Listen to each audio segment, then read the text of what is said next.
Chapter 1. Marseilles. The Arrival. On the 24th of February, 1815, the lookout at Notre-Dame de la Garde signalled the three-master, the Pharaon from Smyrna, Trieste, and Naples. As usual, a pilot put off immediately, and rounding the Château d'If, got on board the vessel between Cap Morgian and Rion Island. Immediately, and according to custom, the ramparts of Fort Saint-Jean were covered with spectators. It's always an event at Marseilles for a ship to come into port, especially when this ship, like the Pharaon, has been built, rigged, and laden at the old Fosse docks, and belongs to an owner of the city. The ship drew on and had safely passed the strait, which some volcanic shock has made between the Calasaraigne and Jarreau Islands, had doubled Pomègue, and approached the harbour under topsails, jib, and spanker, but so slowly and sedately that the idlers, with that instinct which is the forerunner of evil, asked one another what misfortune could have happened on board. However, those experienced in navigation saw plainly that if any accident had occurred, it was not to the vessel herself, for she bore down with all the evidence of being skilfully handled, the anchor a cockbill, the jib-boom guys already eased off, and standing by the side of the pilot, who was steering the Pharaon towards the narrow entrance of the inner port, was a young man who, with activity and vigilant eye, watched every motion of the ship, and repeated each direction of the pilot. The vague disquietude which prevailed among the spectators had so much affected one of the crowd that he did not wait the arrival of the vessel in harbour, but jumping into a small skiff, desired to be pulled alongside the Pharaon, which he reached as she rounded into La Réserve basin. When the young man on board saw this person approach, he left his station by the pilot, and, hat in hand, leaned over the ship's bulwarks. He was a fine, tall, slim young fellow of 18 or 20, with black eyes and hair as dark as a raven's wing, and his whole appearance bespoke that calmness and resolution peculiar to men accustomed from their cradle to contend with danger. "Ah, is it you, Dante?" cried the man in the skiff. "What's the matter? And why have you such an air of sadness aboard?" "A great misfortune, Monsieur Morel," replied the young man. "A great misfortune, for me especially. Off Civita Vecchia we lost our brave Captain Leclerc." "And the cargo?" inquired the owner eagerly. "Is all safe, Monsieur Morel, and I think you will be satisfied on that head. But poor Captain Leclerc—" "What happened to him?" asked the owner with an air of considerable resignation. "What happened to the worthy captain?" "He died." "Fell into the sea?" "No, sir, he died of brain fever in dreadful agony." Then turning to the crew, he said, "Bear a hand there, to take in sail." All hands obeyed, and at once the 8 or 10 seamen who composed the crew sprang to their respective stations at the spanker brails and outhaul, topsail sheets and halyards, the jib downhaul and topsail clewlines and buntlines. The young sailor gave a look to see that his orders were promptly and accurately obeyed, and then turned again to the owner. "And how did this misfortune occur?" inquired the latter, resuming the interrupted conversation. "Alas, sir, in the most unexpected manner. After a long talk with the harbour master, Captain Leclerc left Naples greatly disturbed in mind. In 24 hours he was attacked by a fever and died 3 days afterwards. We performed the usual burial service, and he is at his rest, sewn up in his hammock with a 36-pound shot at his head and his heels, off El Giglio Island. We bring to his widow his sword and cross of honour. It was worthwhile, truly," added the young man with a melancholy smile, "to make war against the English for 10 years, and to die in his bed at last, like everybody else." "Why, you see, Edmond," replied the owner, who appeared more comforted at every moment, "we are all mortal, and the old must make way for the young. If not, why, there would be no promotion. And since you assure me that the cargo is all safe and sound, Miss Morel, take my word for it, and I advise you not to take the 25,000 francs for the profits of the voyage." Then, as they were just passing the round tower, the young man shouted, "Stand by there to lower the topsails and jib. Brail up the spanker." The order was executed as promptly as it would have been on a man of war. "Let go and clew up." At this last command, all the sails were lowered, and the vessel moved almost imperceptibly onwards. "Now, if you will come on board, Monsieur Morel," said Dante, observing the owner's impatience, "here is your supercargo, Monsieur Danglars, coming out of his cabin, who will furnish you with every particular. As for me, I must look after the anchoring, and dress the ship in mourning." The owner did not wait for a second invitation. He seized a rope which Dante flung to him, and with an activity that would have done credit to a sailor, climbed up the side of the ship, while the young man, going to his task, left the conversation to Danglars, who now came towards the owner.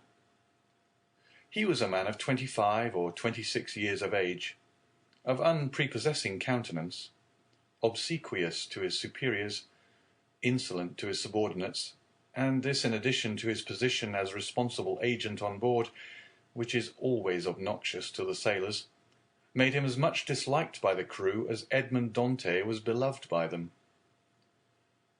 "Well, Monsieur Morel," said Danglars, "you have heard of the misfortune that has befallen us?" "Yes, yes, poor Captain Leclerc. He was a brave and honest man." "And a first-rate seaman, one who had seen long and honourable service, as became a man charged with the interests of a house so important as that of Morel and Son," replied Danglars. "But," replied the owner, glancing after Dante, who was watching the anchoring of his vessel, "it seems to me that a sailor needs not be so old as you say, Danglars, to understand his business, for our friend Edmond seems to understand it thoroughly, and not to require instruction from anyone." "Yes," said Danglars, darting at Edmond a look gleaming with hate. "Yes, he is young, and youth is invariably self-confident. Scarcely was the captain's breath out of his body when he assumed the command without consulting anyone, and he caused us to lose a day and a half at the island of Elba, instead of making for Marseilles direct." "As to taking command of the vessel," replied Morel, "that was his duty as captain's mate. As to losing a day and a half off the island of Elba, he was wrong unless the vessel needed repairs." "The vessel was in as good condition as I am, and as I hope you are, Monsieur Morel, and this day and a half was lost from pure whim, for the pleasure of going ashore, and nothing else." "Dante," said the ship-owner, turning towards the young man, "come this way." "In a moment, sir," answered Dante, "and I'm with you." Then calling to the crew, he said, "Let go." The anchor was instantly dropped, and the chain ran rattling through the porthole. Dante continued at his post in spite of the presence of the pilot, until this manoeuvre was completed, and then he added, "Half-mast the colours, and square the yards." "You see," said Danglars, "he fancies himself captain already, upon my word." "And so in fact he is," said the owner. "Except your signature and your partner's, Monsieur Morel." "And why should he not have this?" asked the owner. "He is young, it is true, but he seems to me a thorough seaman, and of full experience." A cloud passed over Danglars' brow. "Your pardon, Monsieur Morel," said Dante, approaching. "The vessel now rides at anchor, and I am at your service. You hailed me, I think." Danglars retreated a step or two. "I wish to inquire why you stopped at the island of Elba." "I do not know, sir. It was to fulfill the last instructions of Captain Leclerc, who, when dying, gave me a packet for Marshal Bertrand." "Then did you see him, Edmond?" "Who?" "The marshal." "Yes, Morel looked around him, and then drawing Dante on one side, he said suddenly, "And how is the Emperor?" "Very well, as far as I could judge from the sight of him." "You saw the Emperor, then?" "He entered the Marshal's apartment while I was there." "And you spoke to him?" "Why, it was he who spoke to me, sir," said Dante with a smile. "And what did he say to you?" "Asked me questions about the vessel, the time she left Marseilles, the course she had taken, and what was her cargo. I believe if she had not been laden, and I had been her master, he would have brought her. But I told him I was only mate, and that she belonged to the firm of Morel and Son." "Ah, yes," he said, "I know them. The Morels have been shipowners from father to son. And there was a Morel who served in the same regiment with me, when I was in garrison at Valence." "Pardieu, and that is true!" cried the owner, greatly delighted. "And that was Polycar Morel, my uncle, who was afterwards a captain. Dante, you must tell my uncle that the Emperor remembered him, and you will see it will bring tears into the old soldier's eyes. Come, come," continued he, patting Edmond's shoulder kindly. "You did very right, Dante, to follow Captain Leclerc's instructions and touch at Elba. Although, if it were known that you had conveyed a packet to the Marshal, and had conversed with the Emperor, it might bring you into trouble." "How could that bring me into trouble, sir?" asked Dante. "For I did not even know of what I was the bearer, and the Emperor merely made such inquiries as he would of the first comer. But pardon me, here are the health officers and the customs inspectors coming alongside." And the young man went to the gangway. As he departed, Danglars approached and said, "Well, it appears that he has given you satisfactory reasons for his landing at Porto Ferraio." "Yes, most satisfactory, my dear Danglars." "Well, so much the better," said the supercargo, "for it is not pleasant to think that a comrade has not done his duty." "Dante has done his," replied the owner, "and that is not saying much. It was Captain Leclerc who gave orders for this delay." "Talking of Captain Leclerc, has not Dante given you a letter from him?" "To me? No. Was there one?" "I believe that, besides the packet, Captain Leclerc confided a letter to his care." "Of what packet are you speaking, Danglars?" "Why, that which Dante left at Porto Ferraio."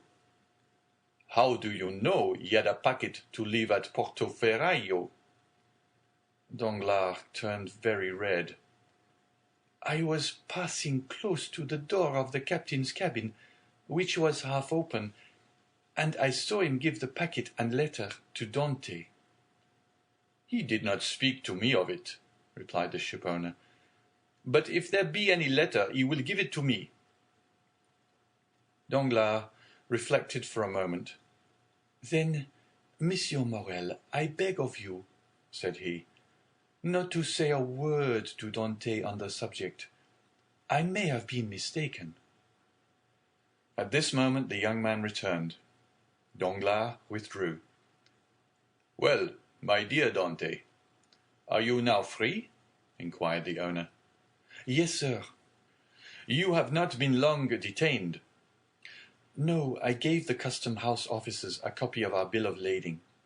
And as to the other papers, they sent a man off with the pilot, to whom I gave them." "Then you have nothing more to do here?" "No, everything is all right now." "Then you can come and dine with me." "I really must ask you to excuse me, Monsieur Morel. My first visit is due to my father, though I am not the less grateful for the honor you have done me." "Right, Dante, quite right. I always knew you were a good son." "And," inquired Dante with some hesitation, "do you know how my father is?" "Well, I believe, my dear Edmond, though I have not seen him lately." "Yes, he likes to keep himself shut up in his little room." "That proves, at least, that he was wanted for nothing during your absence." Dante smiled. "My father is proud, sir, and if he had not a meal left, I doubt if he would have asked anything from anyone, except from heaven." "Well then, after this first visit has been made, we shall count on you." "I must again excuse myself, Monsieur Morel, for after this first visit has been paid, I have another which I am most anxious to pay." "True, Dante. I forgot. There was at the Catalans someone who expects you no less impatiently than your father, the lovely Mercedes." Dante blushed. "Aha!" said the shipowner. "I am not in the least surprised, for she has been to me 3 times, inquiring if there were any news of the fair one. Peste, Edmond, you have a very handsome mistress." "She is not my mistress," replied the young sailor gravely. "She is my betrothed." "Sometimes one and the same thing," said Morel with a smile. "Not with us, sir," replied Dante. "Well, well, my dear Edmond," continued the owner, "don't let me detain you. You have managed my affairs so well that I ought to allow you all the time you require for your own. Do you want any money?" "No, sir, I have all my pay to take. Nearly 3 months' wages." "You are a careful fellow, Edmond." "Say I have a poor father, sir." "Yes, yes, I know how good a son you are. So now hasten away to see your father. I have a son too, and I shall be very wroth with those who detained him from me after 3 months' voyage." "Then I have your leave, sir?" "Yes, if you have nothing more to say to me." "Nothing." "Captain Leclerc did not, before he died, give you a letter from me?" "He was unable to write, sir, but that reminds me that I must ask your leave of absence for some days." "To get married?" "Yes, first, and then go to Paris." "Very good.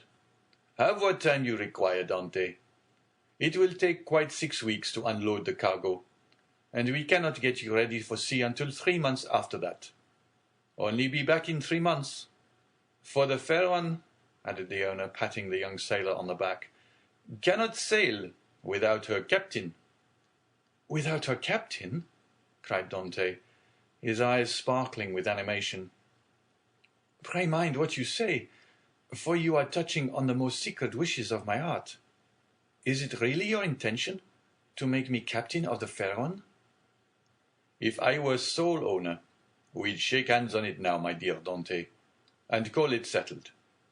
But I have a partner, and you know the Italian proverb, chi ha compagno ha padrone. He who has a partner has a master. But the thing is at least half done, as you have 1 out of 2 votes. Rely on me to procure the other. I will do my best." "Ah, Monsieur Morel," exclaimed the young seaman, with tears in his eyes, and grasping the owner's hand, "Monsieur Morel, I thank you in the name of my father and of Mercedes." "That's all right, Edmond. There's a providence that watches over the deserving. Go to your father.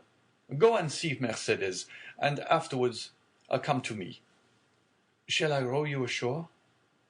"No, thank you. I shall remain and look over the accounts with Danglars."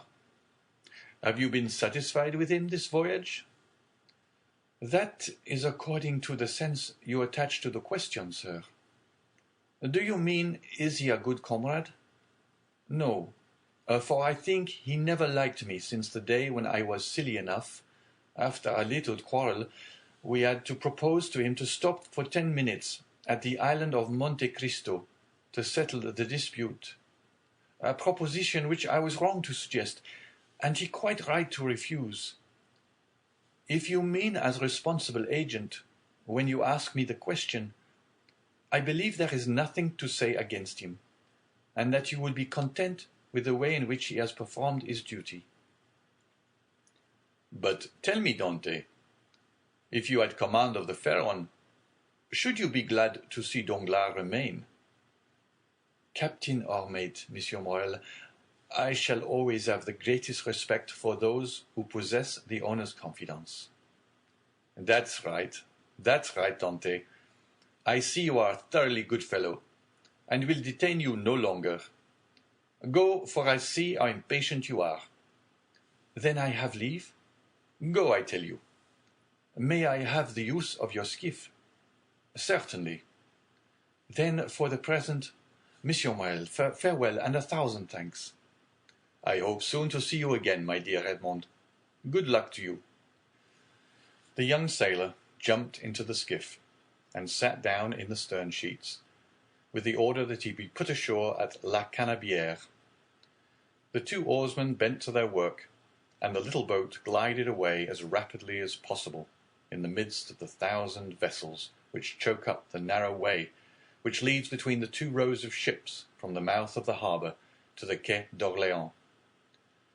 The ship-owner, smiling, followed him with his eyes until he saw him spring out on the quay and disappear in the midst of the throng, which from 5 o'clock in the morning until 9 o'clock at night swarms in the famous street of La Canebière, a street of which the modern Phocéens are so proud that they say with all the gravity in the world, and with that accent which gives so much character to what is said, "If Paris had La Canebière, Paris would be a second Marseilles."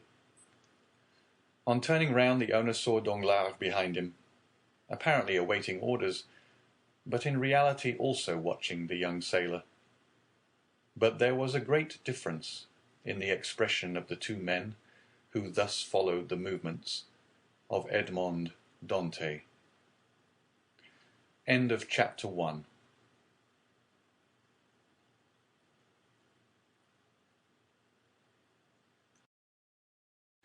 Chapter 2. Father and Son. We will leave Danglars struggling with the demon of hatred and endeavouring to insinuate in the ear of the ship-owner some evil suspicions against his comrade, and follow Dante, who, after having traversed La Canebière, took the Rue de Noailles and entered a small house on the left of the Allée de Meilhan, rapidly ascended 4 flights of a dark staircase, holding the baluster with one hand, while with the other he repressed the beatings of his heart, and paused before a half-open door, from which he could see the whole of a small room. This room was occupied by Dante's father. The news of the arrival of the fair one had not yet reached the old man, who, mounted on a chair, was amusing himself by training with trembling hand the nasturtiums and sprays of clematis that clambered over the trellis at his window. Suddenly he felt an arm thrown around his body, and a well-known voice behind him exclaimed, "Father, dear father!" The old man uttered a cry, and turned round. Then, seeing his son, he fell into his arms, pale and trembling. "What ails you, my dearest father? Are you ill?" inquired the young man, much alarmed. No, my dear Edmond. My boy, my son. No, but I did not expect you. And joy, the surprise of seeing you so suddenly. Oh, I feel as if I were going to die. Come, cheer up, my dear father. It is I, really I.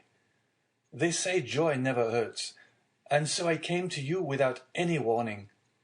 Come now, do smile, instead of looking at me so solemnly. Here I am, back again, and we are going to be happy." Yes, my boy, so we will, replied the old man. "But how shall we be happy? Shall you never leave me again? Come, tell me all the good fortune that has befallen you." "God forgive me," said the young man, "for rejoicing at happiness derived from the misery of others. But heaven knows I did not seek this good fortune. It has happened, and I really cannot pretend to lament it. The good Captain Leclerc is dead, father, and it is probable that with the aid of Monsieur Morel I shall have his place. Do you understand, father? Only imagine me a captain at 20, with 100 louis pay, and a share in the profits. Is this not more than a poor sailor like me could have hoped for?" "Yes, my dear boy," replied the old man. "It is very fortunate." "Well then, with the first money I touch, I mean you to have a small house, with a garden in which to plant clematis, nasturtium, and honeysuckle. But what ails you, father? Are you not well?" "It is nothing, nothing. It will soon pass away." And as he said so, the old man's strength failed him, and he fell backwards. "Come, come," said the young man. "A glass of wine, father, will revive you. Where do you keep your wine?" "No, no, thanks. You need not look for it. I do not want it," said the old man. "Yes, yes, father, tell me where it is." And he opened 2 or 3 cupboards. "It is no use," said the old man. "There is no wine." "What, no wine?" said Dante, turning pale and looking alternately at the hollow cheeks of the old man and the empty cupboards. "What, no wine? Have you wanted money, father?" "I want nothing now that I have you," said the old man. "Yet," stammered Dante, wiping the perspiration from his brow, "yet I gave you 200 francs when I left, 3 months ago." "Yes, yes, Edmond, that is true, but you forgot at the time a little debt to our neighbor, Gard. He reminded me of it, telling me if I did not pay for you, he would be paid by Monsieur Morel, and so you see lest he might do you an injury." "Well?" "Why, I paid him." "But," cried Dante, "it was 140 francs I owed Caderousse." "Yes," stammered the old man. "And you paid him out of the 200 francs I left you?" The old man nodded. "So that you have lived for 3 months on 60 francs?" muttered Edmond. "You know how little I require," said the old man. "Heaven pardon me!" cried Edmond, falling on his knees before his father. "What are you doing?" "You have wounded me to the heart." "Never mind it, for I see you once more," said the old man, "and now it's all over. Everything is all right again." "Yes, I am here," said the young man, "with a promising future and a little money. Here, father, here," he said. "Take this, take it, and send for something immediately." And he emptied his pockets on the table, the contents consisting of 12 gold pieces, 5 or 6 5-franc pieces, and some smaller coin. The countenance of old Dante brightened. "Whom does this belong to?" he inquired.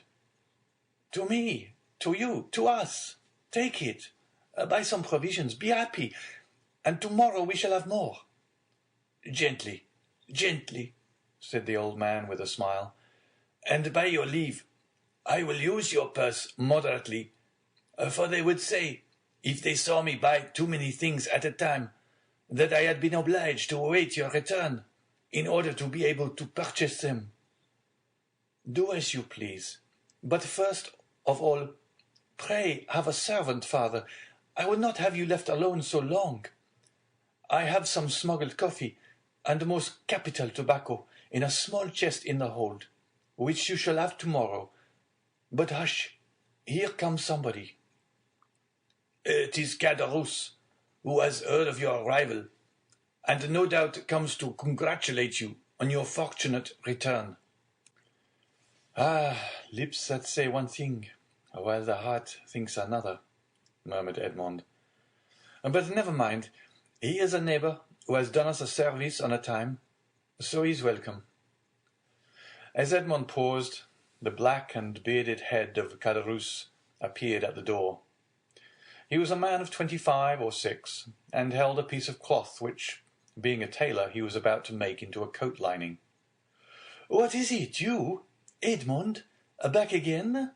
said he with a broad Marseilles accent, and a grin that displayed his ivory white teeth. Yes, yes, as you see, neighbor Caderousse, and ready to be agreeable to you in any and every way," replied Dante. but ill concealing his coldness under his cloak of civility. Thanks, but fortunately I do not want for anything, and it chances that at times there are others who have need of me. Dante made a gesture. I do not allude to you, my boy. No, I lent you money and you returned it. That's like good neighbors, and we are quits. We are never quits with those who oblige us, was Dante's reply. For when we do not owe them money, we owe them gratitude. What's the use of mentioning that? What is done is done. Let us talk of your happy return, my boy. I had gone on the quay to match a piece of mulberry cloth when I met a friend Danglars. You at Marseilles? Yes, he says. I thought you were at Smyrna. I was, but now I am back again. And where is the dear boy, our little Edmond? Why, with his father, no doubt, replied Danglars. And so I came, added Caderousse, so fast as I could, to have the pleasure of shaking hands with a friend. Worthy Caderousse, said the old man. He is so much attached to us. Yes, to be sure I am. I love and esteem you, because honest folks are so rare. But it seems you have come back rich, my boy, continued the tailor, looking askance at the handful of gold and silver which Dante had thrown on the table. The young man remarked the greedy glance which shone in the dark eyes of his neighbour. "Eh," he said negligently, "this money is not mine. I was expressing to my father my fears that he had wanted many things in my absence, and to convince me, he emptied his purse on the table. Come, father," added Dante, "put this money back in your box, unless neighbour Caderousse wants anything, and in that case it is at his service." "No, my boy, no," said Caderousse. "I am not in any want. Thank God, my living is suited to my means. Keep your money. Keep it, I say. One never has too much. But at the same time, my boy, I am as much obliged by your offer as if I took advantage of it." "It was offered with good will," said Dante. "No doubt, my boy, no doubt. Well, you stand well with Monsieur Morrel, I hear. Are you insinuating dog you?" "Monsieur Morrel has always been exceedingly kind to me," replied Dante. "Then you were wrong to refuse to dine with him." "What? Did you refuse to dine with him?" said old Dante. "And did he invite you to dine?" "Yes, my father," replied Edmond, smiling at his father's astonishment at the excessive honour paid to his son. "And why did you refuse, my son?"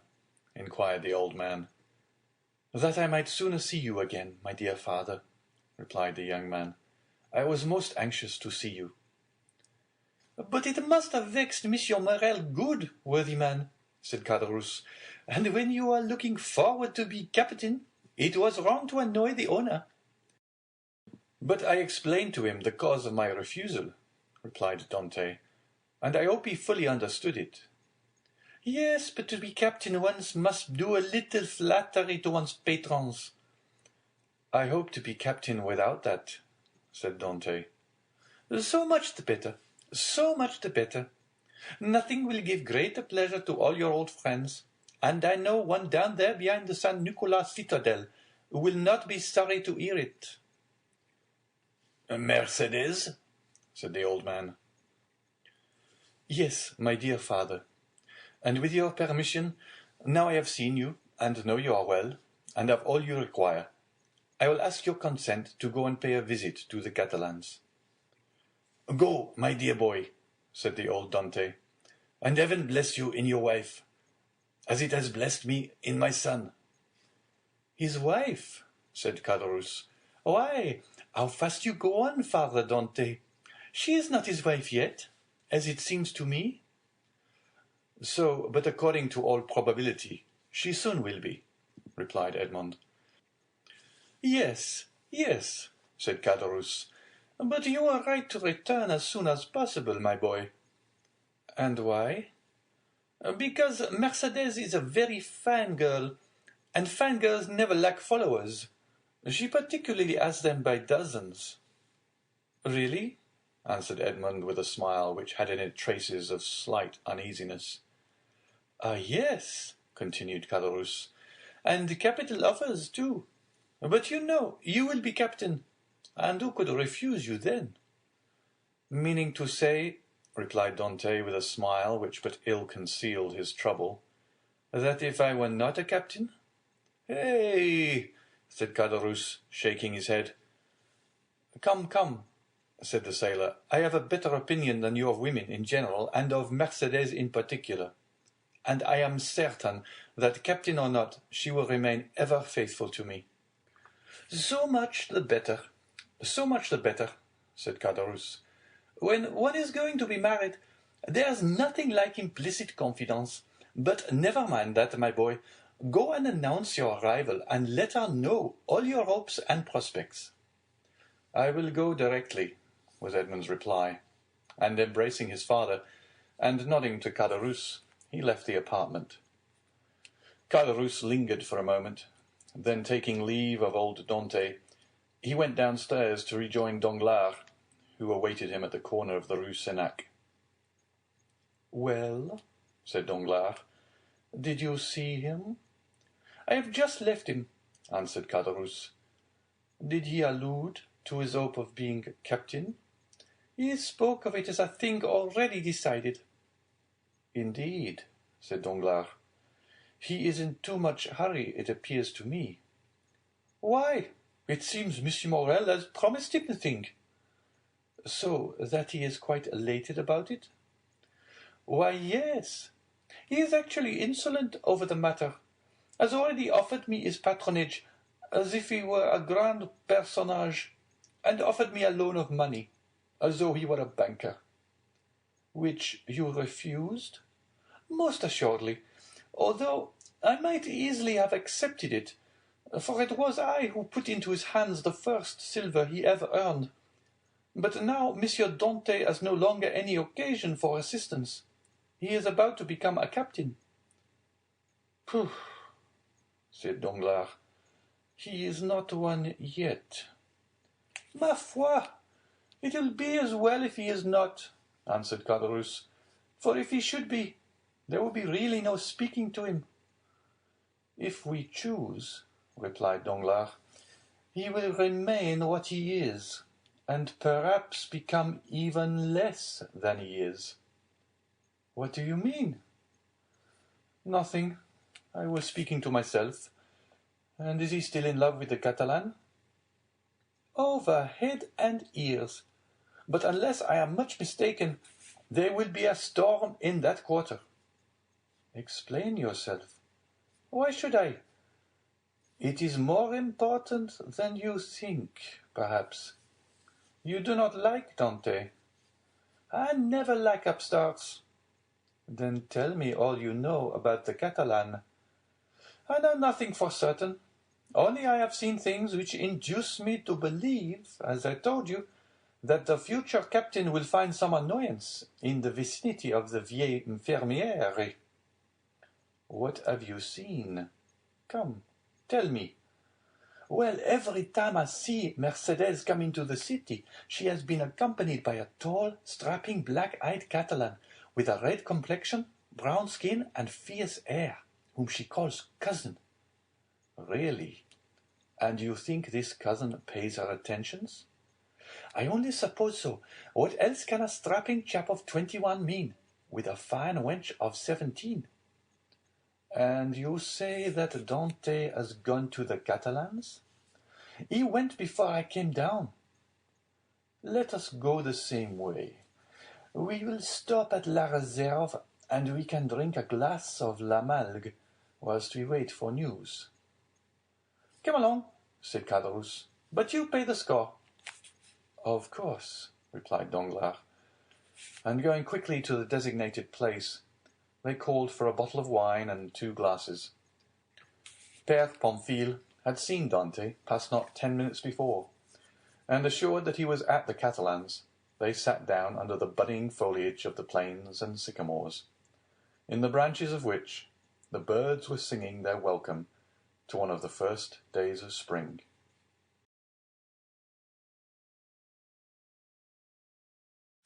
Chapter 3.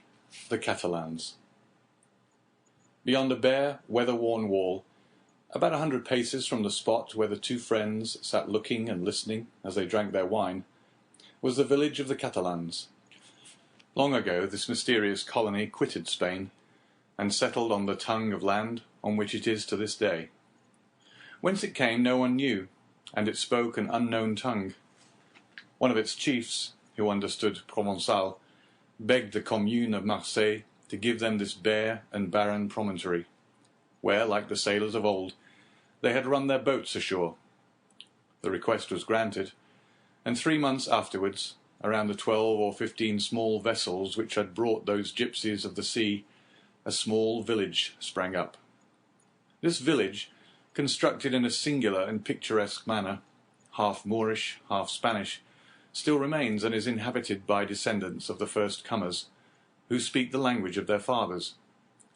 For 3 or 4 centuries they have remained upon this small promontory, on which they had settled like a flight of sea-birds, without mixing with the Marseilles population, intermarrying and preserving their original customs, and the costume of their mother country, as they have preserved its language.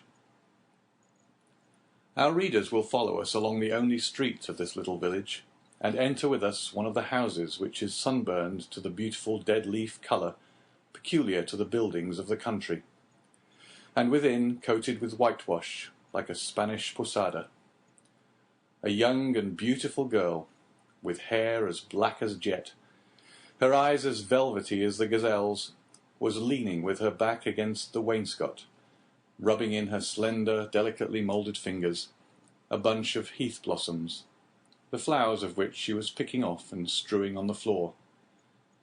Her arms, bare to the elbow, brown and modelled after those of the Arlesian Venus, moved with a kind of restless impatience, and she tapped the earth with her arched and supple foot, so as to display the pure and full shape of her well-turned leg, in its red cotton, grey and blue clocked stocking.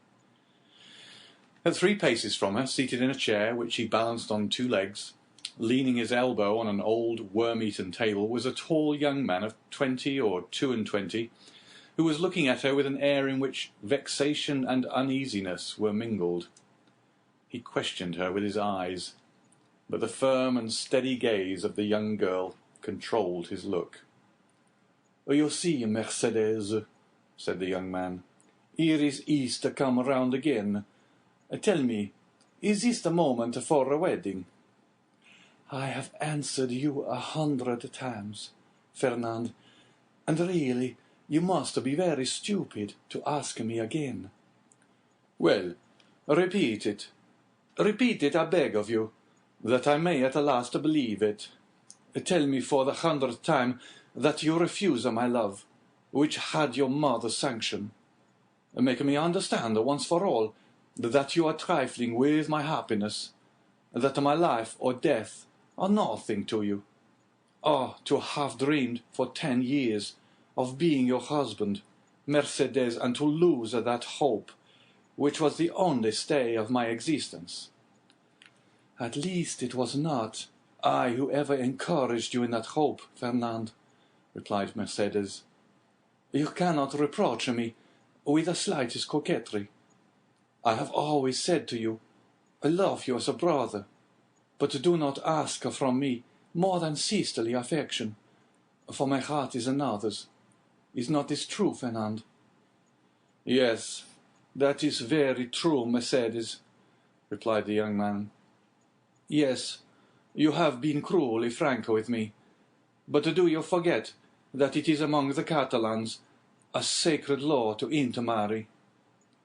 "You mistake, Fernand.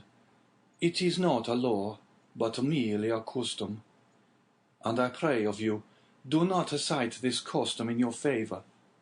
You are included in the conscription, Fernand, and are only at liberty on sufferance, liable at any moment to be called upon to take up arms.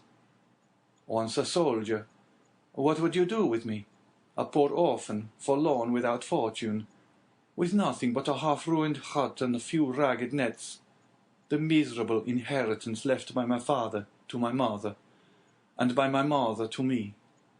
She has been dead a year, And you know, Fernand, I have subsisted almost entirely on public charity. Sometimes you pretend I am useful to you, and that is an excuse to share with me the produce of your fishing, and I accept it, Fernand, because you are the son of my father's brother, because we were brought up together, and still more because it would give you so much pain if I refuse. But I feel very deeply that this fish which I go and sell, and with the produce of which I buy the flax I spin, I feel very keenly, Fernand, that this is charity. And if it were, Mercedes, poor and lone as you are, you suit me as well as the daughter of the first shipowner, or the richest banker of Marseilles. What do you such as we desire but a good wife and a careful housekeeper? And where can I look for these better than in you? Fernand, answered Mercedes, shaking her head, a woman becomes a bad manager, and who shall say she will remain an honest woman when she loves another man better than her husband? Rest content with my friendship, for I say once more, that is all I can promise, and I will promise no more than I can bestow. I understand, replied Fernand. You can endure your own wretchedness patiently, but you are afraid to share mine. Well, Mercedes, beloved by you, I would attempt fortune. You would bring me good luck, and I should become rich. I could extend my occupation as a fisherman, might get a place as clerk in a warehouse, and become in time a dealer myself. You could do no such thing, Fernand. You are a soldier, and if you remain at the Catalans, it is because there is no war. So remain a fisherman, and contented with my friendship, as I cannot give you more. Well, I will do better, Mercedes. I will be a sailor, instead of the costume of our fathers, which you despise. I will wear a varnished hat, a striped shirt, and a blue jacket with an anchor on the buttons. Would not that dress please you? What do you mean? Asked Mercedes, with an angry glance. What do you mean? I do not understand you. I mean, Mercedes, that you are thus harsh and cruel with me, because you are expecting someone who is thus attired. But perhaps he whom you await is inconstant, or if he is not, the sea is so to him. Fernand, cried Mercedes, I believed you were good-hearted, and I was mistaken. Fernand, you are wicked to call your aid jealousy and the anger of God. Yes, I will not deny it. I do await and I do love of him of whom you speak, and if he does not return, instead of accusing him of the inconstancy which you insinuate, I will tell you that he died loving me and me only. The young girl made a gesture of rage. I understand you, Fernand. You would be revenged on him because I do not love you. You would cross your Catalan knife with his dirk. What end would that answer? To lose you my friendship if he were conquered, and see that friendship changed into hate if you were victor. Believe me, to seek a quarrel with a man is a bad method of pleasing the woman who loves the man. No, Fernand, you will not thus give way to evil thoughts. Unable to have me for your wife, you would content yourself with having me for your friend and sister. And besides, she added, her eyes troubled and moistened with tears, wait, Fernand, you said just now that the sea was treacherous, and he has been gone for 4 months, and during those 4 months there have been some terrible storms. Fernand made no reply, nor did he attempt to check the tears which flowed down the cheeks of Mercedes, although for each of these tears he would have shed his heart's blood. But these tears flowed for another. He arose, paced a while up and down the hut, and then suddenly stopping before Mercedes, with his eyes glowing and his hands clenched. "Say, Mercedes," he said, "once for all, is this your final determination?" "I love Edmond Dante," the young girl calmly replied, "and none but Edmond shall ever be my husband." "And you will always love him?" "As long as I live."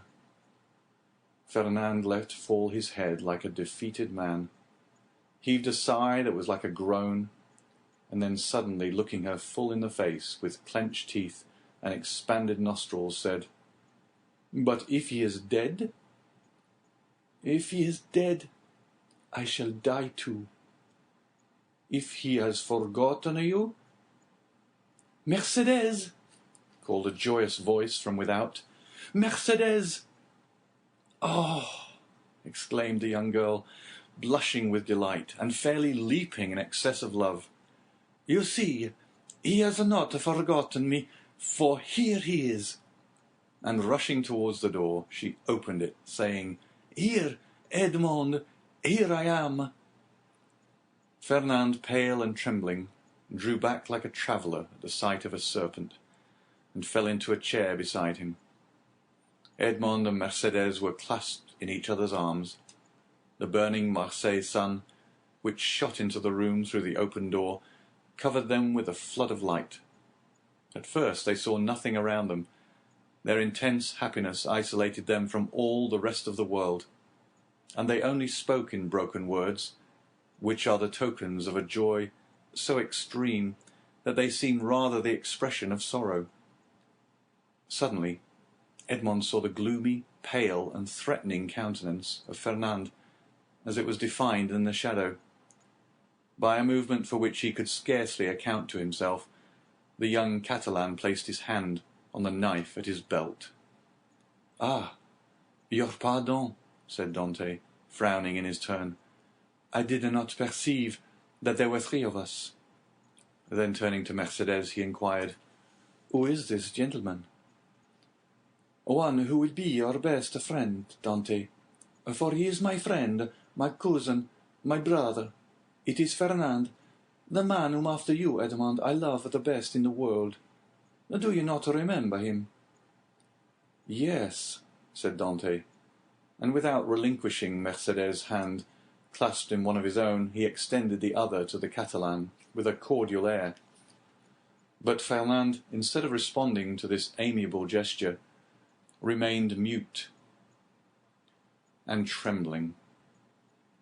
Edmond then cast his eyes scrutinizingly at the agitated and embarrassed Mercedes, and then again on the gloomy and menacing Fernand. This look told him all, and his anger waxed hot. "I did not know, when I came with such haste to you, that I was to meet an enemy here." "An enemy?" cried Mercedes with an angry look at her cousin. "An enemy in my house, do you say, Edmond? If I believed that, I would place my arm under yours and go with you to Marseilles, leaving the house to return to it no more." Fernand's eye darted lightning. "And should any misfortune occur to you, dear Edmond," she continued with the same calmness which proved to Fernand that the young girl had read the very innermost depths of his sinister thought, "if misfortune should occur to you, I would ascend the highest point of the Cap de Morgian, and cast myself headlong from it." Fernand became deadly pale. "But you are deceived, Edmond," she continued. "You have no enemy here. There is no one but Fernand, my brother, who would grasp your hand as a devoted friend." And at these words the young girl fixed her imperious look on the Catalan, who, as if fascinated by it, came slowly towards Edmond and offered him his hand. His hatred, like a powerless, though furious wave, was broken against the strong ascendancy which Mercedes exercised over him. Scarcely, however, had he touched Edmond's hand, than he felt he had done all he could do, and rushed hastily out of the house. "Oh!" he exclaimed, running furiously and tearing his hair. "Oh, who will deliver me from this man? Wretched, wretched that I am!" "Hallo, Catalan! Hallo, Fernand! Where are you running to?" exclaimed a voice. The young man stopped suddenly, looking around him, and perceived Caderousse sitting at table with Danglars under an arbour. "Well, said Caderousse. "Why don't you come? Are you really in such a hurry that you have no time to pass the time of day with your friends? Particularly when they have still a full bottle before them," added Danglars. Fernand looked at them both with a stupefied air, but did not say a word. "He seems besotted," said Danglars, pushing Caderousse with his knee. "Are we mistaken? And is Dante a triumphant, in spite of all we have believed?" "Why, we must inquire into that," was Caderousse's reply, and turning towards the young man, said, "Well, Catalan, can't you make up your mind?" Fernand wiped away the perspiration steaming from his brow, and slowly entered the arbour, whose shade seemed to restore somewhat of calmness to his senses, and whose coolness somewhat of refreshment to his exhausted body. "Good day," said he. "You called me, didn't you?" And he fell rather than sat down on one of the seats which surrounded the table. "I called you because you were running like a madman, and I was afraid you would throw yourself into the sea," said Caderousse, laughing. "Why, when a man has friends, they are not only to offer him a glass of wine, but moreover to prevent his swallowing 3 or 4 pints of water unnecessarily." Fernand gave a groan, which resembled a sob, and dropped his head into his hands, his elbows leaning on the table. "Well, Fernand, I must say," said Caderousse, beginning the conversation with that brutality of the common people in which curiosity destroys all diplomacy, "you look uncommonly like a rejected lover." "Ha, ha, ha!" as he burst into a hoarse laugh. "Bah!" said Danglars, "a lad of his make was not born to be unhappy in love. You are laughing at him, Caderousse." "No," you replied, "only hark how he sighs." "Come, come, Fernand," said Caderousse, "hold up your head and answer us. It's not polite not to reply to friends who ask news of your health." "My health is well enough," said Fernand, clinching his hands without raising his head. "Ah, you see, Danglars," said Caderousse, winking at his friend, "this is how it is. Fernand, whom you see here, is a good and brave Catalan, one of the best fishermen in Marseilles, and is in love with a very fine girl named Mercedes, but it appears, unfortunately, that the fine girl is in love with the mate of the fair one, and as the fair one arrived today, why, you understand." "No, I do not understand," said Danglars. "Poor Fernand has been dismissed," continued Caderousse. "Well, and what then?" said Fernand, lifting up his head and looking at Caderousse like a man who looks for someone on whom to vent his anger. "Mercedes is not accountable to any person, is she? Is she not free to love whomsoever she will?" "Oh, if you take it in that sense," said Caderousse, "it is another thing.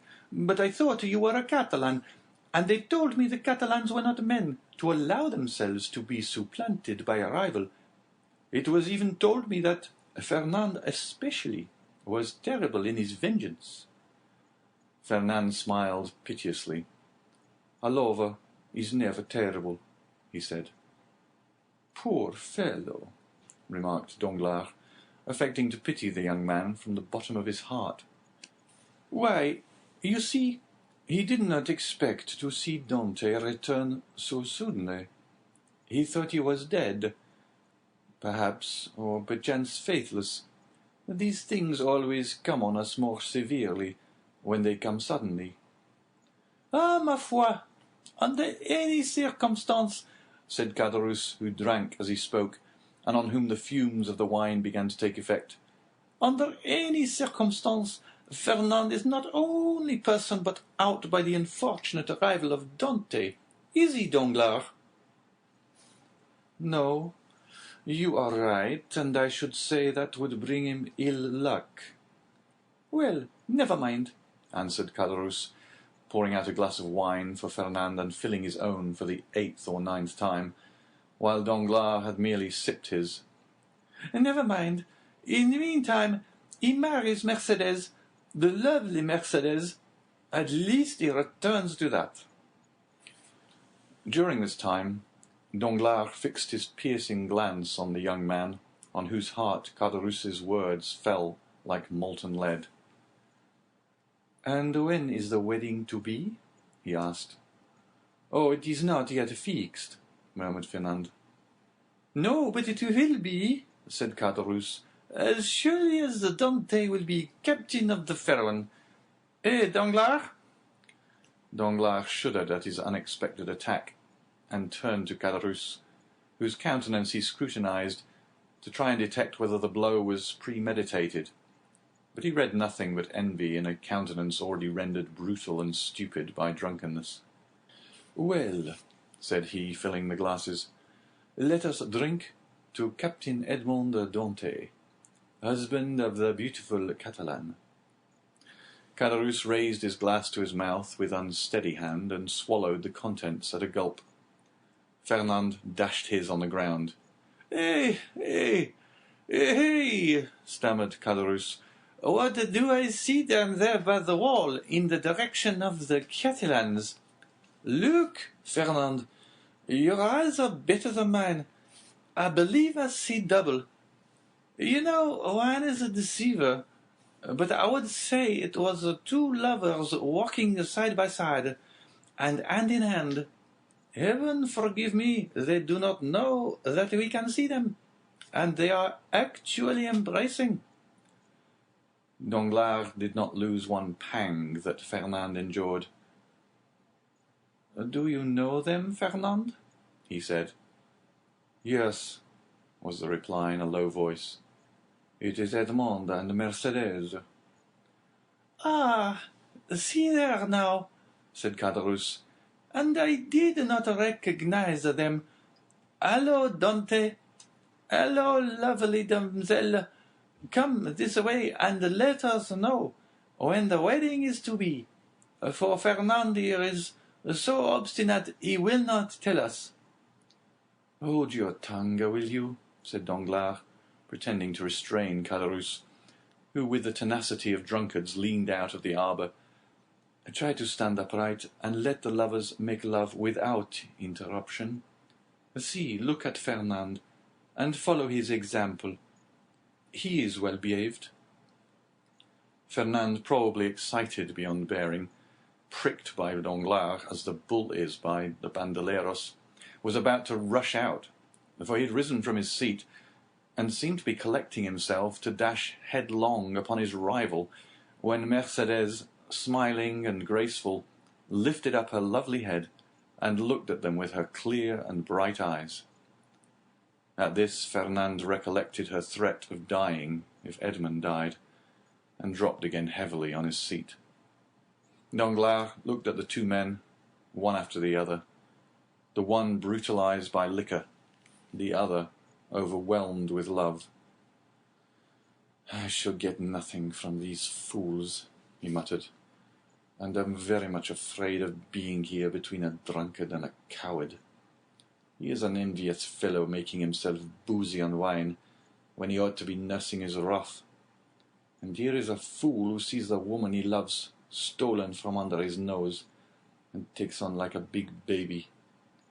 Yet this Catalan has eyes that glisten like those of the vengeful Spaniards, Sicilians, and Calabrians, and the other has fists big enough to crush an ox at one blow.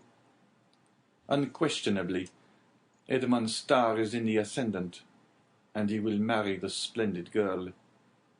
He will be captain too, and laugh at us all. Unless—" a sinister smile passed over Danglars' lips. "Unless I take a hand in the affair," he added. "Hello!"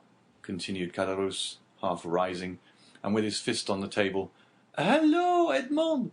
Do you not see your friends, or are you too proud to speak to them?"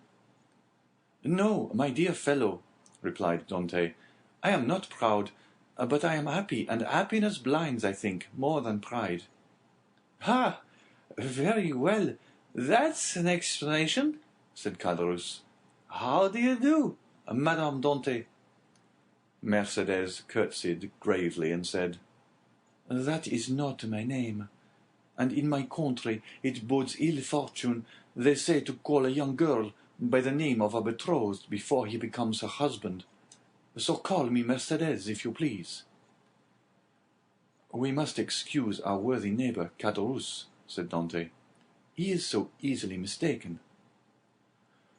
"So then, the wedding is to take place immediately, Monsieur Dante?" said Danglars, bowing to the young couple. "As soon as possible, Monsieur Danglars.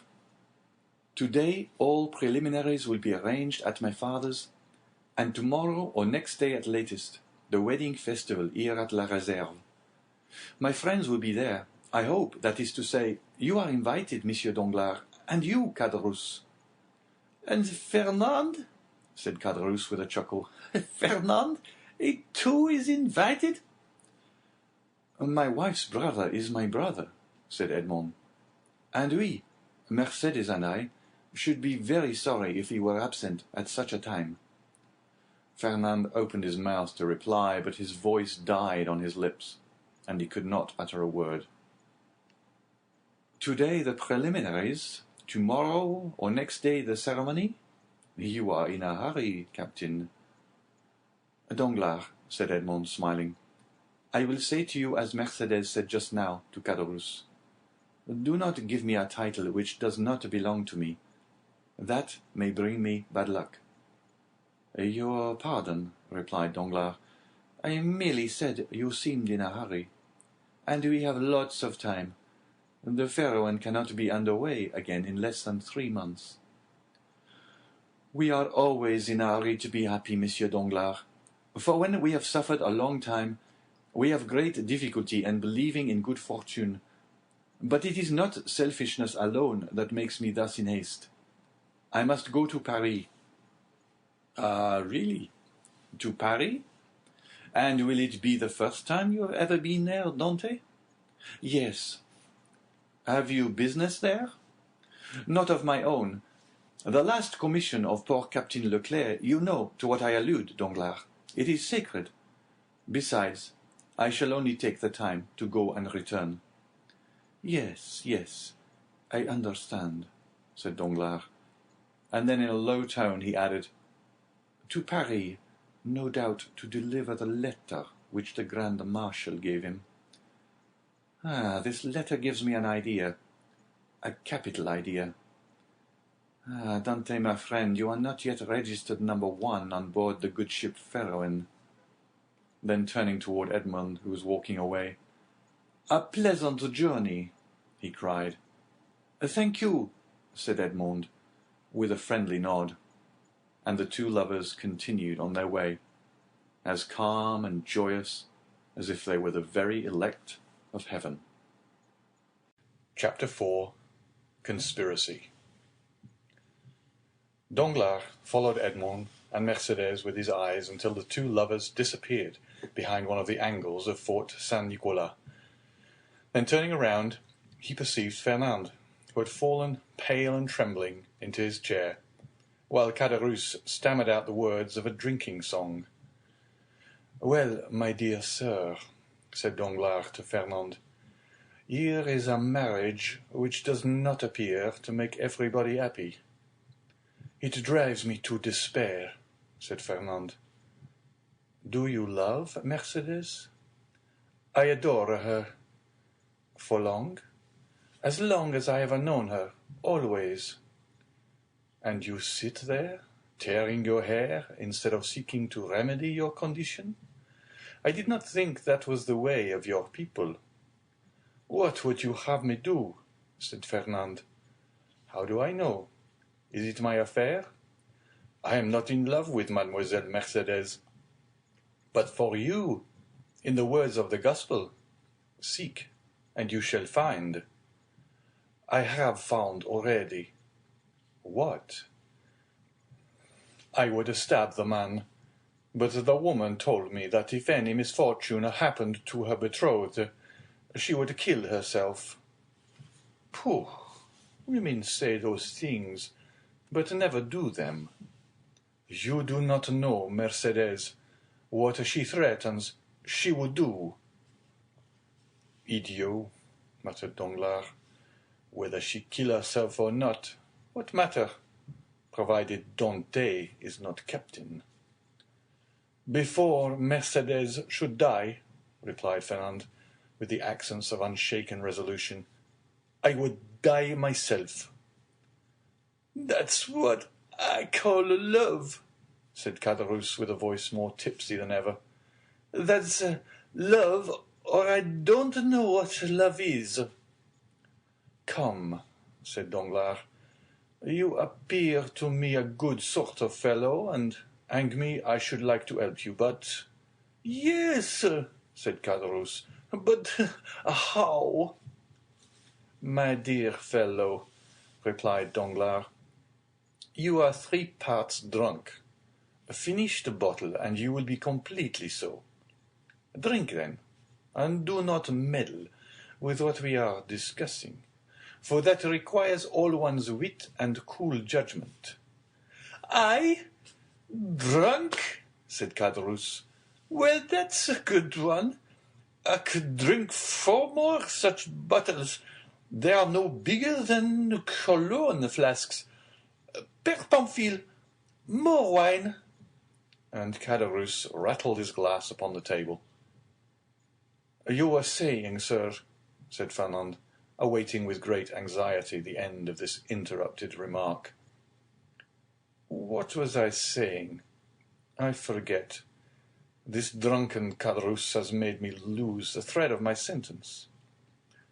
Drunk, if you like, so much the worse for those who fear wine, for it is because they have bad thoughts, which they are afraid the liquor will extract from their hearts. And Caderousse began to sing the 2 last lines of a song very popular at that time.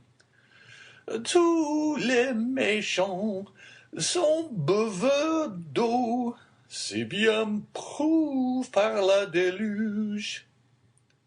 The wicked are great drinkers of water, as the flood proved once for all. You said, sir, you would like to help me, but... Yes, but I added, to help you it would be sufficient that Dante did not marry her you love, and the marriage may easily be thwarted, methinks, and yet Dante need not die. Death alone can separate them, remarked Fernand. You talk like a noodle, my friend, said Caderousse, and here is Danglars, who is wide awake, clever, a deep fellow, who will prove to you that you are wrong. Prove it, Danglars. I have answered for you. Say there is no need why Dante should die. It would indeed be a pity he should. Dante is a good fellow. I like Dante. Dante, your health. Fernand rose impatiently. Let him run on, said Danglars, restraining the young man. Drunk as he is not much out in what he says. Absence severs as well as death, and if the walls of a prison were between Edmond and Mercedes, they would be as effectually separated as if he lay under a tombstone. Yes, but one gets out of prison, said Caderousse, who, with what sense was left him, listened eagerly to the conversation. And when one gets out, and one's name is Edmond Dante, one seeks revenge. What matters that? Muttered Fernand. And why, I should like to know, persisted Caderousse. Should they put Dante in prison? He is not robbed or killed or murdered. Hold your tongue, said Danglars. I won't hold my tongue, replied Caderousse. I say, I want to know why they should put Dante in prison. I like Dante. Dante Your health." And he swallowed another glass of wine. Danglars saw in the muddled look of the tailor the progress of his intoxication, and turning towards Fernand, said, "Well, you understand that there is no need to kill him." "Certainly not, if, as you said just now, you have the means of having Dante arrested. Have you that means?" "It is to be found for the searching. But why should I meddle in the matter? It is no affair of mine." "I know not why you meddle," said Fernand, seizing his arm. "But this I know. You have some motive of personal hatred against Dante, for he himself hates is never mistaken in the sentiments of others." "I? Motives of hatred against Dante? None, my word. I saw you were unhappy, and your unhappiness interested me. That's all. But since you believe I act for my own account, adieu, my dear friend. Get out of the affair as best you may." And Danglars rose, as if he meant to depart. "No, no," said Fernand, restraining him. "Stay. It is of very little consequence to me, at the end of the matter, whether you have any angry feeling or not against Dante. I hate him. I confess it openly. Do you find the means? I will execute it, provided it is not to kill the man. For Mercedes has declared she will kill herself if Dante is killed." Caderousse, who had let his head drop on the table, now raised it, and looked at Fernand with his dull and fishy eyes. He said, "Kill Dante? Who talks of killing Dante? I won't have him killed, I won't. He's my friend, and this morning offered to share his money with me, as I shared mine with him. I won't have Dante killed, I won't." "And who has said a word about killing him, Madeleine?" replied Danglars. "We were merely joking. Drink to his health," he added, filling Caderousse's glass, "and do not interfere with us." Yes, Dante, good health," said Caderousse, emptying his glass. "Here's to his health, hurrah!" "But the means, said Fernand. "Have you not hit upon any?" asked Danglars. "No, you undertook to do so." "True," replied Danglars. "The French have the superiority over the Spaniards, that the Spaniards ruminate, while the French invent." "Do you invent, then?" said Fernand impatiently. "A waiter," said Danglars. "A pen, ink, and paper." "Pen, ink, and a paper," muttered Fernand. "Yes, I am a supercargo. Pen, ink, and paper are my tools, and without my tools I am fit for nothing." "Pen, ink, and a paper, then," called Fernand, loudly. "There's what you want on that table," said the waiter. "Bring them here." The waiter did as he was desired. "When one thinks," said Caderousse, letting his hand drop on the paper, "there is the wherewithal to kill a man, more sure than if we waited at the corner of a wood to assassinate him. I've always had more dread of a pen, a bottle of ink, and a sheet of paper, than a sword or pistol." "The fellow is not so drunk as he appears to be," said Danglars. "Give him some more wine, Fernand." Fernand filled Caderousse's glass, who, like the confirmed toper he was, lifted his hand from the paper and seized the glass. The Catalan watched him until Caderousse, almost overcome by this fresh assault on his senses, rested, or rather dropped his glass upon the table. "Well," assumed the Catalan, as he saw the final glimmer of Caderousse's reason vanishing before the last glass of wine.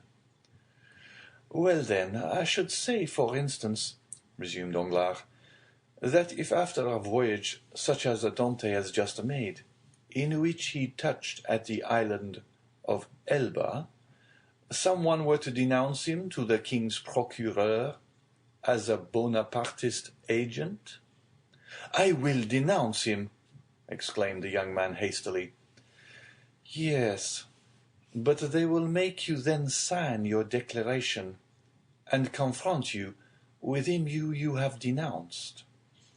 I will supply you with the means of supporting your accusation, for I know the fact well. But Dante cannot remain forever in prison, and one day or other he will leave it. And the day when he comes out, woe betide him who was the cause of his incarceration. Oh, I should wish nothing better than that he would come and seek a quarrel with me." "Yes, and Mercedes? Mercedes, who will detest you if you have only the misfortune to scratch the skin of her dearly beloved Edmond?" "True," said Fernand. "No, no," continued Danglars. "If we resolve on such a step, it would be much better to take, as I now do, this pen, dip it into this ink, and write with the left hand, that the writing may not be recognized, the denunciation we propose." And Danglars, uniting practice with theory, wrote with his left hand, and in a writing reversed from his usual style, and totally unlike it, the following lines, which he handed to Fernand, and which Fernand read in an undertone. "The Honourable, the King's Attorney, is informed by a friend of the throne and religion that one Edmond Dante, mate of the ship of Erewhon, arrived this morning from Smyrna, after having touched at Naples and Porto Ferraio, has been entrusted by Murat with a letter for the usurper, and by the usurper with a letter for the Bonapartist committee in Paris. Proof of this crime will be found on arresting him, for the letter will be found upon him, or at his father's, or in his cabin on board the Pharaon." "Very good," resumed Danglars. "Now your revenge looks like common sense, for in no way can it revert to yourself, and the matter will thus work its own way. There is nothing to do now, but fold the letter, as I am doing, and write upon it, 'To the King's Attorney,' and that's all settled." And Danglars wrote the address as he spoke. "Yes, and that's all settled," exclaimed Caderousse, who by a last effort of intellect had followed the reading of the letter, and instinctively comprehended all the misery which such a denunciation must entail. "Yes, and that's all settled, only it will be an infamous shame." And he stretched out his hand to reach the letter. "Yes," said Danglars, taking it from beyond his reach, "and as what I say and do is merely in jest, and I amongst the first and foremost should be sorry if anything happened to Dante, the worthy Dante. Look here." And taking the letter, he squeezed it up in his hands, and threw it into a corner of the arbour. "All right," said Caderousse. "Dante is my friend, and I won't have him ill-used." "And who thinks of using him ill? Certainly neither I nor Fernand," said Danglars, rising and looking at the young man, who still remained seated, but whose eye was fixed on the denunciatory sheet of paper flung into the corner. "In this case," replied Caderousse, "let's have some more wine. I wish to drink to the health of Edmond and the lovely Mercedes." "You have had too much already, drunkard," said Danglars. "And if you continue, you will be compelled to sleep here, because unable to stand on your legs." "I?" said Caderousse, rising with all the offended dignity of a drunken man. "I can't keep on my legs? Why, I'll wager I can go up into the belfry of the Acoul, and without the staggering, too." "Done," said Danglars. "I'll take your bet, but tomorrow. Today it is time to return. Give me your arm, and let us go." "Very well, let us go," said Caderousse. "But I don't want your arm at all. Come, Fernand, won't you return to Marseilles with us?" "No," said Fernand. "I shall return to the Catalans." "You're wrong. Come with us to Marseilles. Come along." "I will not." "What do you mean? You will not? Well, just as you like, my prince. There's liberty for all the world. Come along, Danglars, and let the young gentleman return to Catalans if he chooses." Danglars took advantage of Caderousse's temper at the moment to take him off towards Marseilles, by the Porte Saint-Victor, staggering as he went. When they advanced about 20 yards, Danglars looked back and saw Fernand stoop, pick up the crumpled paper, and putting it into his pocket, then rush out of the arbour towards Pillon. "Well," said Caderousse, "why, what a lie he told! He said he was going to the Catalans, and he is going to the city. Hallo, Fernand!" "Oh, you don't see straight," said Danglars. "He's gone right enough." "Well," said Caderousse, "I should have said not.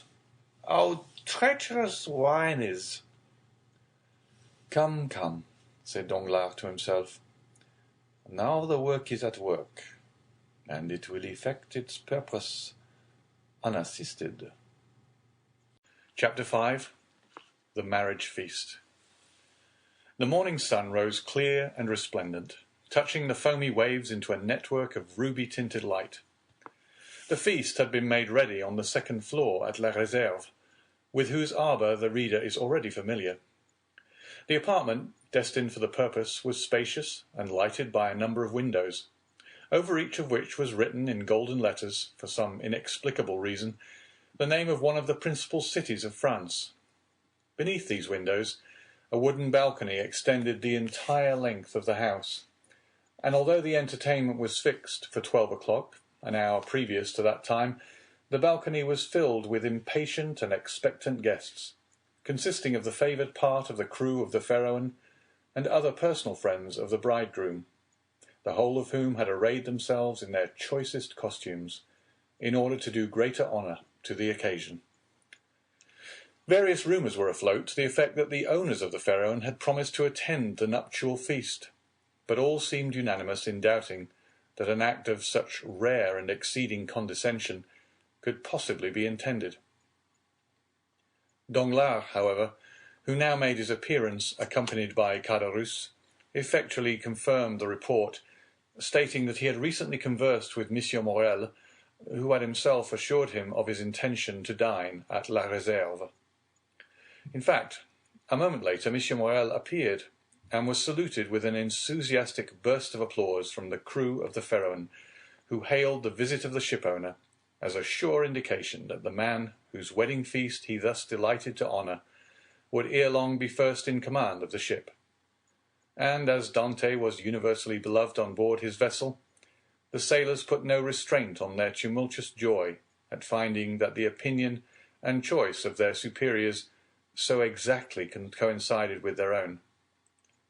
With the entrance of M. Morel, Danglars and Caderousse were dispatched in search of the bridegroom, to convey to him the intelligence of the arrival of the important personage whose coming had created such a lively sensation, and to beseech him to make haste.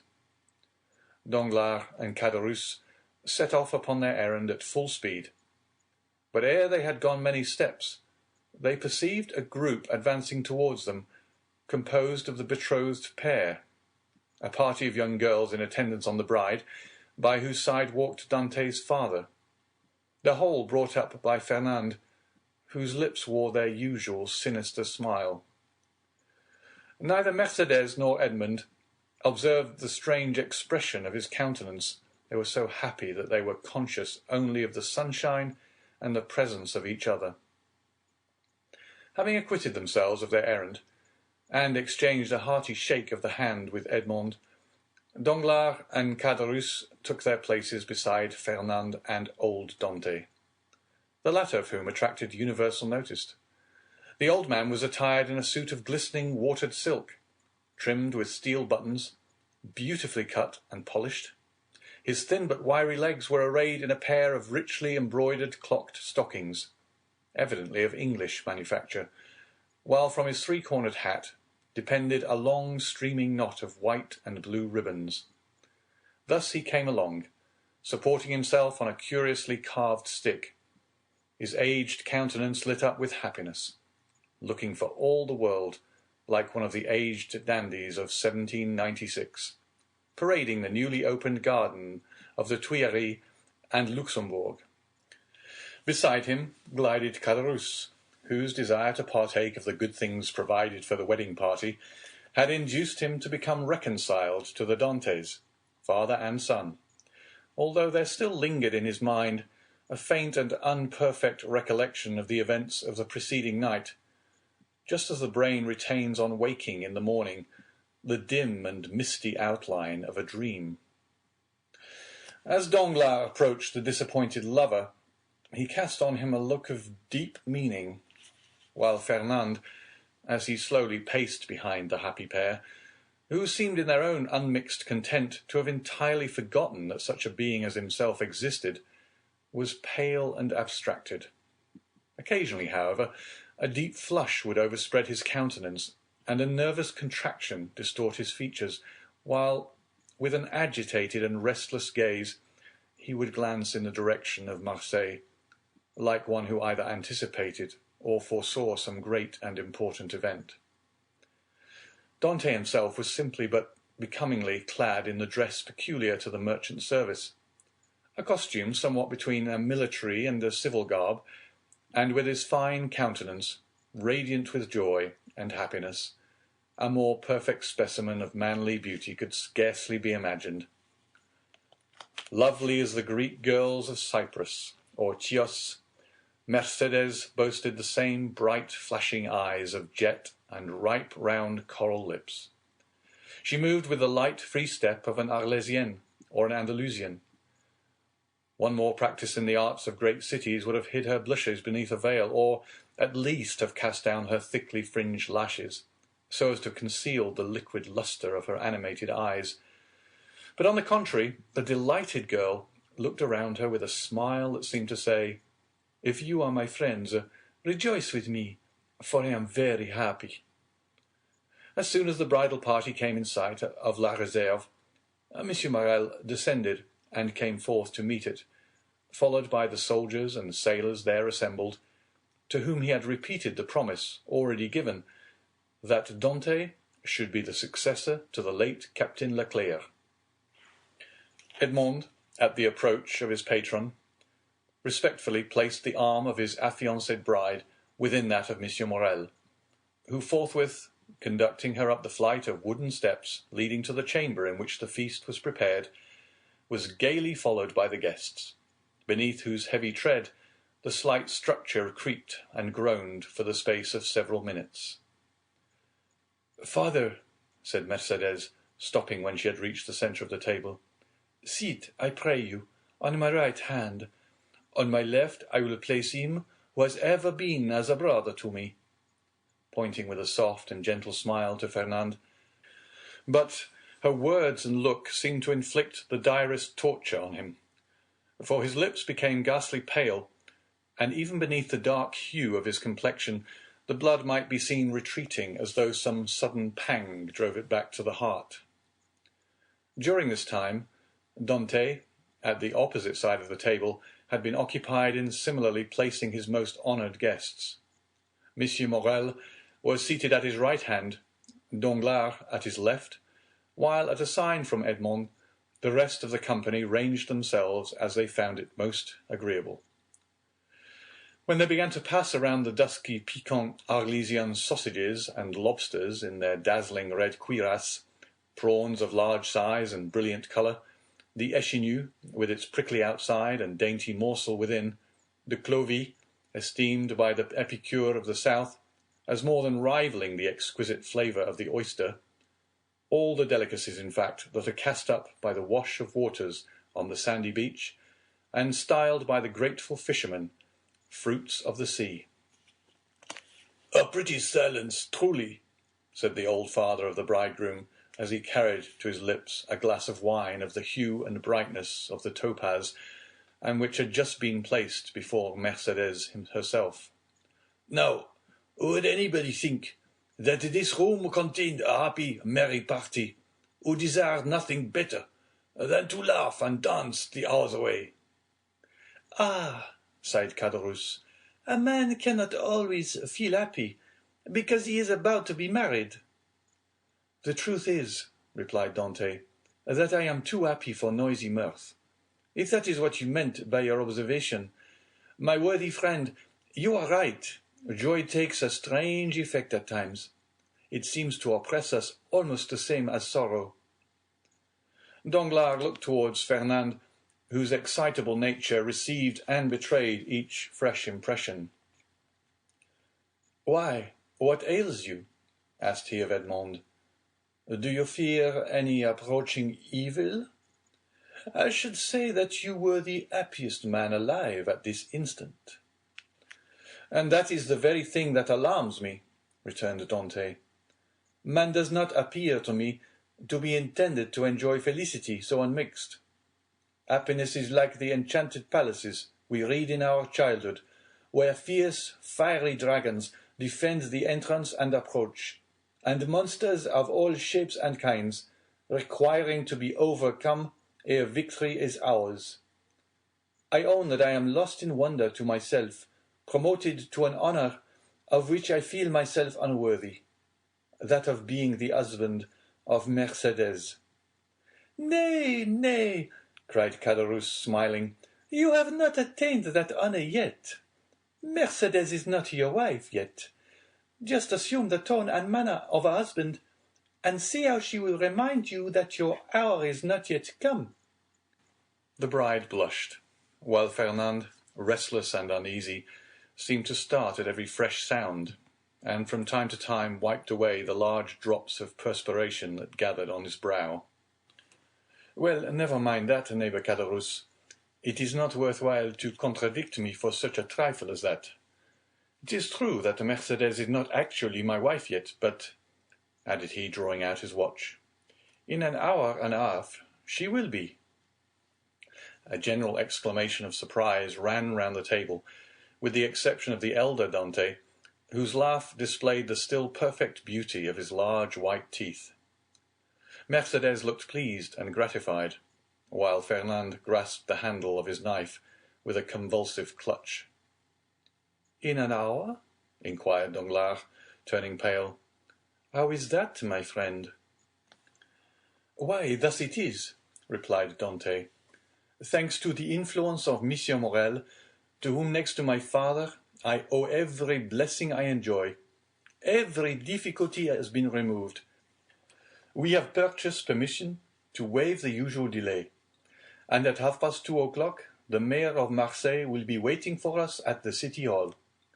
Now, as 1:15 has already struck, I do not consider I have asserted too much in saying that in another hour and 30 minutes Mercedes will have become Madame Dante."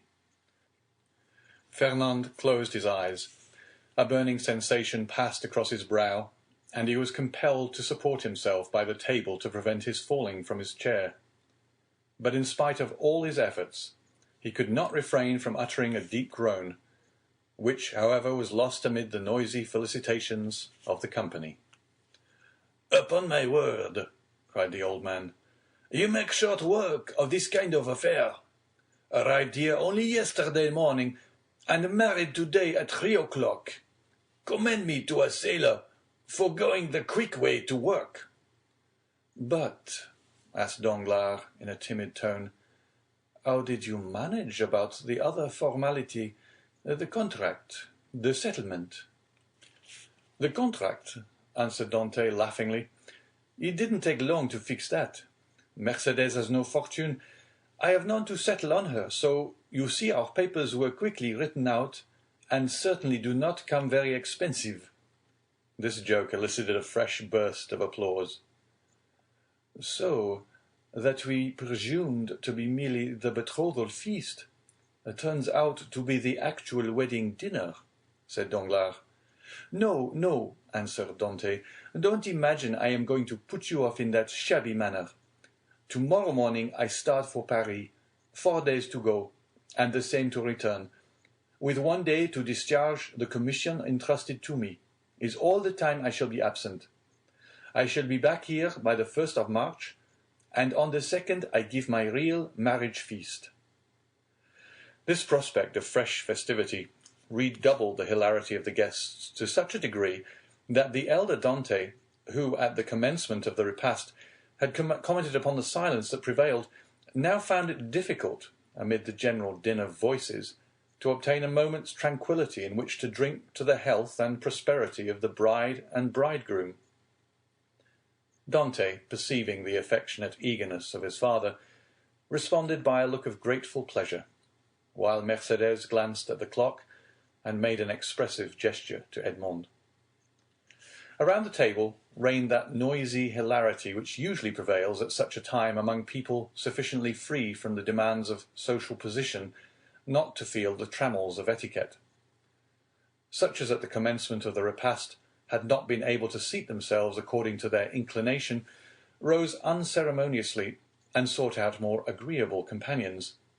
Everybody talked at once, without waiting for a reply, and each one seemed to be contented with expressing his or her own thoughts. Fernand's paleness appeared to have communicated itself to Danglars. As for Fernand himself, he seemed to be enduring the tortures of the damned. Unable to rest, he was among the first to quit the table, and, as though seeking to avoid the hilarious mirth that rose in such deafening sounds, he continued, in utter silence, to pace the farther end of the salon. Caderousse approached him, just as Danglars, whom Fernand seemed most anxious to avoid, had joined him in a corner of the room. "Upon my word," said Caderousse, from whose mind the friendly treatment of Dante, united with the effect of the excellent wine he had partaken of, had effaced every feeling of envy or jealousy at Dante's good fortune. "Upon my word, Dante is a downright good fellow, and when I see him sitting there beside his pretty wife, that is so soon to be, I cannot help thinking it would have been a great pity to have served him that trick you were planning yesterday." "Oh, there was no harm meant," answered Danglars. "At first I certainly did feel somewhat uneasy as to what Fernand might be tempted to do, but when I saw how completely he had mastered his feelings, even so far as to become one of his rival's attendants, I knew there was no further cause for apprehension." Caderousse looked full at Fernand. He was ghastly pale. "Certainly," continued Danglars, "the sacrifice was no trifling one, when the beauty of the bride is concerned. Upon my soul, that future captain of mine is a lucky dog. God, I only wish he would let me take his place." "Shall we not set forth?" asked the sweet silvery voice of Mercedes. 2 o'clock has just struck, and you know we are expected in a quarter of an hour." To be sure," cried Dante, eagerly quitting the table. "Let us go directly." His words were re-echoed by the whole party with vociferous cheers. At this moment, Danglars, who had been incessantly observing every change in Fernand's look and manner, saw him stagger and fall back, with an almost convulsive spasm, against a seat placed near one of the open windows. At the same instant, his ear caught a sort of indistinct sound on the stairs, followed by the measured tread of soldiery, with the clanking of swords and military accoutrements, Then came a hum and buzz as of many voices, so as to deaden even the noisy mirth of the bridal party, among whom a vague feeling of curiosity and apprehension quelled every disposition to talk, and almost instantaneously the most death-like stillness prevailed. The sounds drew nearer. 3 blows were struck upon the panel of the door. The company looked at each other in consternation. "I demand admittance," said a loud voice outside the room, "in the name of the law." As no attempt was made to prevent it, the door was opened, and a magistrate, wearing his official scarf, presented himself, followed by 4 soldiers and a corporal. Uneasiness now yielded to the most extreme dread on the part of those present. "May I venture to inquire the reason of this unexpected visit?" said M. Morel, addressing the magistrate, whom he evidently knew. "There is, doubtless, some mistake easily explained." "If it be so," replied the magistrate, "rely upon every reparation being made. Meanwhile, I am the bearer of an order of arrest, and although I must reluctantly perform the task assigned me, it must nevertheless be fulfilled. Who among the persons here assembled answers to the name of Edmond Dantès?" Every eye was turned towards the young man, who, spite of the agitation, he could not but feel advanced with dignity, and said in a firm voice, "I am he. What is your pleasure with me?" "Edmond Dantès," replied the magistrate, "I arrest you in the name of the law." "Me?" repeated Edmond, slightly changing colour. "And wherefore, I pray?" "I cannot inform you, but you will be duly acquainted with the reasons that have rendered such a step necessary at the preliminary examination."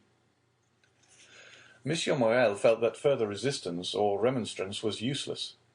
He saw before him an officer delegated to enforce the law, and perfectly well knew that it would be as unavailing to seek pity from a magistrate decked with his official scarf as to address a petition to some cold marble effigy.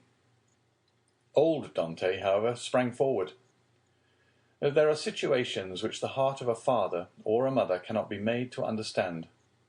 He prayed and supplicated in terms so moving that even the officer was touched, and although firm in his duty, he kindly said, "My worthy friend, let me beg of you to calm your apprehensions.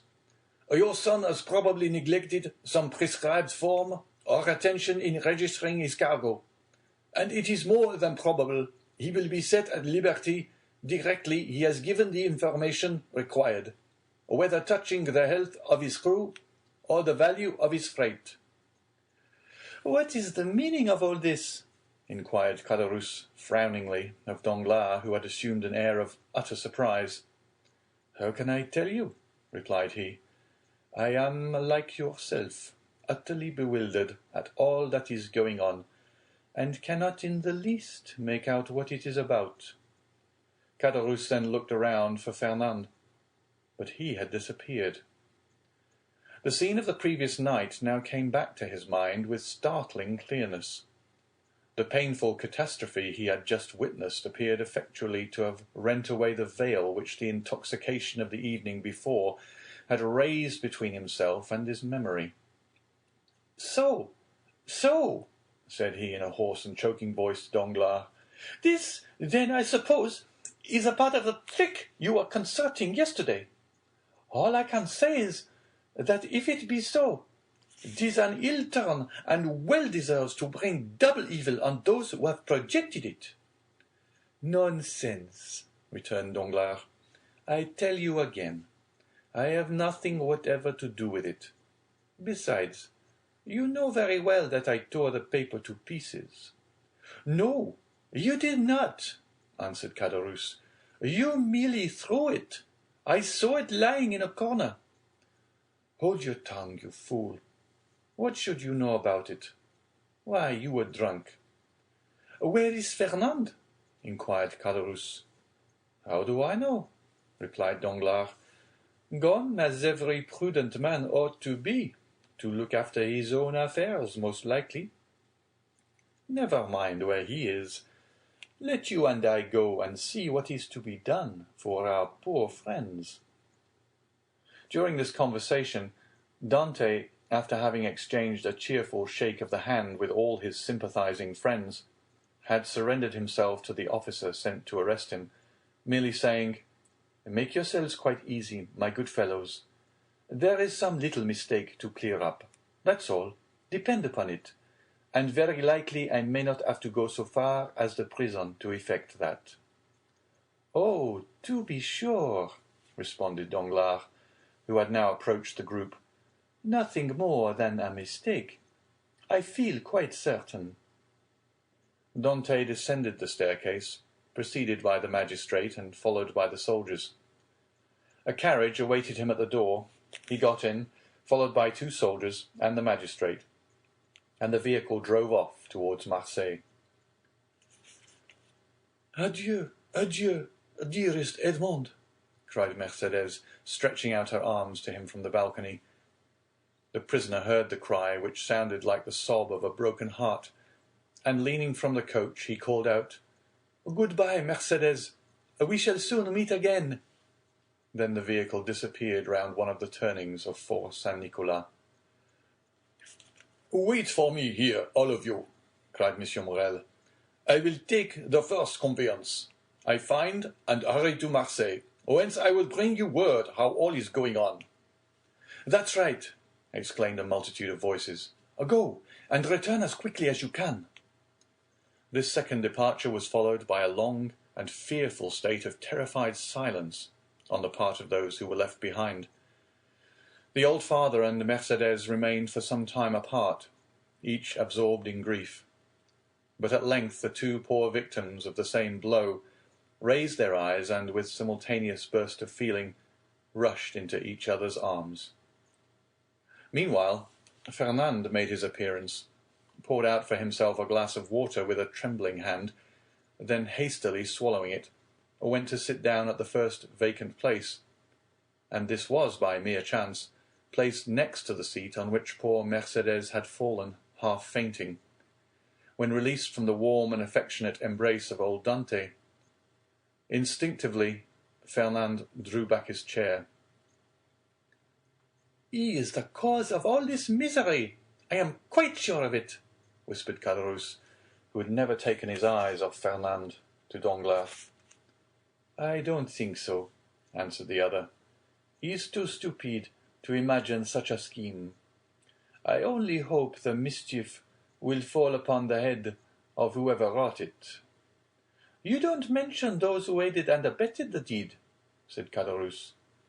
"Surely," answered Danglars, "one cannot be held responsible for every chance arrow shot into the air." "You can indeed, when the arrow lights point downward on somebody's head." Meantime, the subject of the arrest was being canvassed in every different form. "What think you, Danglars?" said one of the party, turning towards him, "of this event?" "Why," replied he, "I think it just possible Dante may have been detected with some trifling article on board ship, considered here as a contraband." "But how could he have done so without your knowledge, Danglars, since you are the ship's supercargo?"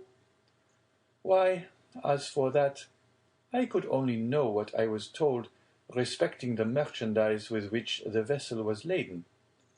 I know she was loaded with cotton, and that she took in her freight at Alexandria from Pastre's warehouse, and at Smyrna from Pascal's. That is all I was obliged to know, and I beg I may not be asked for any further particulars." "Now, I recollect," said the afflicted old father. "My poor boy told me yesterday he had got a small case of coffee and another of tobacco for me." "There, you see," exclaimed Danglars. "Now the mischief is out. Depend upon it, the custom-house people went rummaging about the ship in our absence, and discovered poor Dante's hidden treasures." Mercédès, however, paid no heed to this explanation of her lover's arrest. Her grief, which she had hitherto tried to restrain, now burst out in a violent fit of hysterical sobbing. Come, come, said the old man. be comforted, my poor child. There is still hope. Hope, repeated Danglars. Hope, faintly murmured Fernand, but the words seemed to die away on his pale, agitated lips, and a convulsive spasm passed over his countenance. Good news! Good news! Shouted forth one of the party stationed in the balcony on the lookout. Here comes Monsieur Morel back. No doubt now we shall hear that our friend is released. Mercédès and the old man rushed to meet the shipowner, and greeted him at the door. He was very pale. What news? Exclaimed a general burst of voices. Alas, my friends, replied Monsieur Morel, with a mournful shake of his head, the thing has assumed a more serious aspect than I expected. Oh, indeed, sir, he is innocent, sobbed forth Mercédès. That I believe, answered Monsieur Morel, but still he is charged. With what? inquired the elder Dante. With being an agent of the Bonapartist faction. And many of our readers may be able to recollect how formidable such an accusation became in the period of which our story is dated. A despairing cry escaped the pale lips of Mercédès. The old man sank into a chair. Ah, Danglars, whispered Caderousse, you have deceived me. The trick you spoke of last night has been played. But I cannot suffer a poor old man or an innocent girl to die of grief through your fault. I am determined to tell them all about it. Be silent, you simpleton, cried Danglars, grasping him by the arm, or I will not answer even for your own safety. Who can tell whether Dante be innocent or guilty? The vessel did touch at Elba, where he quitted it and passed a whole day in the island. Now, should any letters or other documents of a compromising character be found upon him, will it not be taken for granted that all who uphold him are his accomplice? With the rapid instinct of selfishness, Caderousse readily perceived the solidity of this mode of reasoning. He gazed doubtfully, wistfully on Danglars, and then caution supplanted generosity. "Suppose we wait a while, and see what comes of it," said he, casting a bewildered look on his companion. "To be sure," answered Danglars, "let us wait, by all means. If he be innocent, of course he will be set at liberty. If guilty, why, it is no use involving ourselves in a conspiracy. Let us go, then. I cannot stay here any longer." "With all my heart," replied Danglars, pleased to find the other so tractable. "Let us take ourselves out of the way, and leave things for the present to take their course." After their departure, Fernand, who had now again become the friend and protector of Mercédès, led the girl to her home, while the friends of Dante conducted the now half-fainting man back to his abode. The rumour of Edmond's arrest as a Bonapartist agent was not slow in circulating throughout the city. "Could you ever have credited such a thing, my dear Danglars?" asked Monsieur Morel, as on his return to the port for the purpose of gleaning fresh tidings of Dante from Monsieur de Villefort, the assistant procureur, he overtook his supercargo and Caderousse. "Could you believe such a thing possible?" "Why, you know I told you," replied Danglars, "that I considered the circumstance of his having anchored at the island of Elba as a very suspicious circumstance." "And did you mention these suspicions to any person beside myself?" "Certainly not," returned Danglars, then added in a low whisper, "You understand that on account of your uncle, Monsieur Polycar Morel, who served under the other government, and who does not altogether conceal what he thinks on the subject, you are strongly suspected of regretting the abdication of Napoleon." I should have feared to injure both Edmond and yourself, had I divulged my own apprehensions to a soul. I am too well aware that, though a subordinate like myself is bound to acquaint the shipowner with everything that occurs, there are many things he ought most carefully to conceal from all else. "'Tis well, Danglars, 'tis well," replied M. Morrel. "You are a worthy fellow, and I had already thought of your interest in the event of poor Edmond having become captain of the Pharaon." "Is it possible you were so kind?" "Yes, indeed. I had previously inquired of Dante what was his opinion of you, and if he should have any reluctance to continue you in your post. For somehow I have perceived a sort of coolness between you." "And what was his reply?"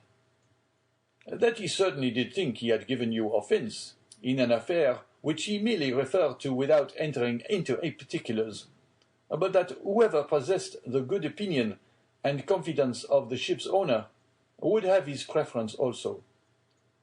"The hypocrite," murmured Danglars. "Poor Dante," said Caderousse. "No one can deny his being a noble-hearted young fellow." "But meanwhile," continued Miss Morrel, "here is the Pharaon without a captain." "Oh," replied Danglars, "since we cannot leave this port for the next 3 months, let us hope that ere the expiration of that period, Dante will be set at liberty." "No doubt. But in the meantime—" "I am entirely at your service, Monsieur Morrel," answered Danglars.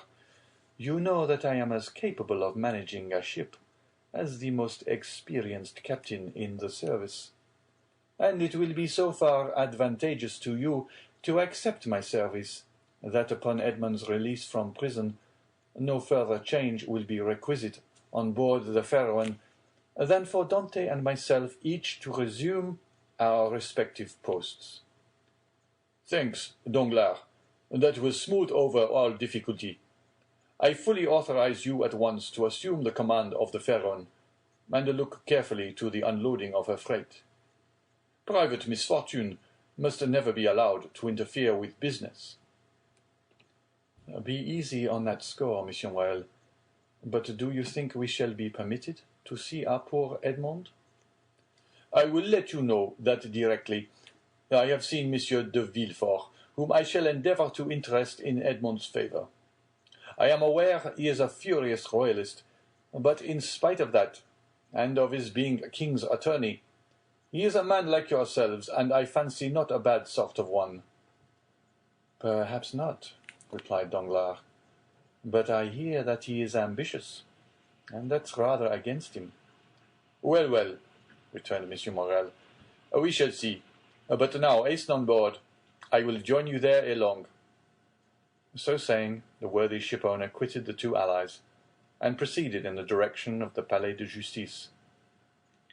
"You see," said Danglars, addressing Caderousse, "the turn things have taken. Do you still feel any desire to stand up in his defence?" "Not the slightest, but yet it seems to me a shocking thing that a mere joke should lead to such consequences." "But who perpetrated that joke, let me ask?" "Neither you nor myself." "But Fernand?" "You knew very well that I threw the paper into a corner of the room." "Indeed, I fancied I had destroyed it." "Oh, no," replied Caderousse. "That I can answer for you. You did not. I only wish I could see it now as plainly as I saw it lying all crushed and crumpled in a corner of the arbor." "Well, then, if you did, depend upon it, Fernand picked it up and either copied it or caused it to be copied. Perhaps even he did not take the trouble of recopying it. And now I think of it, by heavens, he may have sent the letter himself. Fortunately for me, the handwriting was disguised." "Then you are aware of Dante being engaged in a conspiracy?" "Not I. As I before said, I thought the whole thing was a joke, nothing more. It seems, however, that I have unconsciously stumbled upon the truth." Still, argued Caderousse, I would give a great deal if nothing of the kind had happened, or at least that I had had no hand in it. You will see, Danglars, that it will turn out an unlucky job for both of us. Nonsense. If any harm come of it, it should fall on the guilty person, and that you know is Fernand. How can we be implicated in any way? All we have to do is to keep our own counsel, and remain perfectly quiet, not breathing a word to any living soul. And you will see that the storm will pass away, without in the least affecting us. Amen, responded Caderousse, waving his hand in token of adieu to Danglars, and bending his steps towards the Allée de Meilhan, moving his head to and fro, and muttering as he went, after the manner of one whose mind was overcharged with one absorbing idea. So far, then, said Danglars, mentally, all has gone as I would have it. I am temporarily commander of the Pharaon, with the certainty of being permanently so, if that fool of a Caderousse can be persuaded to hold his tongue. My only fear is the chance of Dante being released. But there, he is in the hands of justice. And, added he with a smile, she will take her own. So saying, he leapt into a boat, desiring to be rowed on board the Pharaon, where Monsieur Morel had agreed to meet him. Chapter 6. The Deputy Procureur du Roi. In one of the aristocratic mansions built by Puget in the Rue du Grand Cours, opposite the Medusa Fountain, a second marriage feast was being celebrated, almost at the same hour with the nuptial repast given by Dante. In this case, however, although the occasion of the entertainment was similar, the company was strikingly dissimilar. Instead of a rude mixture of sailors, soldiers, and those belonging to the humblest grade of life, the present assembly was composed of the very flower of Marseilles society: magistrates who had resigned their office during the usurper's reign, officers who had deserted from the imperial army and joined forces with Conde, and younger members of families brought up to hate and execrate the man whom 5 years of exile would convert into a martyr, and 15 of restoration elevate to the rank of a god. The guests were still at table, and the heated and energetic conversation that prevailed betrayed the violent and vindictive passions that then agitated each dweller of the South, where, unhappily, for 5 centuries religious strife had long given increased bitterness to the violence of party feeling. The emperor, now king of the petty island of Elba, after having held sovereign sway over 1/2 of the world, counting as his subjects a small population of 5,000 or 6,000 souls, after having been accustomed to hear the Vive Napoleon of 120 millions of human beings uttered in 10 different languages, was looked upon here as a ruined man, separated forever from any fresh connection with France or claim to her throne. The magistrates freely discussed their political views. The military part of the company talked unreservedly of Moscow and Leipzig, while the women commented on the divorce of Josephine. It was not over the downfall of the man, but over the defeat of the Napoleonic idea that they rejoiced, and this they foresaw for themselves the bright and cheering prospect of a revivified political existence. An old man, decorated with the cross of Saint Louis, now rose and proposed the health of King Louis XVIII. It was the Marquis de Saint-Méran. This toast, recalling at once the patient exile of Hartwell and the peace-loving King of France, excited universal enthusiasm. Glasses were elevated in the air à l'anglais, and the ladies, snatching their bouquet from their fair bosoms, strewed the table with their floral treasures. In a word, an almost poetic fervour prevailed. "Ah," said the Marquise de Saint-Méran, a woman with a stern, forbidding eye, though still noble and distinguished in appearance, despite her 50 years. "Ah, these revolutionists, who have driven us from those very positions they afterwards purchased for a mere trifle during the reign of terror, would be compelled to own, were they here, that all true devotion was on our side, since we were content to follow the fortunes of a falling monarch, while they, on the contrary, made their fortune by worshipping the rising sun. Yes, yes, they could not help admitting that the king for whom we sacrificed rank, wealth, and station was truly our Louis the Well-Beloved, while their wretched usurper has been and ever will be to them their evil genius, their Napoleon the Accursed. Am I not right, Villefort? I beg your pardon, madame. I really must pray to you to excuse me, but, in truth, I was not attending to the conversation. Marquise, Marquise, interposed the old nobleman who had proposed the toast, let the young people alone. Let me tell you, on one's wedding day, there are more agreeable subjects of conversation than dry politics. Never mind, dearest mother, said a young and lovely girl with a profusion of light brown hair, and eyes that seemed to float in liquid crystal. 'Tis all my fault, for seizing upon Monsieur de Villefort, so as to prevent his listening to what you said. But there, now take him. He is your own for as long as you like. Monsieur Villefort, I beg to remind you my mother speaks to you. If the Marquise will deign to repeat the words, I but imperfectly caught, I shall be delighted to answer, said Monsieur Villefort. Never mind, Renée, replied the Marquise with a look of tenderness that seemed out of keeping with her harsh, dry features. But however all other feelings may be withered in a woman's nature, there is always one bright, smiling spot in the desert of her heart, and that is the shrine of maternal love. I forgive you. What I was saying, Villefort, was that the Bonapartists had not our sincerity, enthusiasm, or devotion.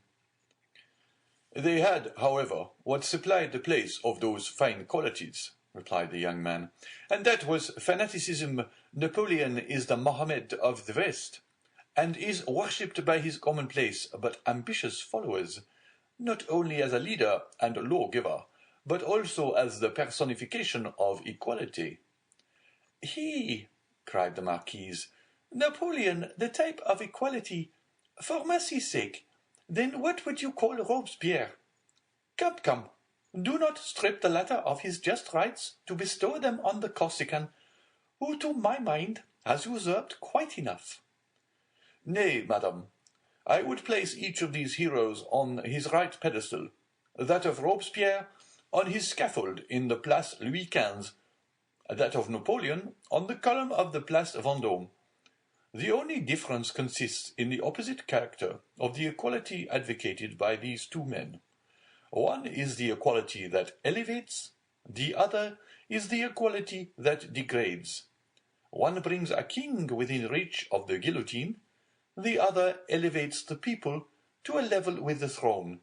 Observe, said Villefort, smiling, I do not mean to deny that both these men were revolutionary scoundrels, and that the 9th Thermidor and the 4th of April in the year 1814 were lucky days for France, worthy of being gratefully remembered by every friend to monarchy and civil order.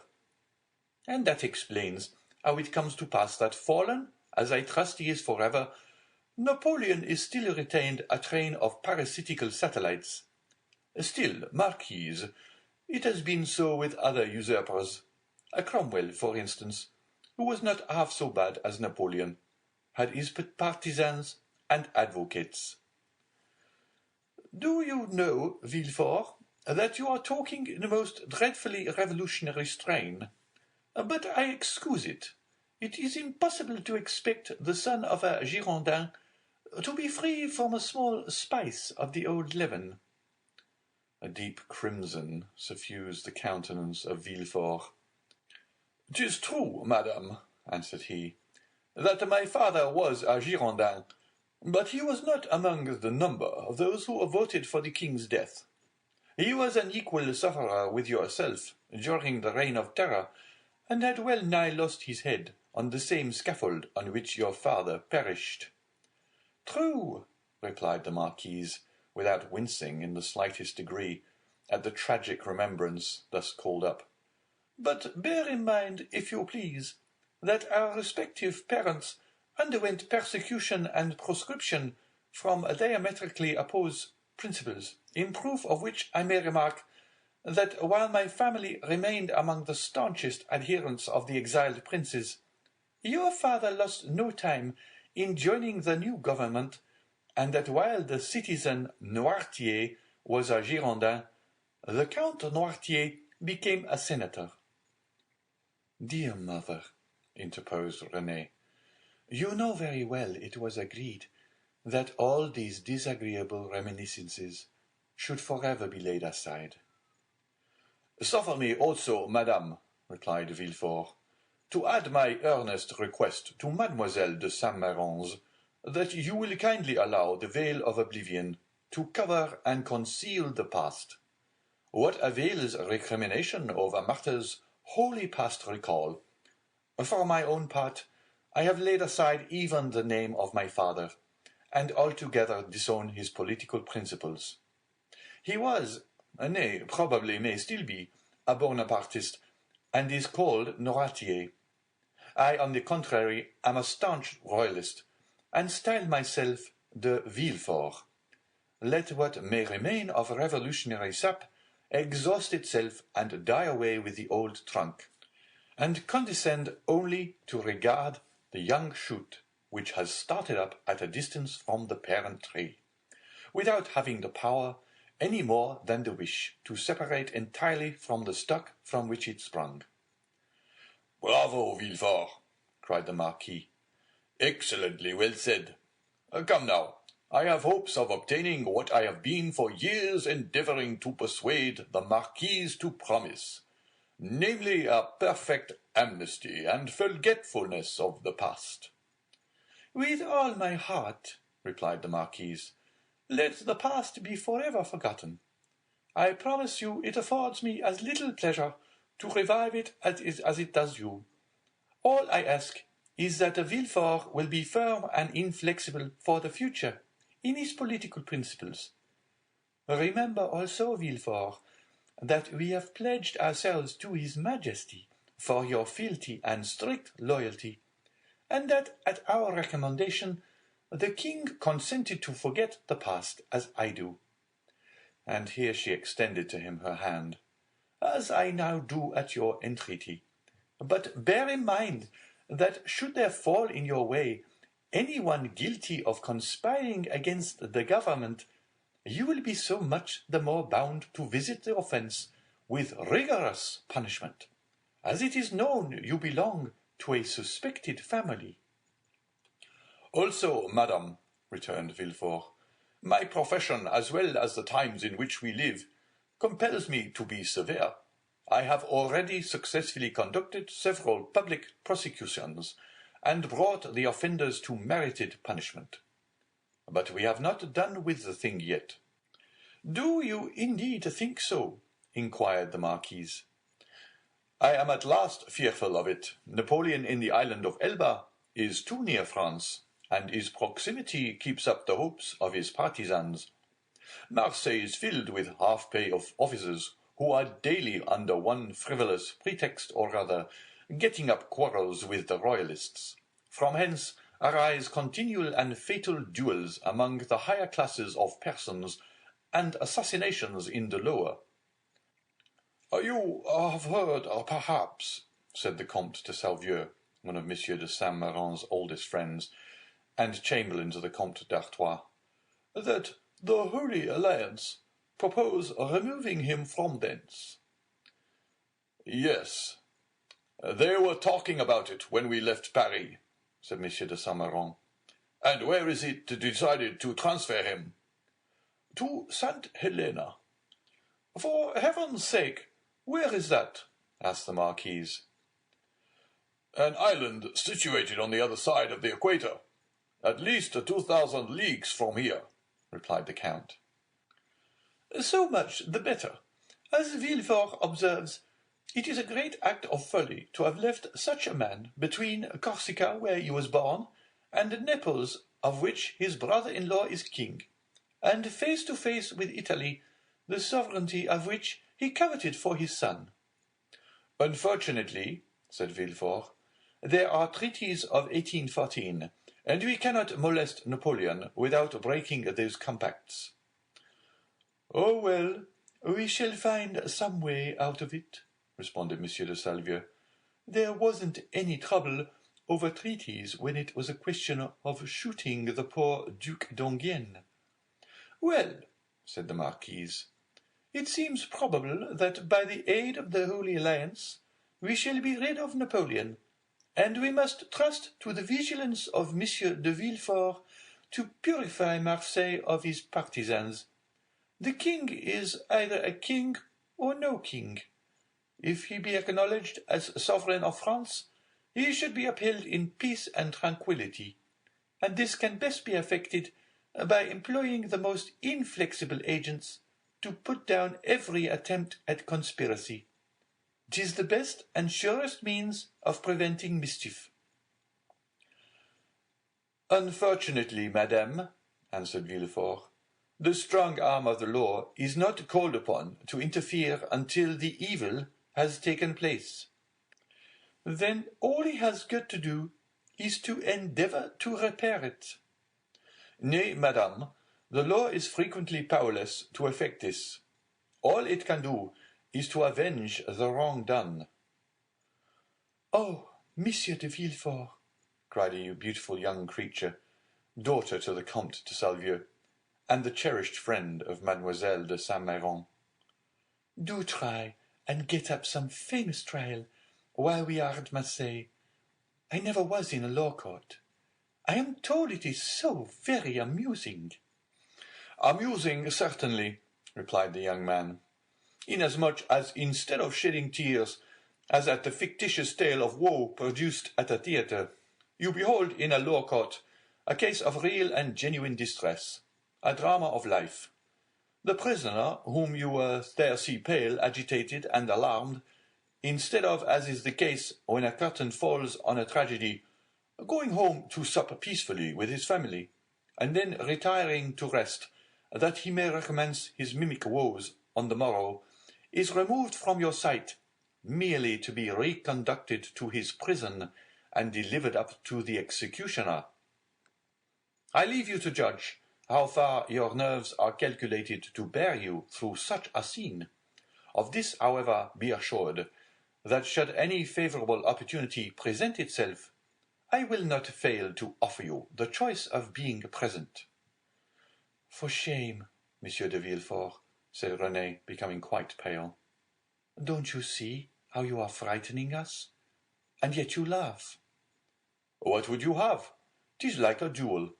I have already recorded sentence of death 5 or 6 times against the movers of political conspiracies, and who can say how many daggers may be ready sharpened and only waiting a favourable opportunity to be buried in my heart?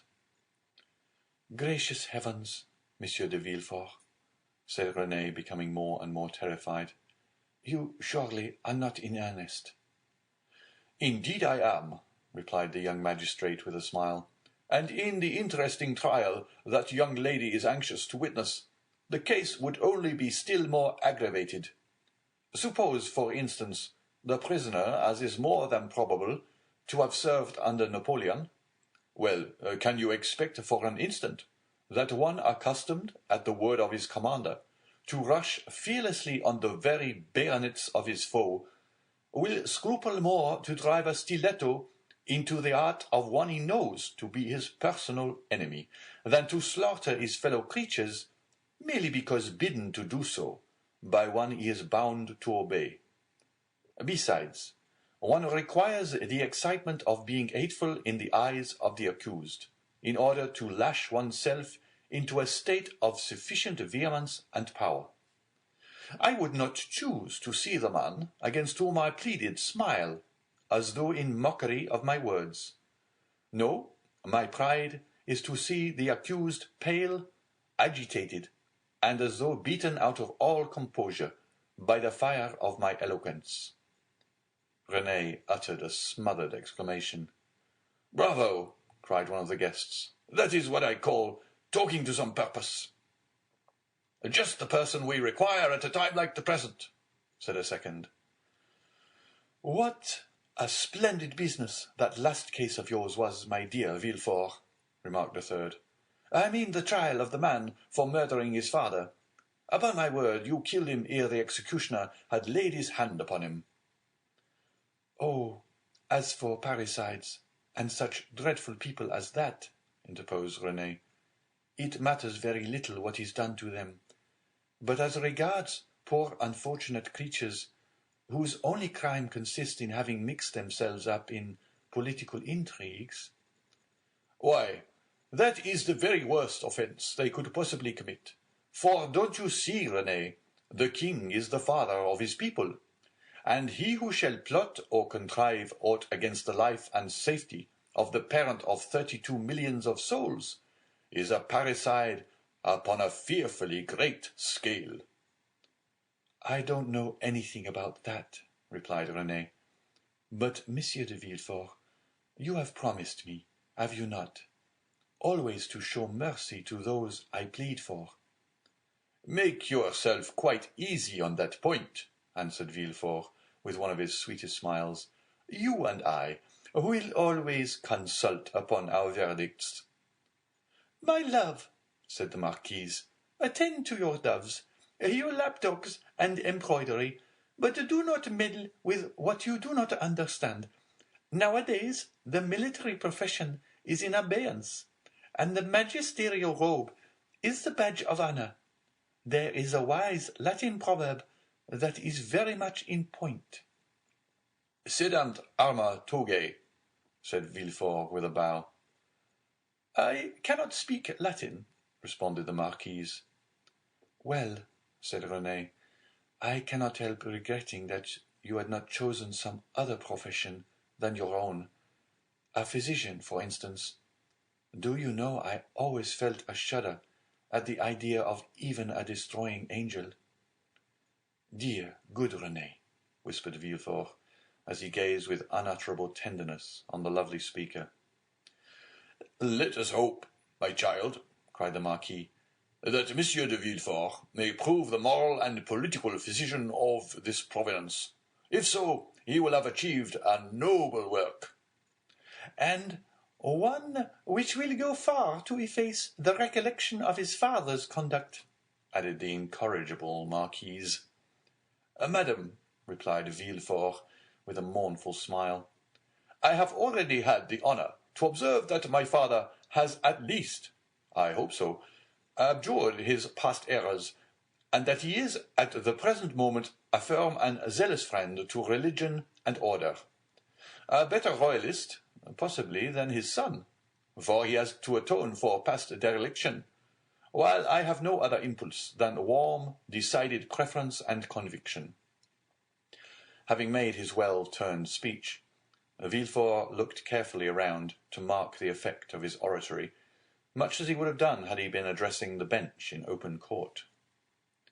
"Do you know, my dear Villefort," cried the Comte de Salvieux, "that is exactly what I myself said the other day at the Tuileries, when questioned by His Majesty's principal chamberlain touching the singularity of an alliance between the son of our Girondin and the daughter of an officer of the Duc de Conde. And I assure you, he seemed fully to comprehend that this mode of reconciling political differences was based upon sound and excellent principles. Then the king, who, without our suspecting it, had overheard our conversation, interrupted us by saying, "Villefort."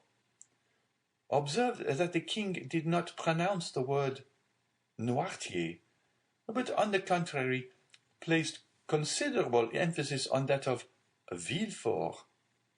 "Villefort," said his Majesty, "is a young man of great judgment and discretion, who will be sure to make a figure in his profession. I like him much, and it gave me great pleasure to hear that he was about to become the son-in-law of the Marquis and Marquise de Saint-Méran. I should myself have recommended the match, had not the noble Marquis anticipated my wishes, by requesting my consent to it. Is it possible the king could have condescended so far as to express himself so favourably of me? Asked the enraptured Villefort. I give you his very words, and if the Marquis chose to be candid, he will confess that they perfectly agree with what his Majesty said to him, when he went 6 months ago to consult him upon the subject of your espousing his daughter. That is true, answered the Marquis. How much do I owe this gracious prince? What is there I would not do to evince my earnest gratitude? That is right, cried the Marquise. I love to see you thus. Now then, with a conspirator to fall into your hands, he would be most welcome.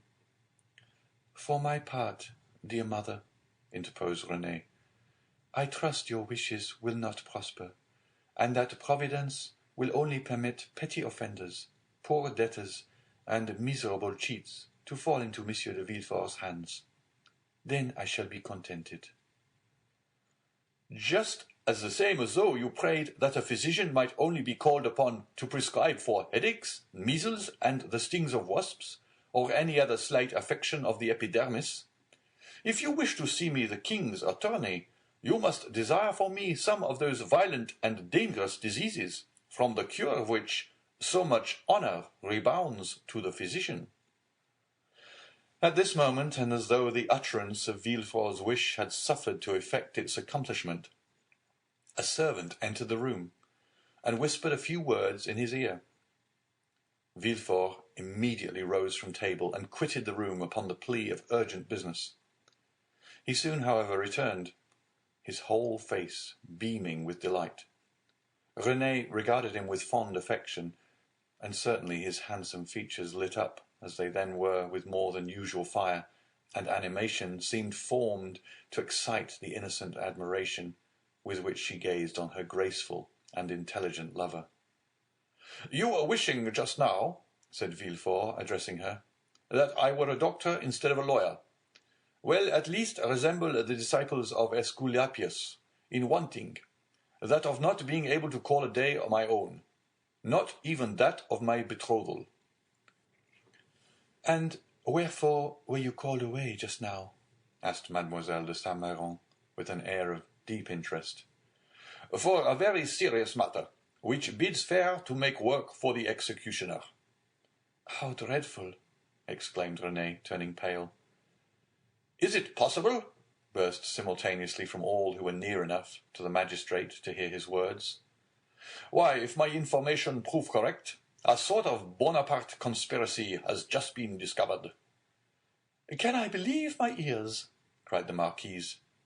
I will read you the letter containing the accusation at least, said Villefort.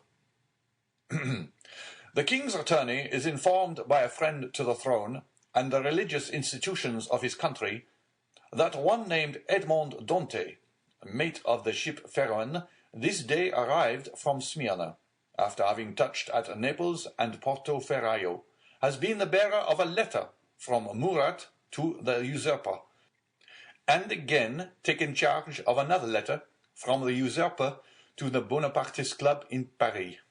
Ample corroboration of this statement may be obtained by arresting the above-mentioned Edmond Dante, who either carries the letter for Paris about with him, or has it at his father's abode. Should it not be found in the possession of father or son, then it will be assuredly be discovered in the cabin belonging to the said Dante on board the Pharaon. But, said Renée, this letter, which after all is but an anonymous scrawl, is not even addressed to you, but to the king's attorney. True, but the gentleman being absent, his secretary by his orders opened his letters, thinking this one of importance. He sent for me, but not finding me, took upon himself to give the necessary orders for arresting the accused party. Then the guilty person is absolutely in custody? said the Marquise. Nay, dear mother, Say the accused person. You know we cannot yet pronounce him guilty. He is in safe custody, answered Villefort. And rely upon it, if the letter is found, he will not be likely to be trusted abroad again, unless he goes forth under the especial protection of the headsman. And where is the unfortunate being? asked Renée. He is at my house. Come, my dear friend, interrupted the Marquise. Do not neglect your duty to linger with us. You are the king's servant, and must go wherever that service calls you. Oh, Villefort, cried Renée, clasping her hands and looking towards her lover with piteous earnestness, be merciful on this day of our betrothal.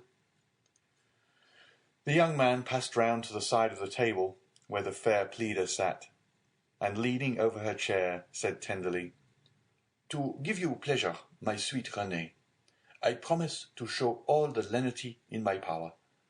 But if the charges brought against this Bonapartist hero prove correct, why then, you really must give me leave to order his head to be cut off. Renée shuddered. Never mind that foolish girl, Villefort, said the Marquise. She will soon get over these things. So saying, Madame de Saint-Méran extended her dry, bony hand to Villefort, who, while imprinting a son-in-law's respectful salute on it, looked at Renée as much as to say, I must try and fancy it is your dear hand I kiss, as it should have been.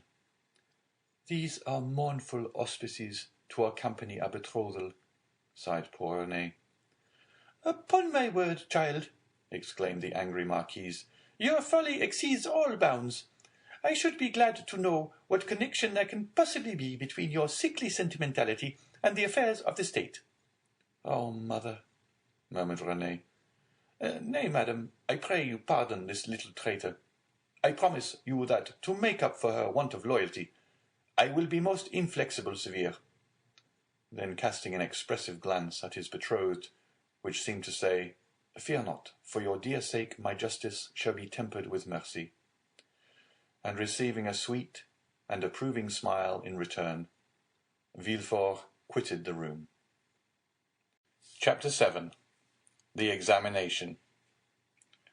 No sooner had Villefort left the salon than he assumed the grave air of a man who holds the balance of life and death in his hands. Now, in spite of the nobility of his countenance, the command of which, like a finished actor, he had carefully studied before the glass, it was by no means easy for him to assume an air of judicial severity. Except the recollection of the line of politics his father had adopted, and which might interfere, unless he acted with the greatest prudence, with his own career, Gérard de Villefort was as happy as a man could be. Already rich, he held a high official situation. Though only 27, he was about to marry a young and charming woman, whom he loved, not passionately, but reasonably, as became a deputy attorney of the king, and besides her personal attractions, which were very great, Mademoiselle de Saint-Méran's family possessed considerable political influence, which they would, of course, exert in his favour. The dowry of his wife amounted to 50,000 crowns, and he had, besides, the prospect of seeing her fortune increased to 500,000 at her father's death. These considerations naturally gave Villefort a feeling of such complete felicity that his mind was fairly dazzled in its contemplation. At the door he met the commissary of police, who was waiting for him. The sight of this officer recalled Villefort from the third heaven to earth. He composed his face, as we have before described, and said, I have read the letter, sir, and you have acted rightly in arresting this man. Now inform me what you have discovered concerning him and the conspiracy. We know nothing as yet of the conspiracy, monsieur. All the papers found have been sealed up and placed on your desk. The prisoner himself is named Edmond Dante, mate on board the three-master, the Pharaon, trading in cotton with Alexandre and Smyrna, and belonging to Morel and Son of Marseilles. Before he entered the merchant service, had he ever served in the marines?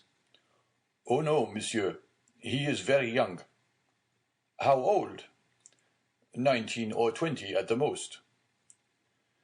At this moment, and as Villefort had arrived at the corner of the Rue du Conseil, a man who seemed to have been waiting for him approached. It was Monsieur Morel. "Ah, Monsieur de Villefort," cried he, "I am delighted to see you. Some of your people have committed the strangest mistake. They have just arrested Edmond Dantès, mate of my vessel." "I know it, monsieur," replied Villefort, "and I am now going to examine him." "Oh," said Morel, carried away by his friendship, "you do not know him, and I do. He is the most estimable, the most trustworthy creature in the world, and I will venture to say there is not a better seaman in all the merchant service. Oh, Monsieur de Villefort, I beseech your indulgence for him." Villefort, as we have seen, belonged to the aristocratic party at Marseilles, Morel to the plebeian. The first was a royalist, the other suspected of Bonapartism. Villefort looked disdainfully at Morel and replied, "You are aware, monsieur, that a man may be estimable and trustworthy in private life, and the best seaman in the merchant service, and yet be, politically speaking, a great criminal. Is it not true?" The magistrate laid emphasis on these words, as if he wished to apply them to the owner himself, while his eyes seemed to plunge into the heart of one who, interceding for another, had himself need of indulgence. Morel reddened, for his own conscience was not quite clear on politics. Besides, what Dantès had told him of his interview with the Grand Marshal, and what the Emperor had said to him, embarrassed him. He replied, however, "I entreat you, Monsieur de Villefort, be as you always are, kind and equitable, and give him back to us soon." This "give us" sounded revolutionary in the deputy's ears. "Aha!" murmured he. "Is Dantès then a member of some Carbonari society, that his protector thus employs the collective form?" "He was, if I recollect, arrested in a tavern, in company with great many others." Then he added, "Monsieur, you may rest assured I shall perform my duty impartially, and that if he be innocent, you shall not have appealed to me in vain. Should he, however, be guilty, in his present epoch, impunity would furnish a dangerous example, and I must do my duty." As he had now arrived at the door of his own house, which adjoined the Palais de Justice, he entered, after having coldly saluted the shipowner, who stood as if petrified on the spot where Villefort had left him. The antechamber was full of police agents and gendarmes, in the midst of whom, carefully watched, but calm and smiling, stood the prisoner. Villefort traversed the antechamber, cast a side-glance at Dantès, and taking a packet which a gendarme offered him, disappeared, saying, "Bring in the prisoner." Rapid as had been Villefort's glance, it had served to give him an idea of the man he was about to interrogate. He had recognized intelligence in the high forehead, courage in the dark eye and bent brow, and frankness in the thick lips that showed a set of pearly teeth. Villefort's first impression was favorable, but he had been so often warned to mistrust first impulses, that he applied the maxim to the impression, forgetting the difference between the two words. He stifled therefore the feelings of compassion that were rising, composed his features, and sat down, grim and sombre, at his desk. An instant after Dantès entered, he was pale but calm and collected, and saluting his judge with easy politeness, looked round for a seat, as if he had been in Monsieur Morel's salon. It was then that he encountered for the first time Villefort's look, that look peculiar to the magistrate, who, while seeming to read the thoughts of others, betrays nothing of his own. "Who and what are you?" demanded Villefort, turning over a pile of papers containing information relative to the prisoner that a police agent had given to him on his entry, and that already in an hour's time had swelled to voluminous proportions, thanks to the corrupt espionage of which the accused is always made the victim. "My name is Edmond Dante," replied the young man calmly. "I am mate of the Pharaon, belonging to Messrs. Morel and Son." "Your age?" continued Villefort. 19, returned Dante. "What were you doing at the moment you were arrested?" "I was at the festival of my marriage, monsieur," said the young man, his voice slightly tremulous. So great was the contrast between that happy moment and the painful ceremony he was now undergoing. So great was the contrast between the sombre aspect of M. de Villefort and the radiant face of Mercédès. "You were at the festival of your marriage," said the deputy, shuddering in spite of himself. "Yes, monsieur. I am on the point of marrying a young girl I have been attached to for 3 years." Villefort, impassive as he was struck with this coincidence, and the tremulous voice of Dante, surprised in the midst of his happiness, struck a sympathetic chord in his own bosom. He also was on the point of being married, and he was summoned from his own happiness to destroy that of another. "This philosophic reflection," thought he, "will make a great sensation at Monsieur de Saint-Méran's." And he arranged mentally, while Dante awaited further questions, the antithesis by which orators often create a reputation for eloquence. When this speech was arranged, Villefort turned to Dante. "Go on, sir," said he. "What would you have me say?" "Give all the information in your power." "Tell me on which point you desire information, and I will tell you all I know. Only," he added with a smile, "I warn you, I know very little." "Have you served under the usurper?" "I was about to be mustered into the Royal Marines when he fell." "It is reported your political opinions are extreme," said Villefort, who had never heard anything of the kind, but was not sorry to make this inquiry, as if it were an accusation. "My political opinions?" replied Dante. "Alas, sir, I never had any opinions. I am hardly 19. I know nothing. I have no part to play. If I obtain the situation I desire, I shall owe it to M. Morel. Thus all my opinions, I will not say it public, but private, are confined to these 3 sentiments. I love my father, I respect M. Morel, and I adore Mercédès. This, sir, is all I can tell you, and you see how uninteresting it is." As Dante spoke, Villefort gazed at his ingenuous and open countenance, and recollected the words of Renée, who, without knowing who the culprit was, had besought his indulgence for him. With the deputy's knowledge of crime and criminals, every word the young man uttered convinced him more and more of his innocence. This lad, for he was scarcely a man, simple, natural, eloquent with that eloquence of the heart never found when sought for, full of affection for everybody because he was happy and because happiness renders even the wicked good, extended his affection even to his judge, spite of Villefort's severe look and stern accent.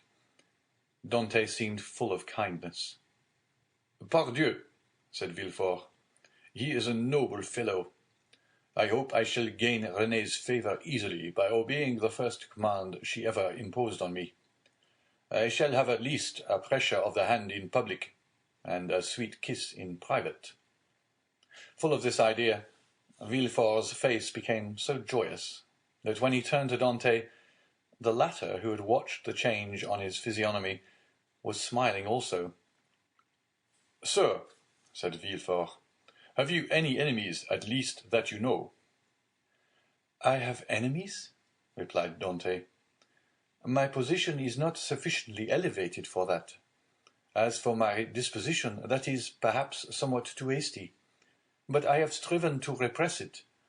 I have had 10 or 12 sailors under me, and if you question them, they will tell you that they love and respect me, not as a father, for I am too young, but as an elder brother." "But you may have excited jealousy.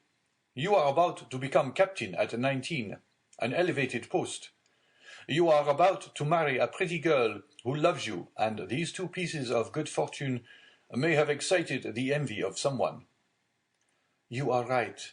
You know men better than I do, and what you say may possibly be the case, I confess. But if such persons are among my acquaintances, I prefer not to know it, because then I should be forced to hate them. You are wrong. You should always strive to see clearly around you. You seem a worthy young man. I will depart from the strict line of my duty to aid you in discovering the author of this accusation. Here is the paper. Do you know the writing? As he spoke, Villefort drew the letter from his pocket and presented it to Dante. Dante read it. A cloud passed over his brow as he said, "No, monsieur, I do not know the writing, and yet it is tolerably plain. Whoever did it writes well. I am very fortunate," added he, looking gratefully at Villefort, "to be examined by such a man as you, for this envious person is a real enemy." And by the rapid glance that the young man's eyes shot forth, Villefort saw how much energy lay hid beneath his mildness. "Now," said the deputy, "answer me frankly, not as a prisoner to a judge, but as one man to another who takes an interest in him. What truth is there in the accusation contained in this anonymous letter?" And Villefort threw disdainfully on his desk the letter Dante had just given back to him. "None at all. I will tell you the real facts. I swear by my honor as a sailor, by my love for Mercédès, by the life of my father." "Speak, monsieur," said Villefort. Then internally, "If Renée could see me, I hope she would be satisfied, and would no longer call me a decapitator." "Well, when we quitted Naples, Captain Leclerc was attacked with a brain fever.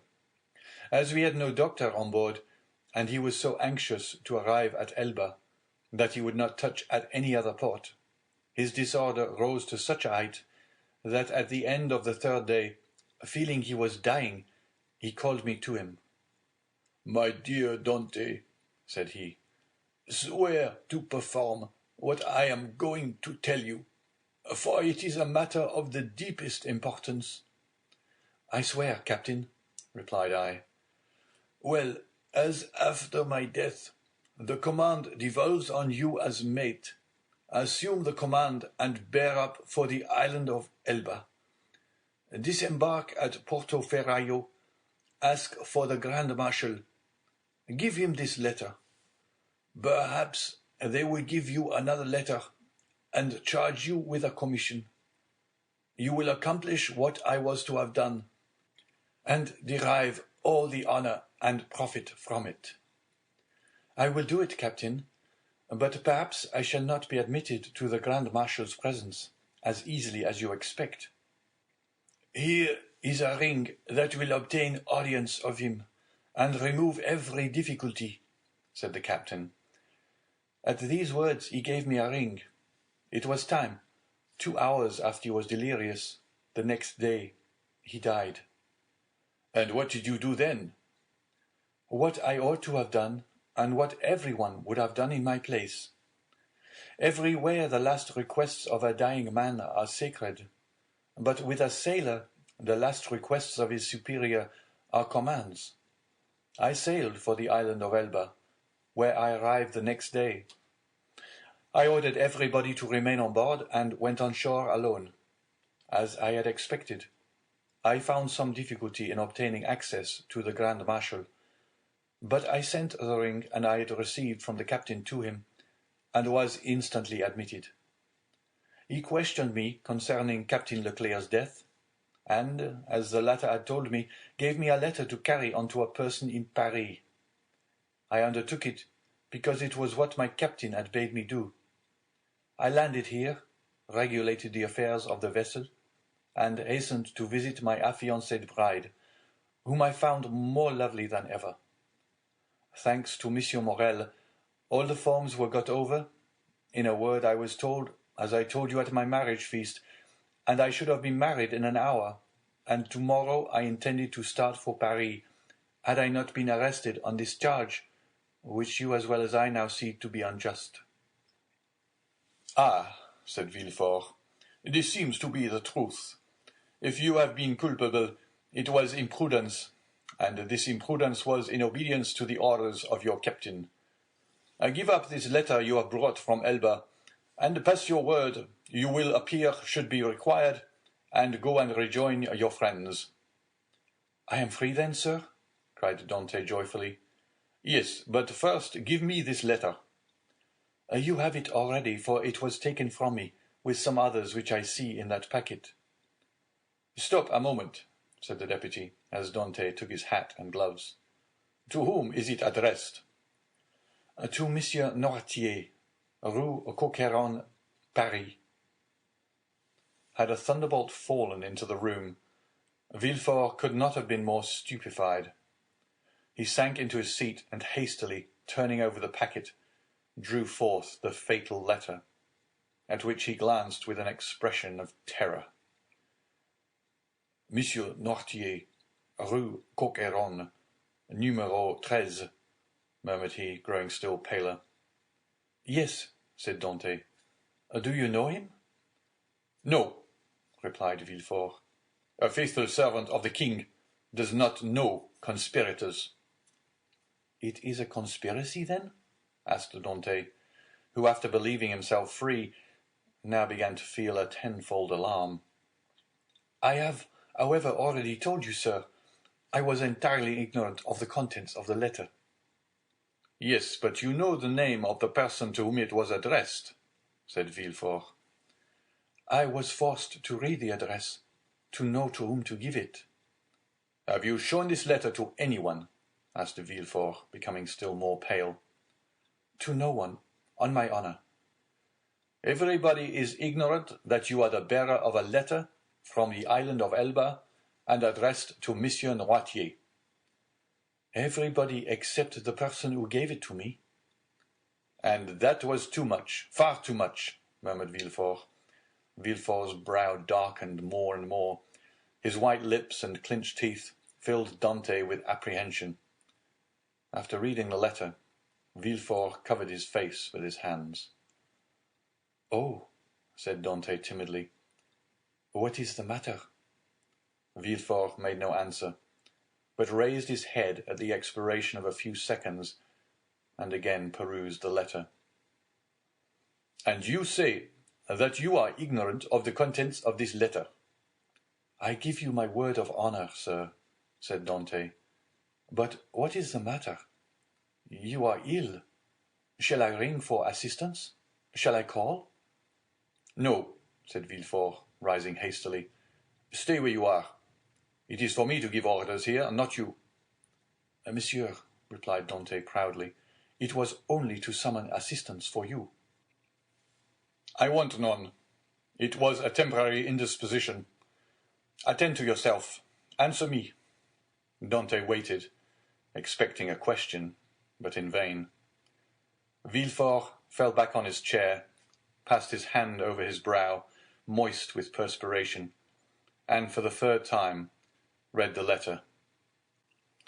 "Oh, if he knows the contents of this," murmured he, "and that Noirtier is the father of Villefort, I am lost."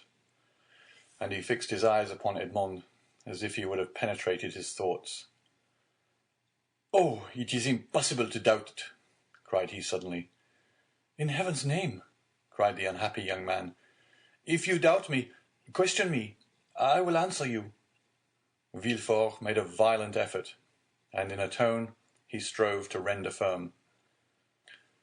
"Sir," said he, "I am no longer able, as I had hoped, to restore you immediately to liberty. Before doing so, I must consult the trial justice. What my own feeling is you already know." "Oh, monsieur," cried Dante, "you have been rather a friend than a judge." "Well, I must detain you some time longer, but I will strive to make it as short as possible. The principal charge against you is this letter, and you see—" Villefort approached the fire, cast it in, and waited until it was entirely consumed. "You see, I destroy it." "Oh," exclaimed Dante, "you are goodness itself." "Listen," continued Villefort. "You can now have confidence in me after what I have done. Oh, command, and I will obey. Listen, this is not a command, but advice I give you. Speak, and I will follow your advice. I shall detain you until this evening in the Palais de Justice. Should anyone else interrogate you, say to him what you have said to me, but do not breathe a word of this letter. I promise. It was Villefort who seemed to entreat, and the prisoner who reassured him. You see, continued he, glancing toward the grate, where fragments of burnt paper fluttered in the flames, the letter is destroyed. You and I alone know of its existence. Should you therefore be questioned, deny all knowledge of it. Deny it boldly, and you are saved. Be satisfied, I will deny it. It was the only letter you had? It was. Swear it. I swear it. Villefort rang. A police agent entered.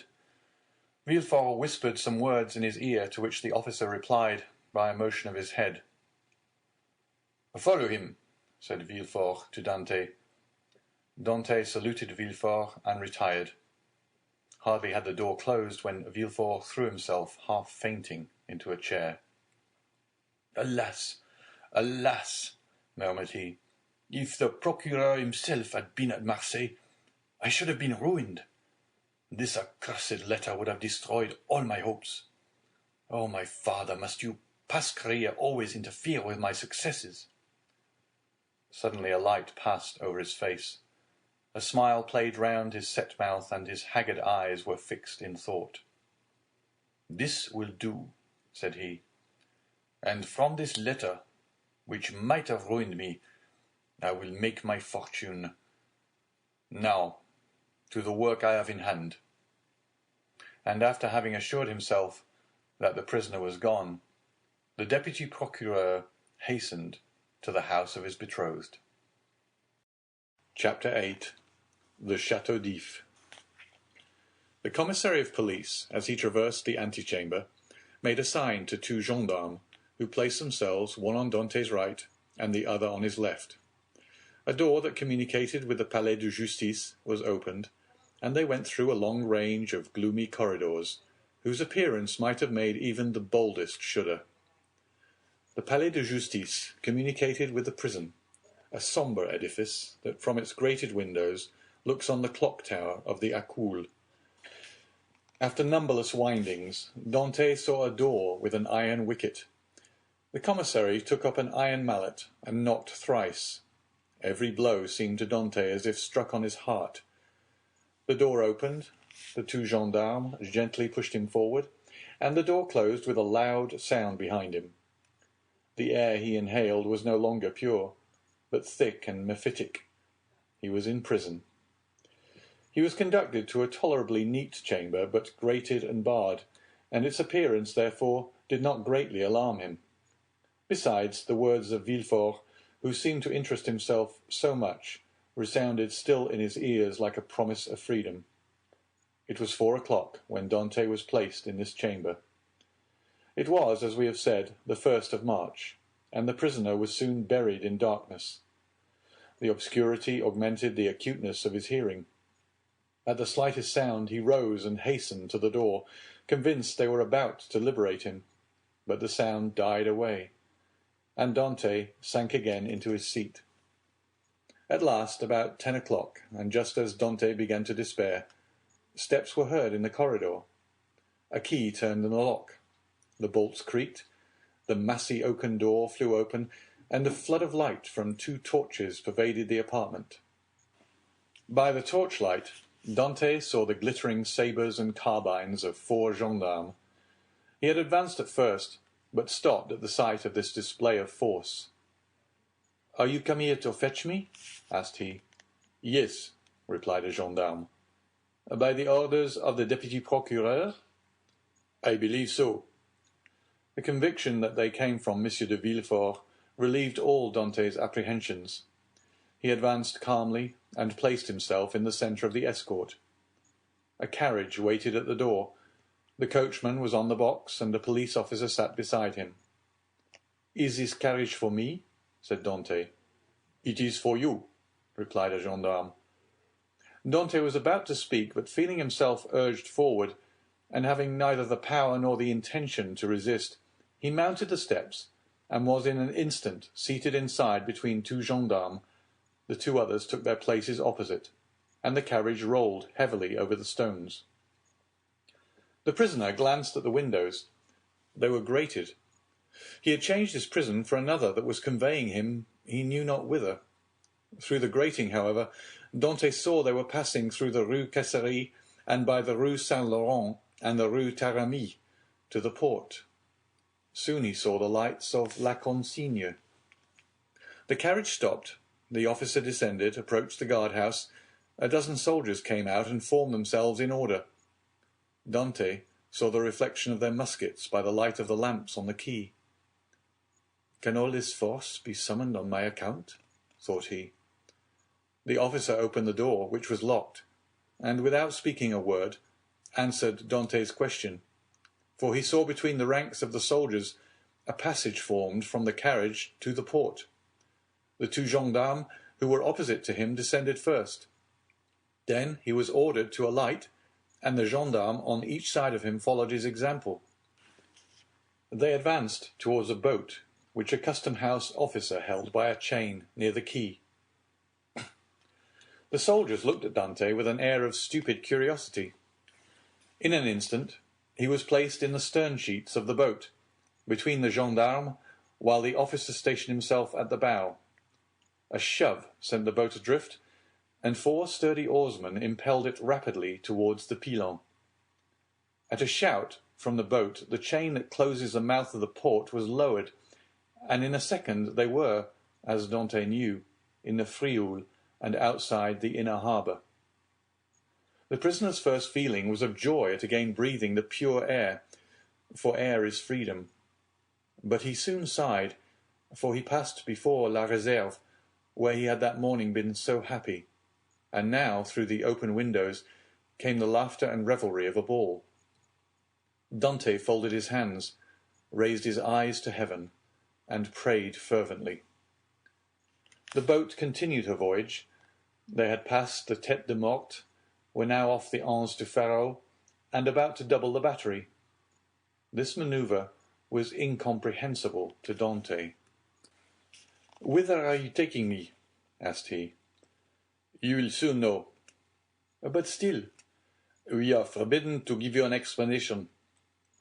Dante, trained in discipline, knew that nothing would be more absurd than to question subordinates, who were forbidden to reply, and so he remained silent.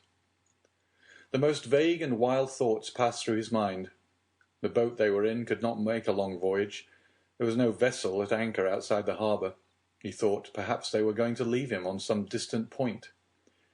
He was not bound, nor had they made any attempt to handcuff him. This seemed a good augury. Besides, had not the deputy, who had been so kind to him, told him that provided he did not pronounce the dreaded name of Noirtier, he had nothing to apprehend? Had not Villefort, in his presence, destroyed the fatal letter, the only proof against him? He waited silently, striving to pierce through the darkness. They had left the Île Ratonneau, where the lighthouse stood on the right, and were now opposite the Point des Catalans. It seemed to the prisoner that he could distinguish a feminine form on the beach, for it was there Mercédès dwelt. How was it that a presentiment did not warn Mercédès that her lover was within 300 yards of her? One light alone was visible, and Dante saw that it came from Mercédès' chamber. Mercédès was the only one awake in the whole settlement. A loud cry could be heard by her, but pride restrained him, and he did not utter it. What would his guards think if they heard him shout like a madman? He remained silent, his eyes fixed upon the light. The boat went on, but the prisoner thought only of Mercédès. An intervening elevation of land hid the light. Dante turned, and perceived that they had got out to sea. While he had been absorbed in thought, they had shipped their oars and hoisted sail. The boat was now moving with the wind.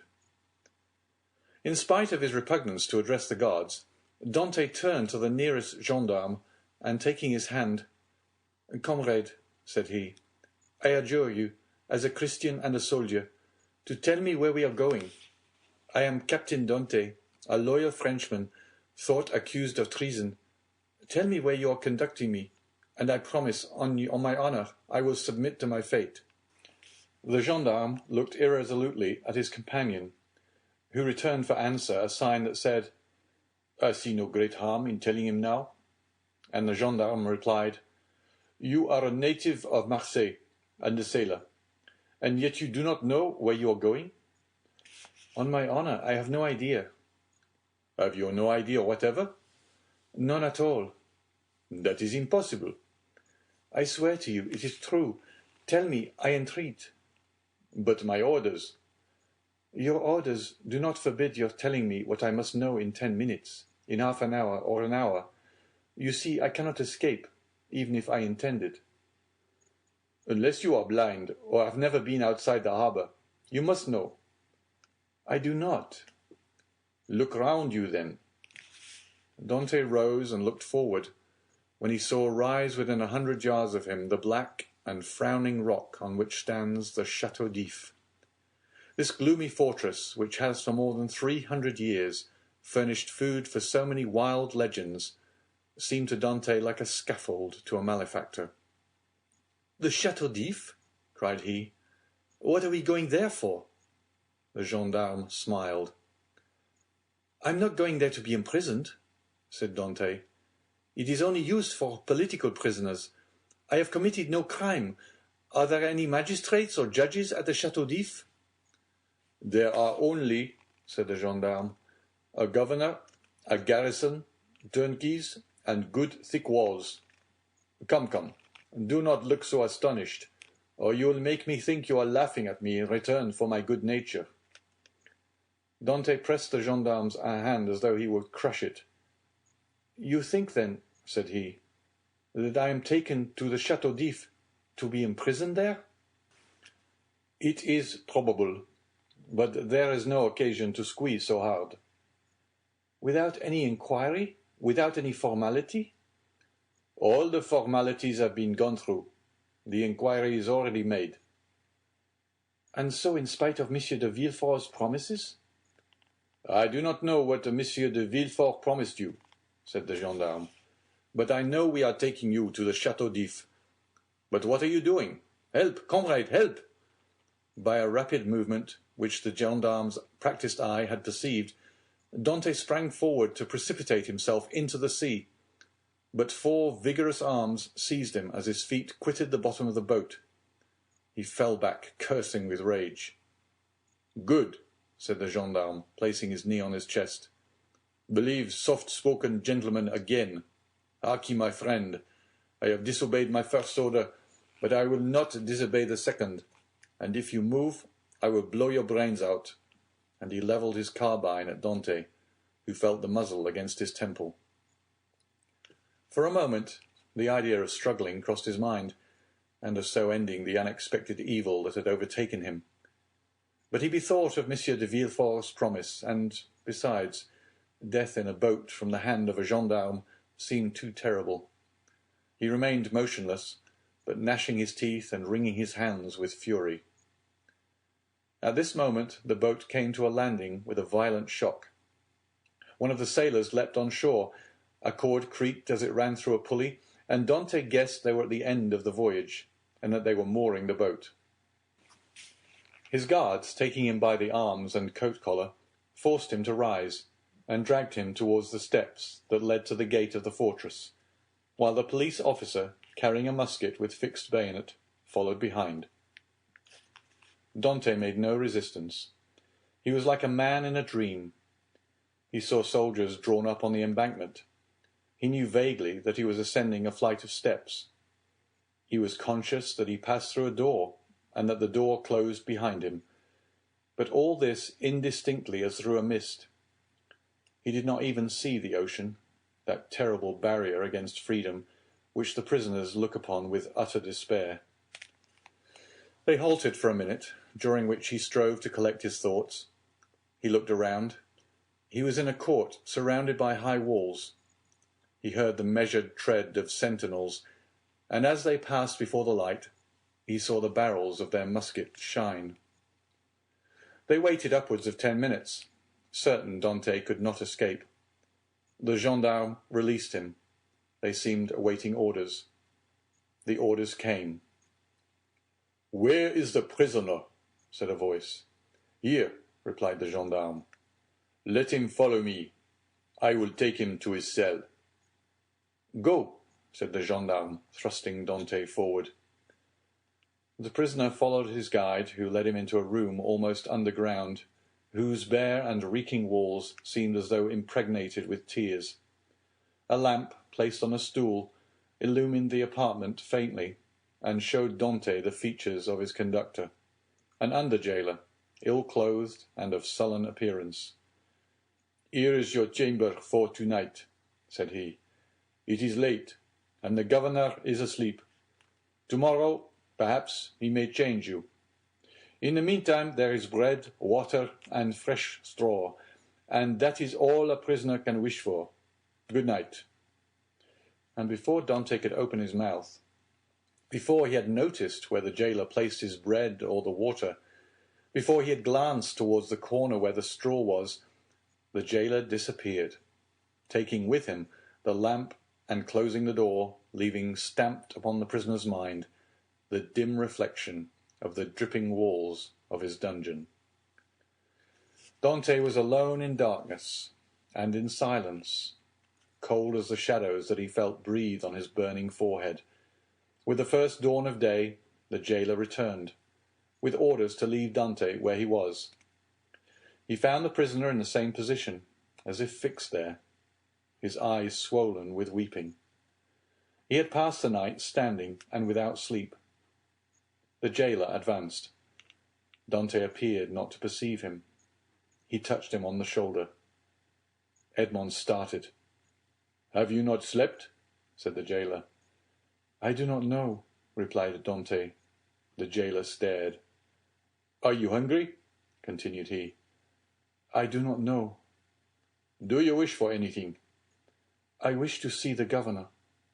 The jailer shrugged his shoulders and left the chamber. Dante followed him with his eyes and stretched forth his hands towards the open door. But the door closed. All his emotion then burst forth. He cast himself on the ground, weeping bitterly, and asking himself what crime he had committed that he was thus punished. The day passed thus. He scarcely tasted food, but walked around and round the cell like a wild beast in its cage.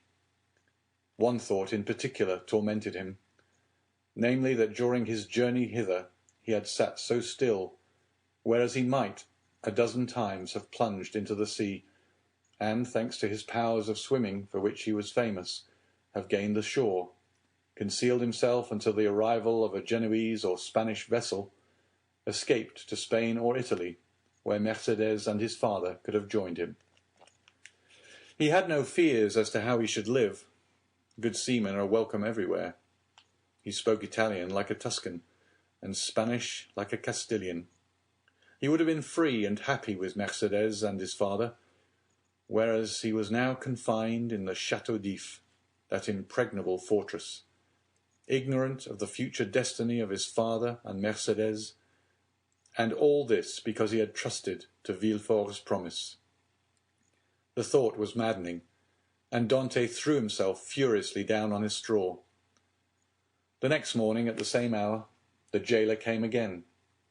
"Well," said the jailer, "are you more reasonable today?" Dante made no reply. "Come, cheer up. Is there anything that I can do for you?" "I wish to see the governor." "I have already told you it was impossible." "Why so?" "Because it is against prison rules, and prisoners must not even ask for it." "What is allowed, then?" "Better fare, if you pay for it, books, and leave to walk about." "I do not want books. I am satisfied with my food, and do not care to walk about. But I wish to see the governor." "If you worry me by repeating the same thing, I will not bring you any more to eat." "Well then," said Edmond, "if you do not, I shall die of hunger, that is all."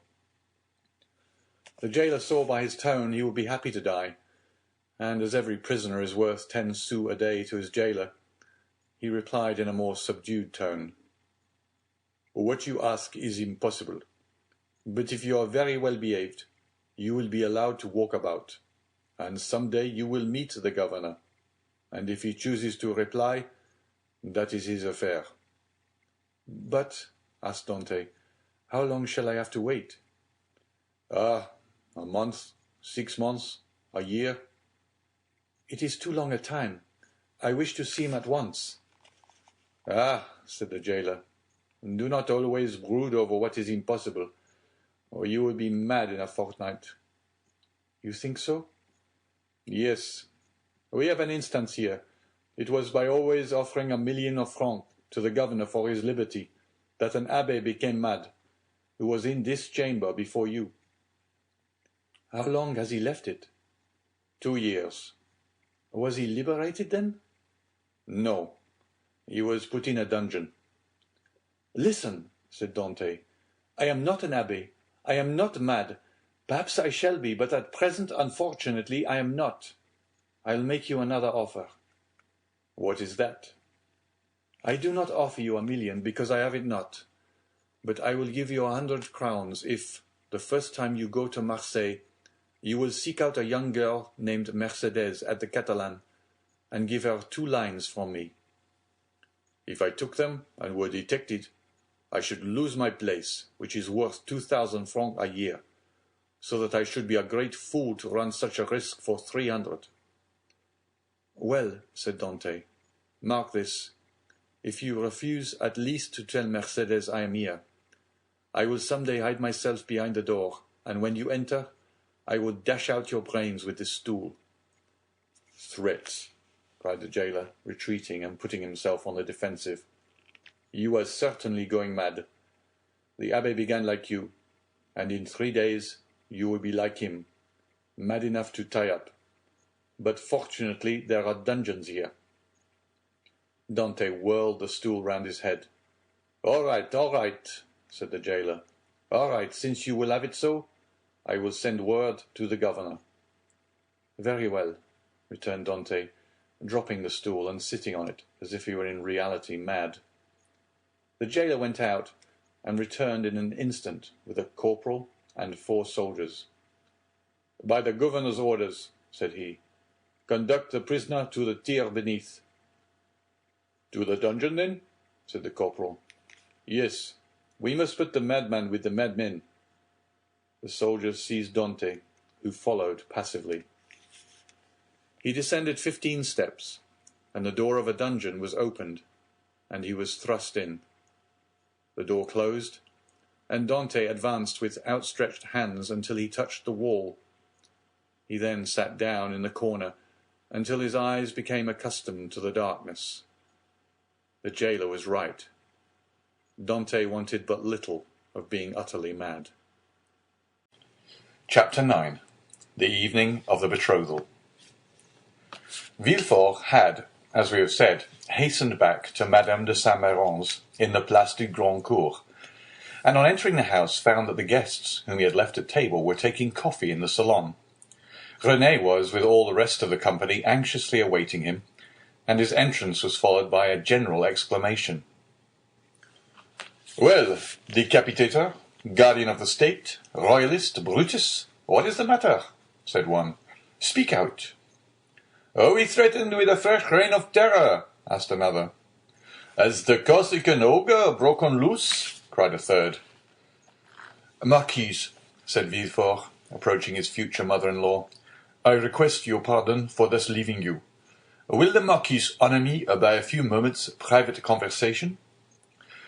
"Ah, it is a really serious matter, then?" asked the Marquis, remarking the cloud on Villefort's brow. "So serious that I must take leave of you for a few days. So," added he, turning to Renée, "judge for yourself, if it be not important." "You are not going to leave us?" cried Renée, unable to hide her emotion at this unexpected announcement. "Alas," returned Villefort, "I must." "Where, then, are you going?" asked the Marquise. That, madam, is an official secret, but if you have any commissions for Paris, a friend of mine is going there tonight, and will with pleasure undertake them. The guests looked at each other. You wish to speak to me alone? Said the Marquis. Yes, let us go to the library, please.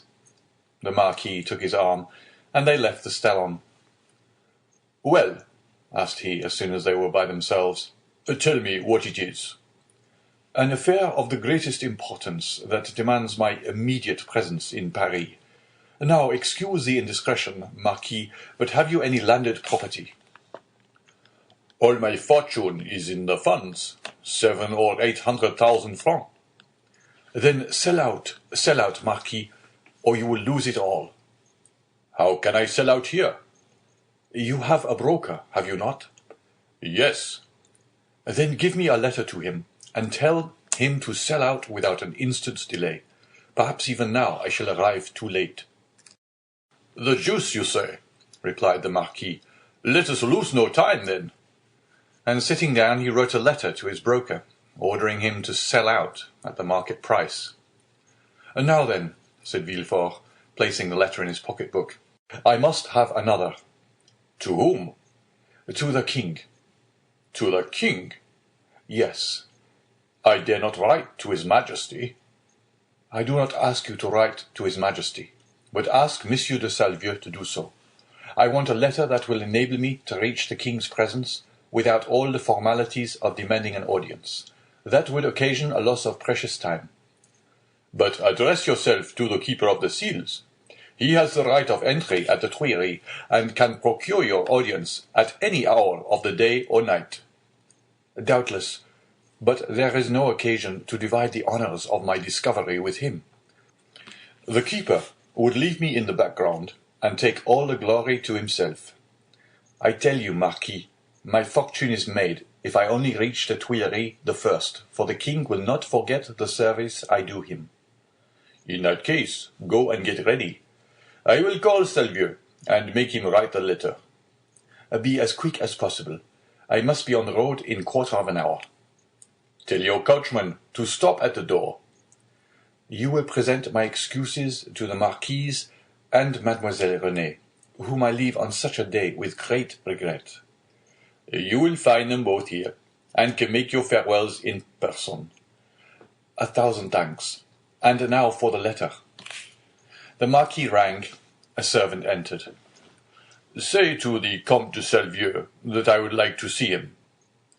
Now then, go, said the Marquis. I shall be gone only a few moments. Villefort hastily quitted the apartment, but reflecting that the sight of the deputy procureur running through the streets would be enough to throw the whole city into confusion, he resumed his ordinary pace.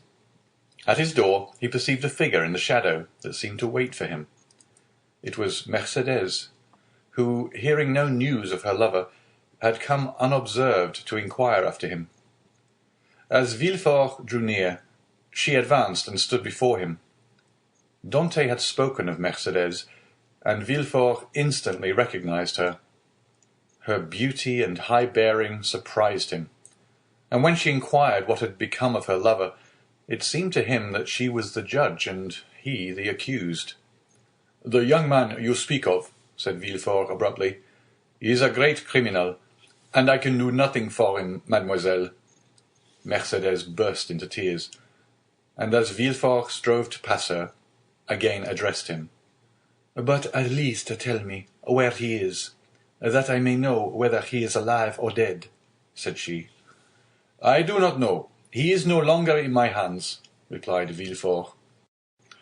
And, desirous of putting an end to the interview, he pushed by her and closed the door, as if to exclude the pain he felt.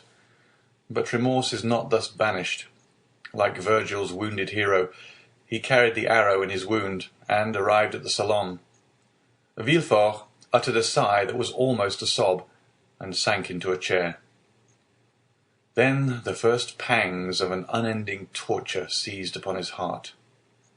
The man he sacrificed to his ambition, that innocent victim immolated on the altar of his father's faults, appeared to him pale and threatening, leading his affianced bride by the hand, and bringing with him remorse, not such as the ancients figured, furious and terrible, but that slow and consuming agony whose pangs are intensified from hour to hour, up to the very moment of death. Then he had a moment's hesitation. He had frequently called for capital punishment on criminals, and owing to his irresistible eloquence they had been condemned, and yet the slightest shadow of remorse had never clouded Villefort's brow, because they were guilty. At least he believed so. But here was an innocent man whose happiness he had destroyed. In this case he was not the judge, but the executioner. As he thus reflected, he felt the sensation we have described, and which had hitherto been unknown to him, arise in his bosom, and fill him with vague apprehensions. It is thus that a wounded man trembles instinctively at the approach of the finger to his wound until it be healed. But Villefort's was one of those that never close, or if they do, only close to reopen more agonizing than ever. If at this moment the sweet voice of Renée had sounded in his ears, pleading for mercy, or the fair Mercédès had entered and said, "In the name of God, I conjure you to restore my affianced husband," his cold and trembling hands would have signed his release.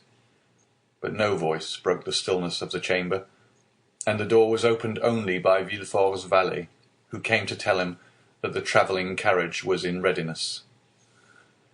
Villefort arose, or rather sprang, from his chair, hastily opened one of the drawers of his desk, emptied all the gold it contained into his pocket, stood motionless an instant, his hand pressed to his head, muttered a few inarticulate sounds, and then, perceiving that his servant had placed his cloak on his shoulders, he sprang into the carriage, ordering the postilions to drive to Monsieur de Saint-Méran's.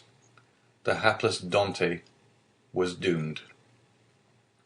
As the Marquis had promised, Villefort found the Marquise and Renée in waiting. He started when he saw Renée, for he fancied she was again about to plead for Dante. Alas, her emotions were wholly personal. She was thinking only of Villefort's departure. She loved Villefort, and he left her at the moment he was about to become her husband. Villefort knew not when he should return, and Renée, far from pleading for Dante, hated the man whose crime separated her from her lover. Meanwhile, what of Mercédès? She had met Fernand at the corner of the Rue de la Loge. She had returned to the Catalans, and had despairingly cast herself on her couch. Fernand, kneeling by her side, took her hand and covered it with kisses that Mercédès did not even feel. She passed the night thus. The lamp went out for want of oil, but she paid no heed to the darkness, and dawn came, but she knew not that it was day. Grief had made her blind to all but one object. That was Edmond. "Ah, you are there," she said at length, turning towards Fernand. "I have not quitted you since yesterday," returned Fernand sorrowfully. Monsieur Morel had not readily given up the fight. He learned that Dante had been taken to prison, and he had gone to all his friends and the influential persons of the city. But the report was already in circulation that Dante was arrested as a Bonapartist agent, and as the most sanguine looked upon any attempt of Napoleon to remount the throne as impossible, he met nothing but refusal, and had returned home in despair, declaring that the matter was serious, and that nothing more could be done. Caderousse was equally restless and uneasy, but instead of seeking, like Monsieur Morel, to aid Dante, he had shut himself up with 2 bottles of black-currant brandy in the hope of drowning reflection. But he did not succeed, and became too intoxicated to fetch any more drink, and yet not so intoxicated as to forget what had happened. With his elbows on the table, he sat between the 2 empty bottles, while spectres danced in the light of the unsnuffed candle, spectres such as Hoffmann strews over his punch-drenched pages like black, fantastic dust. Danglars alone was content and joyous. He had got rid of an enemy and made his own situation on the Feroan secure. Danglars was one of those men born with a pen behind the ear and an inkstand in place of a heart. Everything with him was multiplication or subtraction. The life of a man was to him of far less value than a numeral, especially when by taking it away he could increase the sum total of his own desires. He went to bed at his usual hour and slept in peace. Villefort, after having received M. de Salvieux's letter, embraced Renée, kissed the Marquis's hand, and shaken that of the Marquis, started for Paris, along the Aix road. Old Dante was dying with anxiety to know what had become of Edmond, but we know very well what had become of Edmond. Chapter 10. The King's Closet at the Tuileries. We will leave Villefort on the road to Paris, travelling, thanks to trebled fees, with all speed and passing through 2 or 3 apartments.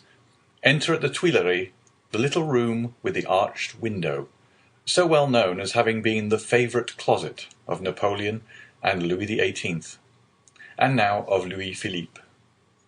There, seated before a walnut table, he had brought with him from Hartwell, and to which, from one of those fancies not uncommon to great people, he was particularly attached, the King, Louis XVIII, was carelessly listening to a man of 50 or 52 years of age, with grey hair, aristocratic bearing, and exceedingly gentlemanly attire, and meanwhile making a marginal note, in a volume of Gryphius's rather inaccurate but much sought-after edition of Horace, a work which was much indebted to the sagacious observations of the philosophical monarch.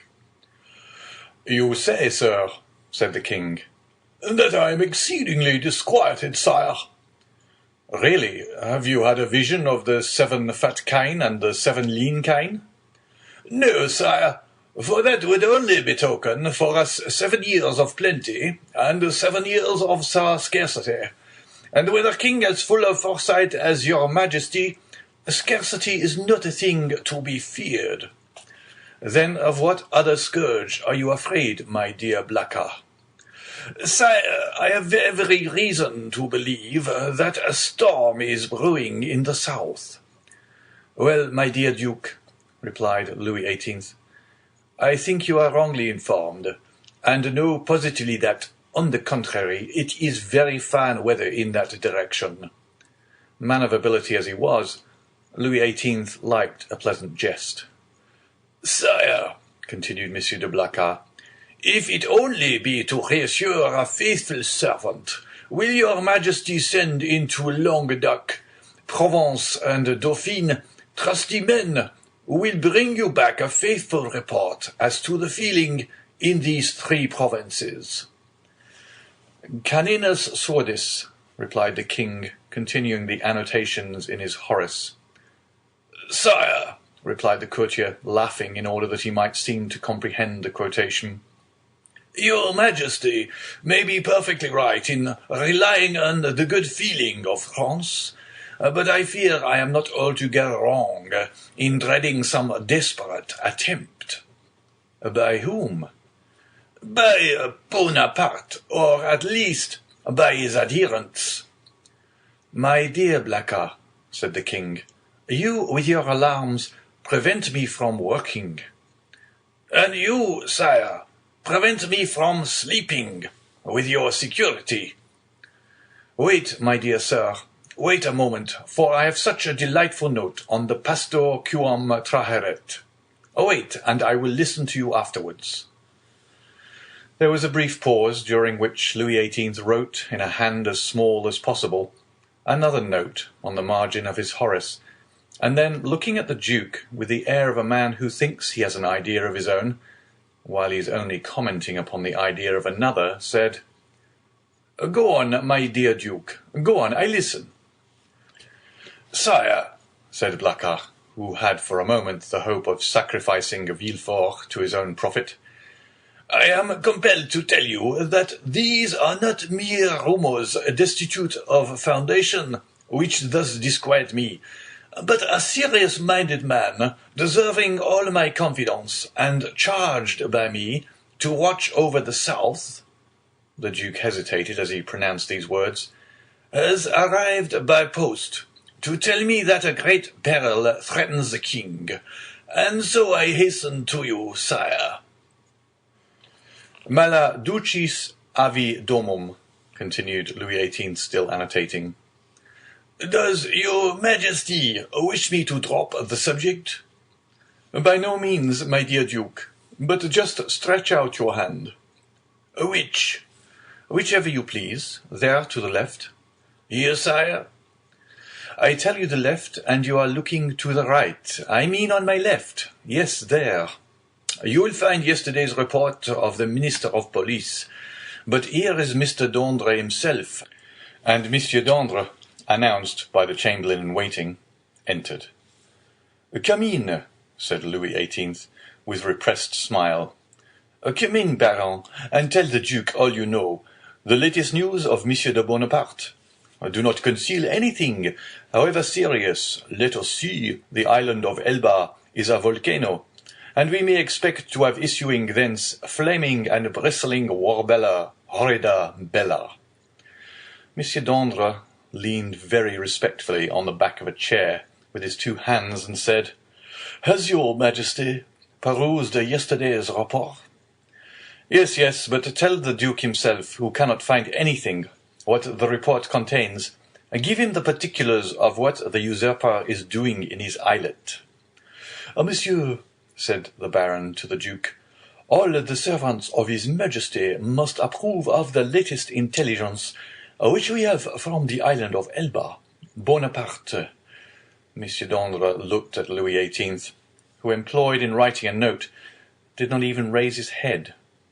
"Bonaparte," continued the Baron, "is mortally wearied and passes all days in watching his miners at work at Porto Longone." "And scratches himself for amusement," added the king. "Scratches himself?" inquired the Duke. "What does your Majesty mean?" "Yes, indeed, my dear Duke. Did you forget that this great man, this hero, this demigod, is attacked with a malady of the skin, which worries him to death, a prurigo?" "And moreover, my dear Duke," continued the Minister of Police, "we are almost assured that in a very short time the usurper will be insane." "Insane?" "Raving mad. His head becomes weaker. Sometimes he weeps bitterly, sometimes laughs boisterously. At other times he passes hours on the seashore, flinging stones in the water, and when the flint makes duck and drake 5 or 6 times, he appears as delighted as if he had gained another Marengo or Austerlitz.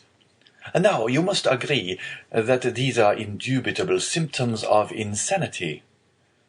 "Or of wisdom, my dear Baron, or of wisdom," said Louis XVIII, laughing.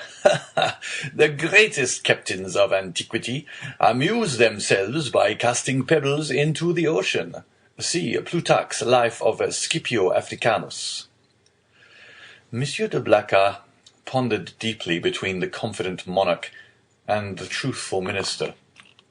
Villefort, who did not choose to reveal the whole secret, lest another should reap all the benefit of the disclosure, had yet communicated enough to cause him the greatest uneasiness. "Well, well, d'Andre," said Louis XVIII, "Blacas is not yet convinced. Let us proceed, therefore, to the usurper's conversion." The Minister of Police bowed. "The usurper's conversion?" murmured the Duke, looking at the king, and d'Andre, who spoke alternatively like Virgil shepherds. "The usurper converted?" "Decidedly, my dear Duke." "In what way converted?" "To good principles. Tell him all about it, Baron."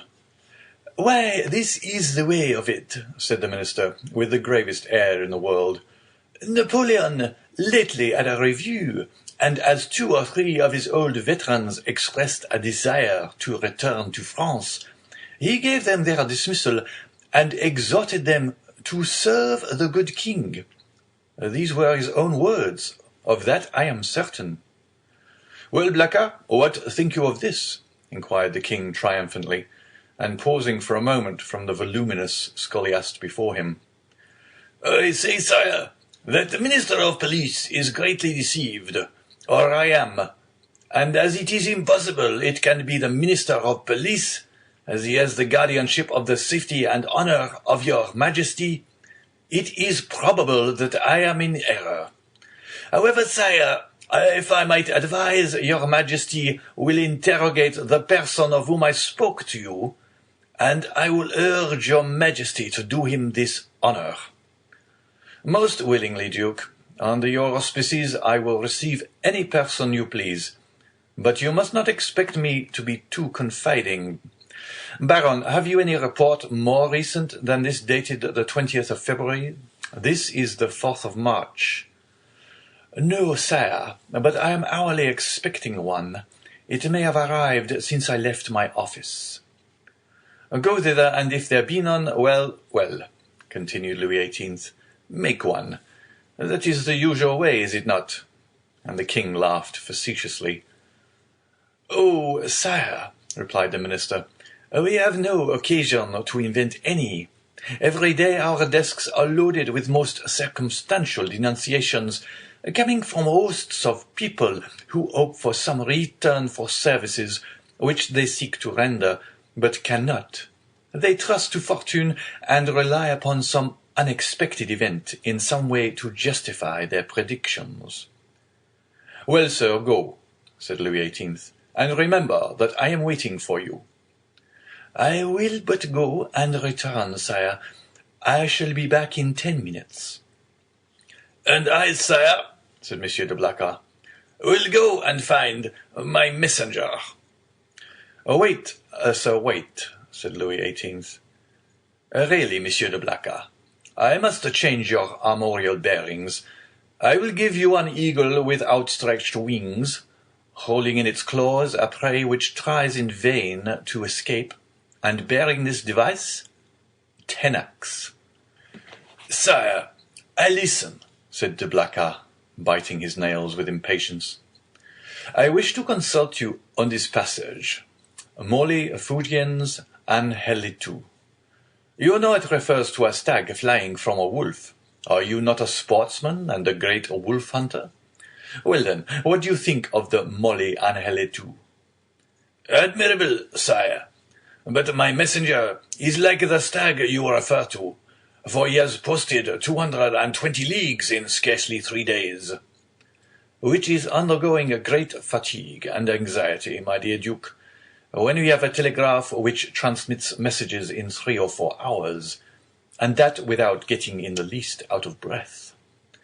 Oh, sire, you recompense but badly this poor young man, who has come so far, and with so much ardour, to give your Majesty useful information, if only for the sake of Monsieur de Salvieux, who recommends him to me. I entreat your Majesty to receive him graciously. Monsieur de Salvieux, my brother's chamberlain. Yes, sire. He is at Marseilles, and writes me thence. Does he speak to you of this conspiracy? No, but strongly recommends Monsieur de Villefort, and begs me to present him to your Majesty. Monsieur de Villefort, cried the king. Is the messenger's name Monsieur de Villefort? Yes, sire. And he comes from Marseilles? In person. Why did you not mention his name at once? Replied the king, betraying some uneasiness. Sire, I thought his name was unknown to your Majesty. No, Blacas. He is a man of strong and elevated understanding, ambitious too, and pardieu, you know his father's name? His father? Yes, Noirtier. Noirtier the Girondin? Noirtier the senator? He himself. And your Majesty has employed the son of such a man? Blacas, my friend, you have but limited comprehension. I told you Villefort was ambitious, and to attain his ambition, Villefort would sacrifice everything, even his father. Then, sire, may I present him? This instant, Duke. Where is he? Waiting below, in my carriage. Seek him at once. I hasten to do so. The Duke left the royal presence with the speed of a young man. His really sincere royalism made him youthful again. Louis XVIII remained alone, and turning his eyes on his half-opened Horace, muttered, "Justum et tanacem propositi virum." Monsieur de Blacas returned as speedily as he had departed, but in the antechamber he was forced to appeal to the king's authority. Villefort's dusty garb, his costume, which was not of courtly cut, excited the susceptibility of Monsieur de Breze, who was all astonishment at finding that this young man had the audacity to enter before the king in such attire. The Duke, however, overcame all difficulties with a word, His Majesty's order, and in spite of the protestations which the master of ceremonies made, for the honour of his office and principles, Villefort was introduced. The king was seated in the same place where the Duke had left him. On opening the door, Villefort found himself facing him, and the young magistrate's first impulse was to pause. "Come in, Monsieur de Villefort," said the king. "Come in." Villefort bowed, and advancing a few steps, waited until the king should interrogate him. "Monsieur de Villefort," said Louis XVIII, "the Duke de Blacas assures me you have some interesting information to communicate." "Sire, the Duke is right, and I believe your Majesty will think it equally important." "In the first place, and before everything else, sir, is the news as bad, in your opinion, as I am asked to believe?" "Sire, I believe it to be most urgent, but I hope, for the speed I have used, that it is not irreparable." "Speak as fully as you please, sir," said the king, who began to give way to the emotion which had showed itself in Blacas's face, and affected Villefort's voice. "Speak, sir, and pray begin at the beginning. I like order in everything." "Sire," said Villefort, "I will render a faithful report to your Majesty, but I must entreat your forgiveness if my anxiety leads to some obscurity in my language." A glance at the king after this discreet and subtle exordium assured Villefort of the benignity of his august auditor, and he went on. "Sire, I have come as rapidly to Paris as possible to inform your Majesty that I have discovered, in the exercise of my duties, not a commonplace and insignificant plot, such as is every day got up in the lower ranks of the people and in the army, but an actual conspiracy, a storm which menaces no less than your Majesty's throne. Sire, the usurper is arming 3 ships. He meditates some project, which, however mad, is yet perhaps terrible.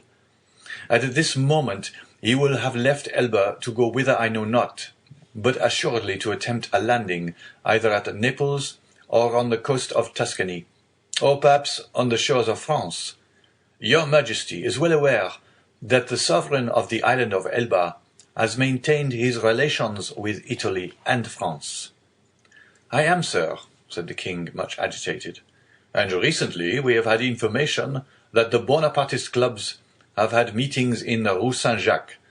But proceed, I beg of you. How did you obtain these details?"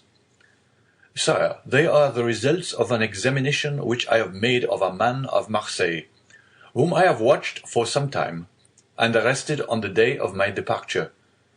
This person, a sailor of turbulent character, and whom I suspected of Bonapartism, has been secretly to the island of Elba.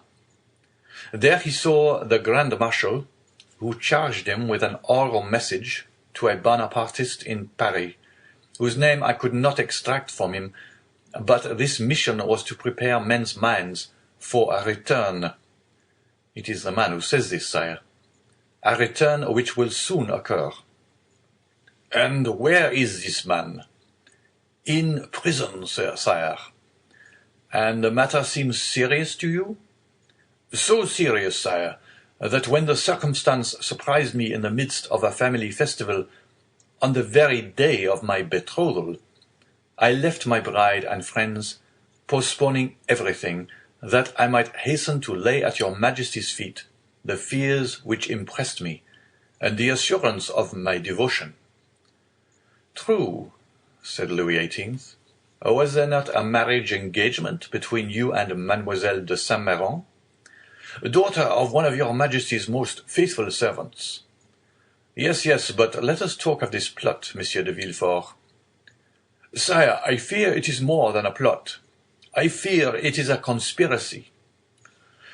A conspiracy in these times, said Louis XVIII, smiling, is a thing very easy to meditate, but more difficult to conduct to an end, inasmuch as, re-established so recently on the throne of our ancestors, we have our eyes open at once upon the past, the present, and the future. For the last 10 months, my ministers have redoubled their vigilance in order to watch the shore of the Mediterranean. If Bonaparte landed at Naples, the whole coalition would be on foot before he could even reach Piemonte. If he landed in Tuscany, he would be in an unfriendly territory. If he landed in France, it must be with a handful of men, and the result of that would be easily foretold, execrated as he is by the population. Take courage, sir, but at the same time rely on our royal gratitude. Ah, here is Monsieur d'Andre, cried de Blacas. At this instant, the Minister of Police appeared at the door, pale, trembling, and as if ready to faint. Villefort was about to retire, but Monsieur de Blacas, taking his hand, restrained him. Chapter 11. The Corsican Ogre. At the sight of this agitation, Louis XVIII pushed from him violently the table at which he was sitting. "What ails you, Baron?" he exclaimed. "You appear quite aghast. Has your uneasiness anything to do with what Monsieur de Blacas has told me, and Monsieur de Villefort has just confirmed?" Monsieur de Blacas moved suddenly towards the Baron, but the fright of the courtier pleaded for the forbearance of the statesman, and besides, as matters were, it was much more to his advantage that the prefect of police should triumph over him than that he should humiliate the prefect. "Sire," stammered the Baron. "Well, what is it?" asked Louis XVIII. The Minister of Police, giving way to an impulse of despair, was about to throw himself at the feet of Louis XVIII, who retreated a step and frowned. "Will you speak?" he said. "Oh, sire, what a dreadful misfortune! I am indeed to be pitied. I can never forgive myself." "Monsieur," said Louis XVIII, "I command you to speak." "Well, sire, the usurper left Elba on the 26th of February, and landed on the 1st of March. "And where? In Italy?" asked the king eagerly. "In France, sir, at a small port near Antibes, in the Gulf of Juan." "The usurper landed in France, near Antibes, in the Gulf of Juan, 250 leagues from Paris, on the 1st of March, and you only acquired this information today, the 4th of March? Well, sir, what you tell me is impossible. You must have received a false report, or you have gone mad." "Alas, sire, it is but too true." Louis made a gesture of indescribable anger and alarm, and then drew himself up as if this sudden blow had struck him at the same moment in heart and countenance. "In France!" he cried. "The usurper in France? Then they did not watch over this man. Who knows, they were perhaps in league with him." "Oh, sire!" exclaimed the Duc de Blacas. "Monsieur d'Andre is not a man to be accused of treason. Sire, we have all been blind, and the Minister of Police has shared the general blindness, that is all." "But," said Villefort, and then suddenly checking himself, he was silent. Then he continued, "Your pardon, sire," he said, bowing. "My zeal carried me away. Will your Majesty deign to excuse me?" "Speak, sir, speak boldly," replied Louis. "You alone forewarned us of the evil.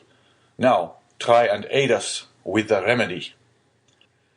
"Sire," said Villefort, "the usurper is detested in the south, and it seems to me that if he ventured into the south, it would be easy to raise a Languedoc and Provence against him." "Yes, assuredly," replied the minister, "but he is advancing by Gap and Sisteron." "Advancing? He is advancing?" said Louis XVIII. "Is he then advancing on Paris?" The Minister of Police maintained a silence which was equivalent to a complete avowal. "And Dauphine, sir?" inquired the King of Villefort. "Do you think it possible to rouse that as well as Provence?"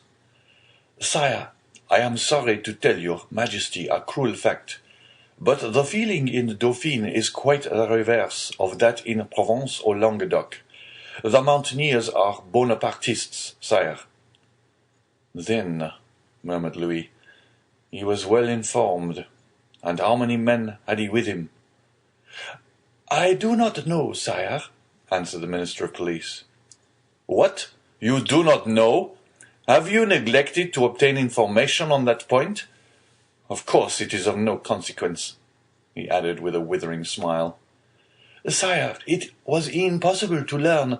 The dispatch simply stated the fact of the landing and the route taken by the usurper." "And how did this dispatch reach you?" inquired the king. The minister bowed his head, and while a deep colour overspread his cheeks, he stammered out, "By the telegraph, sire." Louis XVIII advanced a step, and folded his arms over his chest, as Napoleon would have done. "So then," he exclaimed, turning pale with anger, 7 conjoined and allied armies overthrow that man. A miracle of heaven replaced me on the throne of my fathers after 25 years of exile. I have, during those 25 years, spared no pains to understand the people of France and the interests which were confided to me. And now, when I see the fruition of my wishes almost within reach, the power I hold in my hands bursts and shatters me to atoms." "Sire, it is a fatality," murmured the minister, feeling that the pressure of circumstances, however light a thing to destiny, was too much for any human strength to endure. "What our enemies say of us is then true. We have learnt nothing, forgotten nothing. If I were betrayed as he was, I would console myself, but to be in the midst of persons elevated by myself to places of honour, who ought to watch over me more carefully than over themselves, for my fortune is theirs. Before me they were nothing. After me they will be nothing, and perish miserably from incapacity, ineptitude.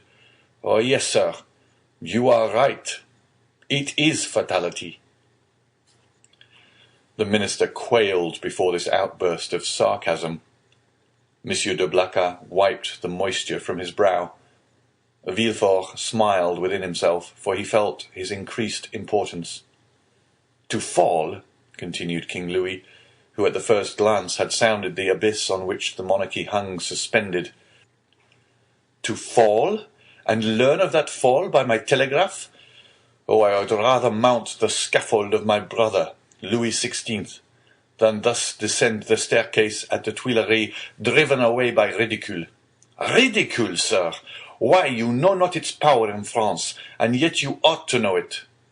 Sire, murmured the minister, "for pity's—" "Approach, Monsieur de Villefort," resumed the king, addressing the young man, who, motionless and breathless, was listening to a conversation on which depended the destiny of a kingdom. "Approach, and tell monsieur that it is possible to know beforehand all that he has not known." "Sire, it was really impossible to learn secrets which that man concealed from all the world." "Really impossible? Yes, that is a great word, sir.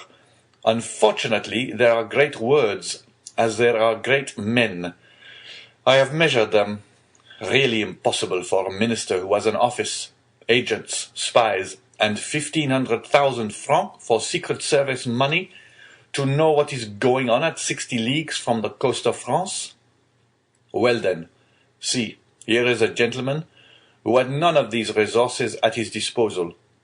A gentleman, only a simple magistrate, who learned more than you with all your police, and who would have saved my crown if, like you, he had the power of directing a telegraph.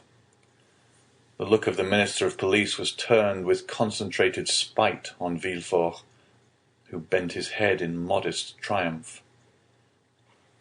"I do not mean that for you, Blacas," continued Louis XVIII, "for if you have discovered nothing, at least you have had the good sense to persevere in your suspicions.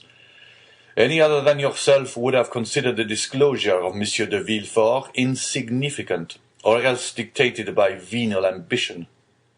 These words were an allusion to the sentiments which the Minister of Police had uttered with so much confidence an hour before. Villefort understood the king's intent.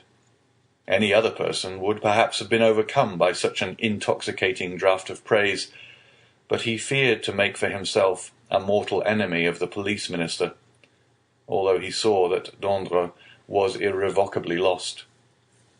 In fact, the minister, who in the plenitude of his power had been unable to unearth Napoleon's secret, might, in despair at his own downfall, interrogate Dante, and so lay bare the motives of Villefort's plot. Realizing this, Villefort came to the rescue of the crestfallen minister, instead of aiding to crush him. "Sire," said Villefort, "the suddenness of this event must prove to your Majesty that the issue is in the hands of Providence. What your Majesty is pleased to attribute to me as profound perspicacity is simply owing to chance, and I have profited by that chance like a good and devoted servant. That's all. Do not attribute to me more than I deserve, sire, that your Majesty may never have occasion to recall the first opinion you have pleased to form of me." The Minister of Police thanked the young man by an eloquent look, and Villefort understood that he had succeeded in his design. That is to say, that without forfeiting the gratitude of the king, he had made a friend of one on whom, in case of necessity, he might rely. "It is well," resumed the king. "And now, gentlemen," he continued, turning towards Monsieur de Blacas and the Minister of Police, "I have no further occasion for you, and you may retire. What now remains to do is in the department of the Minister of War." "Fortunately, sire," said Monsieur de Blacas, "we can rely on the army. Your Majesty knows how every report confirms their loyalty and attachment." "Do not mention reports, Duke, to me, for I know now what confidence to place in them. Yet, speaking of reports, Baron, what have you learned with regard to the affair in the Rue Saint-Jacques?" "The affair in the Rue Saint-Jacques!" exclaimed Villefort, unable to repress an exclamation. Then, suddenly pausing, he added, "Your pardon, sire, but my devotion to your Majesty has made me forget, not the respect I have, for that is too deeply engraved in my heart, but the rules of etiquette." Go on, sir," replied the king. "You have today earned the right to make inquiries here." "Sire," interposed the Minister of Police, "I came a moment ago to give your Majesty fresh information which I had obtained on his head, when your Majesty's attention was attracted by the terrible event that has occurred in the Gulf, and now these facts will cease to interest your Majesty." "On the contrary, sir, on the contrary," said Louis XVIII. "This affair seems to me to have a decided connection with that which occupies our attention, and the death of General Quesnel will perhaps put us on the direct track of a great internal conspiracy." At the name of General Quesnel, Villefort trembled. "Everything points to the conclusion, sire," said the Minister of Police. that death was not the result of suicide, as we first believed, but of assassination. General Quesnel, it appears, had just left a Bonapartist club when he disappeared. An unknown person had been with him that morning and made an appointment with him in the Rue Saint-Jacques. Unfortunately, the general's valet, who was dressing his hair at the moment when the stranger entered, heard the street mentioned, but did not catch the number. As the police minister related this to the king, Villefort, who looked as if his very life hung on the speaker's lips, turned alternately red and pale. The king looked towards him. "Do you not think with me, Monsieur de Villefort, that General Quesnel, whom they believe attached to the usurper, but who was really entirely devoted to me, has perished the victim of a Bonapartist ambush?" "It is probable, sire," replied Villefort. "But is this all that is known?" "They are on the track of the man who appointed the meeting with him." "On his track?" said Villefort. "Yes, the servant has given his description. He is a man of from 50 to 52 years of age, dark, with black eyes covered with shaggy eyebrows, and a thick moustache. He was dressed in a blue frock coat, buttoned up to the chin, and wore at his buttonhole the rosette of an officer of the Legion of Honor. Yesterday, a person exactly corresponding with this description was followed, but he was lost sight of at the corner of the Rue de la Jussienne and the Rue Coq-Héron." Villefort leaned on the back of an armchair, for as the minister of police went on speaking, he felt his legs bend under him. But when he learned that the unknown had escaped the vigilance of the agent who followed him, he breathed again. "Continue to seek for this man, sir," said the king to the minister of police. "For if, as I am all but convinced, General Quesnel, who would have been so useful to us at this moment, has been murdered, his assassins, Bonapartists or not, shall be cruelly punished." It required all Villefort's coolness not to betray the terror with which this declaration of the king inspired him. "How strange," continued the king with some asperity. "The police think that they have disposed of the whole matter when they say, 'A murder has been committed,' and especially so when they can add, 'and we are on the track of the guilty persons.' Sire, your majesty will, I trust, be amply satisfied on this point at least." "We shall see. I will no longer detain you, Monsieur de Villefort, for you must be fatigued after so long a journey. Go and rest. Of course, you can stop at your father's." A feeling of faintness came over Villefort. "No, sire," he replied. "I alighted at the Hôtel de Madrid, in the Rue de Tournon."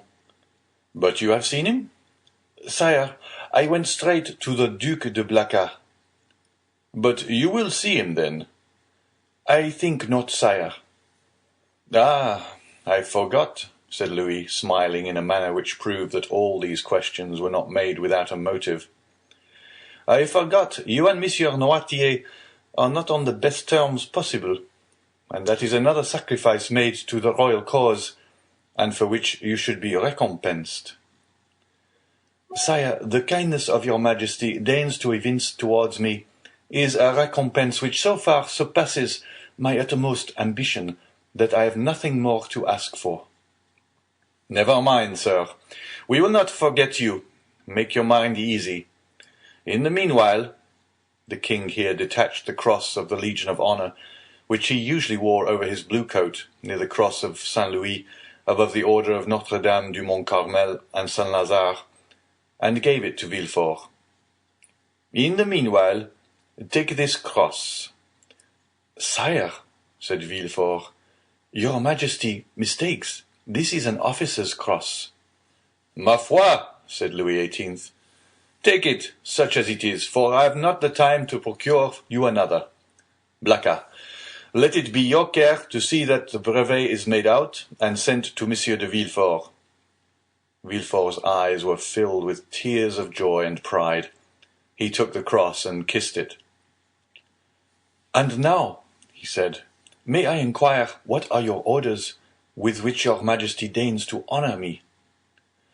"Take what rest you require, and remember that if you are not able to serve me here in Paris, you may be of the greatest service to me at Marseilles." "Sire," replied Villefort, bowing, "in an hour I shall have quitted Paris." "Go, sir," said the king, "and should I forget you, kings' memories are short, do not be afraid to bring yourself to my recollection. Baron, send for the Minister of War. Blacas, remain."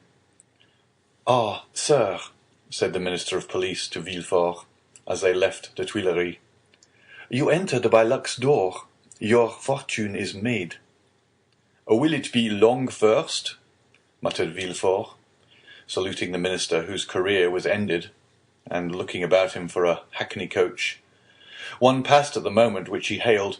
He gave his address to the driver, and springing in, threw himself on the seat, and gave loose to dreams of ambition. 10 minutes afterwards, Villefort reached his hotel, ordered horses to be ready in 2 hours, and asked to have his breakfast brought to him. He was about to begin his repast when the sound of the bell rang sharp and loud. The valet opened the door, and Villefort heard someone speak his name. "Who could know that I was here already?" said the young man. The valet entered. "Well," said Villefort, "what is it? Who rang? Who asked for me?" "A stranger. You will not send his name."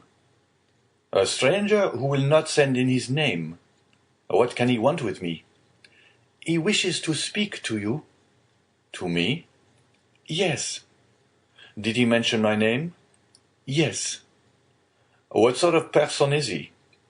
"Why, sir, a man of about 50. "Short or tall?" "About your own height, sir." "Dark or fair?" "Dark, very dark, with black eyes, black hair, black eyebrows." "And how dressed?" asked Villefort quickly. "In a blue frock-coat, buttoned up close, decorated with the Legion of Honor." "It is he!" said Villefort, turning pale. "Et pardieu," said the individual whose description we have twice given, entering the door, "what a great deal of ceremony! Is it the custom in Marseilles for sons to keep their fathers waiting in their anterooms?" "Father," cried Villefort, "then I was not deceived. I felt sure it must be you." "Well then, if you felt so sure," replied the newcomer, putting his cane in a corner and his hat on a chair, "allow me to say, my dear Gérard, that it was not very filial of you to keep me waiting at the door." "Leave us, Germain," said Villefort. The servant quitted the apartment with evident signs of astonishment. Chapter 12. Father and Son. Monsieur Noirtier, for it was indeed he who entered, looked after the servant until the door was closed, and then, fearing, no doubt, that he might be overheard in the antechamber, he opened the door again, nor was the precaution useless, as appeared from the rapid retreat of Germain, who proved that he was not exempt from the sin which ruined our first parents. Monsieur Noirtier then took the trouble to close and bolt the antechamber door, then that of the bedchamber, and then extended his hand to Villefort, who had followed all his motions with surprise which he could not conceal. "Well, now, my dear Gérard," said he to the young man with a very significant look, "do you know, you seem as if you were not very glad to see me." "My dear father," said Villefort, "I am on the contrary delighted, but I so little expected your visit that it has somewhat overcome me." "But, my dear fellow," replied Monsieur Noirtier, seating himself, "I might say the same thing to you. when you announced to me your wedding for the 28th of February, And on the 3rd of March you turn up here in Paris. And if I have come, my dear father, said Gérard, drawing closer to Monsieur Noirtier, do not complain, for it is for you that I came, and my journey will be your salvation. Ah, indeed, said Monsieur Noirtier, stretching himself out at his ease in the chair. Really, pray tell me all about it, for it must be interesting. Father, you have heard speak of a certain Bonapartist club in the Rue Saint-Jacques. Number 53. Yes, I am vice-president. Father, your coolness makes me shudder. Why, my dear boy? When a man has been proscribed by the mountaineers, has escaped from Paris in a hécat, been hunted over the plains of Bordeaux by Robespierre's bloodhounds, he becomes accustomed to most things. But go on. What about the club in Rue Saint-Jacques? Why, they induced General Quesnel to go there, and General Quesnel, who quitted his own house at 9 o'clock in the evening, was found the next day in the Seine. And who told you this fine story? The king himself. Well then, in return for your story, continued Noirtier, I will tell you another. My dear father, I think I already know what you are about to tell me. Ah, you have heard of the landing of the Emperor. Not so loud, father, I entreat you, for your own sake as well as mine. Yes, I heard this news, and knew it even before you could. For 3 days ago I posted from Marseilles to Paris with all possible speed, half desperate at the enforced delay. 3 days ago? You are crazy. Why, 3 days ago the Emperor had not landed. No matter, I was aware of his intention. How did you know about it? By a letter addressed to you from the island of Elba. To me? To you, and which I discovered in the pocket-book of the messenger. Had that letter fallen into the hands of another, you, my dear father, would probably ere this have been shot. Villefort's father laughed. Ha, ha, come, said he. Will the Restoration adopt imperial methods so promptly? Shot, my dear boy? What an idea! Where is the letter you speak of? I know you too well to suppose you would allow such a thing to pass you. I burnt it, for fear that even a fragment should remain, for that letter must have led to your condemnation. And the destruction of your future prospects, replied Noirtier. Yes, I can easily comprehend that. But I have nothing to fear while I have you to protect me. I do better than that, sir. I save you. You do? Why, really? The thing becomes more and more dramatic. Explain yourself. I must refer again to the club in the Rue Saint-Jacques. It appears that this club is rather a bore to the police. Why didn't they search more vigilantly? They would have found. They have not found, but they are on the track. Yes, that's the usual phrase. I am quite familiar with it. When the police is at fault, it declares that it is on the track, and the government who patiently awaits the day when it comes to say, with a sneaking air, that the track is lost. Yes, but they have found a corpse. The general has been killed, and in all countries they call that a murder. A murder, do you call it? Why, there is nothing to prove that the general was murdered. People are found every day in the Seine, having thrown themselves in or having been drowned from not knowing how to swim. Father, you knew very well that the general was not a man to drown himself in despair, and people do not bathe in the Seine in the month of January. No, do not be deceived. This was murder in every sense of the word. And who thus designated it? The king himself. The king! I thought he was philosopher enough to allow that there was no murder in politics. In politics, my dear fellow, you know as well as I do, there are no men, but ideas, no feelings, but interests. In politics we do not kill a man, we only remove an obstacle, that is all. Would you like to know how matters have progressed? Well, I will tell you. It was thought reliance might be placed in General Quesnel. He was recommended to us from the island of Elba. One of us went to him, and invited him to the Rue Saint-Jacques, where he would find some friends. He came there, and the plan was unfolded to him for leaving Elba, the projected landing, etc. When he had heard and comprehended all to the fullest extent, he replied that he was a royalist. Then all looked at each other. He was made to take an oath, and did so, but with such an ill grace that it was really tempting Providence to swear him, and yet, in spite of that, the general was allowed to depart free, perfectly free. Yet he did not return home. What could that mean? Why, my dear fellow, that on leaving us he lost his way, that's all. A murder. Really, Villefort, you surprise me. You, a deputy procureur, to found an accusation on such bad premises.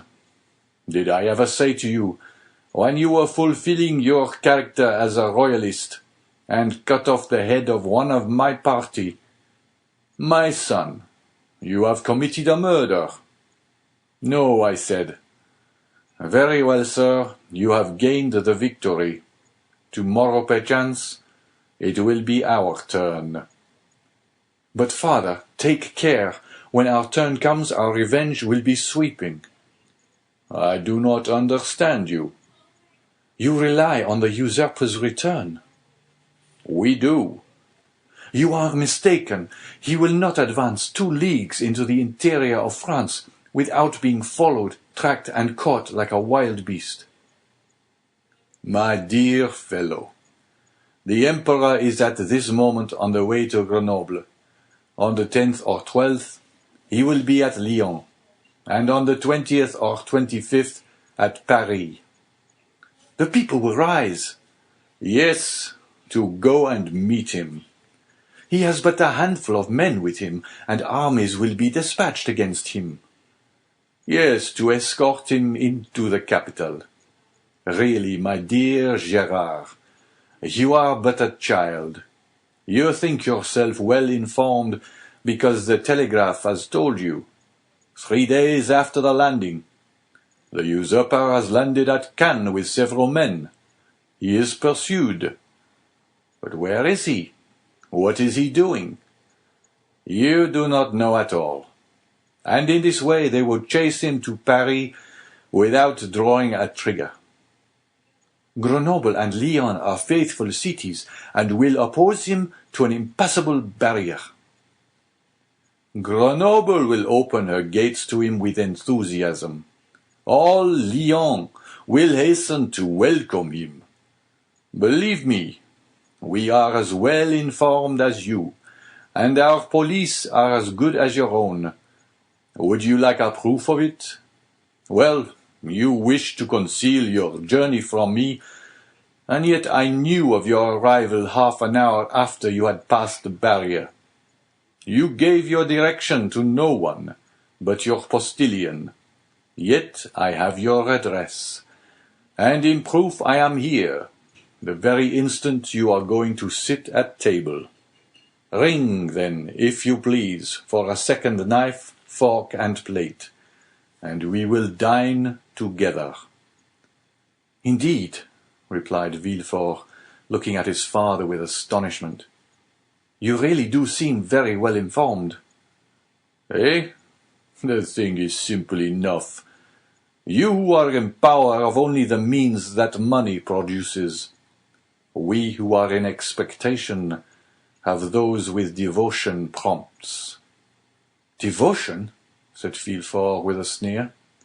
Yes, devotion, for that is, I believe, the phrase for hopeful ambition.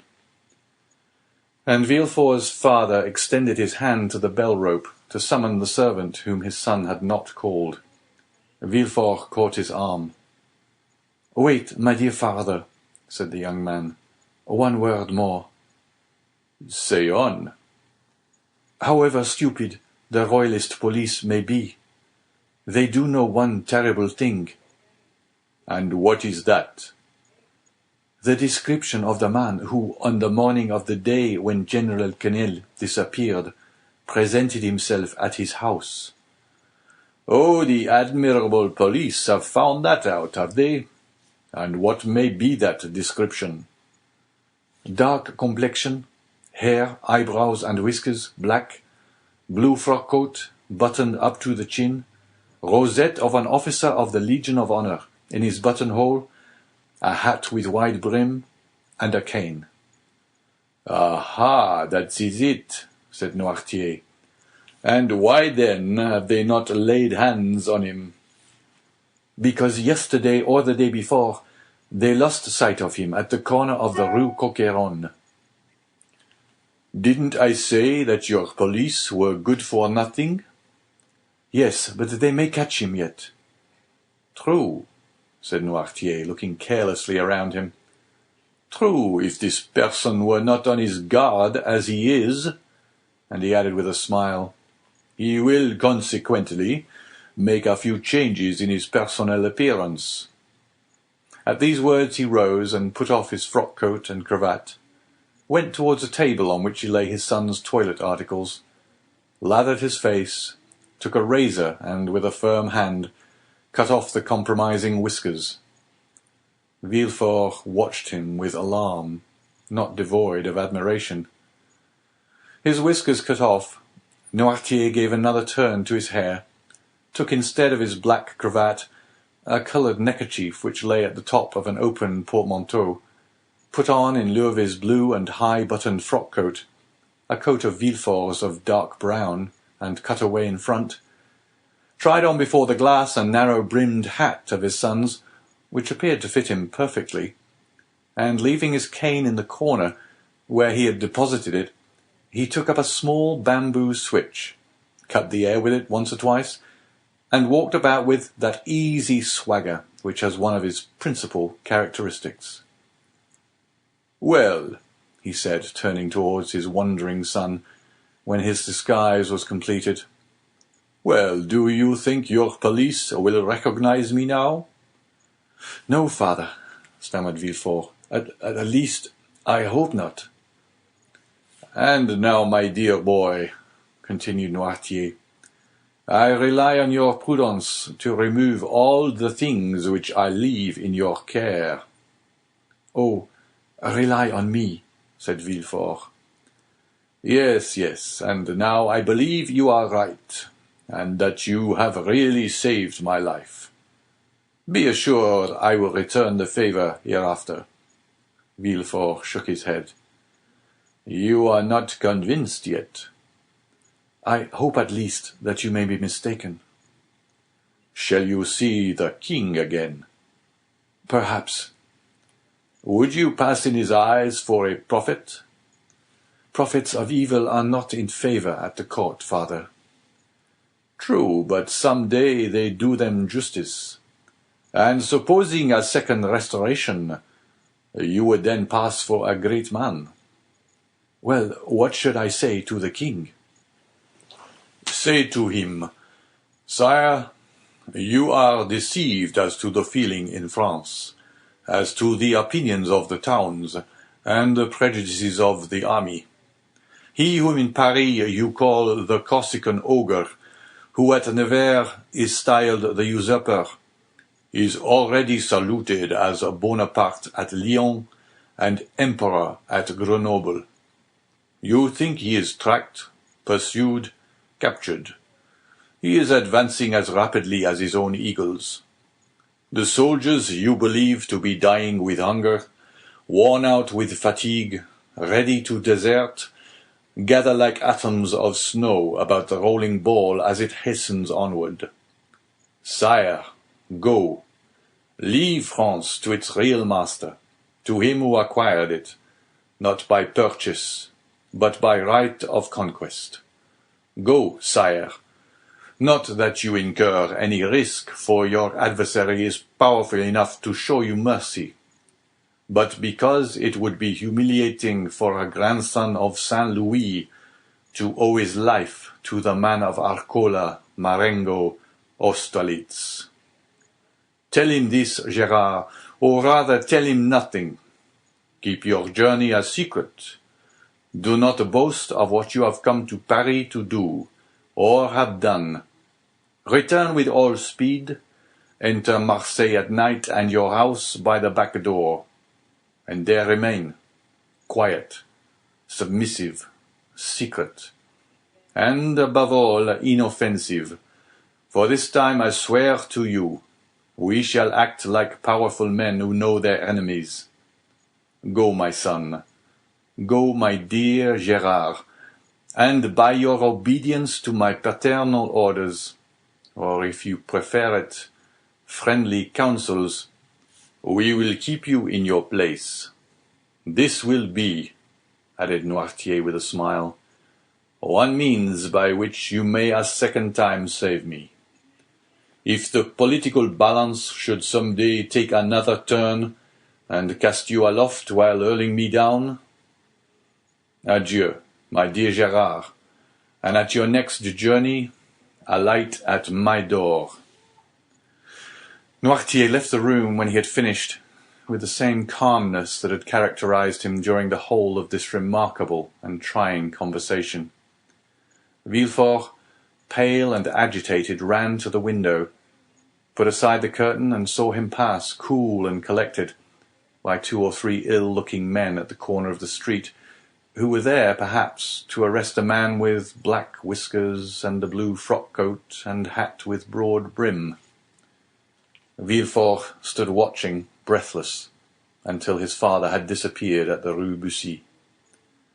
Then he turned to the various articles he had left behind him, put the black cravat and blue frock-coat at the bottom of the portmanteau, threw the hat into a dark closet, broke the cane into small bits and flung it in the fire, put on his travelling cap, and calling his valet, checked with a look the 1,000 questions he was ready to ask, paid his bill, sprang into his carriage, which was ready, learned at Lyons that Bonaparte had entered Grenoble, and in the midst of the tumult which prevailed along the road, at length reached Marseilles, a prey to all the hopes and fears which enter into the heart of man with ambition and its first successes. Chapter 13. The 100 Days. Monsieur Noirtier was a true prophet, and things progressed rapidly, as he had predicted. Everyone knows the history of the famous return from Elba, a return which was unprecedented in the past, and will probably remain without a counterpart in the future. Louis XVIII made but a faint attempt to parry this unexpected blow. The monarchy had scarcely reconstructed, tottered on its precarious foundation, and at a sign from the emperor, the incongruous structure of ancient prejudices and new ideas fell to the ground. Villefort, therefore, gained nothing save the king's gratitude, which was rather likely to injure him at the present time, and the cross of the Legion of Honour, which he had the prudence not to wear, although M. de Blacas had duly forwarded the brevet. Napoleon would, doubtless, have deprived Villefort of his office had it not been for Noirtier, who was all-powerful at court, and thus the Girondin of '93 and the Senator of 1806 protected him, who so lately had been his protector.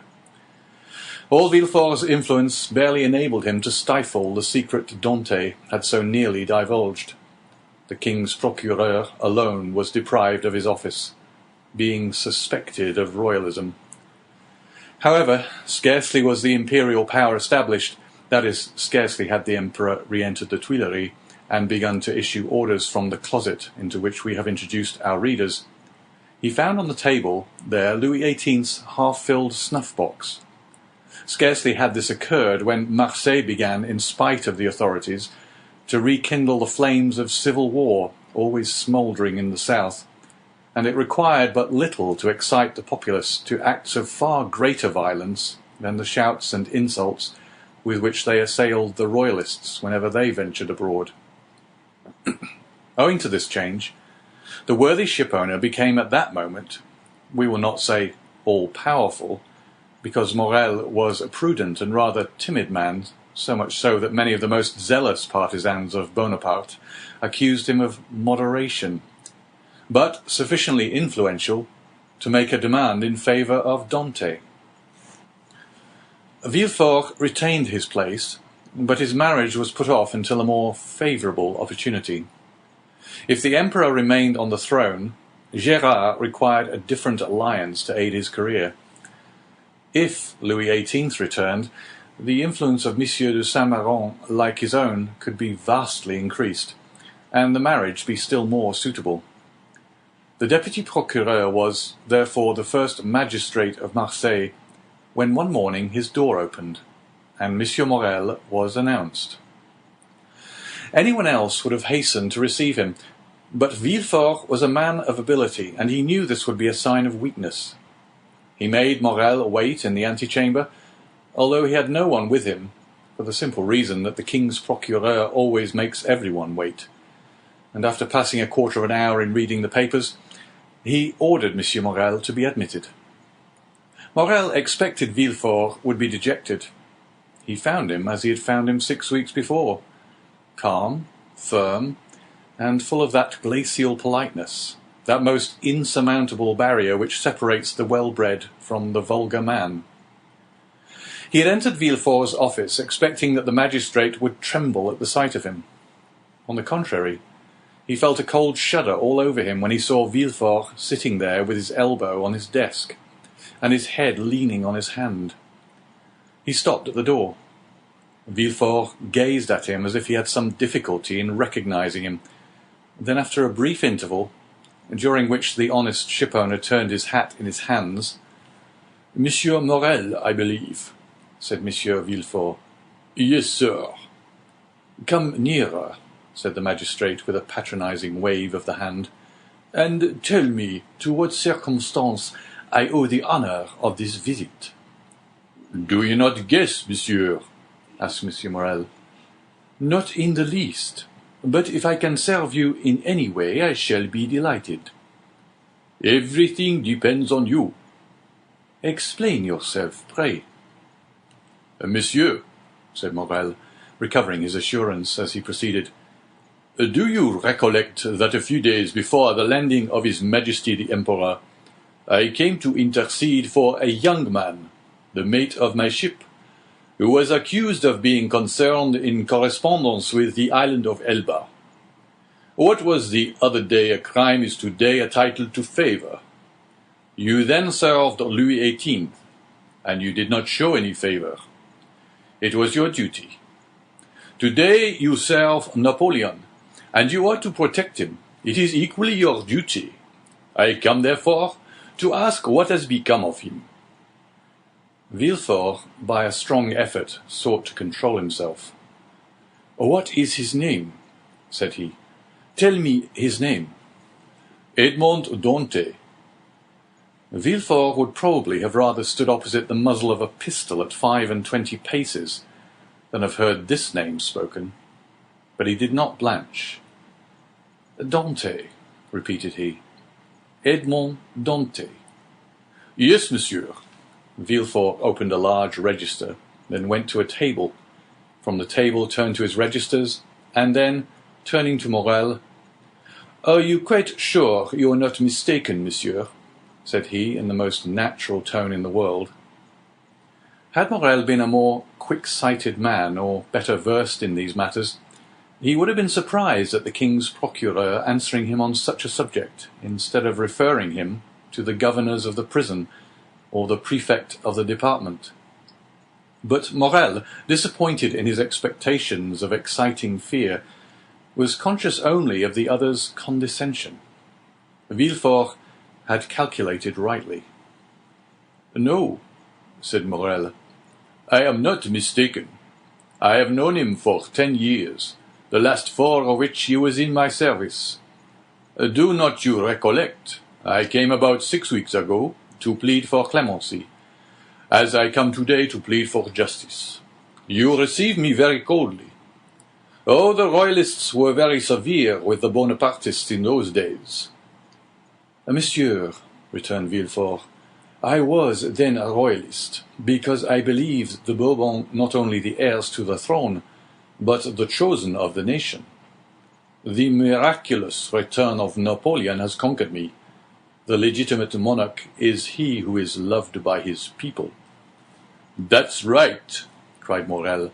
"I like to hear you speak thus, and I augur well for Edmond from it." "Wait a moment," said Villefort, turning over the leaves of a register. "I have it. A sailor, who was about to marry a young Catalan girl. I recollect now, it was very serious charge." "How so?" "You know that when he left here he was taken to the Palais de Justice." "Well?" "I made my report to the authorities at Paris, and a week after he was carried off." "Carried off?" said Morel. "What can they have done with him?" "Oh, he has been taken to Fenestrelle, to Pignerol, or to the Sainte Marguerite island. Some fine morning he will return to take command of your vessel." "Come, when he will, it shall be kept for him. But how is it he is not already returned? It seems to me the first care of a government should be to set at liberty those who have suffered for their adherence to it." "Do not be hasty, Monsieur Morel," replied Villefort. "The order of the imprisonment came from high authority, and the order for his liberation must proceed from the same source. And as Napoleon has scarcely been reinstated a fortnight, the letters have not yet been forwarded." "But," said Morel, "is there no way of expediting all these formalities, of releasing him from arrest?" "There has been no arrest." "How?" "It is sometimes essential to government to cause a man's disappearance without leaving any traces, so that no written forms or documents may defeat their wishes." "It might be so under the Bourbons, but at present—" "It has always been so, Monsieur Morel, since the reign of Louis XIV. The Emperor is more strict in prison discipline than even Louis himself, and the number of prisoners whose names are not on the register is incalculable." Had Morel even any suspicions, so much kindness would have dispelled them. "Well, Monsieur de Villefort, how would you advise me to act?" asked he. "Petition the minister." "Oh, I know what that is. The minister receives 200 petitions every day, and does not read 3. "That is true, but he will read a petition countersigned and presented by me." "And will you undertake to deliver it?" "With the greatest pleasure. Dante was then guilty, and now he is innocent, and it is as much my duty to free him as it was to condemn him." Villefort thus forestalled any danger of an inquiry which, however improbable it might be, if it did take place, would leave him defenceless. "But how shall I address the minister?" "Sit down there," said Villefort, giving up his place to Morel, "and write what I dictate." "Will you be so good?" "Certainly, but lose no time. We have lost too much already." "That is true. Only think what the poor fellow may even now be suffering." Villefort shuddered at the suggestion, but he had gone too far to draw back. Dante must be crushed to gratify Villefort's ambition. Villefort dictated a petition in which, from an excellent intention, no doubt, Dante's patriotic services were exaggerated, and he was made out one of the most active agents of Napoleon's return. It was evident that at the sight of this document, the minister would instantly release him. The petition finished, Villefort read it aloud. "That will do," said he. "Leave the rest to me." "Will the petition go soon?" "Today." "Countersigned by you?" "The best thing I can do will be to certify the truth of the contents of your petition." And sitting down, Villefort wrote the certificate at the bottom. "What more is to be done?" "I will do whatever is necessary." This assurance delighted Morrel, who took leave of Villefort and hastened to announce to old Dante that he would soon see his son. As for Villefort, instead of sending to Paris, he carefully preserved the petition that so fearfully compromised Dante, in the hopes of an event that seemed not unlikely, that is, a second restoration. Dante remained a prisoner and heard not the noise of the fall of Louis XVIII's throne, or the still more tragic destruction of the empire. Twice during the 100 Days had Morrel renewed his demand, and twice had Villefort soothed him with promises. At last there was Waterloo, and Morrel came no more. He had done all that was in his power, and any fresh attempt would only compromise himself uselessly. Louis XVIII remounted the throne. Villefort, to whom Marseilles had become filled with remorseful memories, sought and obtained the situation of King's Procureur at Toulouse, and a fortnight afterwards he married Mademoiselle de Saint-Méran, whose father now stood higher at court than ever. And so Dante, after the 100 Days and after Waterloo, remained in his dungeon, forgotten of earth and heaven.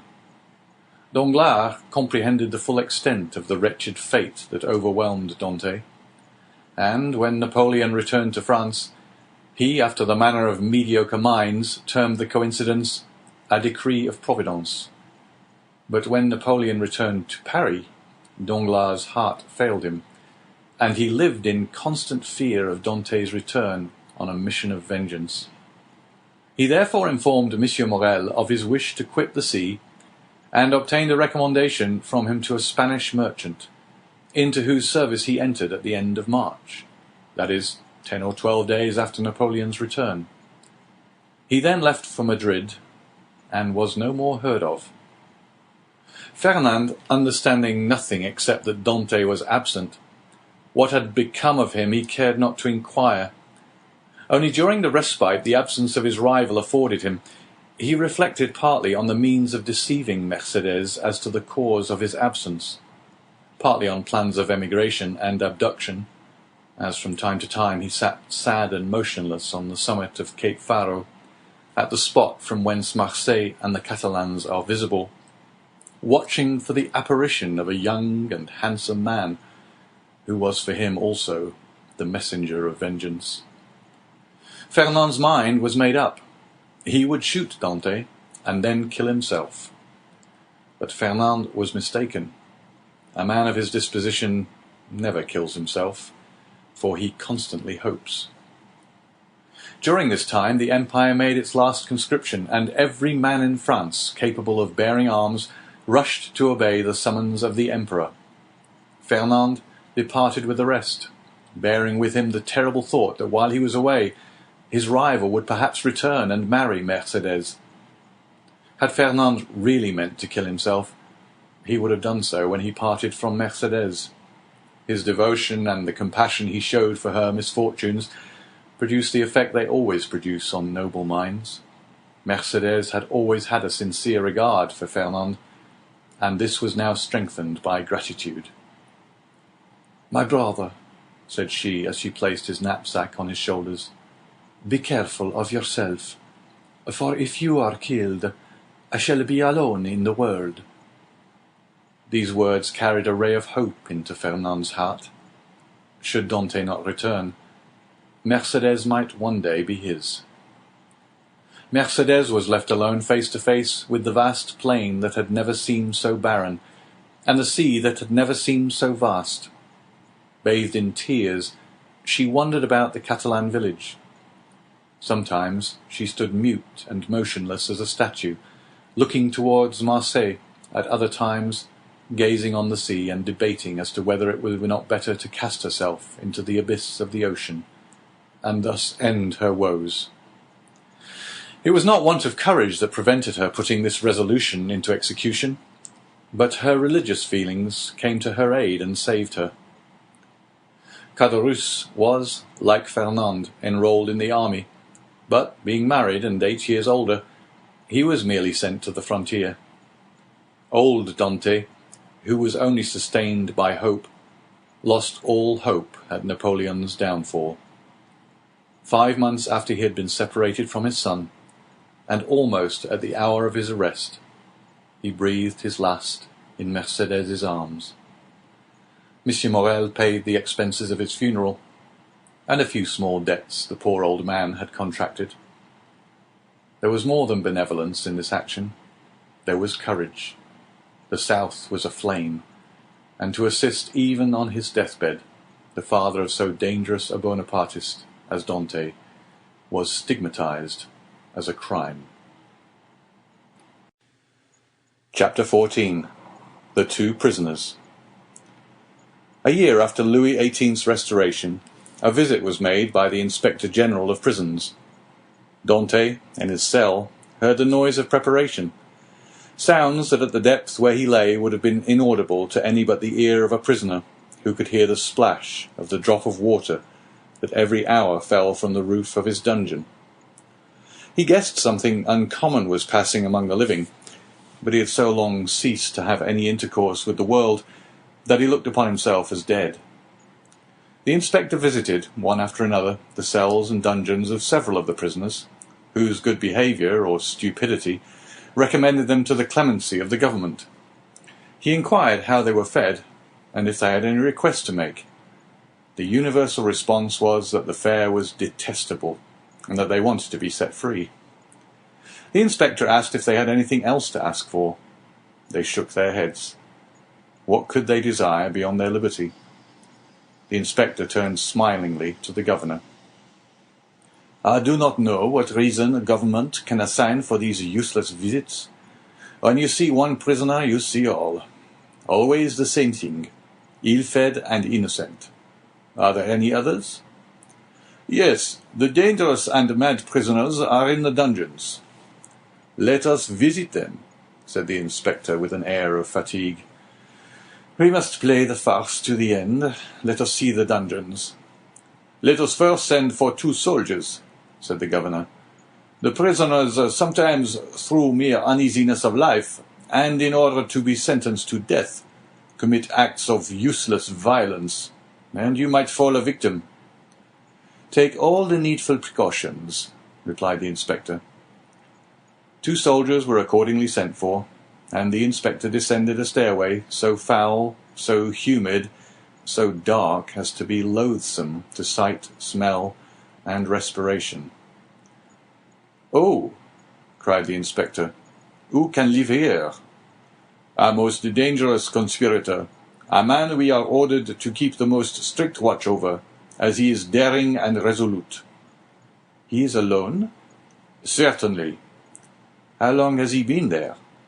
Nearly a year. Was he placed here when he first arrived? No, not until he attempted to kill the turnkey who took his food to him. To kill the turnkey? Yes, the very one who is lighting us. Is it not true, Antoine? Asked the governor. True enough. He wanted to kill me, returned the turnkey. He must be mad, said the inspector. He is worse than that. He is a devil, returned the turnkey. Shall I complain of him? Demanded the inspector. Oh no, it is useless. Besides, he is almost mad now, and in another year you'll be quite so. So much the better for him. He will suffer less, said the inspector. He was, as this remark shows, a man full of philanthropy, and in every way fit for his office. You are right, sir, replied the governor, and this remark proves that you have deeply considered the subject. And now we have in a dungeon about 20 feet distant, and to which you descend by another stair, an Abbé, former leader of a party in Italy, who has been here since 1811, and in 1813 he went mad, and the change is astonishing. He used to weep. He now laughs. He grew thin. He now grows fat. You had better see him, for his madness is amusing. I will see them both, returned the inspector. I must conscientiously perform my duty. This was the inspector's first visit.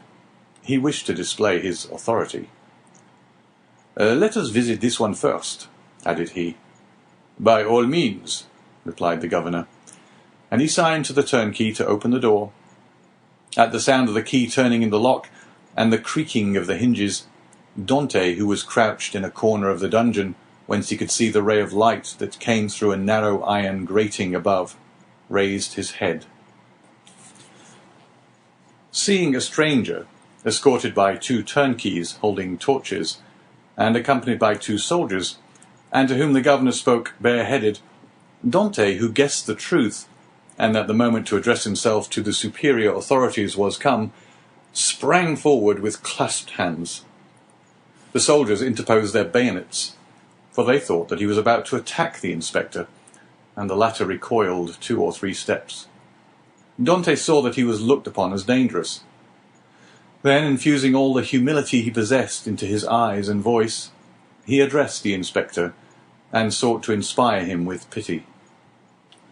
The inspector listened attentively, then turning to the governor, observed, "He will become religious.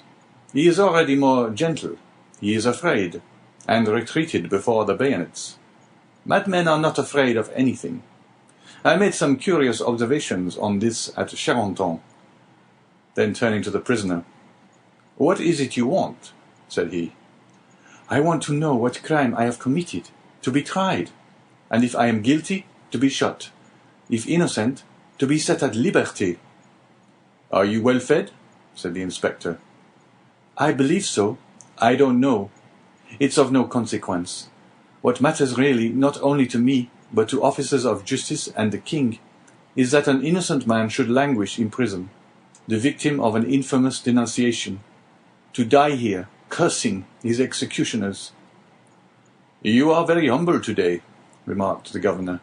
"You are not so always. The other day, for instance, when you tried to kill the turnkey." "It is true, sir, and I beg his pardon, for he has always been very good to me. But I was mad." "And you are not so any longer?" "No, captivity has subdued me. I have been here so long." "So long? When were you arrested, then?" asked the inspector. "The 28th of February, 1815, at 2:30 in the afternoon." "Today is the 30th of July, 1816. Why, it is but 17 months." "Only 17 months," replied Dante. "Oh, you do not know what is 17 months in prison. 17 ages, rather, especially to a man who, like me, had arrived at the summit of his ambition, to a man who, like me, was on the point of marrying a woman he adored, who saw an honorable career open up before him, and who loses all in an instant, who sees his prospects destroyed, and is ignorant of the fate of his affianced wife, and whether his aged father be still living. 17 months captivity to a sailor accustomed to the boundless ocean is a worse punishment than human crime can ever merit. Have pity on me, then, and ask for me not intelligence, but a trial, not pardon, but a verdict." "A trial, sir. I ask only for a trial. That surely cannot be denied to one who is accused." "We shall see," said the inspector. Then turning to the governor, "On my word, the poor devil touches me. You must show me the proofs against him." "Certainly, but you will find terrible charges." "Monsieur," continued Dante, "I know it is not in your power to release me, but you can plead for me. You can have me tried, and that is all I ask. Let me know my crime and the reason why I was condemned. Uncertainty is worse than all." "Go on with the lights," said the inspector. "Monsieur," cried Dante, I can tell by your voice you are touched with pity. Tell me at least to hope." "I cannot tell you that," replied the inspector. "I can only promise to examine into your case." "Oh, I am free! Then I am saved!" "Who arrested you?" "Monsieur Villefort. See him and hear what he says." "Monsieur Villefort is no longer at Marseilles. He is now at Toulouse." "I am no longer surprised at my detention," murmured Dante, "since my only protector is removed." "Had Monsieur Villefort any cause of personal dislike to you?" "None. On the contrary, he was very kind to me." "I can then rely on the notes he has left concerning you?" "Entirely." "That is well. Wait patiently, then." Dante fell on his knees and prayed earnestly. The door closed, but this time a fresh inmate was left with Dante. Hope. "Will you see the register at once?" asked the governor, "or proceed to the other cell?" "Let us visit them all," said the inspector. "If I once went up those stairs, I should never have the courage to come down again." "Ah, this is not like the other, and his madness is less affecting than this one's display of reason." "What is his folly?" "He fancies he possesses an immense treasure. The first year he offered the government 1,000,000 of francs for his release, the second 2, the third 3, and so on progressively. He is now in his 5th year of captivity. He will ask to speak to you in private, and offer you 5,000,000. "How curious! What is his name?" "The Abbé Faria." "Numero 27, said the inspector. "It is here. Unlock the door, Antoine." The turnkey obeyed, and the inspector gazed curiously into the chamber of the mad Abbé.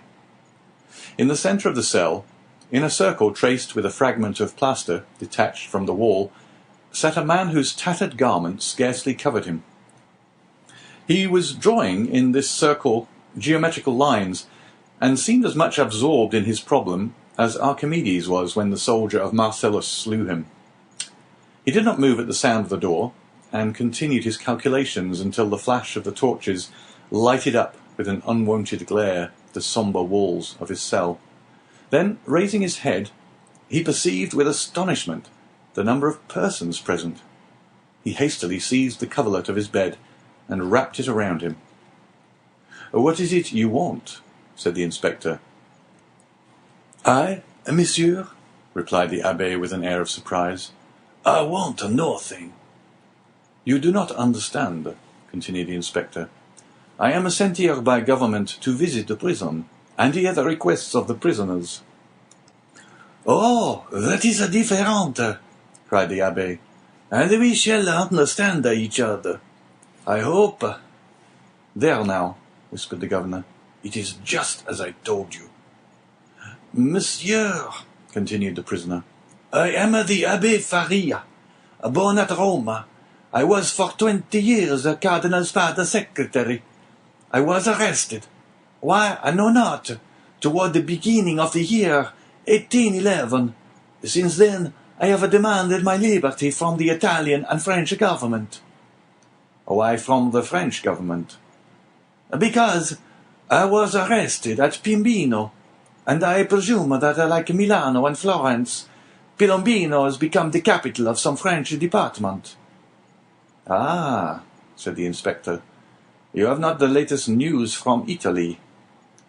"My information dates from the day on which I was arrested," returned the Abbé Faria. "And as the Emperor had created the kingdom of Rome for his infant son, I presume that he has realized the dream of Machiavelli and Cesare Borgia, which was to make Italy a united kingdom." "Monsieur," returned the inspector, "Providence has changed this gigantic plan you advocate so warmly." "It is the only means of rendering Italy strong, happy, and independent." "Very possibly. Only I am not come to discuss politics, but to inquire if you have anything to ask or to complain of." "The food is the same as in other prisons. That is, Very bad. The lodging is very unhealthful, but on the whole, passable for a dungeon. But it is not that which I wish to speak of, but a secret I have to reveal of the greatest importance." "We are coming to the point," whispered the governor. "It is for that reason I am delighted to see you," continued the Abbé, "although you have disturbed me in a most important calculation, which, if it succeeded, would possibly change Newton's system. Could you allow me a few words in private?" "What did I tell you?" said the governor. "You knew him," returned the inspector with a smile. "What you ask is impossible, monsieur," continued he, addressing Faria. "But," said the Abbé, "I would speak to you of a large sum, amounting to 5 millions. "The very sum you named," whispered the inspector in his turn. "However," continued Faria, seeing that the inspector was about to depart, "it is not absolutely necessary for us to be alone. The governor can be present." "Unfortunately," said the governor, "I know beforehand what you are about to say. It concerns your treasures, does it not?"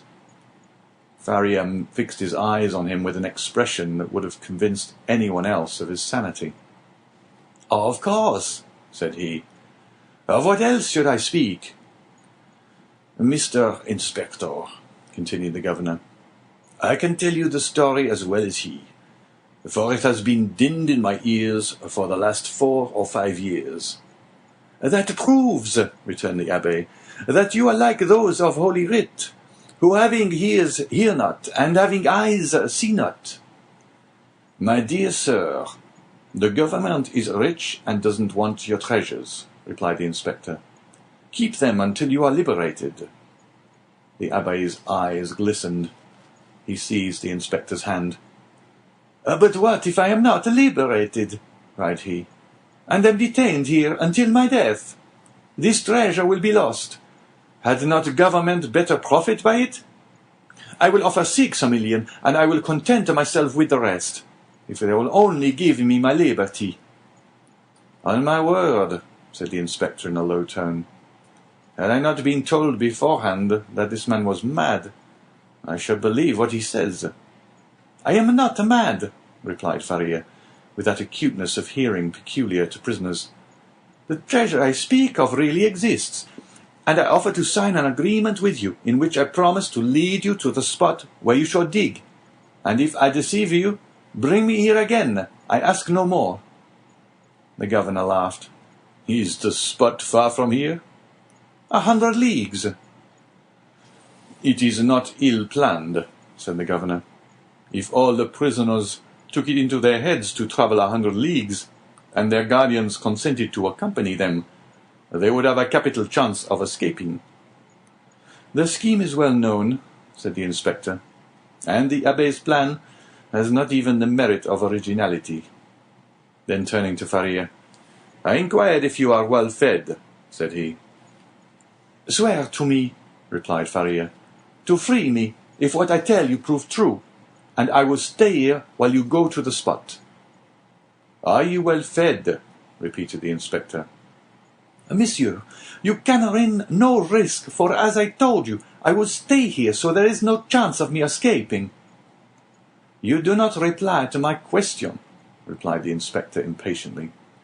"Nor you to mine," cried the Abbé. "You will not accept my gold. I will keep it for myself. You refuse me my liberty. God will give it to me."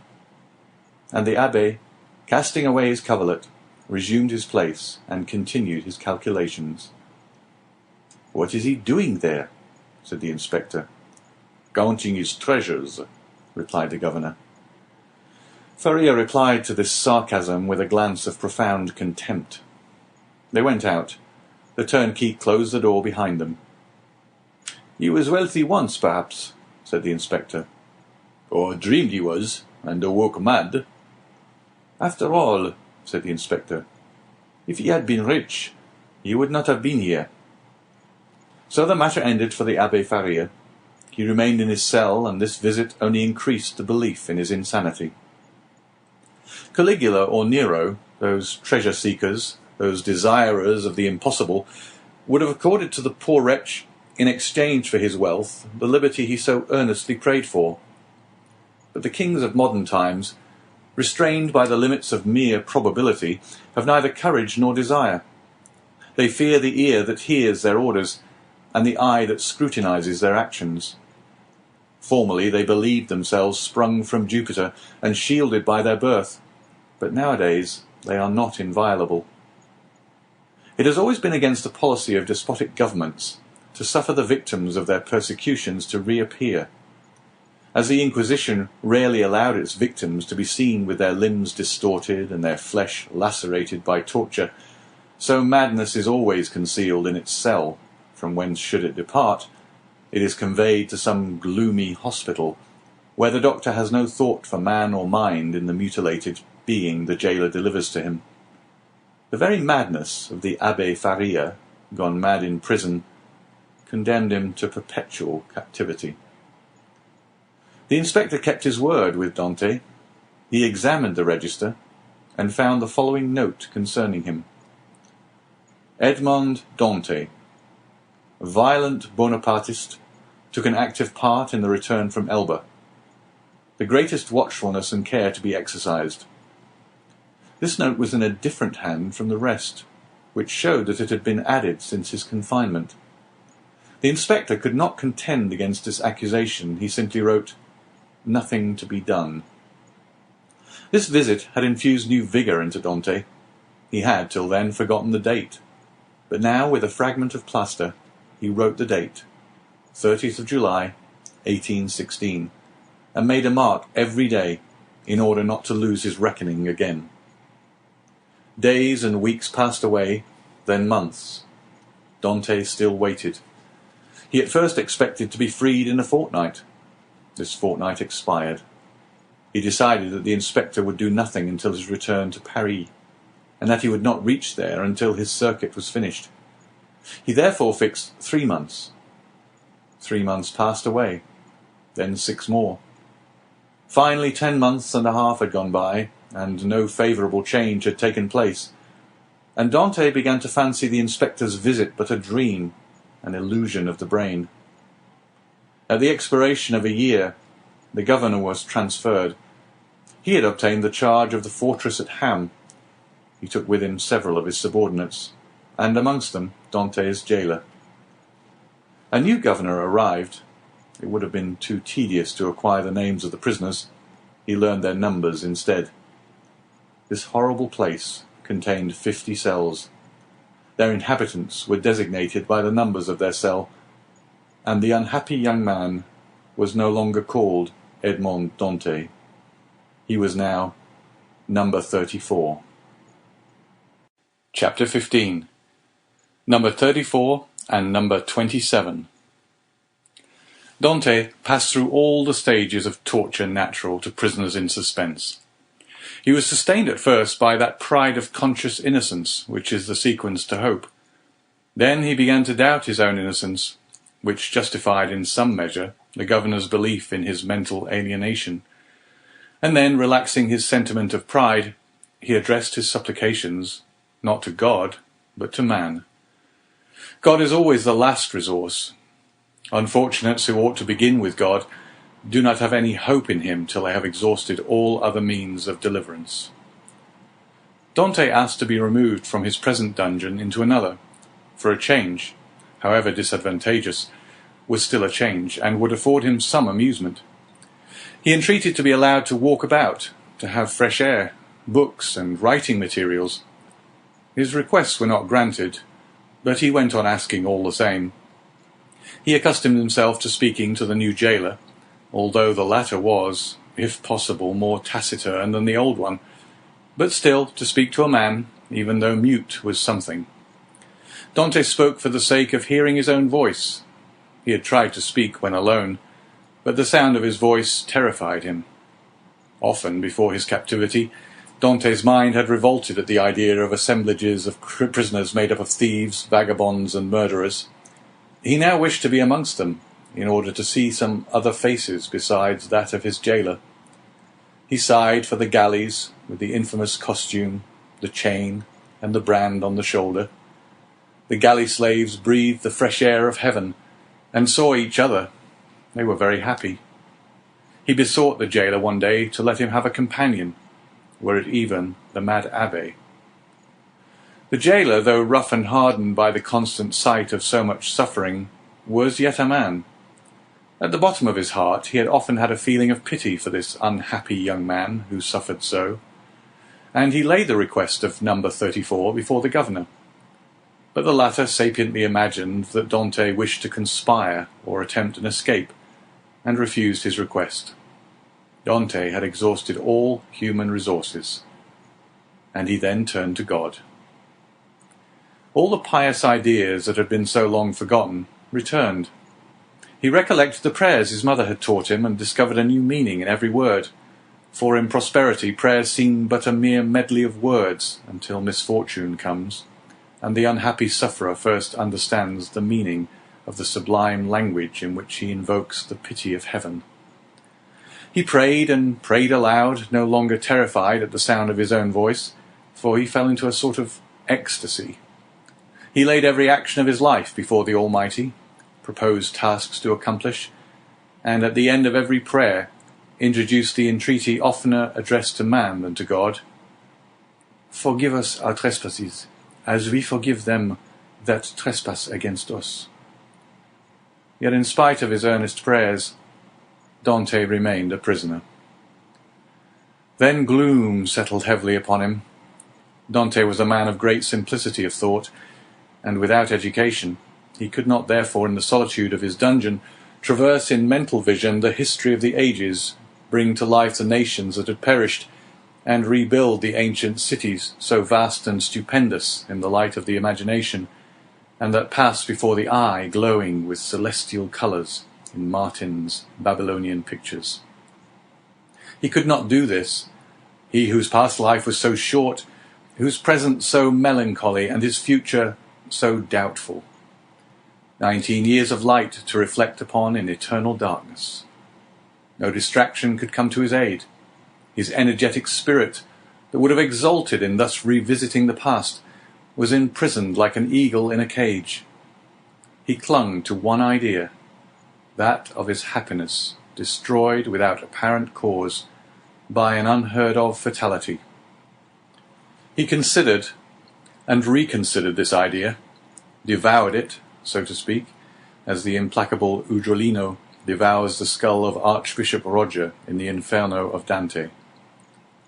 Rage supplanted religious fervour. Dante uttered blasphemies that made his jailer recoil with horror, dashed himself furiously against the walls of his prison, wreaked his anger upon everything, and chiefly upon himself, so that the least thing, a grain of sand, a straw, or a breath of air that annoyed him, led to paroxysms of fury. Then the letter that Villefort had showed to him recurred to his mind, and every line gleamed forth in fiery letters on the wall, like the Menetekel Apasim of Belshazzar.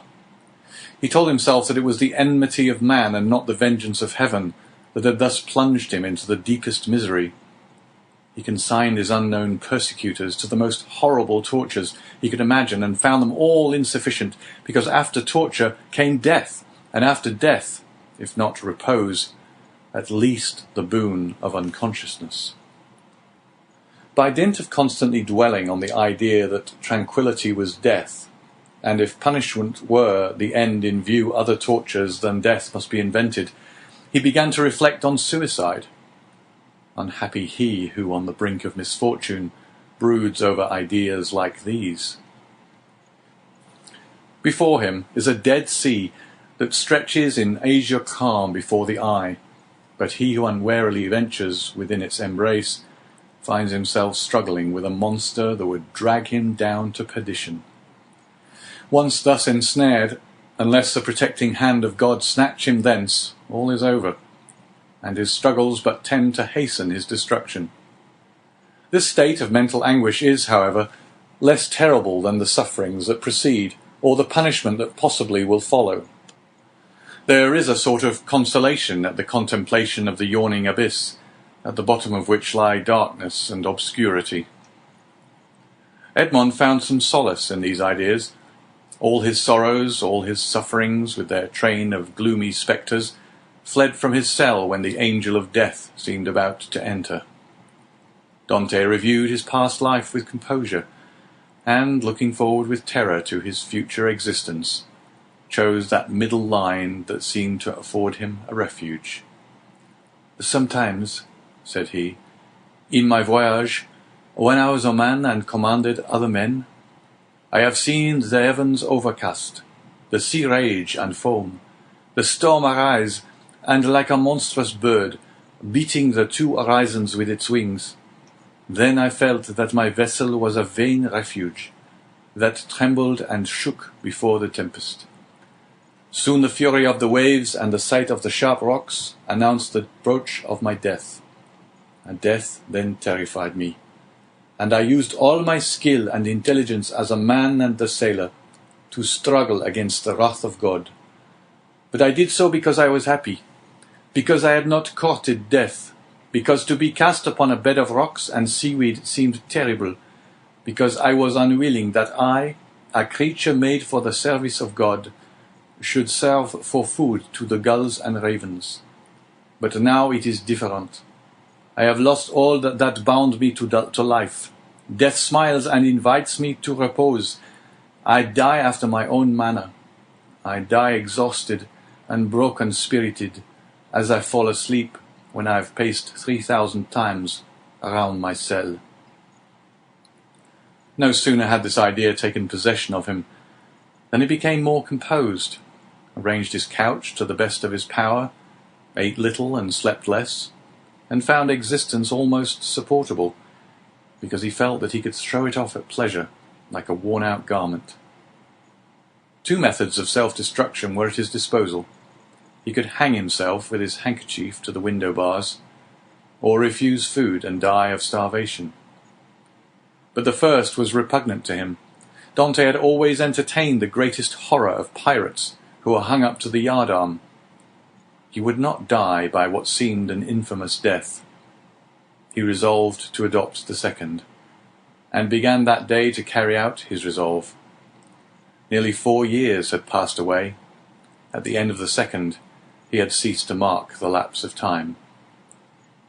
Dante said, "I wish to die," and had chosen the manner of his death, and fearful of changing his mind, he had taken an oath to die. "When my morning and evening meals are brought," thought he, "I will cast them out of the window, and they will think that I have eaten them." He kept his word. Twice a day he cast out, through the barred aperture, the provisions his jailer brought him. At first gaily, then with deliberation, and at last with regret. Nothing but the recollection of his oath gave him strength to proceed. Hunger made viands once repugnant, now acceptable. He held a plate in his hand for an hour at a time, and gazed thoughtfully at the morsel of bad meat, of tainted fish, of black and mouldy bread. It was the last yearning for life, contending with the resolution of despair. Then his dungeon seemed less sombre, his prospects less desperate. He was still young. He was only 4 or 25. He had nearly 50 years to live. What unforeseen events might not open his prison door and restore him to liberty? Then he raised to his lips the repast that, like a voluntary Tantalus, he refused himself. But he thought of his oath, and he would not break it.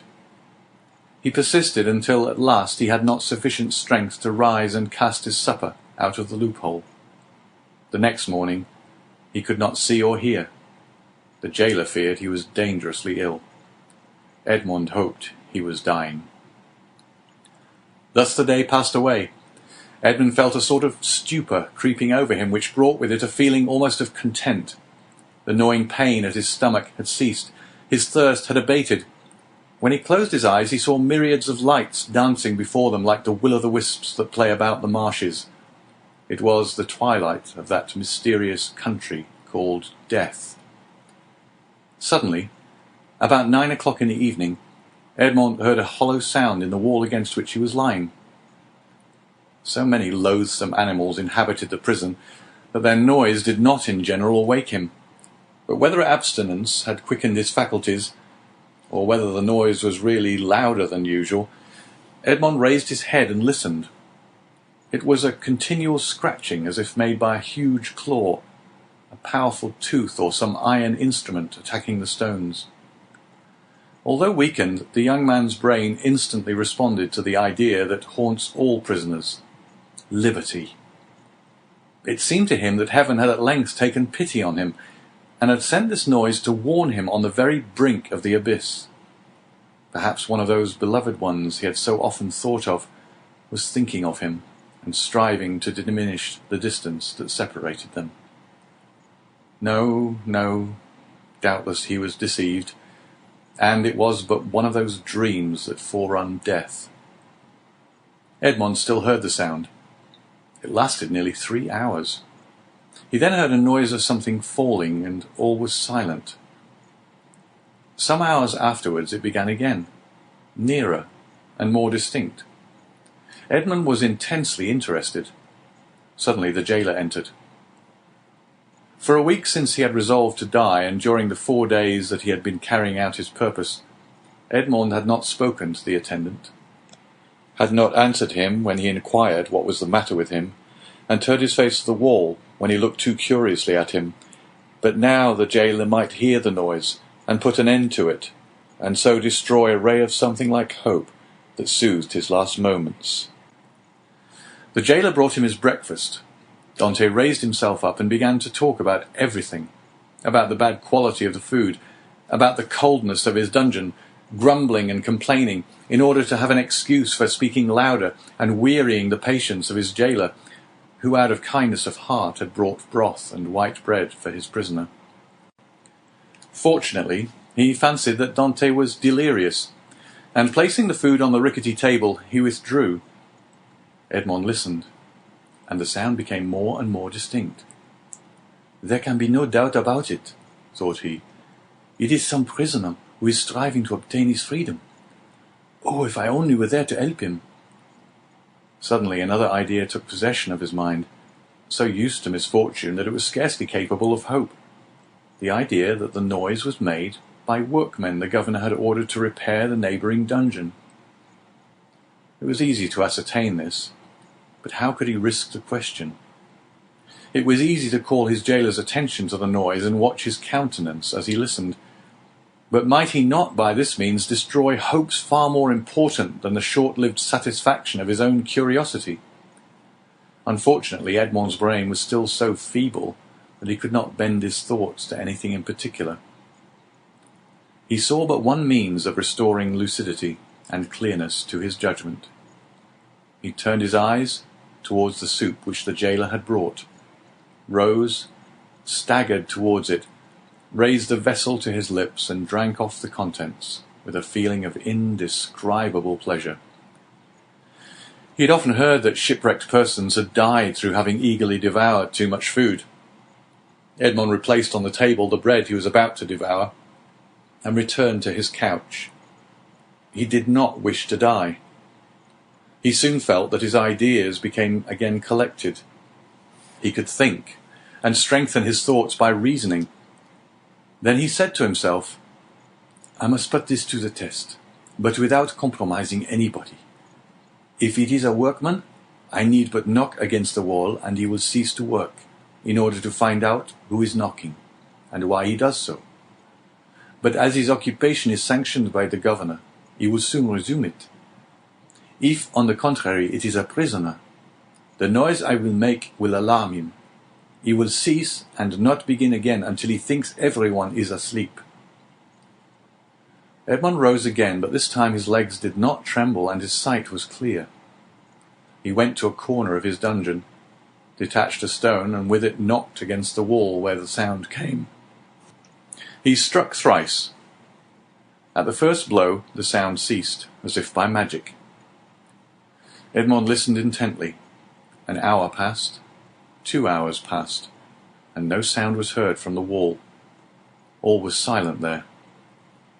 Full of hope, Edmond swallowed a few mouthfuls of bread and water, and thanks to the vigour of his constitution, found himself well nigh recovered. The day passed away in utter silence. Night came without recurrence of the noise. "It is a prisoner," said Edmond joyfully. The night passed in perfect silence. Edmond did not close his eyes. In the morning the jailer brought him fresh provisions.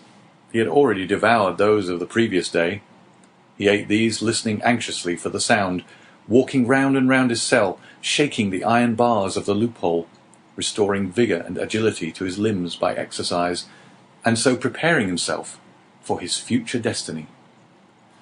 At intervals he listened to learn if the noise had not begun again, and grew impatient at the prudence of the prisoner, who did not guess he had been disturbed by a captive as anxious for liberty as himself.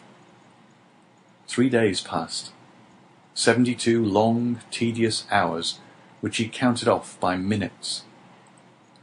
At length, one evening, as the jailer was visiting him for the last time that night, Dante, with his ear for the 100th time at the wall, fancied he heard an almost imperceptible movement among the stones.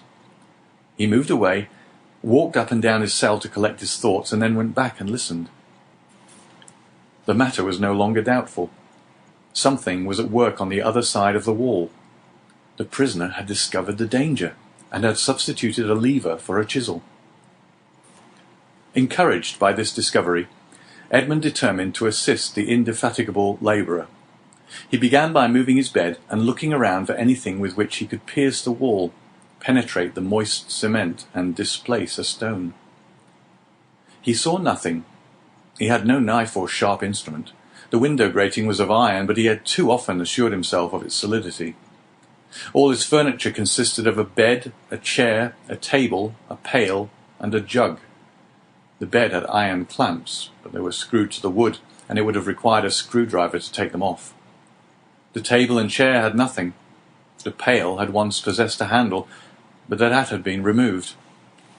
Dante had but one resource, which was to break the jug, and with one of the sharp fragments attack the wall. He let the jug fall on the floor, and it broke in pieces. Dante concealed 2 or 3 of the sharpest fragments in his bed, leaving the rest on the floor. The breaking of his jug was too natural an accident to excite suspicion. Edmond had all the night to work in, but in the darkness he could not do much, and he soon felt that he was working against something very hard. He pushed back his bed and waited for day. All night he heard the subterranean workman, who continued to mine his way. Day came, the jailer entered. Dante told him that the jug had fallen from his hands while he was drinking, and the jailer went grumblingly to fetch another one, without giving himself the trouble to remove the fragments of the broken one. He returned speedily, advised the prisoner to be more careful, and departed. Dante heard joyfully the key grate in the lock.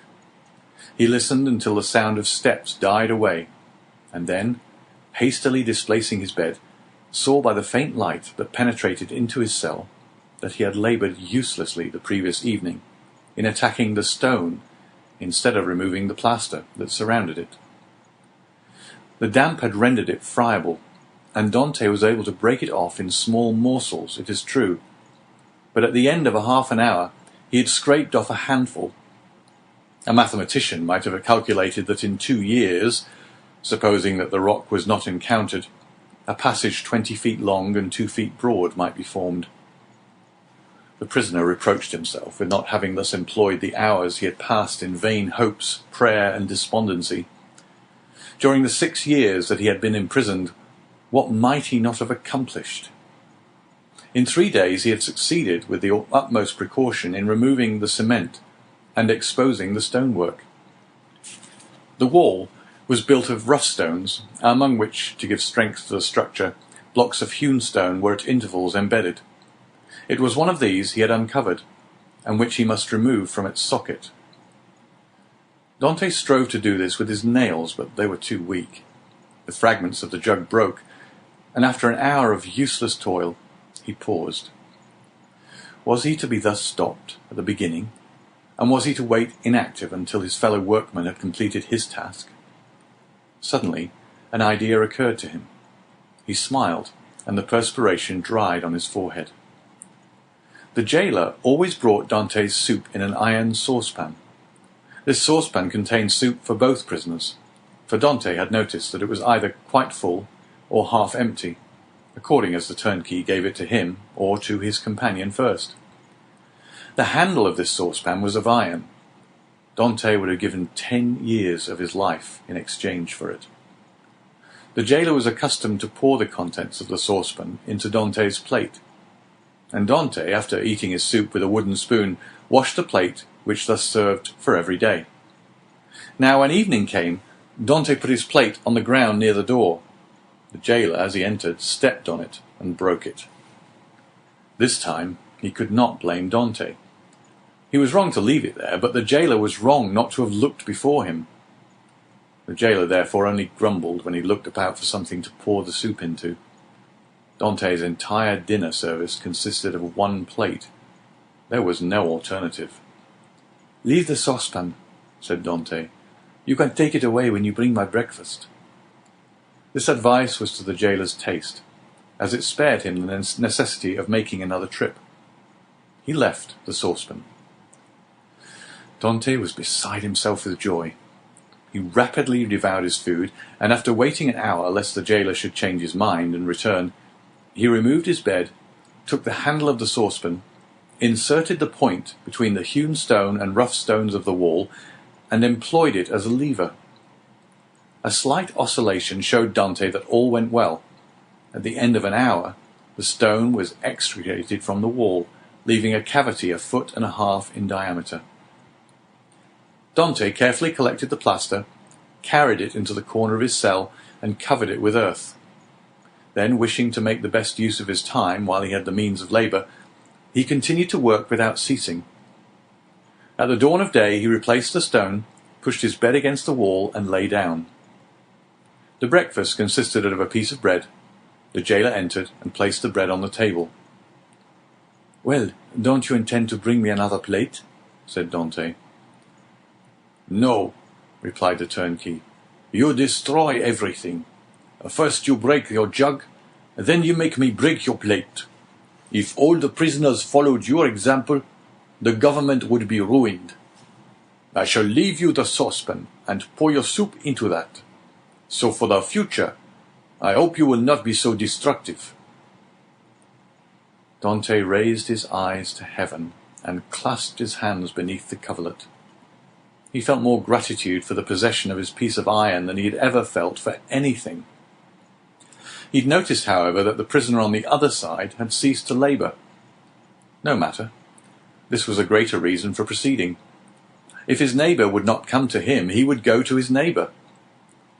All day he toiled on untiringly, and by the evening he had succeeded in extracting 10 handfuls of plaster and fragments of stone. When the hour for his jailer's visit arrived, Dante straightened the handle of the saucepan as well as he could, and placed it in its accustomed place. The turnkey poured his ration of soup into it, together with the fish, for thrice a week the prisoners were deprived of meat. This would have been a method of reckoning time had not Dante long ceased to do so. Having poured out the soup, the turnkey retired. Dante wished to ascertain whether his neighbour had really ceased to work. He listened. All was silent, as it had been for the last 3 days. Dante sighed. It was evident that his neighbour distrusted him. However, he toiled on all the night without being discouraged. But after 2 or 3 hours he encountered an obstacle. The iron made no impression, but met with a smooth surface. Dante touched it, and found that it was a beam. This beam crossed, or rather blocked up, the hole Dante had made. It was necessary, therefore, to dig above or under it. The unhappy young man had not thought of this. "Oh, my God, murmured he. "I have so earnestly prayed to you that I hoped my prayers had been heard. After having deprived me of my liberty, after having deprived me of death, after having recalled me to existence, my God, have pity on me and do not let me die in despair." "Who talks of God and despair at the same time?" said a voice that seemed to come from beneath the earth, and deadened by the distance, sounded hollow and sepulchral in the young man's ears. Edmond's hair stood on end, and he rose to his knees. "Ah," said he, "I hear a human voice."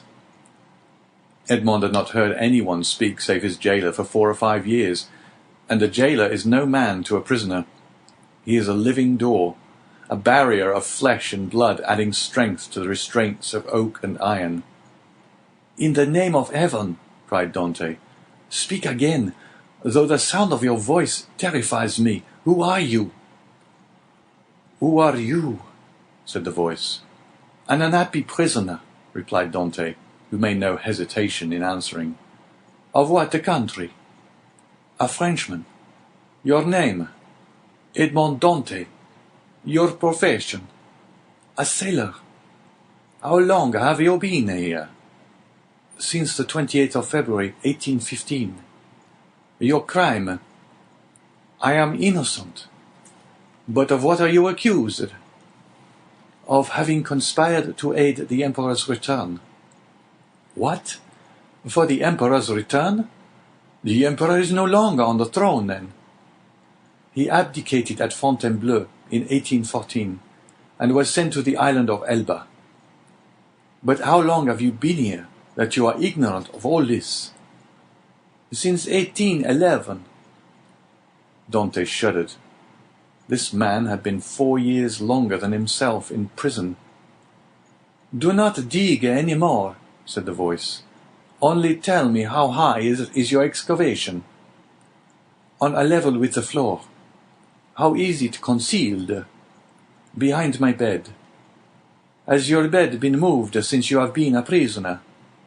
"No." "What does your chamber open on?" "A corridor." "And the corridor?" "On a court." "Alas!" murmured the voice. "Oh, what is the matter?" cried Dante. "I have made a mistake owing to an error in my plans. I took the wrong angle, and have come out 15 feet from where I intended. I took the wall you are mining for the outer wall of the fortress." "But then you would be close to the sea." "That is what I hoped." "And supposing you had succeeded?" "I should have thrown myself into the sea, gained one of the islands near here, the Île de Dôme or the Île de Tiboulen, and then I should have been safe." "Could you have swum so far?" "Heaven would have given me strength. But now all is lost." "All?" "Yes. Stop up your excavation carefully. Do not work any more, and wait until you hear from me." "Tell me at least who you are." I am a number 27. "You mistrust me, then," said Dante. Edmund fancied he heard a bitter laugh resounding from the depths. "Oh, I am a Christian," cried Dante, guessing instinctively that this man meant to abandon him. "I swear to you, by him who died for us, that naught shall induce me to breathe one syllable to my jailers. But I conjure you, do not abandon me. If you do, I swear to you, for I have got to the end of my strength, that I will dash my brains out against the wall, and you will have my death to reproach yourself with." "How old are you?" "Your voice is that of a young man." "I do not know my age, for I have not counted the years I have been here. All I do know is that I was just 19 when I was arrested, the 28th of February, 1815. "Not quite 26, murmured the voice. "At that age, he cannot be a traitor." "Oh, no, no," cried Dante. "I swear to you, again, rather than betray you, I would allow myself to be hacked in pieces." "You have done well to speak to me, and ask for my assistance. For I was about to form another plan, and leave you. But your age reassures me. I will not forget you. Wait." "How long?" "I must calculate our chances. I will give you the signal." "But you will not leave me. You will come to me, or you will let me come to you. We will escape, and if we cannot escape, we will talk. You of those whom you love, and I of those whom I love. You must love somebody." "No, I am alone in the world." "Then you will love me. If you are young, I will be your comrade. If you are old, I will be your son. I have a father, who is 70 if he yet lives. I only love him and a young girl called Mercedes. My father has not yet forgotten me, I am sure, but God alone knows if she loves me still. I shall love you as I loved my father." "It is well," returned the voice. "Tomorrow." These few words were uttered with an accent that left no doubt of his sincerity. Dante rose, dispersed the fragments with the same precaution as before, and pushed his bed back against the wall. He then gave himself up to his happiness. He would no longer be alone. He was, perhaps, about to regain his liberty. At the worst he would have a companion, and captivity that is shared is but half captivity. Plaints made in common are almost prayers, and prayers where 2 or 3 are gathered together invoke the mercy of heaven. All day Dante walked up and down his cell. He sat down occasionally on his bed, pressing his hand on his heart. At the slightest noise he bounded towards the door. Once or twice the thought crossed his mind that he might be separated from this unknown, whom he loved already, and then his mind was made up. When the jailer moved his bed and stooped to examine the opening, he would kill him with his water jug.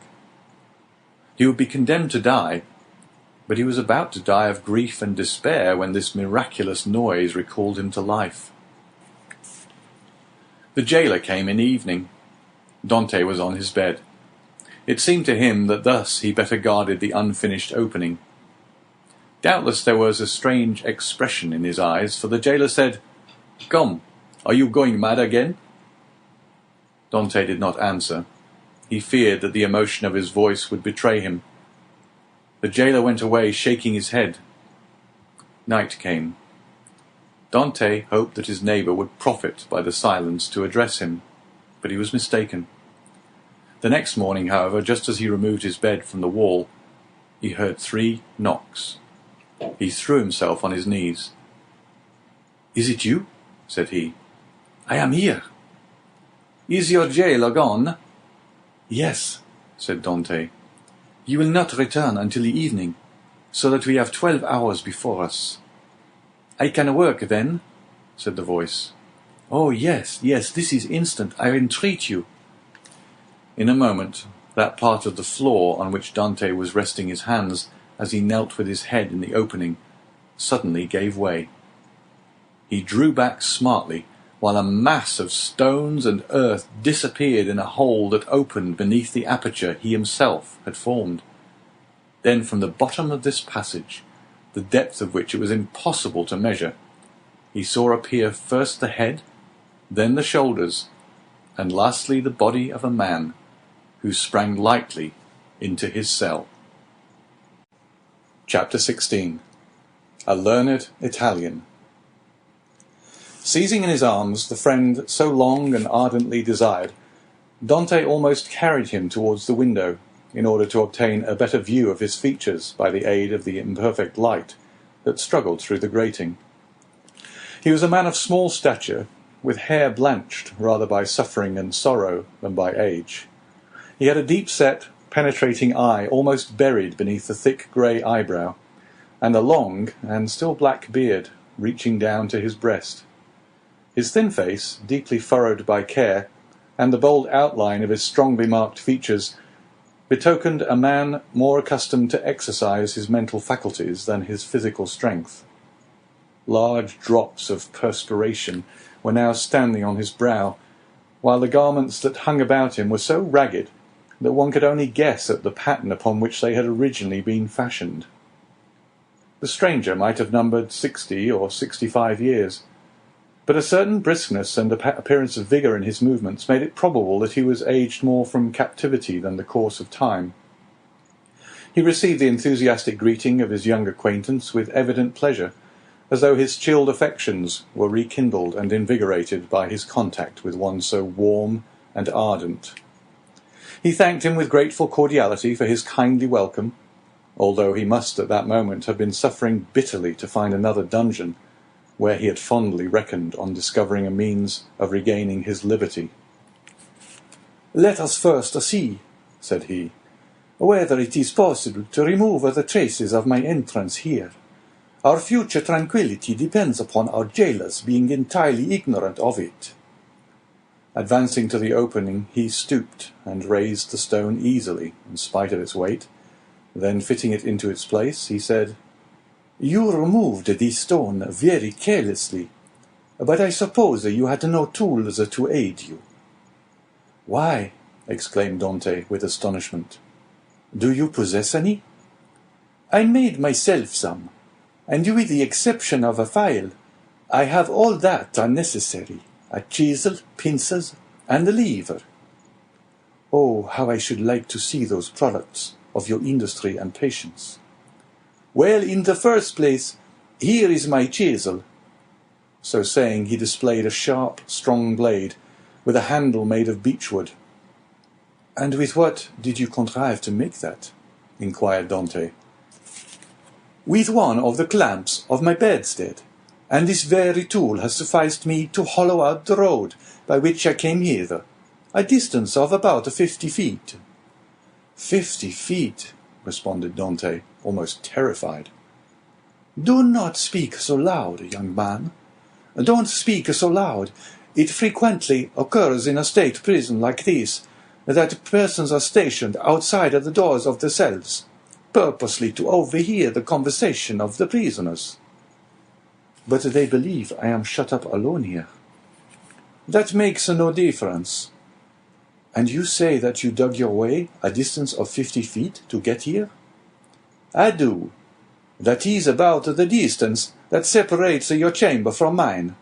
Only, unfortunately, I did not curve right, for want of the necessary geometrical instruments to calculate my scale of proportion. Instead of taking an ellipsis of 40 feet, I made it 50. I expected, as I told you, to reach the outer wall, pierce through it, and throw myself into the sea. I have, however, kept along the corridor in which your chamber opens, instead of going beneath it. My labour is all in vain, for I find that the corridor looks into a courtyard filled with soldiers." "That's true," said Dante, "but the corridor you speak of only bounds one side of my cell. There are 3 others. Do you know anything of their situation?" "This one is built against the solid rock, and it would take 10 experienced miners, duly furnished with the requisite tools, as many years to perforate it. This adjoins the lower part of the governor's apartments, and were we to work our way through, we should only get into some lock-up cellars, where we must necessarily be recaptured. The 4th and last side of your cell faces on, stop a minute. Now where does it face?" The wall of which he spoke was the one in which was fixed the loophole by which light was admitted to the chamber. This loophole, which gradually diminished in size as it approached the outside to an opening through which a child could not have passed, was, for better security, furnished with 3 iron bars, so as to quiet all apprehensions, even in the mind of the most suspicious jailer, as to the possibility of a prisoner's escape. As the stranger asked the question, he dragged a table beneath the window. "Climb up," said he to Dante. The young man obeyed, mounted on the table, and, divining the wishes of his companion, placed his back securely against the wall and held out both hands. The stranger, whom as yet Dante knew only by the number of his cell, sprang up with an agility by no means to be expected in a person of his years, and, light and steady on his feet as a cat or a lizard, climbed from the table to the outstretched hands of Dante, and from them to his shoulders. Then, bending double, for the ceiling of the dungeon prevented him from holding himself erect, he managed to slip his head between the upper bars of the window, so as to be able to command a perfect view from top to bottom. An instant afterwards he hastily drew back his head, saying, "I thought so," and sliding from the shoulders of Dante, as dexterously as he had descended, he nimbly leapt from the table to the ground. "What was it that you thought?" asked the young man anxiously, in his turn descending from the table. The elder prisoner pondered the matter. "Yes," said he at length, It is so.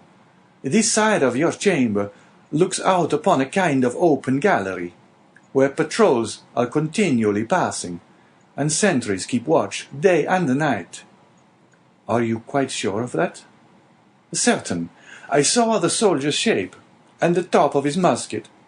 That made me draw my head so quickly, for I was fearful he might also see me. Well, inquired Dante, you perceive, then, the utter impossibility of escaping through your dungeon. Then, pursued the young man eagerly, then, answered the elder prisoner, the will of God be done. And as the old man slowly pronounced those words, an air of profound resignation spread itself over his careworn countenance.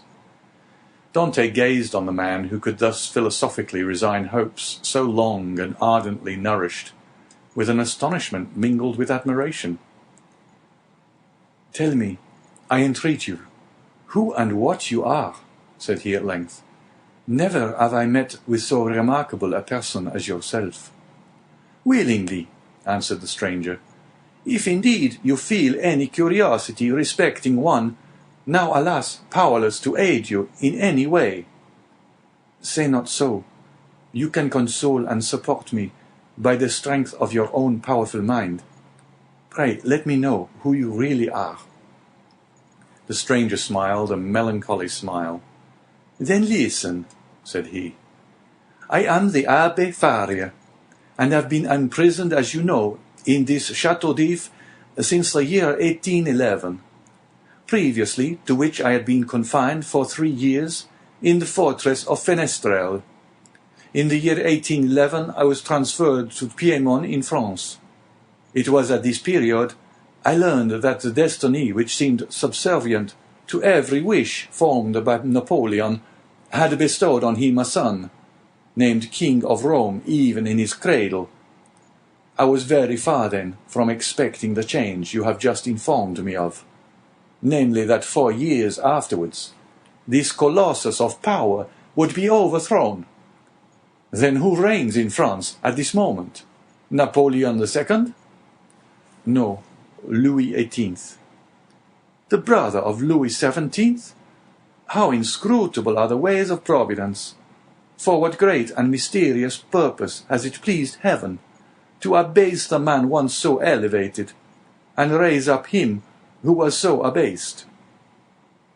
Dante's whole attention was riveted on a man who could thus forget his own misfortunes while occupying himself with the destinies of others. "Yes, yes," continued he, "it will be the same as it was in England. After Charles I, Cromwell. After Cromwell, Charles II, and then James II, and then some son-in-law or relation, some Prince of Orange, a stadtholder who becomes a king.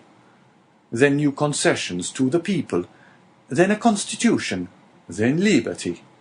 Ah, my friend," said the Abbé, turning towards Dante and surveying him with the kindling gaze of a prophet, "you are young. You will see all this come to pass." "Probably, if ever I get out of prison." "True," replied Faria. "We are prisoners, but I forget this sometimes, and there are even moments when my mental vision transports me beyond these walls, and I fancy myself at liberty." "But wherefore are you here?" "Because in 1807 I dreamed of the very plan Napoleon tried to realize in 1811. Because, like Machiavelli, I desired to alter the political face of Italy, and instead of allowing it to be split up into a quantity of petty principalities, each held by some weak or tyrannical ruler, I sought to form one large, compact, and powerful empire. And lastly, because I fancied I had found my Caesar Borgia in a crowned simpleton, who feigned to enter into my views only to betray me. It was the plan of Alexander VI and Clement VII. But it will never succeed now, for they attempted it fruitlessly, and Napoleon was unable to complete his work. Italy seems fated to misfortune." And the old man bowed his head. Dante could not understand a man risking his life for such matters. Napoleon certainly he knew something of, inasmuch as he had seen and spoken with him, but of Clement VII and Alexander VI he knew nothing. "Are you not," he asked, "the priest who here in Château d'If is generally thought to be ill?" "Mad, you mean, don't you?" "I did not like to say so," answered Dante, smiling. "Well, then," resumed Faria with a bitter smile, "let me answer your question in full, by acknowledging that I am the poor mad prisoner of the Château d'If, for many years permitted to amuse the different visitors with what is said to be my insanity, and in all probability I should be promoted to the honour of making sport for the children, if such innocent beings could be found in an abode devoted like this to suffering and despair." Dante remained for a short time mute and motionless. At length he said, "Then you abandon all hope of escape?" "I perceive its utter impossibility, and I consider it impious to attempt that which the Almighty evidently does not approve." "Nay, but do not be discouraged. Would it not be expecting too much to hope to succeed at your first attempt? Why not try to find an opening in another direction from that which has so unfortunately failed?" "Alas, it shows how little notion you can have of all it has cost me to effect a purpose so unexpectedly frustrated, that you talk of beginning over again. In the first place, I was 4 years making the tools I possess, and have been 2 years scraping and digging out earth hard as granite itself. Then what toil and fatigue has it not been to remove huge stones I should once have deemed impossible to loosen? Whole days have I passed in these titanic efforts, considering my labour well repaid, if by night-time I had contrived to carry away a square inch of this hard-bound cement, changed by ages into a substance unyielding as the stones themselves. Then to conceal the mass of earth and rubbish I dug up, I was compelled to break through a staircase and throw the fruits of my labour into the hollow part of it. But the well is now so completely choked up that I scarcely think it would be possible to add another handful of dust without leading to discovery. Consider also that I fully believed I had accomplished the end aim of my undertaking, for which I had so exactly husbanded my strength as to make it just hold out to the termination of my enterprise. And now, at the moment when I reckoned upon success, my hopes are forever dashed from me. No, I repeat again, that nothing will induce me to renew attempts evidently at variance with the Almighty's pleasure." Dante held down his head, that the other might not see how joy at the thought of having a companion outweighed the sympathy he felt for the failure of the Abbé's plans. The Abbé sank upon Edmond's bed, while Edmond himself remained standing. Escape had never once occurred to him. There are indeed some things which appear so impossible that the mind does not dwell on them for an instant.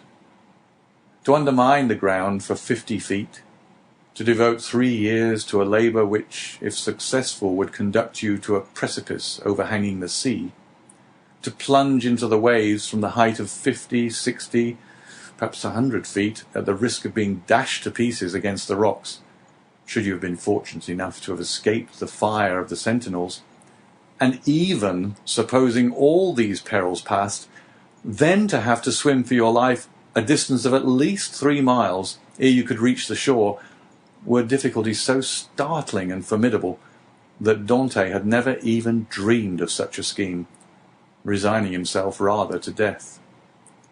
But the sight of an old man clinging to life with so desperate a courage gave a fresh turn to his ideas, and inspired him with new courage. Another, older and less strong than he, had attempted what he had not had sufficient resolution to undertake, and had failed only because of an error in calculation. This same person, with almost incredible patience and perseverance, had contrived to provide himself with tools requisite for so unparalleled an attempt. Another had done all this. Why, then, was it impossible to Dante? Faria had dug his way through 50 feet. Dante would dig 100. Faria, at the age of 50, had devoted 3 years to the task. He, who was but half as old, would sacrifice 6. Faria, a priest and savant, had not shrunk from the idea of risking his life by trying to swim a distance of 3 miles to one of the islands, Dôme, Ratonneau, or Lumière. Should a hardy sailor, an experienced diver like himself, shrink from a similar task? Should he, who had so often, for mere amusement's sake, plunged to the bottom of the sea to fetch up the bright coral branch, hesitate to entertain the same project? He could do it in an hour. And how many times had he, for pure pastime, continued in the water for more than twice as long? At once, Dante resolved to follow the brave example of his energetic companion, and to remember that what has once been done may be done again. After continuing some time in profound meditation, the young man suddenly exclaimed, "I have found what you are in search of." Faria started. "Have you indeed?" cried he, raising his head with quick anxiety. "Pray, let me know what it is you have discovered." "The corridor through which you have bored your way from the cell you occupy here extends in the same direction as the outer gallery, does it not?" "It does." "And is not above 15 feet from it?" "About that." "Well then, I will tell you what we must do. We must pierce through the corridor by forming a side opening about the middle, as it were the top part of a cross. This time you will lay your plans more accurately. We shall get out into the gallery you have described, kill the sentinel who guards it, and make our escape.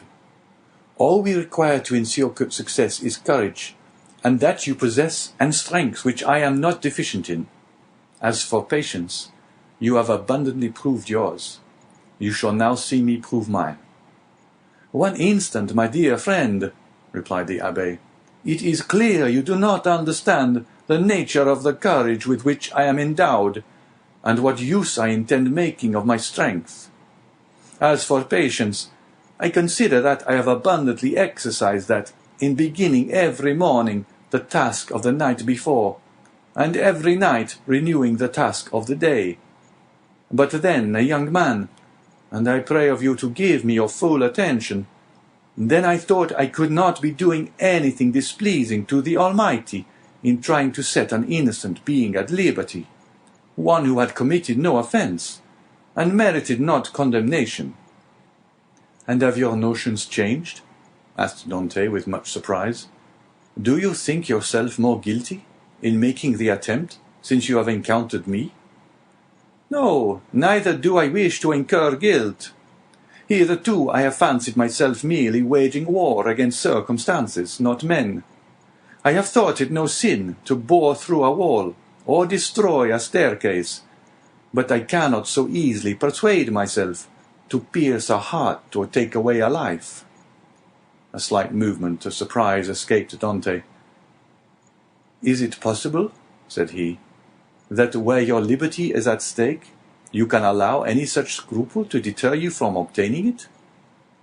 "Tell me," replied Faria, "what has hindered you from knocking down your jailer with a piece of wood torn from your bedstead, dressing yourself in his clothes, and endeavouring to escape?" "Simply the fact that the idea never occurred to me," answered Dante. "Because," said the old man, "the natural repugnance to the commission of such a crime prevented you from thinking of it. And so it ever is, because in simple and allowable things our natural instincts keep us from deviating from the strict line of duty. The tiger, whose nature teaches him to delight in shedding blood, needs but the sense of smell to show him when his prey is within his reach, and by following this instinct he is enabled to measure the leap necessary to permit him to spring on his victim. But man, on the contrary, loathes the idea of blood. It is not alone that the laws of social life inspire him with a shrinking dread of taking life, his natural construction and physiological formation. Dante was confused and silent at this explanation of the thoughts which had unconsciously been working in his mind, or rather soul, for there are two distinct sorts of ideas, those that proceed from the head and those that emanate from the heart. "Since my imprisonment," said Faria, "I have thought over all the most celebrated cases of escape on record. They have rarely been successful. Those that have been crowned with full success have been long meditated upon and carefully arranged, such, for instance, as the escape of the Duc de Beaufort from the Château de Vincennes, that of the Abbé de Beauquois from Fort-l'Évêque, of Latude from the Bastille. Then there are those for which chance sometimes affords opportunity, and those are the best of all.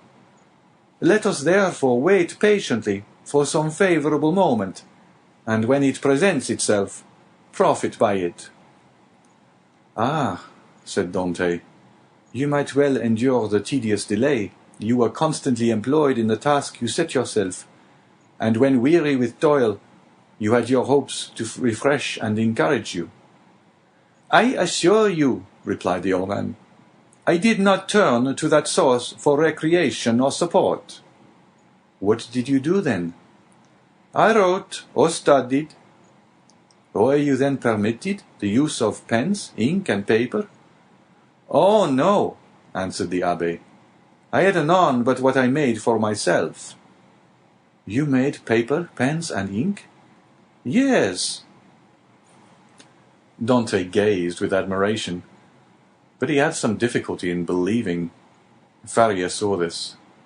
"When you pay me a visit in my cell, my young friend," said he, "I will show you an entire work, the fruits of the thoughts and reflections of my whole life, many of them meditated over in the shades of the Colosseum at Rome, at the foot of St. Mark's Column at Venice, and on the borders of the Arno at Florence, little imagining at the time that they would be arranged in order within the walls of the Château d'If.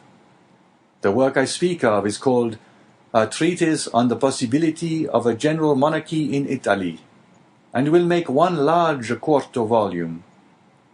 "And on what have you written all this?" "On 2 of my shirts. I invented a preparation that makes linen as smooth and as easy to write on as parchment." "You are then a chemist?" "Somewhat.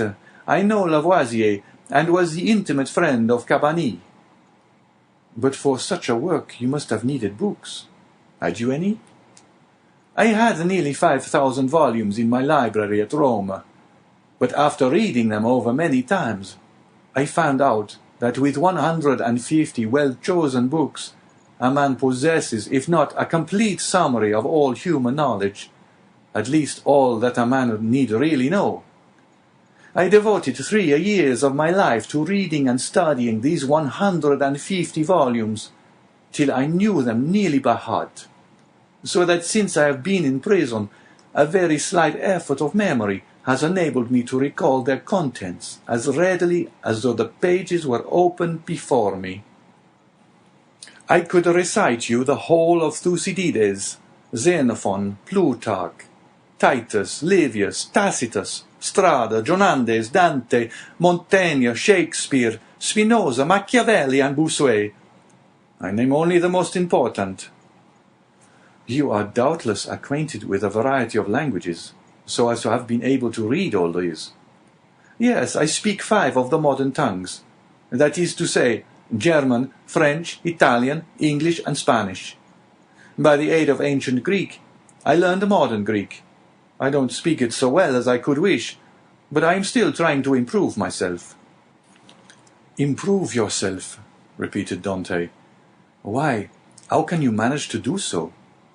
"Why, I made a vocabulary of the words I knew, turned, returned, and arranged them, so as to enable me to express my thoughts through their medium. I know nearly 1,000 words, which is all that is absolutely necessary, although I believe there are nearly 100,000 in the dictionaries. I cannot hope to be very fluent, but I certainly should have no difficulty in explaining my wants and wishes, and that would be quite as much as I should ever require." Stronger grew the wonder of Dante, who almost fancied it had to do with one gifted with supernatural powers. Still hoping to find some imperfection which might bring him down to a level with human beings, he added, "Then, if you were not furnished with pens, how did you manage to write the word you speak of?" "I made some excellent ones, which would be universally preferred to all others if once known. You are aware what huge whitings are served us on maigre days. Well, I selected the cartilages of the heads of these fishes, and you can scarcely imagine the delight with which I welcome the arrival of each Wednesday, Friday, and Saturday, as affording me the means of increasing my stock of pens. For I will freely confess that my historical labours have been my greatest solace and relief. While retracing the past, I forgot the present, and traversing at will the path of history, I cease to remember that I am myself a prisoner." "But the ink," said Dante. "Of what did you make your ink?" "There was formerly a fireplace in my dungeon," replied Faria, "but it was closed up long ere I became an occupant of this prison. Still, it must have been many years in use, for it was thickly covered with a coating of soot. This soot I dissolved in a portion of the wine brought to me every Sunday, and I assure you a better ink cannot be desired. For very important notes, for which closer attention is required, I pricked one of my fingers, and wrote with my own blood." "And when?" asked Dante. "May I see all this?" "Whenever you please," replied the Abbé. "Oh, then let it me directly," exclaimed the young man. "Follow me, then," said the Abbé, as he re-entered the subterranean passage, in which he soon disappeared, followed by Dante. Chapter 17. The Abbé's Chamber.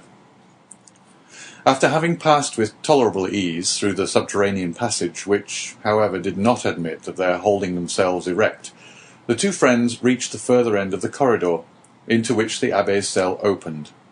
From that point the passage became much narrower, and barely permitted one to creep through on hands and knees.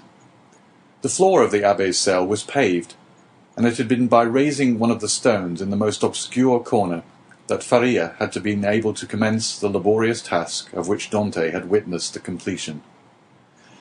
As he entered the chamber of his friend, Dante cast around one eager and searching glance in quest of the expected marvels, but nothing more than common met his view. "It is well," said the Abbé. "We have some hours before us. It is now just 12:15 o'clock." Instinctively, Dante turned round to observe by what watch or clock the Abbé had been able so accurately to specify the hour. "Look at this ray of light which enters by my window," said the Abbé, "and then observe the lines traced on the wall. Well, by means of these lines, which are in accordance with the double motion of the earth, and the ellipse it describes around the sun, I am enabled to ascertain the precise hour with more minuteness than if I possessed a watch, for that might be broken or deranged in its movements, while the sun and the earth never vary in their appointed paths." This last explanation was wholly lost upon Dante, who had always imagined from seeing the sun rise from behind the mountains and set in the Mediterranean that it moved, and not the earth. A double movement of the globe he inhabited, and of which he could feel nothing, appeared to him perfectly impossible. Each word that fell from his companion's lips seemed fraught with the mysteries of science, as worthy of digging out as of the gold and diamonds in the mines of Guzerat and Golconda, which he could just recollect having visited during a voyage made in his earliest youth. "Come," said he to the Abbé, "I am anxious to see your treasures." The Abbé smiled, and, proceeding to the disused fireplace, raised by the help of his chisel a long stone, which had doubtless been the hearth, beneath which was a cavity of considerable depth, serving as a safe depository of the articles mentioned to Dante. "What do you wish to see first?" asked the Abbé. "Oh, your great work on the monarchy of Italy." Faria then drew forth from his hiding-place 3 or 4 rolls of linen, laid one over the other like folds of papyrus. These rolls consisted of slips of cloth about 4 inches wide and 18 long. They were all carefully numbered, and closely covered with writing, so legible that Dante could easily read it, as well as make out the sense, it being in Italian, a language he, as a Provençal, perfectly understood. "There," said he, "there is the work complete. I wrote the word finis at the end of the 68th strip about a week ago. I have torn up 2 of my shirts, and as many handkerchiefs as I was master of, to complete the precious pages. Should I ever get out of prison and find in all Italy a printer courageous enough to publish what I have composed, my literary reputation is forever secured." "I see," answered Dante. "Now let me behold the curious pens with which you have written your work." "Look," said Faria, showing to the young man a slender stick about 6 inches long, and much resembling the size of the handle of a fine painting brush, to the end of which was tied, by a piece of thread, one of those cartilages of which the Abbé had before spoken to Dante. It was pointed, and divided at the nib like an ordinary pen. Dante examined it with intense admiration, then looked around to see the instrument with which it had been shaped so correctly into form. "Ah, yes," said Faria. "The penknife, that's my masterpiece. I made it as well, this larger knife, out of an old iron candlestick." The penknife was sharp and keen as a razor. As for the other knife, it would serve a double purpose, and with it one cut and thrust. Dante examined the various articles shown to him with the same attention that he had bestowed on the curiosities and strange tools exhibited in the shops at Marseilles, as the works of the savages in the South Seas, from whence they had been brought by the different trading vessels. "As for the ink," said Faria, "I told you I managed to obtain that, and I only just made it from time to time as I require it."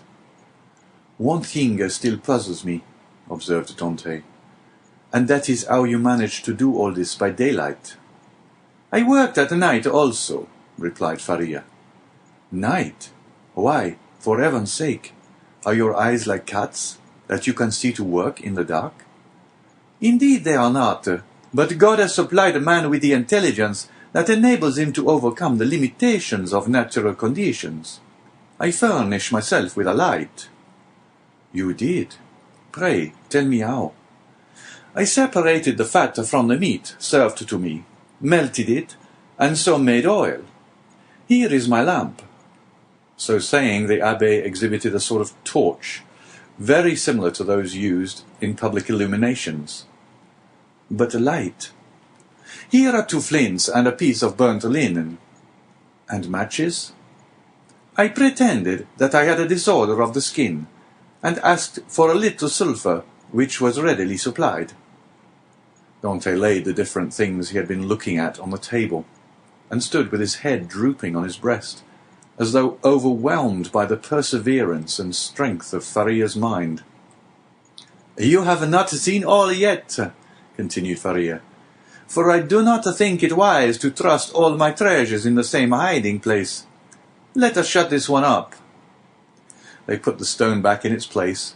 The Abbé sprinkled a little dust over it to conceal the traces of its having been removed, rubbed his foot well on it to make it assume the same appearance as the other, and then, going towards his bed, he removed it from the spot it stood in. Behind the head of the bed, and concealed by a stone fitting in so closely as to defy all suspicion, was a hollow space, and in this space a ladder of cords between 25 and 38 feet in length. Dante closely and eagerly examined it. He found it firm, solid, and compact enough to bear any weight. "Who supplied you with the materials for making this wonderful work?" "I tore up several of my shirts, and ripped out the seams in the seats of my bed, during my 3 years' imprisonment at Fenestrelle, and when I was removed to the Château d'If, I managed to bring the ravellings with me, so that I have been able to finish my work here." "And was it not discovered?" That your sheets were unhemmed? Oh, no, for when I had taken out the thread I required, I hemmed the edges over again. With what? With this needle, said the Abbé. As opening his ragged vestments, he showed Dante a long, sharp fishbone, with a small perforated eye for the thread, a small portion of which still remained in it. I once thought, continued Faria, of removing these iron bars and letting myself down from the window, which, as you see, is somewhat wider than yours, although I should have enlarged it still more, preparatory to my flight. However, I discovered that I should merely have dropped into a sort of inner court, and I therefore renounced the project altogether as too full of risk and danger. Nevertheless, I carefully preserved my ladder against one of those unforeseen opportunities of which I spoke just now, and which sudden chance frequently brings about. While affecting to be deeply engaged in examining the ladder, the mind of Dante was, in fact, busily occupied by the idea that a person so intelligent, ingenious, and clear-sighted as the Abbé might probably be able to solve the dark mystery of his own misfortunes, where he himself could see nothing. "What are you thinking of?" asked the Abbé smilingly, imputing the deep abstraction in which his visitor was plunged to the excess of his awe and wonder. "I was reflecting, in the first place," replied Dante, "upon the enormous degree of intelligence and ability you must have employed to reach the high perfection to which you have attained. What would you not have accomplished if you had been free?" "Possibly nothing at all. The overflow of my brain would probably, in a state of freedom, have evaporated in 1,000 follies. Misfortune is needed to bring to light the treasures of the human intellect. Compression is needed to explode gunpowder. Captivity has brought my mental faculties to a focus, and you are well aware that from the collision of clouds electricity is produced, from electricity lightning, from lightning illumination." "No," replied Dante, "I know nothing. Some of your words are to me quite empty of meaning. You must be blessed indeed to possess the knowledge you have." The Abbé smiled. "Well," said he, "but you had another subject for your thoughts. Did you not say so just now?" "I did." "You have told me as yet but one of them. Let me hear the other." "It was this, that while you had related to me all the particulars of your past life, you were perfectly unacquainted with mine." "Your life, my young friend, has not been of sufficient length to admit of your having passed through any very important events." "It has been long enough to inflict on me a great and undeserved misfortune. I would fain fix the source of it on man, that I may no longer vent reproaches upon heaven." "Then you profess ignorance of the crime with which you are charged?" "I do indeed, and this I swear by the two beings most dear to me upon earth, my father and Mercedes." "Come," said the Abbé, closing his hiding-place and pushing the bed back to its original situation, "let me hear your story." Dante obeyed and commenced what he called his history, but which consisted only of the account of a voyage to India and 2 or 3 voyages to the Levant, until he arrived at the recital of his last cruise, with the death of Captain Leclerc, and the receipt of a packet to be delivered by himself to the Grand Marshal. His interview with that personage, and his receiving, in place of the packet brought, a letter addressed to a Monsieur Noirtier, his arrival at Marseilles and interview with his father, his affection for Mercedes and their nuptial feast, his arrest and subsequent examination, his temporary detention at the Palais de Justice, and his final imprisonment in the Château d'If. From this point everything was a blank to Dante. He knew nothing more, not even the length of time he had been imprisoned. His recital finished, the Abbé reflected long and earnestly. "There is," said he at the end of his meditations, "a clever maxim, which bears upon what I was saying to you some little while ago, and that is that unless wicked ideas take root in a naturally depraved mind, human nature in a right and wholesome state revolts at crime. Still, from an artificial civilization have originated wants, vices, and false tastes, which occasionally become so powerful as to stifle within us all good feelings, and ultimately to lead us into guilt and wickedness. From this view of things, then comes the axiom that if you visit to discover the author of any bad action, seek first to discover the person to whom the perpetration of that bad action could be in any way advantageous. And now to apply it in your case, to whom could your disappearance have been serviceable? To no one, by heaven. I was a very insignificant person. Do not speak thus, for your reply evinces neither logic nor philosophy. Everything is relative, my dear young friend, from the king who stands in the way of his successor, to the employee who keeps his rival out of a place. Now, in the event of the king's death, his successor inherits a crown. When the employee dies, the supernumerary steps into his shoes and receives his salary of 12,000 livres. Well, these 12,000 livres are his civil list, and are as essential to him as the 12 millions of a king. Every one, from the highest to the lowest degree, has his place on the social ladder, and is beset by stormy passions and conflicting interests, as in Descartes' theory of pressure and impulsion. But these forces increase as we go higher, so that we have a spiral which, in defiance of reason, rests upon the apex and not on the base. Now let us return to your particular world. You say you were on the point of being made a captain of the Pharaoh. Yes. And about to become the husband of a young and lovely girl. Yes.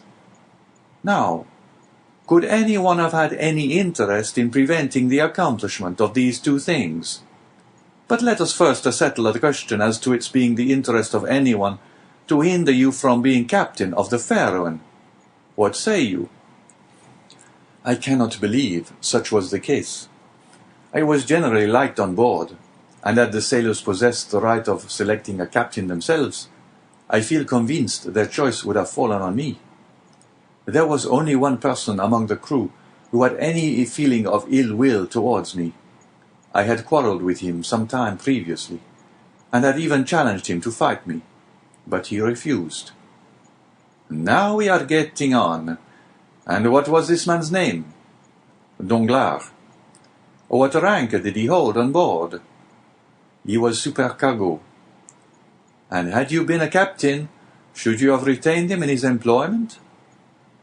Not if the choice had remained with me, for I had frequently observed inaccuracies in his accounts. Good again. Now then tell me, was any person present during your last conversation with Captain Leclerc? No, we were quite alone. Could your conversation have been overheard by anyone? It might, for the cabin door was open. And stay, now, I recollect. Danglars himself passed by just as Captain Leclerc was giving me the packet for the Grand Marshal. That's better, cried the Abbé. Now we are on the right scent. Did you take anybody with you when you put into the port of Elba? Nobody. Somebody there received your packet, and gave you a letter in place of it, I think. Yes, the Grand Marshal did. And what did you do with that letter? Put it into my portfolio. You had your portfolio with you, then? Now, how could a sailor find room in his pocket for a portfolio large enough to contain an official letter? You are right, it was left on board. Then it was not until your return to the ship that you put the letter in the portfolio? No. And what did you do with this same letter while returning from the Portoferraio to the vessel? I carried it in my hand. So that when you went on board the Pharaoh, everybody could see that you held a letter in your hand? Yes. Danglars as well as the rest? Danglars as well as others. Now listen to me, and try to recall every circumstance attending your arrest. Do you recollect the words in which the information against you was formulated? Oh yes, I read it over 3 times, and the words sank deeply into my memory. "Repeat it to me."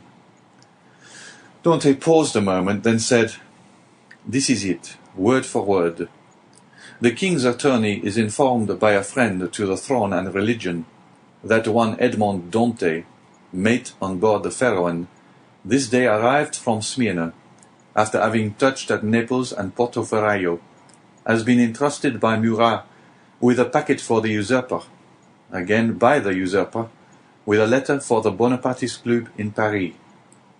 This proof of his guilt may be procured by his immediate arrest, as the letter will be found either about his person, at his father's residence, or in his cabin on board the Pharaon."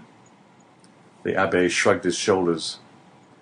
"The thing is clear as day," said he, "and you must have had a very confiding nature, as well as a good heart, not to have suspected the origin of the whole affair." "Do you really think so?" "That would indeed be infamous." "How did Danglars usually write?" "In a handsome running hand." "And how was the anonymous letter written?" "Back-handed." Again the Abbé smiled. "Disguised?" "It was very boldly written, if disguised." "Stop a bit," said the Abbé, taking out what he called his pen, and after dipping it into the ink, he wrote on a piece of prepared linen with his left hand the first 2 or 3 words of the accusation. Dante drew back and gazed on the Abbé with sensation almost amounting to terror. "How very astonishing!" cried he at length. "Why, your writing exactly resembles that of the accusation." "Simply because that accusation had been written with the left hand. And I have noticed that—" "What?" "That while the writing of different persons done with the right hand varies, that performed with the left hand is invariably uniform." "You have evidently seen and observed everything." "Let us proceed." "Oh, yes, yes. Now, as regards the second question." "I am listening."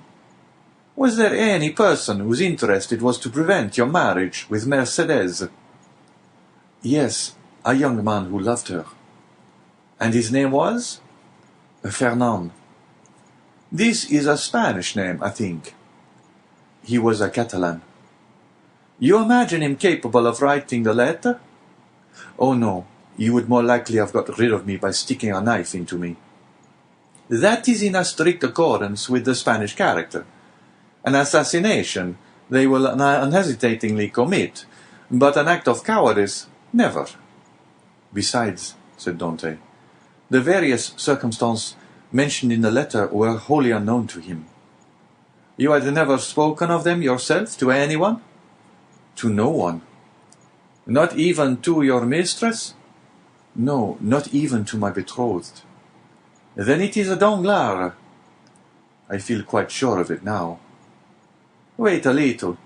Pray, was Danglars acquainted with Fernand?" "No." "Yes, he was. Now I recollect." "What?" "To have seen them both sitting at table together under an arbour at Père Pamphil's the evening before the day fixed for my wedding. They were in earnest conversation. Danglars was joking in a friendly way, but Fernand looked pale and agitated." "Were they alone?" "There was a third person with them, whom I knew perfectly well, and who had in all probability made their acquaintance. He was a tailor named Caderousse, but he was very drunk. Stay, how strange, that it should not have occurred to me before. Now I remember quite well that on the table round which they were sitting were pens, ink, and paper. Oh, the heartless, treacherous scoundrels!" exclaimed Dante, pressing his hand to his throbbing brows. "Is there anything else I can assist you in discovering, besides the villainy of your friends?" inquired the Abbé with a laugh. Yes," replied Dante eagerly. "I would beg of you, who see so completely to the depths of things, and to whom the greatest mystery seems but an easy riddle, to explain to me how it was that I underwent no second examination, was never brought to trial, and, above all, was condemned without ever having had sentence passed on me. That is altogether a different and more serious matter, responded the Abbé. The ways of justice are frequently too dark and mysterious to be easily penetrated. All we have hitherto done in the matter has been child's play. If you wish me to enter upon the more difficult part of the business, you must assist me by the most minute information on every point. Pray ask me whatever question you please, for in good truth you see more clearly into my life than I do myself. In the first place, then who examined you? The king's attorney, his deputy, or a magistrate? The deputy. Was he young or older? About 6 or 27 years of age, I should say. So, answered the Abbé, old enough to be ambitious, but too young to be corrupt. And how did he treat you? With more of mildness than severity. Did you tell him your whole story? I did. And did his conduct change at all in the course of your examination? He did appear much disturbed when he read the letter that had brought me into this scrape. He seemed quite overcome by my misfortune. By your misfortune? Yes. Then you feel quite sure that it was the misfortune he deplored. He gave me one great proof of his sympathy, at any rate. And that? He burnt the sole evidence that could at all have criminated me. What, the accusation? No, the letter. Are you sure? I saw it done. That alters the case. This man might after all be a great scoundrel than you have thought possible. Upon my word, said Dante, you make me shudder. Is the world filled with tigers and crocodiles? Yes, and remember that two-legged tigers and crocodiles are more dangerous than the others. Never mind. Let us go on. With all my heart. You tell me he burned the letter. He did, saying at the same time, you see, I thus destroy the only proof existing against you. This action is somewhat too sublime to be natural. You think so? I am sure of it. To whom was this letter addressed? To Monsieur Noirtier, numero 13, Coqueron, Paris. Now can you conceive of any interest that your heroic deputy could possibly have had in the destruction of that letter? Why, it is not altogether impossible. He might have had, for he made me promise several times never to speak of that letter to anyone, assuring me he so advised me for my own interest. And more than this, he insisted on my taking a solemn oath never to utter the name mentioned in the address. Noirtier, repeated the Abbé. Noirtier. I knew a person of that name at the court of the Queen of Etruria, a Noirtier, who had been a Girondin during the Revolution. What was your deputy called? De Villefort. The Abbé burst into a fit of laughter, while Dante gazed on him in utter astonishment. What ails you? Said he at length. Do you see that ray of sunlight? I do. Well, the whole thing is more clear to me than that sunbeam is to you. Poor fellow, poor young man. And you tell me this magistrate expressed great sympathy and commiseration for you. He did. And the worthy man destroyed your compromising letter. Yes. And then made you swear never to utter the name of Noirtier. Yes. Why, you poor short-sighted simpleton, can you not guess who this Noirtier was, whose very name he was so careful to keep concealed? Noirtier was his father. Had a thunderbolt fallen at the feet of Dante, or hell opened its yawning gulf before him, he could not have been more completely transfixed with horror than he was at the sound of these unexpected words. Starting up, he clasped his hands around his head as though to prevent his very brain from bursting, and exclaimed, "His father? His father?" "Yes, his father," replied the Abbé. His right name was Noirtier de Villefort.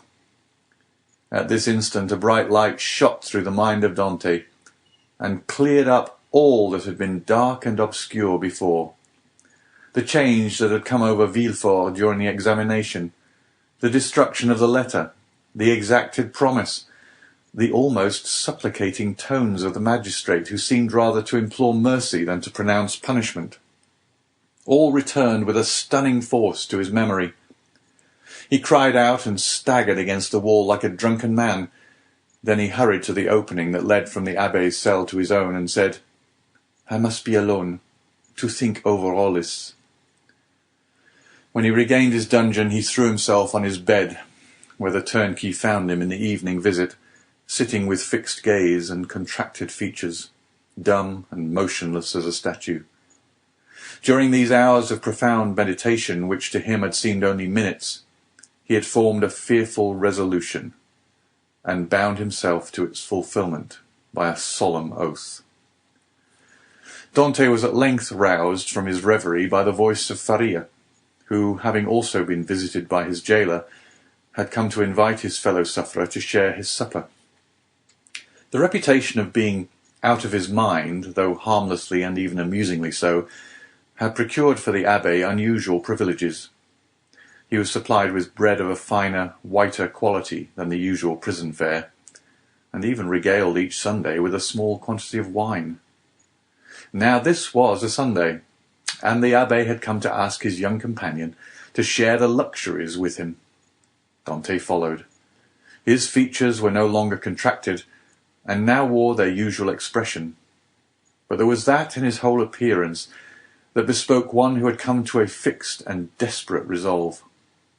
Faria bent on him his penetrating eye. "I regret now," said he, "having helped you in your late inquiries, or having given you the information I did." "Why so?" inquired Dante.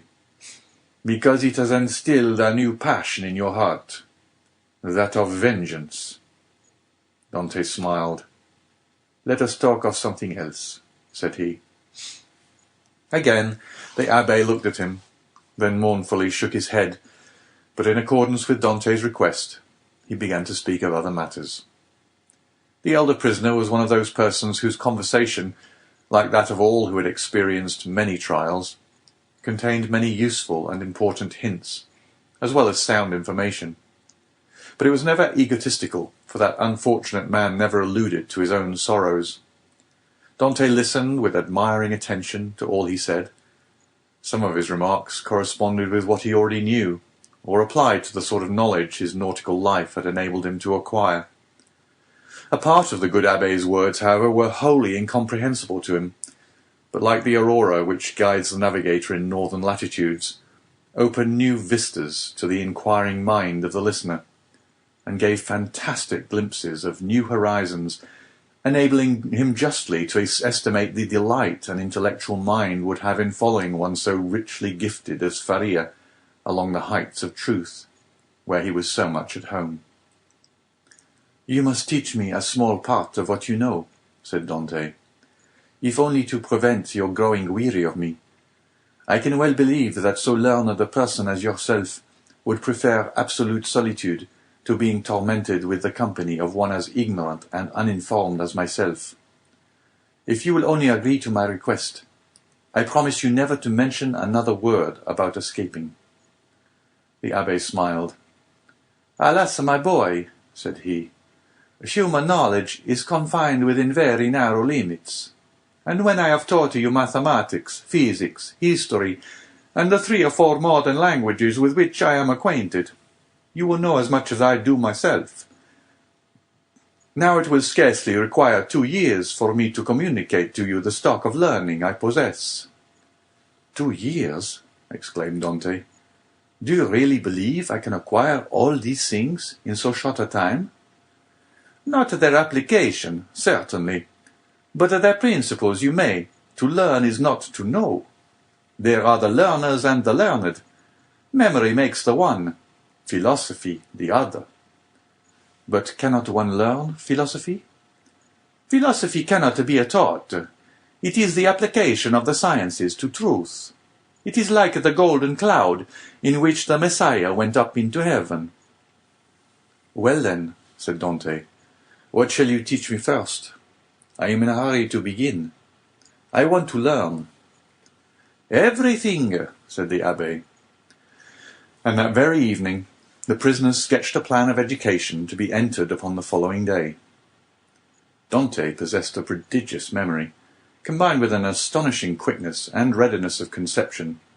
The mathematical turn of his mind rendered him apt at all kinds of calculation, while his naturally poetical feelings threw a light and pleasing veil over the dry reality of arithmetical computation, or the rigid severity of geometry.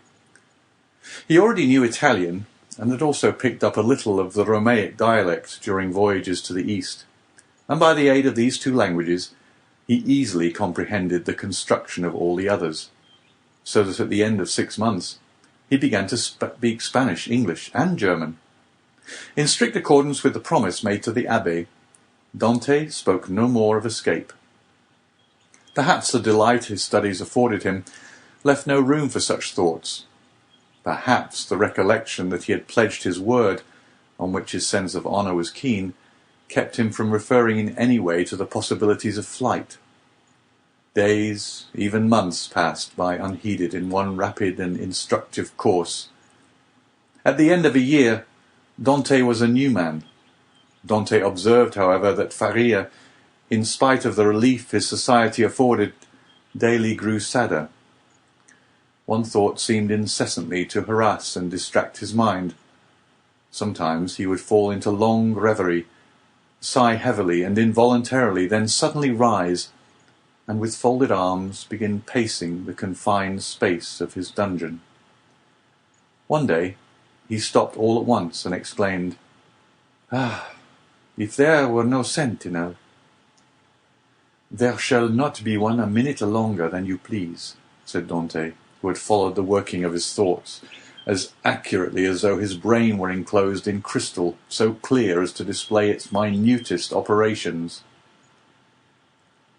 "I have already told you," answered the Abbé, "that I loathe the idea of shedding blood. And yet the murder, if you choose to call it so, would be simply a measure of self-preservation." "No matter. I could never agree to it." "Still, you have thought of it." "Incessantly, alas!" cried the Abbé. "And you have discovered a means of regaining our freedom, have you not?" asked Dante eagerly. "I have. If it were only possible to place a deaf and blind sentinel in the gallery beyond us." "He shall be both blind and deaf," replied the young man, with an air of determination that made his companion shudder. "No, no!" cried the Abbé. "Impossible!" Dante endeavoured to renew the subject. The Abbé shook his head in token of disapproval, and refused to make any further response. 3 months passed away. "Are you strong?" the Abbé asked one day of Dante. The young man in reply took up the chisel, bent it into the form of a horseshoe, and then as readily straightened it. "And you will engage not to do any harm to the sentry, except as a last resort?" "I promise, on my honour." "Then," said the Abbé, "we may hope to put our design into execution." "And how long shall we be in accomplishing the necessary work?" "At least a year." "And shall we begin at once?" "At once." "We have lost a year to no purpose," cried Dante. "Do you consider the last 12 months to have been wasted?" asked the Abbé. "Forgive me," cried Edmund, blushing deeply. "Tut, tut," answered the Abbé. "Man is but man after all, and you are about the best specimen of the genus I have ever known. Come, let me show you my plan." The Abbé then showed Dante the sketch he had made for their escape. It consisted of a plan of his own cell and that of Dante with the passage which united them. In this passage he proposed to drive a level as they do in mines. This level would bring the 2 prisoners immediately beneath the gallery, where the sentry kept watch. Once there, a large excavation would be made, and one of the flagstones with which the gallery was paved be so completely loosened that at the desired moment it would give way beneath the feet of the soldier, who, stunned by his fall, would be immediately bound and gagged by Dante, before he had power to offer any resistance. The prisoners were then to make their way through one of the gallery windows, and to let themselves down from the outer walls by means of the Abbé's ladder of cords. Dante's eyes sparkled with joy, and he rubbed his hands with delight at the idea of a plan so simple, yet apparently so certain to succeed. That very day the miners began their labours, with a vigour and alacrity proportional to their long rest from fatigue and their hopes of ultimate success. Nothing interrupted the progress of the work, except the necessity that each was under of returning to his cell in anticipation of the turnkey's visits. They had learned to distinguish the almost imperceptible sound of his footsteps as he descended towards their dungeons, and happily never failed of being prepared for his coming. The fresh earth excavated during their present work, and which would have entirely blocked up the old passage, was thrown by degrees and with the utmost precaution out of the window in either Faria's or Dante's cell, the rubbish being first pulverized so finely that the night wind carried it far away without permitting the smallest trace to remain. More than a year had been consumed in this undertaking, the only tools for which had been a chisel, a knife, and a wooden lever. Faria still continued to instruct Dante by conversing with him, sometimes in one language, sometimes in another, at others relating to him the history of nations and great men who from time to time have risen to fame and trodden the path of glory. The Abbé was a man of the world, and had, moreover, mixed in the first society of the day. He wore an air of melancholy dignity which Dante, thanks to the imitative powers bestowed on him by nature, easily acquired, as well as that outward polish and politeness he had before been wanting in, and which is seldom possessed except by those who have been placed in constant intercourse with persons of high birth and breeding. At the end of 15 months the level was finished, and the excavation completed beneath the gallery, and the two workmen could distinctly hear the measured tread of the sentinel as he paced to and fro over their heads. Compelled as they were to await a night sufficiently dark to favour their flight, they were obliged to defer their final attempt till that auspicious moment should arrive. Their greatest dread now was lest the stone through which the sentry was doomed to fall should give way before its right time. And this they had in some measure provided against by propping it up with a small beam which they had discovered in the walls through which they had worked their way. Dante was occupied in arranging this piece of wood when he heard Faria, who had remained in Edmond's cell for the purpose of cutting a peg to secure their rope ladder, call to him in a tone indicative of great suffering. Dante hastened to his dungeon, where he found him standing in the middle of the room, pale as death, his forehead streaming with perspiration, and his hands clinched tightly together. "Gracious heavens!" exclaimed Dante. "What is the matter? What has happened?" "Quick, quick!" returned the Abbé. "Listen to what I have to say." Dante looked in fear and wonder at the livid countenance of Faria, whose eyes, already dull and sunken, were surrounded by purple circles, while his lips were white as those of a corpse, and his very hair seemed to stand on end. "Tell me, I beseech you, what ails you?" cried Dante, letting his chisel fall to the floor. "Alas," faltered the Abbé, "all is over with me. I am seized with a terrible, perhaps mortal illness. I can feel that the paroxysm is fast approaching. I had a similar attack the year previous to my imprisonment. This malady admits but of one remedy. I will tell you what it is. Go into my cell as quickly as you can. Draw out one of the feet that support the bed. You will find it has been hollowed out for the purpose of containing a small phial. You will see they are filled with a red-looking fluid. Bring it to me. Or rather, no, I may be found here. Therefore, help me back to my room while I have the strength to drag myself along. Who knows what may happen, or how long the attack may last?" In spite of the magnitude of the misfortune which thus suddenly frustrated his hopes, Dante did not lose his presence of mind, but descended into the passage, dragging his unfortunate companion with him. Then, half carrying, half supporting him, he managed to reach the Abbé's chamber, when he immediately laid the sufferer on his bed. "Thanks," said the poor Abbé, shivering as though his veins were filled with ice. "I am about to be seized with a fit of catalepsy. When it comes to its height, I shall probably lie still and motionless as though dead, uttering neither sigh nor groan. On the other hand, the symptoms may be much more violent, and cause me to fall into fearful convulsions, foam at the mouth, and cry out loudly. Take care my cries are not heard, for if they are, it is more than probable I shall be removed to another part of the prison, and we be separated forever. When I become quite motionless, cold, and rigid as a corpse, then, and not before, be careful about this, force open my teeth with a knife, pour from 8 to 10 drops of the liquor contained in the phial down my throat, and I may perhaps revive."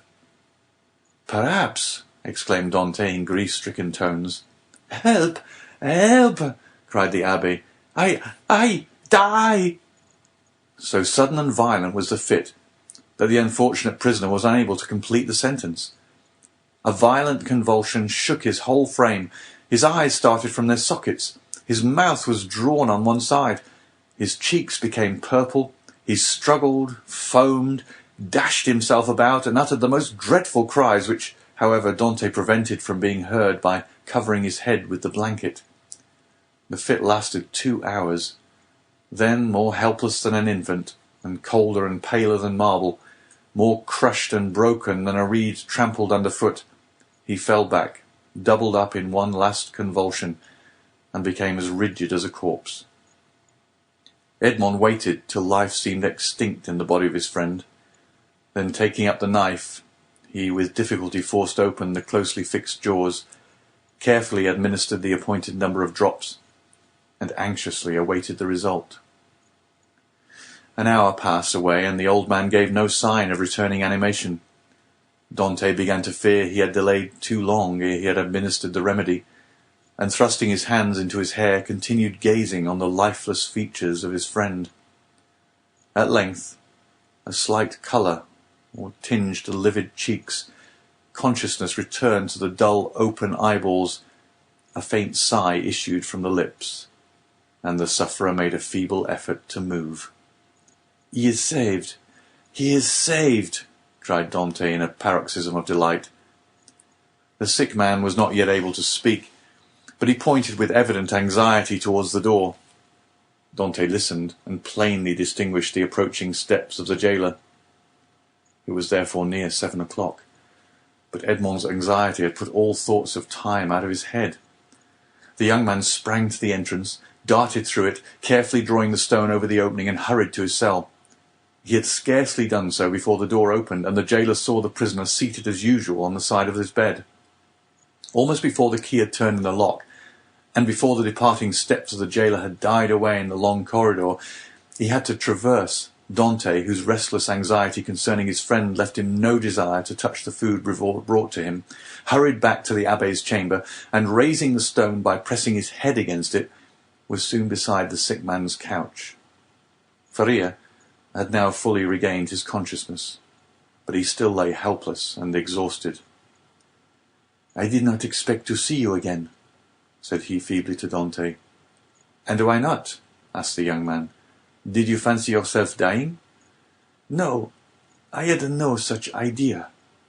But, knowing that all was ready for flight, I thought you might have made your escape." The deep glow of indignation suffused the cheeks of Dante. "Without you? Did you really think me capable of that?" "At least," said the Abbé, "I now see how wrong such an opinion would have been. Alas, alas, I am fearfully exhausted and debilitated by this attack." "Be of good cheer," replied Dante. "Your strength will return." and as he spoke he seated himself near the bed beside Faria, and took his hands. The Abbé shook his head. "The last attack I had," said he, "lasted but half an hour, and after it I was hungry, and got up without help. Now I can move neither my right arm nor leg, and my head seems uncomfortable, which shows that there has been a suffusion of blood on the brain. The third attack will either carry me off, or leave me paralyzed for life." "No, no," cried Dante, "you are mistaken. You will not die, and your third attack, if indeed you should have another, will find you at liberty. We shall save you another time, as we have done this, only with a better chance of success, because we shall be able to command every requisite assistance." "My good Edmond," answered the Abbé, "be not deceived.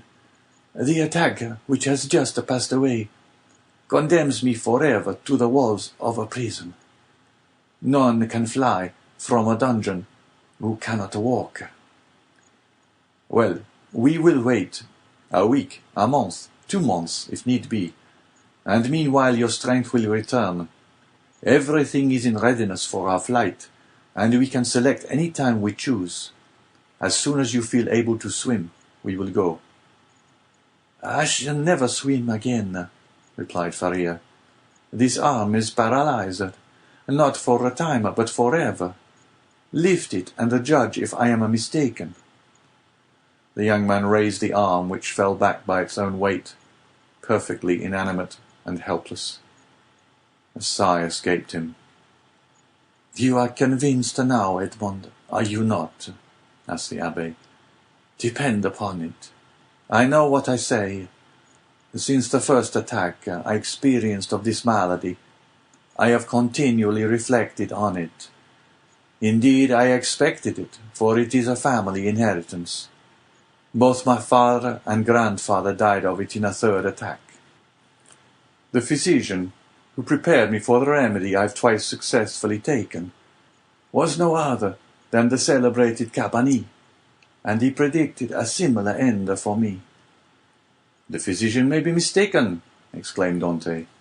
"And as for your poor arm, what difference will that make?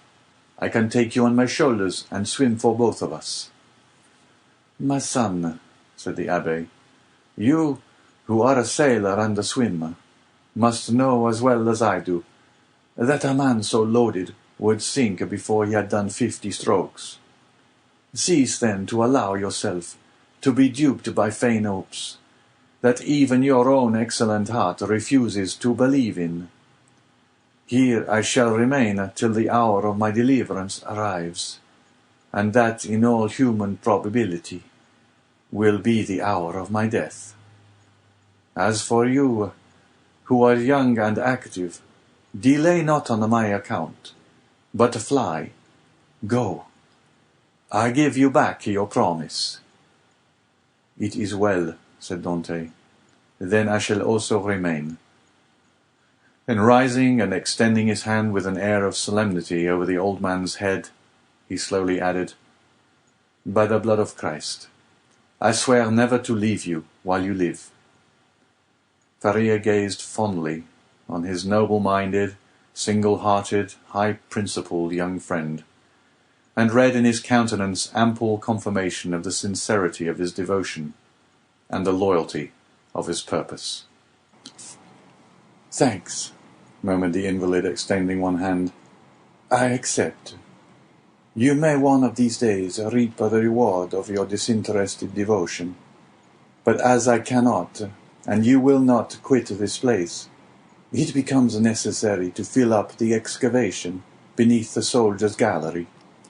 He might, by chance, hear the hollow sound of his footsteps, and call the attention of his officer to the circumstance.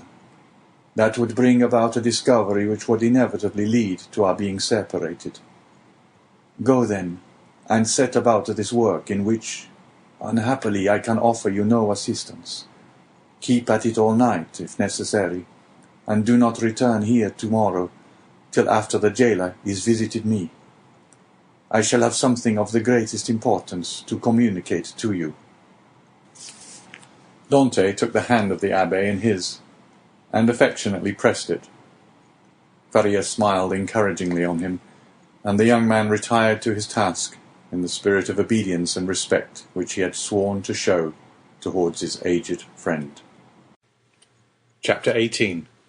The Treasure. When Dante returned next morning to the chamber of his companion in captivity, he found Faria seated and looking composed. In the ray of light which entered by the narrow window of his cell, he held open in his left hand, of which alone it will be recollected he retained the use, a sheet of paper, which, from being constantly rolled into a small compass, had the form of a cylinder, and was not easily kept open. He did not speak, but showed the paper to Dante. "What is that?" he inquired. "Look at it," said the Abbé with a smile. "I have looked at it with all possible attention," said Dante, "and I only see half-burnt paper, on which are traces of Gothic characters, inscribed with a peculiar kind of ink." "This paper, my friend," said Faria, "I may now avow to you, since I have the proof of your fidelity. This paper is my treasure, of which, from this day forth, 1/2 belongs to you." The sweat started forth on Dante's brow. Until this day, and for how long a time? He had refrained from talking of the treasure which he had brought upon the Abbé the accusation of madness. With his instinctive delicacy, Edmond had preferred avoiding any touch on this painful chord, and Faria had been equally silent. He had taken the silence of the old man for a return to reason, and now these few words uttered by Faria after so painful a crisis seemed to indicate a serious relapse into mental alienation. "Your treasure," stammered Dante. Faria smiled. "Yes," said he, "you have indeed a noble nature, Edmond, and I see by your paleness and agitation what is passing in your heart at this moment. No, be assured, I am not mad. This treasure exists, Dante, and if I have not been allowed to possess it, you will. Yes, you. No one would listen or believe me, because everyone thought me mad. But you, who must know that I am not, listen to me, and believe me so afterwards, if you will." "Alas," murmured Edmond to himself, "this is a terrible relapse. There was only this blow wanting." Then he said aloud, "My dear friend, your attack has perhaps fatigued you. Had you not better repose a while? Tomorrow, if you will, I will hear your narrative, but today I wish to nurse you carefully. Besides," he said, "a treasure is not a thing we need hurry about." "On the contrary, it is a matter of the utmost importance, Edmond," replied the old man. "Who knows if tomorrow, or the next day after, the third attack may not come on, and then must not all be over? Yes, indeed, I have often thought with a bitter joy that these riches which would make the wealth of a dozen families will be forever lost to those men who persecute me. This idea was one of vengeance to me, and I tasted it slowly in the night of my dungeon and the despair of my captivity. But now I have forgiven the world for the love of you. Now that I see you, young and with a promising future, now that I think of all that may result to you in the good fortune of such a disclosure, I shudder at any delay, and tremble lest I should not assure to one as worthy as yourself the possession of so vast an amount of hidden wealth." Edmond turned away his head with a sigh. "You persist in your incredulity, Edmond," continued Faria. "My words have not convinced you. I see you require proofs. Well then, read this paper, which I have never shown to anyone." "Tomorrow, my dear friend," said Edmond, desirous of not yielding to the old man's madness. "I thought it was understood that we should not talk of that until tomorrow." "Then we will not talk of it until tomorrow, but read this paper today." "I will not irritate him," thought Edmond, and taking the paper, of which half was wanting, having been burnt, no doubt by some accident, he read, This treasure, which may amount to 2 of Roman crowns in the most distant of the second opening, declare to belong to him allo heir. 25th April, 1490. Well, said Faria, when the young man had finished reading it. Why, replied Dante, I see nothing but broken lines and unconnected words, which are rendered illegible by fire. Yes, to you, my friend, who read them for the first time, but not for me, who have grown pale over them by many nights' study, and have reconstructed every phrase, completed every thought. And do you believe you have discovered the hidden meaning? I am sure I have, and you shall judge for yourself. But first listen to the history of this paper. Silence! exclaimed Dante. Steps approach. I go. Adieu. And Dante, happy to escape the history and explanation which would be sure to confirm his belief in his friend's mental instability, glided like a snake along the narrow passage, while Faria, restored by his alarm to a certain amount of activity, pushed the stone into place with his foot and covered it with a mat in order the more effectually to avoid discovery. It was the governor, who, hearing of Faria's illness from the jailer, had come in person to see him. Faria sat up to receive him, avoiding all gestures in order that he might conceal from the governor the paralysis that had already half stricken him with his death. His fear was lest the governor, touched with pity, might order him to be removed to better quarters, and thus separate him from his young companion.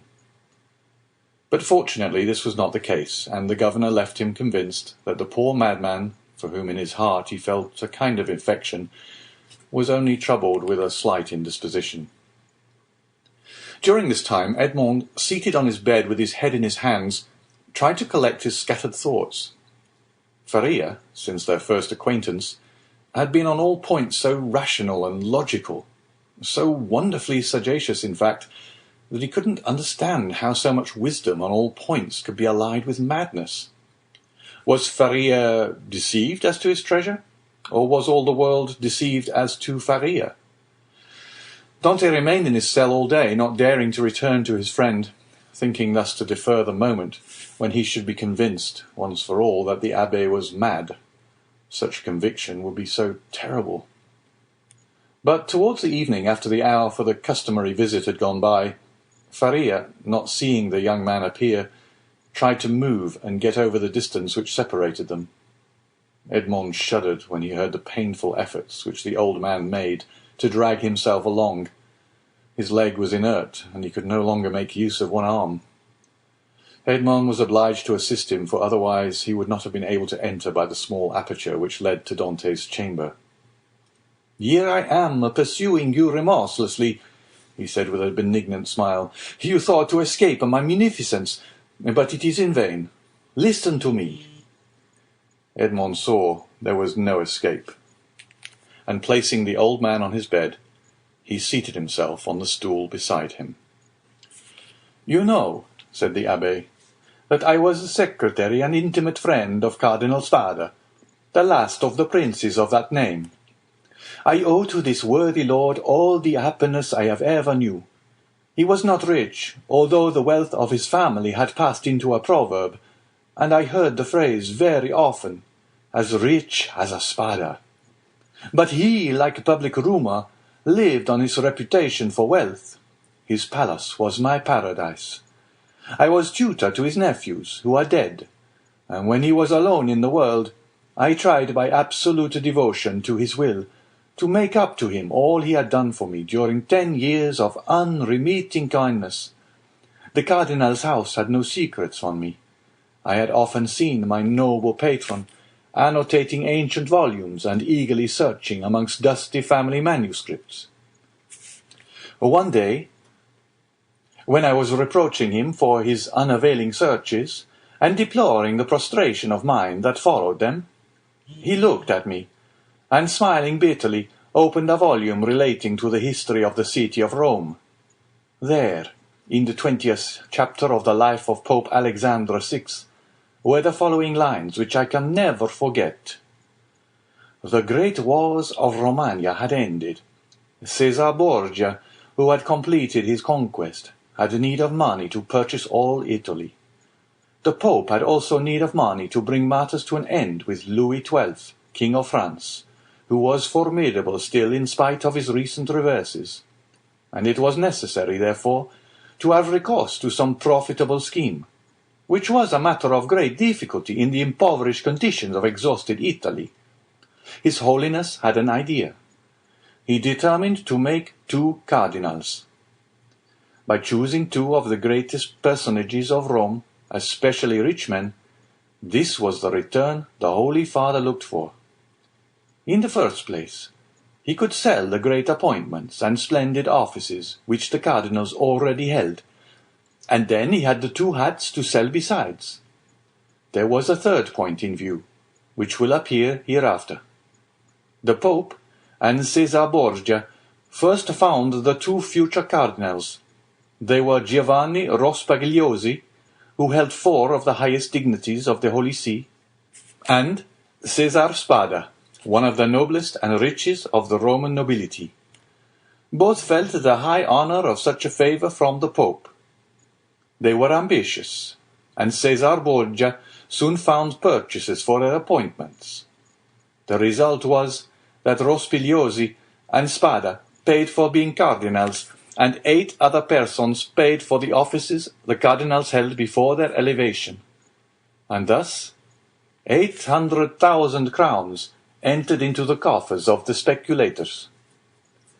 It is time now to proceed to the last part of the speculation. The Pope heaped attentions upon Rospigliosi and Spada, conferred upon them the insignia of the cardinalate, and induced them to arrange their affairs and take up their residence at Rome. Then the Pope and Caesar Borgia invited the 2 cardinals to dinner. This was a matter of dispute between the Holy Father and his son. Caesar thought they could make use of one of the means which he always had ready for his friends. That is to say, in the first place, the famous key which was given to certain persons with a request that they go and open a designated cupboard. This key was furnished with a small iron point, a negligence on the part of the locksmith.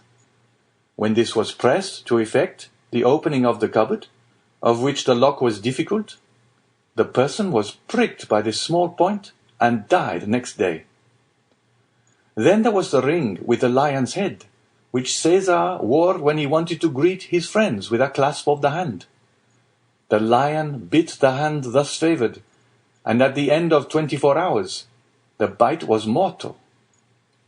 Caesar proposed to his father that they should either ask the cardinals to open the cupboard or shake hands with them. But Alexander VI replied, "Now, as to the worthy cardinals, Spada and Rospigliosi, let us ask both of them to dinner. Something tells me that we should get that money back.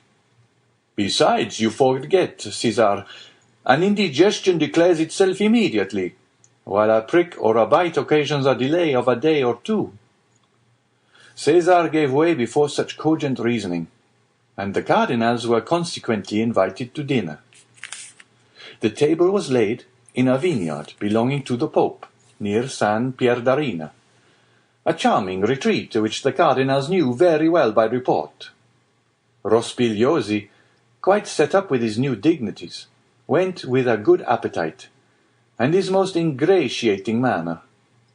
Spada, a prudent man and greatly attached to his only nephew, a young captain of the highest promise, took paper and pen, and made his will. He then sent word to his nephew to wait for him near the vineyard, but it appeared the servant did not find him. Spada knew what these invitations meant, since Christianity, so eminently civilizing, had made progress in Rome. It was no longer a centurion who came from the tyrant with a message, "Caesar wills that you die," but it was a legate at a Latere, who came with a smile on his lips to say from the Pope, "His Holiness requests you to dine with him." Spada set about 2 o'clock to San Pierdarina. The Pope awaited him, The first sight that attracted the eyes of Spada was that of his nephew in full costume, and Cesar Borgia paying him most marked attentions. Spada turned pale, as Cesar looked at him with an ironical air, which proved that he had anticipated all, and that the snare was well spread. They began their dinner, and Spada was only able to inquire of his nephew if he had received his message. The nephew replied no, perfectly comprehending the meaning of the question. It was too late, for he had already drunk a glass of excellent wine, placed for him expressly by the Pope's butler. Spada at the same moment saw another bottle approach him, which he was pressed to taste. An hour afterwards, a physician declared they were both poisoned through eating mushrooms. Spada died on the threshold of the vineyard. The nephew expired at his own door, making signs which his wife could not comprehend. Then Cesar and the Pope hastened to lay hands on the heritage, under presence of seeking for papers of the dead man. But the inheritance consisted in this only, a scrap of paper on which Spada had written, "I bequeath to my beloved nephew my coffers, my books, and amongst others my breviary, with the gold corners, which I beg he would preserve in remembrance of his affectionate uncle." The heirs sought everywhere, admired the breviary, laid hands on the furniture, and were greatly astonished that Spada, the rich man, was really the most miserable of uncles. No treasures, unless they were those of science, contained in the library and laboratories. That was all. Cesar and his father searched, examined, scrutinized, but found nothing, or at least very little, not exceeding a few thousand crowns in plate, and about the same in ready money. But the nephew had time to say to his wife before he expired, "Look well among my uncle's papers. There is a will." They sought even more thoroughly than the august heirs had done, but it was fruitless. There were 2 palaces and a vineyard behind the Palatine Hill. But in these days landed property had not much value, and the 2 palaces and the vineyard remained to the family, since they were beneath the rapacity of the Pope and his son. Months and years rolled on. Alexander VI died, poisoned. You know by what mistake. Cesar, poisoned at the same time, escaped by shedding his skin like a snake. But the new skin was spotted by the poison, till it looked like a tiger's. Then, compelled to quit Rome, he went and got himself obscurely killed in a night skirmish, scarcely noticed in history. After the Pope's death and his son's exile, it was supposed that Spada family would resume the splendid position they had held before the Cardinal's time. But this was not the case. The Spadas remained in doubtful ease. A mystery hung over this dark affair, and the public rumour was that Cesar, a better politician than his father, had carried off from the Pope the fortune of the 2 cardinals. I say the 2 because Cardinal Rospigliosi, who had not taken any precaution, was completely despoiled. "Up to this point," said Faria, interrupting the thread of his narrative, "this seems to you very meaningless, no doubt, eh?" "Oh, my friend," cried Dante, "on the contrary, it seems as if I were reading a most interesting narrative. Go on, I beg of you." "I will. The family began to get accustomed to their obscurity. Years rolled on, and amongst the descendants some were soldiers, others diplomatists, some churchmen, some bankers, some grew rich, and some were ruined. I come now to the last of the family, whose secretary I was, the Count of Spada. I had often heard him complain of the disproportion of his rank with his fortune, and I advised him to invest all he had in an annuity. He did so, and thus doubled his income. The celebrated breviary remained in the family, and was in the Count's possession. It had been handed down from father to son, for the singular clause of the only will that had been found, and caused it to be regarded as a genuine relic, preserved in the family with superstitious veneration. It was an illuminated book, with beautiful Gothic characters, and so weighty with gold that a servant always carried it before the cardinal on days of great solemnity. At the sight of papers of all sorts, titles, contracts, parchments, which were kept in the archives of the family, all descending from the poisoned cardinal, I in my turn examined the immense bundles of documents, like 20 servitors, stewards, secretaries before me. But in spite of the most exhaustive researches, I found nothing. Yet I had even written a precise history of the Borgia family, for the sole purpose of assuring myself whether any increase of fortune had occurred to them on the death of the Cardinal Cesar Spada, but could only trace the acquisition of the property of the Cardinal Rospigliosi, his companion in misfortune. I was then almost assured that the inheritance had neither profited the Borgias nor the family, but had remained unpossessed like the treasures of the Arabian Nights, which slept in the bosom of the earth, under the eyes of the genii. I searched, ransacked, counted, calculated 1,000 times the income and expenditure of the family for 300 years. It was useless. I remained in my ignorance, and the Count of Spada in his poverty. My patron died. He had reserved from his annuity his family papers, his library, composed of 5,000 volumes, and his famous breviary. All these he bequeathed to me, with 1,000 Roman crowns, which he had in ready money, on condition that I would have anniversary masses said for the repose of his soul, and that I would draw up a genealogical tree and history of his house. All this I did scrupulously. Be easy, my dear Edmond, we are near the conclusion. In 1807, a month before I was arrested, and a fortnight after the death of the Count of Spada, on the 25th of December.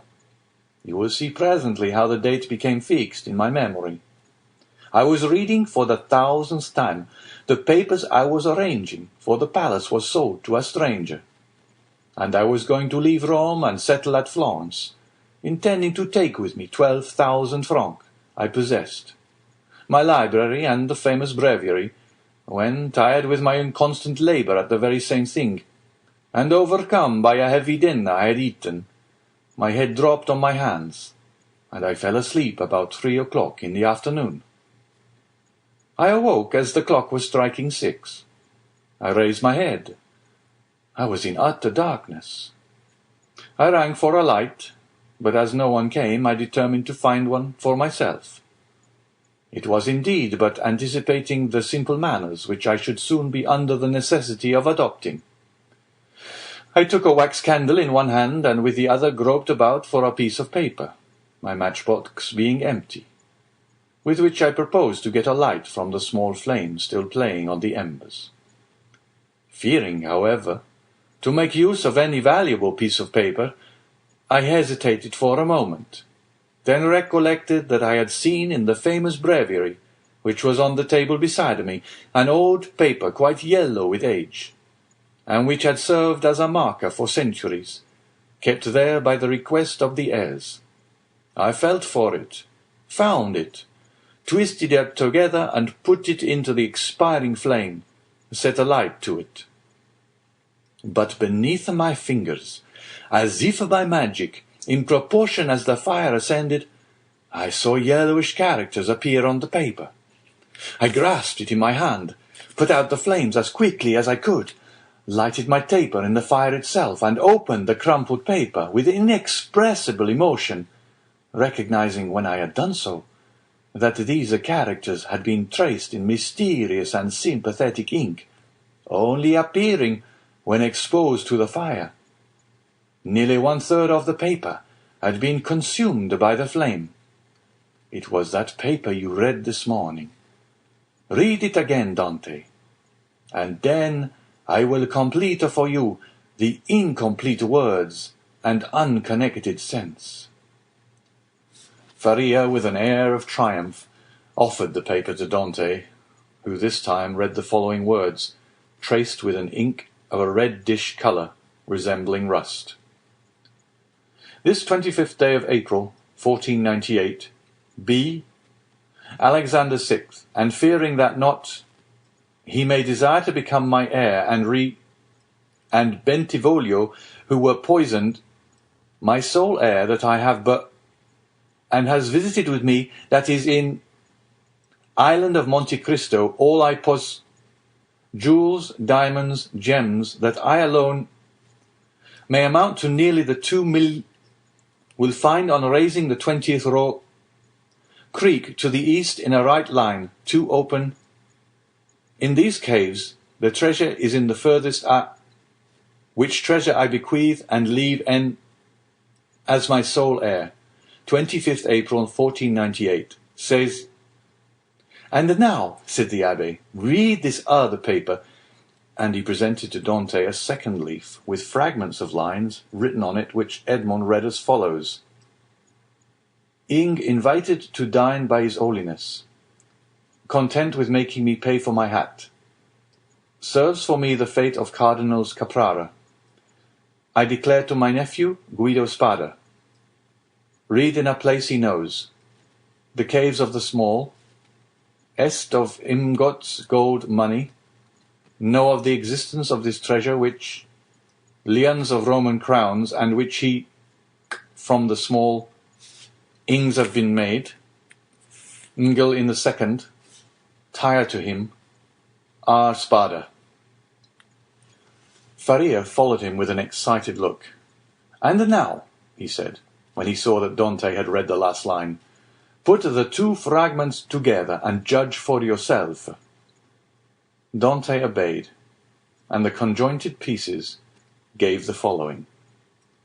This 25th day of April, 1498, being invited to dine by His Holiness Alexander VI, and fearing that, not content with making me pay for my hat, he may desire to become my heir, and reserves for me the fate of Cardinals Caprara and Bentivoglio, who were poisoned, I declare to my nephew, Guido Spada, my sole heir, that I have buried in a place he knows and has visited with me, that is, in the caves of the small island of Monte Cristo, all I possessed of ingots, gold, money, jewels, diamonds, gems. That I alone know of the existence of this treasure, which may amount to nearly 2 millions of Roman crowns, and which he will find on raising the 20th rock from the small creek to the east in a right line. 2 openings have been made in these caves. The treasure is in the furthest angle in the second, which treasure I bequeath and leave entire to him as my sole heir. 25th April, 1498. César Spada. "Well, do you comprehend now?" inquired Faria. "It is the declaration of Cardinal Spada, and the will so long sought for," replied Edmond, still incredulous. "Yes, 1,000 times yes." "And who completed it as it is now?" "I did, aided by the remaining fragment. I guessed the rest, measuring the length of the lines by those of the paper, and divining the hidden meaning by means of what was in part revealed, as we are guided in a cavern by the small ray of light above us." "And what did you do when you arrived at this conclusion?" "I resolved to set out, and did set out at that very instant, carrying with me the beginning of my great work, the unity of the Italian kingdom. But for some time the imperial police, who at this period, quite contrary to what Napoleon desired so soon as he had son born to him, wished for a partition of provinces, had their eyes on me, and my hasty departure, the cause of which they were unable to guess, having aroused their suspicions. I was arrested at the very moment I was leaving Piombino. Now," continued Faria, addressing Dante with an almost paternal expression, "now, my dear fellow, you know as much as I do myself. If we ever escape together, half of this treasure is yours. If I die here, and you escape alone, The whole belongs to you." "But," inquired Dante, hesitating, "has this treasure no more legitimate possessor in the world than ourselves?" "No, no, be easy on that score. The family is extinct. The last Count of Spada, moreover, made me his heir, bequeathing to me this symbolic breviary. He bequeathed to me all it contained. No, no, make your mind satisfied on that point. If we lay hands on this fortune, we may enjoy it without remorse." "And you say this treasure amounts to—" "2 millions of Roman crowns, nearly 13 millions of our money." "Impossible," said Dante, staggered at the enormous amount. "Impossible? And why?" asked the old man. "The Spada family was one of the oldest and most powerful families of the 15th century. And in those times when other opportunities for investment were wanting, such accumulations of gold and jewels were by no means rare. There are at this day Roman families perishing of hunger, though possessed of nearly 1 million in diamonds and jewels, handed down by entail, and which they cannot touch." Edmond thought he was in a dream. He wavered between incredulity and joy. "I have only kept this secret so long from you," continued Faria, "that I might test your character, and then surprise you. Had we escaped before my attack of catalepsy, I should have conducted you to Monte Cristo now." He added with a sigh, "It is you who will conduct me thither. Well, Dante, you do not thank me?" "This treasure belongs to you, my dear friend," replied Dante, "and to you only. I have no right to it. I am no relation of yours." "You are my son, Dante," exclaimed the old man. "You are the child of my captivity. My profession condemns me to celibacy. God has sent you to me to console, at one and the same time, the man who could not be a father, and the prisoner who could not get free." And Faria extended the arm of which alone the use remained to him, to the young man, who threw himself upon his neck and wept. Chapter 19. The Third Attack. Now that this treasure, which had so long been the object of the Abbé's meditations, could ensure the future happiness of him whom Faria really loved as a son, it had doubled its value in his eyes, and every day he expatiated on the amount, explaining to Dante all the good which, with 13 or 14 millions of francs, a man could do in these days to his friends, and then Dante's countenance became gloomy, for the oath of vengeance he had taken recurred to his memory, and he reflected how much ill in these times a man with 13 or 14 million could do to his enemies. The Abbé did not know the island of Monte Cristo, but Dante knew it, and had often passed it, situated 25 miles from Pianosa, between Corsica and the island of Elba, and had once touched there. This island was, always had been, and still is, completely deserted. It is a rock of almost conical form, which looks as though it had been thrust up by volcanic force from the depths to the surface of the ocean. Dante drew a plan of the island for Faria, and Faria gave Dante advice as to the means he should employ to recover the treasure. But Dante was far from being as enthusiastic and confident as the old man. It was past a question now that Faria was not a lunatic, and the way in which he had achieved the discovery, which had given rise to the suspicion of his madness, increased Edmond's admiration of him. But at the same time Dante could not believe that the deposit, supposing it had ever existed, still existed, and though he considered the treasure as by no means chimerical, he yet believed it was no longer there. However, as if fate resolved on depriving the prisoners of their last chance, and making them understand that they were condemned to perpetual imprisonment, a new misfortune befell them. The gallery on the seaside, which had long been in ruins, was rebuilt. They had repaired it completely, and stopped up with vast masses of stone the hole Dante had partly filled in. But for this precaution, which it will be remembered the Abbé had made to Edmond, the misfortune would have been still greater, for their attempt to escape would have been detected, and they would undoubtedly have been separated. Thus a new, a stronger and more inexorable barrier was interposed to cut off the realization of their hopes. "You see," said the young man with an air of sorrowful resignation to Faria, "that God deems it right to take from me any claim to merit for what you call my devotion to you. I have promised to remain forever with you, and now I could not break my promise if I would.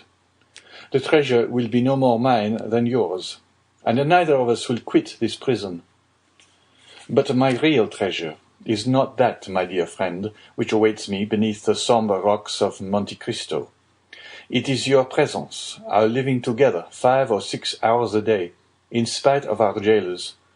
It is the rays of intelligence you have elicited from my brain, the language you have implanted in my memory, and which have taken root there with all their philological ramifications. These differentiations that you have made so easy to me by the depth of the knowledge you possess of them, and the clearness of the principles to which you have reduced them, this is my treasure, my beloved friend, and with this you have made me rich and happy. Believe me and take comfort. This is better for me than tons of gold and cases of diamonds, even were they not as problematical as the clouds we see in the morning floating over the sea, which we take for terra firma, and which evaporate and vanish as we draw near to them. To have you as long as possible near me, to hear your eloquent speech, which embellishes my mind, strengthens my soul, and makes my whole frame capable of great and terrible things, if I should ever be free, so fills my whole existence, that the despair to which I was just on the point of yielding when I knew you has no longer any hold over me. And this is my fortune, not chimerical, but actual. I owe you my real good, my present happiness, and all the sovereigns of the earth, even Caesar Borgia himself, could not deprive me of this." Thus, if not actually happy, yet the days these two unfortunates passed together went quickly. Faria, who for so long a time had kept silence as to the treasure, now perpetually talked of it. As he had prophesied would be the case, he remained paralyzed in the right arm and the left leg, and had given up all hope of ever enjoying it himself. But he was continually thinking over some means of escape for his young companion, and anticipating the pleasure he would enjoy. For fear the letter might be some day lost or stolen, he compelled Dante to learn it by heart, and Dante knew it from the first to the last word. Then he destroyed the second portion, assured that if the first were seized, no one would be able to discover its real meaning. Whole hours passed while Faria was giving instructions to Dante, instructions which were to serve him when he was at liberty. Then, once free from the day and hour and moment when he was so, he could have but only one thought, which was to gain Monte Cristo by some means, and remain there alone under some pretext which would arouse no suspicions, and once there, to endeavour to find the wonderful caverns, and search in the appointed spot, be it remembered, being the farthest angle in the second opening. In the meanwhile the hours passed, if not rapidly, at least tolerably.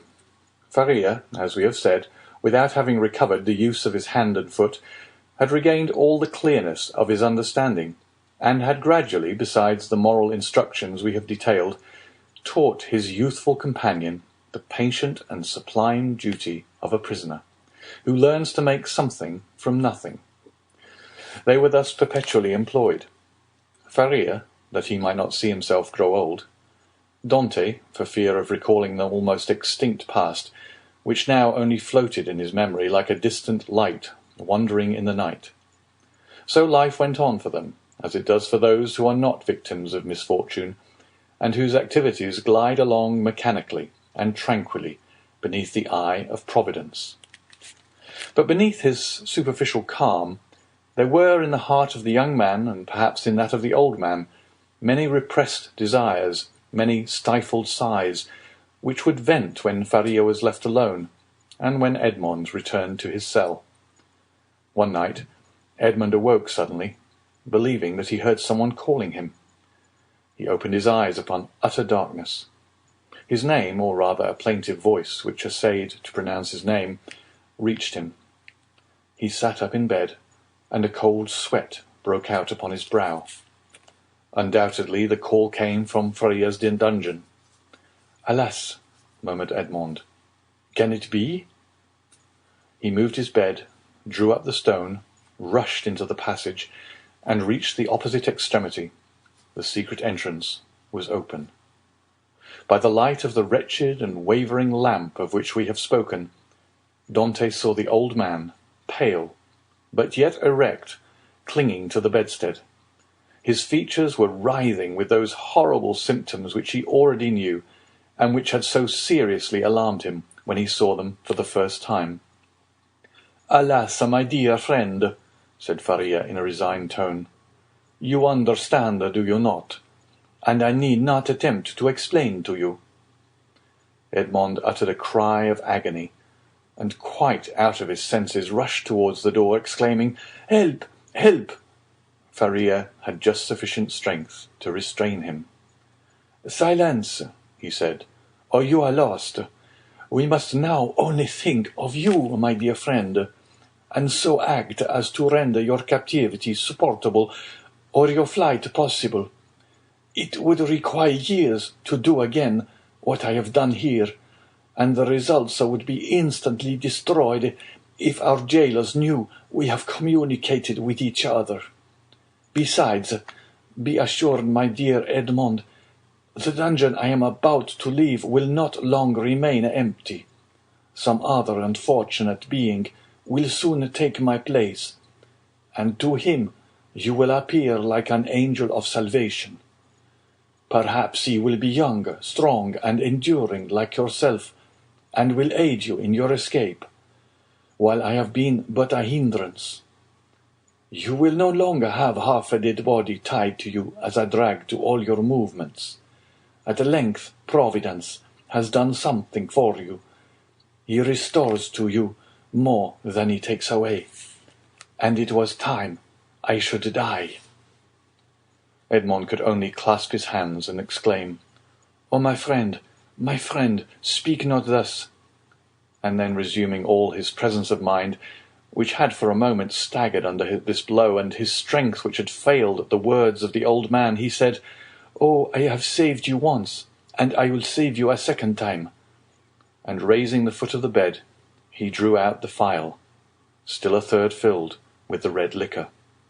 "See," he exclaimed, "there remains still some of the magic draught. Quick, quick, tell me what I must do this time. Are there any fresh instructions? Speak, my friend, I listen." "There is not a hope," replied Faria, shaking his head. "But no matter. God wills it that man whom he has created, and in whose heart he has so profoundly rooted the love of life, should do all in his power to preserve that existence, which, however painful it may be, is yet always so dear." "Oh, yes, yes," exclaimed Dante, "and I tell you that I will save you yet." "Well, then, try. The cold gains upon me. I feel the blood flowing towards my brain. These horrible chills, which make my teeth chatter and seem to dislocate my bones, begin to pervade my whole frame. In 5 minutes the malady will reach its height, and in a quarter of an hour there will be nothing left of me but a corpse." "Oh!" exclaimed Dante, his heart wrung with anguish. "Do as you did before, only do not wait so long. Oh, the springs of life are now exhausted in me, and death," he continued, looking at his paralyzed arm and leg, "has but half its work to do. If after having made me swallow 12 drops instead of 10, you see that I do not recover, then pour the rest down my throat. Now lift me on my bed, for I can no longer support myself." Edmond took the old man in his arms and laid him on the bed. "And now, my dear friend," said Faria, "sole consolation of my wretched existence, you whom heaven gave me somewhat late, but still gave me a priceless gift, and for which I am most grateful, at the moment of separating from you forever, I wish you all the happiness and all the prosperity you so well deserve, my son. I bless thee." The young man cast himself on his knees, leaning his head against the old man's bed. "Listen now to what I say in this my dying moment. The treasure of the Spadas exists. God grants me the boon of vision unrestricted by time or space. I see it in the depths of the inner cavern. My eyes pierce the inmost recesses of the earth, and are dazzled at the sight of so much riches. If you do escape, remember that the poor Abbé, whom all the world called mad, was not so.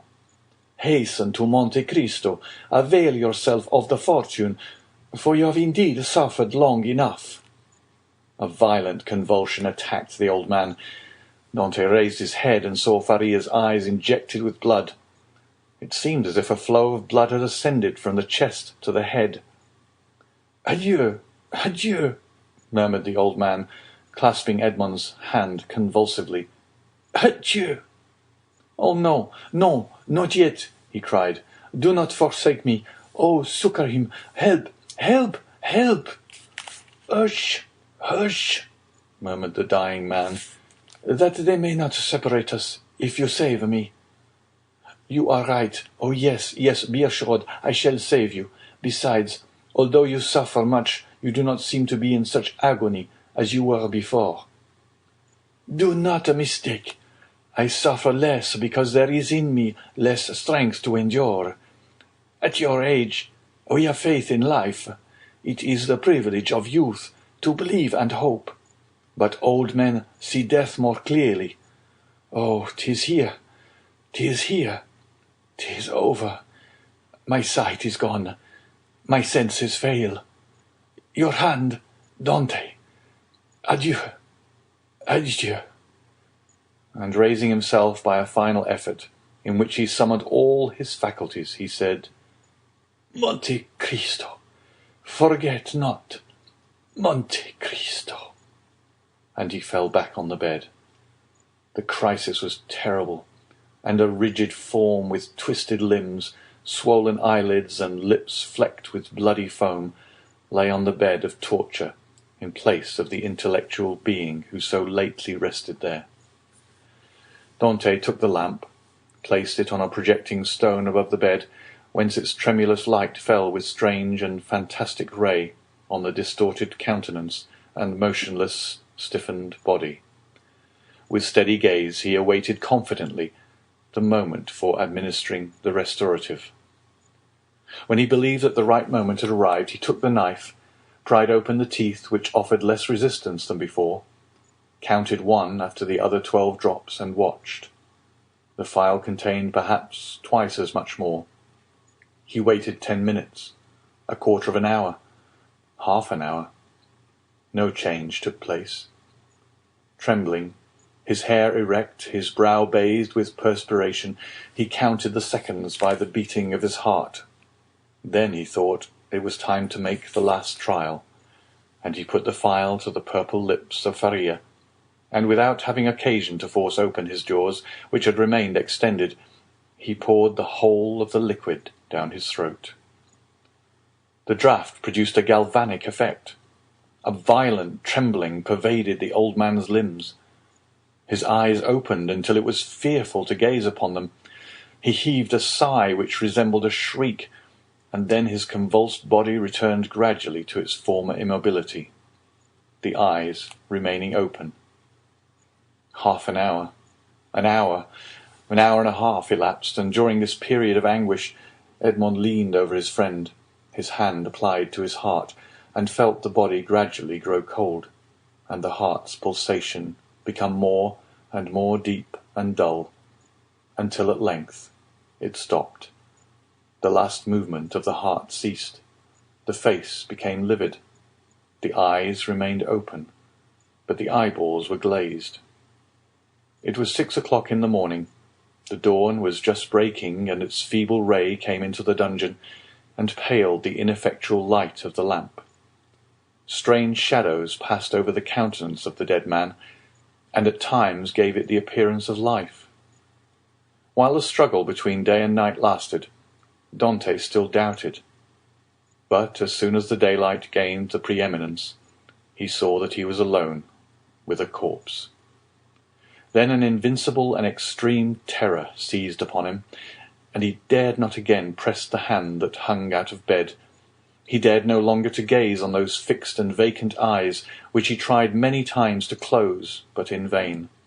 They opened again as soon as shut. He extinguished the lamp carefully, concealed it, and then went away, closing as well as he could the entrance to the secret passage by the large stone as he descended. It was time, for the jailer was coming. On this occasion he began his rounds at Dante's cell, and on leaving him he went on to Faria's dungeon, taking thither breakfast and some linen. Nothing betokened that the man knew anything of what had occurred. He went on his way. Dante was then seized with an indescribable desire to know what was going on in the dungeon of his unfortunate friend. He therefore returned by the subterraneous gallery, and arrived in time to hear the exclamations of the turnkey, who called out for help. Other turnkeys came, and then was heard the regular tramp of soldiers. Last of all came the governor. Edmond heard the creaking of the bed as they moved the corpse, heard the voice of the governor, who asked them to throw water on the dead man's face, and seeing that in spite of this application the prisoner did not recover, they sent for the doctor. The governor then went out, and words of pity fell on Dante's listening ears, mingled with brutal laughter. "Well, well," said one, "the madman has gone to look after his treasure. Good journey to him, ha ha! With all his millions, he will not have enough to pay for his shroud," said another. "Oh," added a third voice, "the shrouds of the Château d'If are not dear." "Perhaps," said one of the previous speakers. "As he was a churchman, they may go to some expense in his behalf. They may give him the honours of the sack." Edmond did not lose a word, but comprehended very little of what was said. The voices soon ceased, and it seemed to him as if every one had left the cell. Still, he dared not enter, as they might have left some turnkey to watch the dead. He remained therefore mute and motionless, hardly venturing to breathe. At the end of an hour he heard a faint noise which increased. It was the governor who returned, followed by the doctor and other attendants. There was a moment's silence. It was evident that the doctor was examining the dead body. The inquiries soon commenced. The doctor analysed the symptoms of the malady to which the prisoner had succumbed, and declared that he was dead. Questions and answers followed in a nonchalant manner that made Dante indignant, for he felt that all the world should have for the poor abbé a love and respect equal to his own. "I am very sorry for what you tell me," said the governor, replying to the assurance of the doctor, "that the old man is really dead, for he was a quiet, inoffensive prisoner, happy in his folly, and required no watching." "Oh," added the turnkey, "there was no occasion for watching him. He would have stayed here 50 years, I'll answer for it, without any attempt to escape."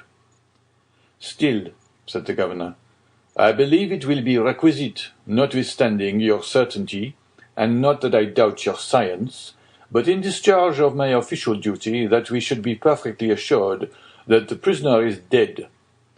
There was a moment of complete silence, during which Dante, still listening, knew that the doctor was examining the corpse a second time. "You may make your mind easy," said the doctor. "He is dead. I will answer for that."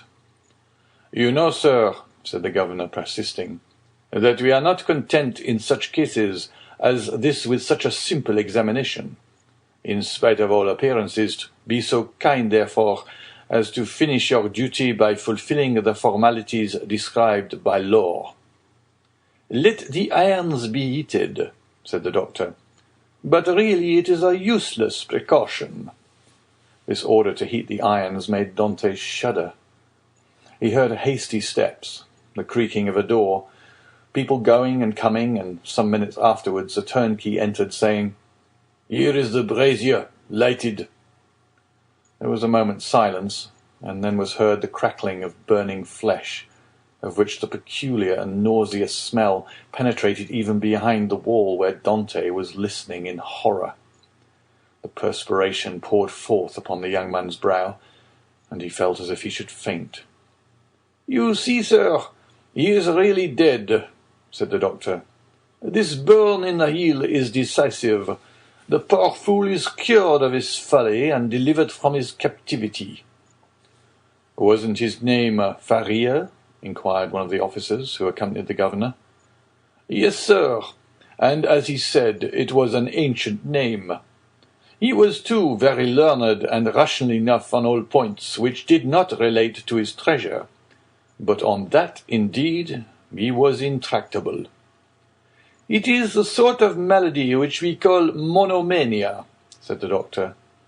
"You had never anything to complain of?" said the governor to the jailer, who had charge of the Abbé. "Never, sir," replied the jailer. "Never, on the contrary, he seemed to amuse me very much by telling me stories. One day, too, when my wife was ill, he gave me a prescription which cured her." "Aha," said the doctor. "I did not know that I had a rival, but I hope, governor, that you will show him all proper respect." "Yes, yes, make your mind easy. He shall be decently interred in the newest sack we can find. Will that satisfy you?" "Must this last formality take place in your presence, sir?" inquired a turnkey. "Certainly, but make haste. I cannot stay here all day." Other footsteps going and coming were now heard, and a moment afterwards a noise of rustling canvas reached Dante's ears. The bed creaked, and the heavy footfall of a man who lifts a weight sounded on the floor. Then the bed again creaked under the weight deposited upon it. "This evening," said the governor. "Will there be any mass?" asked one of the attendants. "That is impossible," replied the governor. "The chaplain of the Château came to me yesterday to beg for leave of absence, in order to take a trip to Hyères for a week. I told him I would attend to the prisoners in his absence. If the poor Abbé had not been in such a hurry, he might have had his requiem." "Pooh, pooh," said the doctor, with the impiety usual in persons of his profession. "He is a churchman. God will respect his profession, and not give the devil the wicked delight of sending him a priest." A shout of laughter followed this brutal jest. Meanwhile, the operation of putting the body in the sack was going on.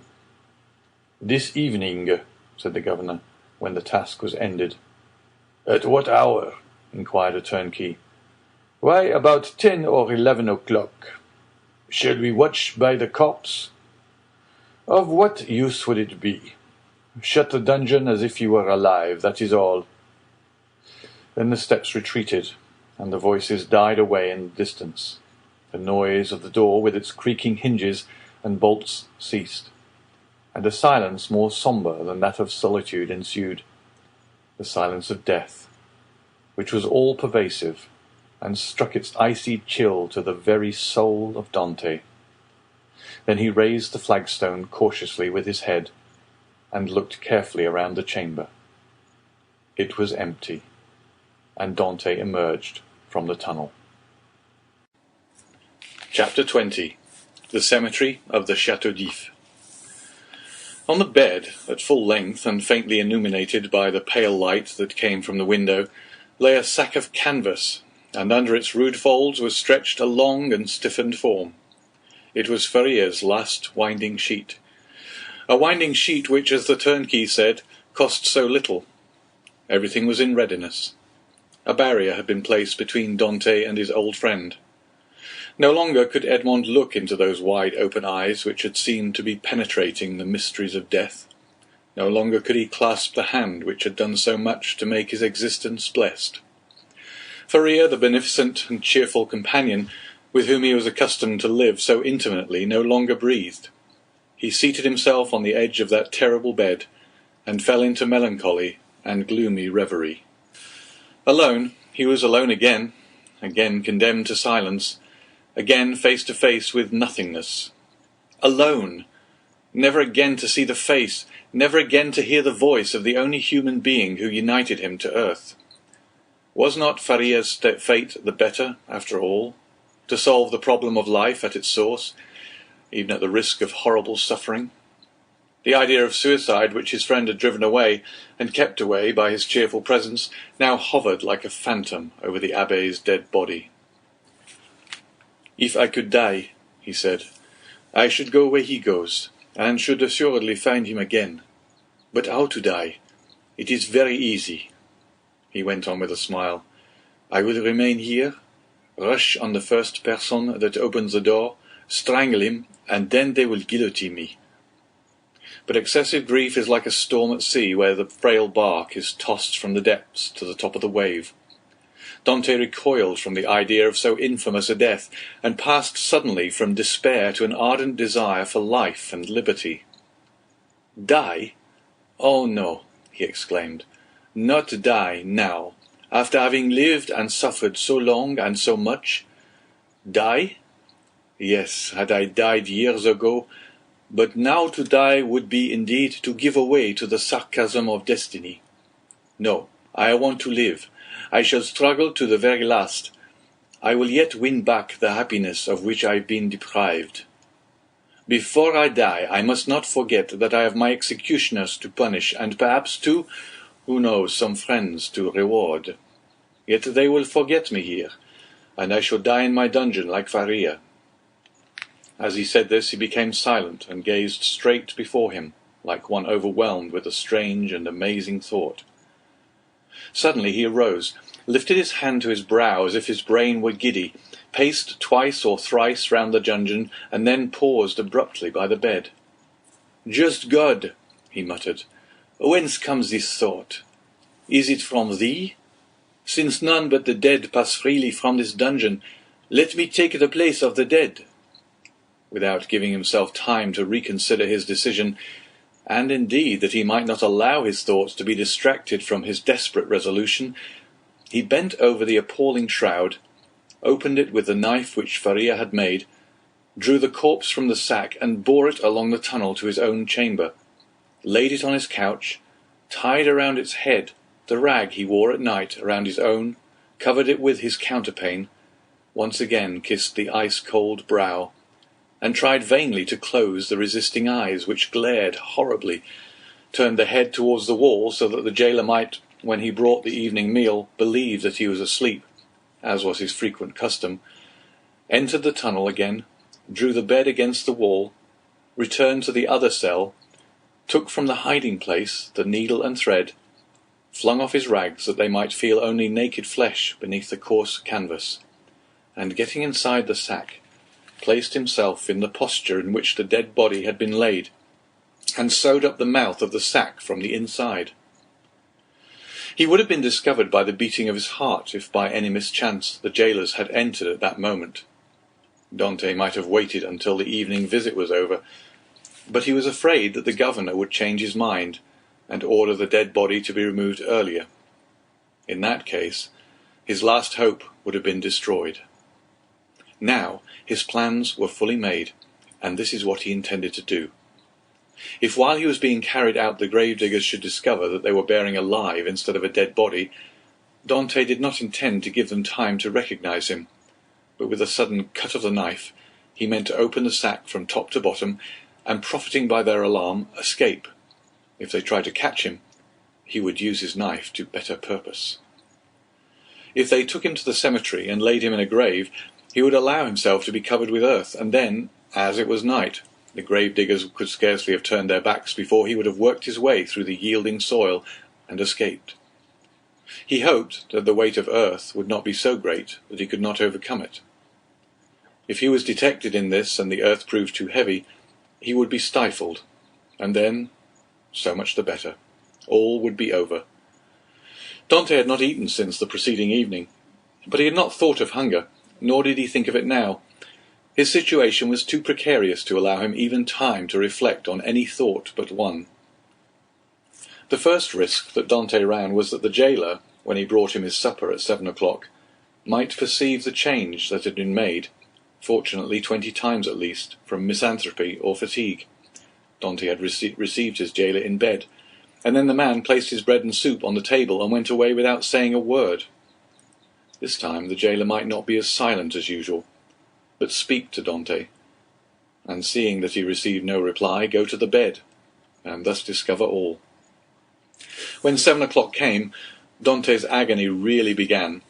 His hand placed upon his heart was unable to redress its throbbings, while with the other he wiped the perspiration from his temples.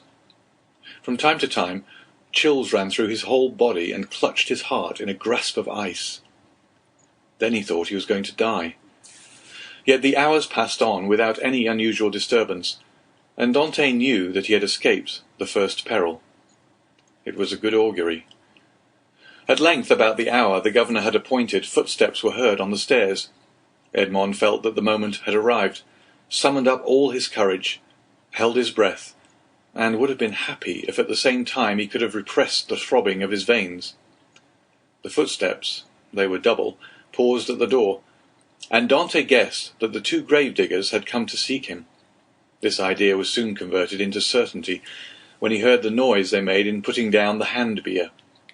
The door opened, and a dim light reached Dante's eyes through the coarse sack that covered him. He saw two shadows approach his bed, a third remaining at the door with a torch in its hand. The two men approaching the ends of the bed took the sack by its extremities. "He's heavy enough, thou, for an old thin man," said one as he raised the head. "They say every year adds £half to the weight of the bones," said another, lifting the feet. "Have you tied the knot?" inquired the first speaker. "What would be the use of carrying so much more weight?" was the reply. "I can do that when we get there." "Yes, you're right," replied the companion. "What's the knot for?" thought Dante. They deposited the supposed corpse on the bier. Edmund stiffened himself in order to play the part of a dead man, and then the party, lighted by the man with the torch, who went first, ascended the stairs. Suddenly he felt the fresh and sharp night air, and Dante knew that the mistral was blowing. It was a sensation in which pleasure and pain were strangely mingled. The bearers went on for 20 paces, then stopped, putting the bier down on the ground. One of them went away, and Dante heard his shoes striking on the pavement. "Where am I?" he asked himself. "Really, he is by no means a light load," said the other bearer, sitting on the edge of the hand-barrow. Dante's first impulse was to escape, but fortunately he did not attempt it. "Give us a light," said the other bearer, "or I shall never find what I am looking for." The man with the torch complied, although not asked in the most polite terms. "What can he be looking for?" thought Edmond. "The spade, perhaps." An exclamation of satisfaction indicated that the grave-digger had found the object of his search. "Here it is at last," he said. "Not without some trouble, though." "Yes," was the answer, "but it has lost nothing by waiting." As he said this, the man came towards Edmund, who heard a heavy, metallic substance laid down beside him, and at the same moment a cord was fastened around his feet with sudden and painful violence. "Well, have you tied the knot?" inquired the grave-digger, who was looking on. "Yes, and pretty tight, too, I can tell you," was the answer. "Move on, then." And the bier was lifted once more, and they proceeded. They advanced 50 paces farther, and then stopped to open a door, then went forward again. The noise of the waves dashing against the rocks on which the château is built reached Dante's ear distinctly as they went forward. "Bad weather," observed one of the bearers. "Not a pleasant night for a dip in the sea." "Why, yes. The Abbé runs a chance of being wet," said the other, and then there was a burst of brutal laughter. Dante did not comprehend the jest, but his hair stood erect on his head. "Well, here we are at last," said one of them. "A little farther, said the other. "You know very well that the last was stopped on his way, dashed on the rocks, and the governor told us next day that we were careless fellows." They ascended 5 or 6 more steps, and then Dante felt that they took him one by the head and the other by the heels and swung him to and fro. "1," said the grave-diggers. "2, 3, and at the same instant Dante felt himself flung into the air like a wounded bird, falling with a rapidity that made his blood curdle. Although drawn downwards by the heavy weight which hastened his rapid descent, it seemed to him as if the fall lasted for a century. At last, with a horrible splash, he darted like an arrow into the ice-cold water, and as he did so he uttered a shrill cry, stifled in a moment by his immersion beneath the waves. Dante had been flung into the sea, and was dragged into its depths by a 36-pound shot tied to his feet. The sea is the cemetery of the Château d'If. Chapter 21. The Island of Tiboulen. Dante, although stunned and almost suffocated, had sufficient presence of mind to hold his breath, and as his right hand, prepared as he was for every chance, held his knife open, he rapidly ripped up the sack, extricated his arm and then his body, but in spite of all his efforts to free himself from the shot, he felt it dragging him down still lower. He then bent his body and by a desperate effort severed the cord that bound his legs, at the moment when it seemed as if he were actually strangled. With a mighty leap, he rose to the surface of the sea, while the shot dragged down to the depths the sack that had so nearly become his shroud. Dante waited only to get breath and then dived in order to avoid being seen. When he arose a second time, he was 50 paces from where he had first sunk. He saw overhead a black and tempestuous sky, across which the wind was driving clouds that occasionally suffered a twinkling star to appear. Before him was the vast expanse of waters, sombre and terrible, whose waves foamed and roared as if before the approach of a storm. Behind him, blacker than the sea, blacker than the sky, rose phantom-like the vast stone structure, whose projecting crags seemed like arms extended to seize their prey, and on the highest rock was a torch lighting 2 figures. He fancied that these 2 forms were looking at the sea. Doubtless these strange grave-diggers had heard his cry. Dante dived again, and remained a long time beneath the water. This was an easy feat to him, for he usually attracted a crowd of spectators in the bay before the lighthouse at Marseilles when he swam there, and was unanimously declared to be the best swimmer in the port. When he came up again, the light had disappeared. He must now get his bearings. Ratonneau and Pomègue are the nearest islands of all those that surround Château d'If, but Ratonneau and Pomègue are inhabited, as is also the islet of Dôme. Tiboulen and Le Maire were therefore the safest for Dante's venture.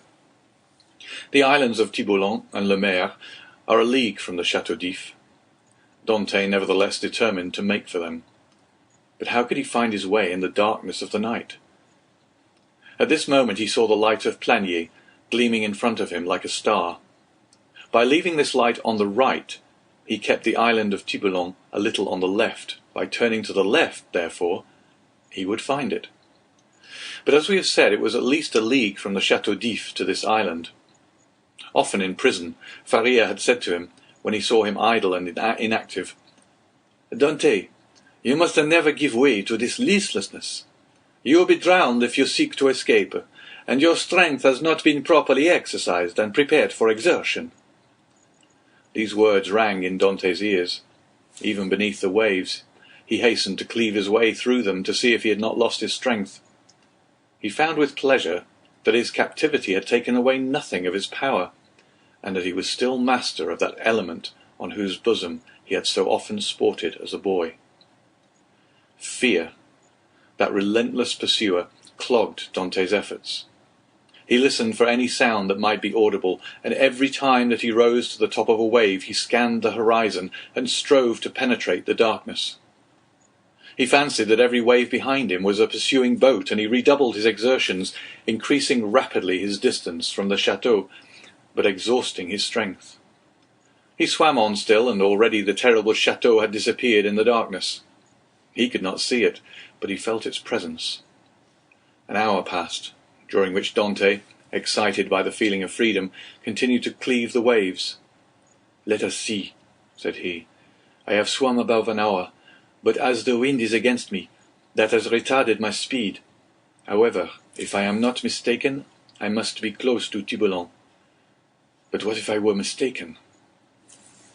A shudder passed over him. He sought to tread water in order to rest himself, but the sea was too violent, and he felt that he could not make use of this means of recuperation.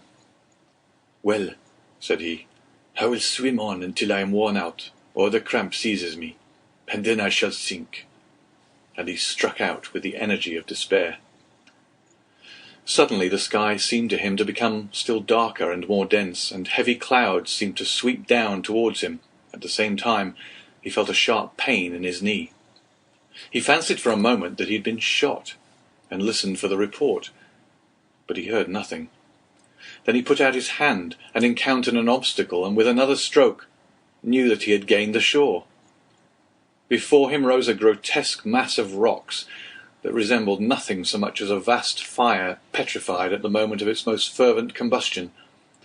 It was the island of Tiboulen. Dante rose, advanced a few steps, and, with a fervent prayer of gratitude, stretched himself on the granite, which seemed to him softer than down. Then, in spite of the wind and rain, he fell into the deep, sweet sleep of utter exhaustion. At the expiration of an hour, Edmond was awakened by the roar of thunder. The tempest was let loose and beating the atmosphere with its mighty wings. From time to time a flash of lightning stretched across the heavens like a fiery serpent, lighting up the clouds that rolled on its vast, chaotic waves. Dante had not been deceived. He had reached the first of the two islands, which was in fact Tiboulen. He knew that it was barren and without shelter, but when the sea became more calm, he resolved to plunge into its waves again and swim to Le Mer, equally arid but larger and consequently better adapted for concealment. An overhanging rock offered him a temporary shelter, and scarcely had he availed himself of it when the tempest burst forth in all its fury. Edmond felt the trembling of the rock beneath which he lay. The waves, dashing themselves against it, wetted him with their spray. He was safely sheltered, and yet he felt dizzy in the midst of the warring of the elements and the dazzling brightness of the lightning. It seemed to him that the island trembled to its base, and that it would, like a vessel at anchor, break moorings and bear him off into the centre of the storm. He then recollected that he had not eaten or drunk for 24 hours. He extended his hands and drank greedily of the rain-water that had lodged in a hollow of the rock. As he rose, a flash of lightning that seemed to rive the remotest heights of heaven illumined the darkness. By its light, between the island of Le Mer and Cap Croiselle, a quarter of a league distant, Dante saw a fishing boat driven rapidly like a spectre before the power of winds and waves. A second after, he saw it again, approaching with frightful rapidity. Dante cried at the top of his voice to warn them of their danger, but they saw it themselves. Another flash showed him 4 men clinging to the shattered mast and the rigging, while a 5th clung to the broken rudder. The men he beheld saw him undoubtedly, for their cries were carried to his ears by the wind. Above the splintered mast, a sail rent to tatters was waving. Suddenly the ropes that still held it gave way, and it disappeared in the darkness of the night like a vast sea-bird. At the same moment, a violent crash was heard, and cries of distress. Dante, from his rocky perch, saw the shattered vessel, and among the fragments the floating forms of the hapless sailors. Then all was dark again. Dante ran down the rocks at the risk of being himself dashed to pieces. He listened, he groped about, but he heard and saw nothing. The cries had ceased, and the tempest continued to rage. By degrees the wind abated. Vast grey clouds rolled towards the west, and the blue firmament appeared studded with bright stars. Soon a red streak became visible in the horizon. The waves whitened. A light played over them and gilded their foaming crests with gold. It was day. Dante stood mute and motionless before this majestic spectacle, as if he now beheld it for the first time, and indeed, since his captivity in the Château d'If, he had forgotten that such scenes were ever to be witnessed. He turned towards the fortress and looked at both sea and land. The gloomy building rose from the bosom of the ocean with imposing majesty, and seemed to dominate the scene. It was about 5 o'clock. The sea continued to get calmer. In 2 or 3 hours, thought Dante, the turnkey will enter my chamber, find the body of my poor friend, recognize it, seek for me in vain, and give the alarm. Then the tunnel will be discovered. The men who cast me into the sea and who must have heard the cry I uttered will be questioned. Then boats filled with armed soldiers will pursue the wretched fugitive. The cannon will warn everyone to refuse shelter to a man wandering about naked and famished.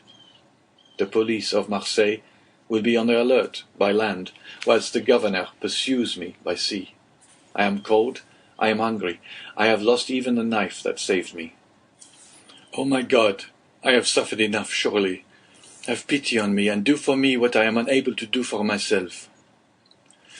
As Dante, his eyes turned in the direction of the Château d'If, uttered this prayer, he saw off the farther point of the island of Pomègue a small vessel with lateen sails skimming the sea like a gull in search of prey, and with his sailor's eye he knew it to be a Genoese tartan. She was coming out of Marseilles harbour, and was standing out to sea rapidly, her sharp prow cleaving through the waves. "Oh," cried Edmond, "to think that in half an hour I could join her! Did I not fear being questioned, detected, and conveyed back to Marseilles? What can I do? What story can I invent? Under pretext of trading along the coast, these men, who are in reality smugglers, will prefer selling me to doing a good action. I must wait, but I cannot. I am starving. In a few hours my strength will be utterly exhausted. Besides, perhaps I have not been missed at the fortress. I can pass as one of the sailors wrecked last night. My story will be accepted, for there is no one left to contradict me." As he spoke, Dante looked toward the spot where the fishing vessel had been wrecked, and started. The red cap of one of the sailors hung to a point of the rock, and some timbers that had formed part of the vessel's keel floated at the foot of the crag.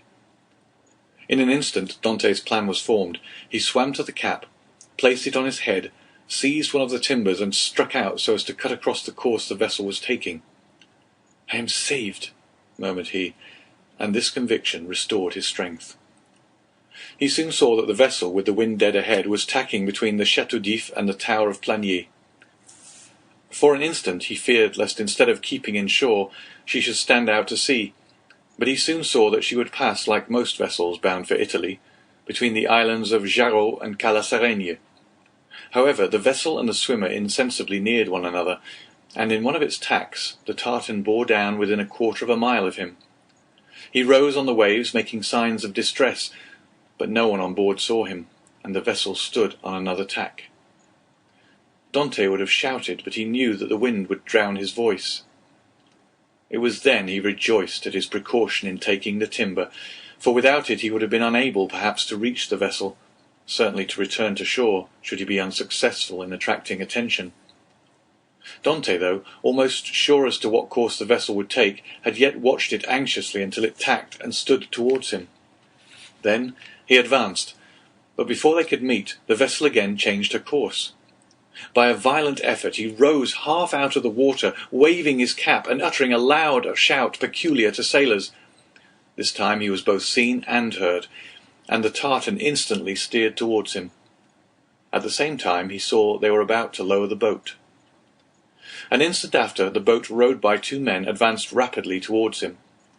Dante let go of the timber, which he now thought to be useless, and swam vigorously to meet them. But he had reckoned too much upon his strength, and then he realized how serviceable the timber had been to him. His arms became stiff, his legs lost their flexibility, and he was almost breathless. He shouted again. The 2 sailors redoubled their efforts, and one of them cried in Italian, "Courage!" The word reached his ear as a wave which he no longer had the strength to surmount passed over his head. He rose again to the surface, struggled with the last desperate effort of a drowning man, uttered a third cry, and felt himself sinking, as if the fatal cannon shot were again tied to his feet. The water passed over his head, and the sky turned grey. A convulsive movement again brought him to the surface. He felt himself seized by the hair. Then he saw and heard nothing. He had fainted. When he opened his eyes, Dante found himself on the deck of the tartan. His first care was to see what course they were taking. They were rapidly leaving the Château d'If behind. Dante was so exhausted that the exclamation of joy he uttered was mistaken for a sigh. As we have said, he was lying on the deck. A sailor was rubbing his limbs with a woolen cloth. Another, whom he recognized as the one who had cried out, "Courage!"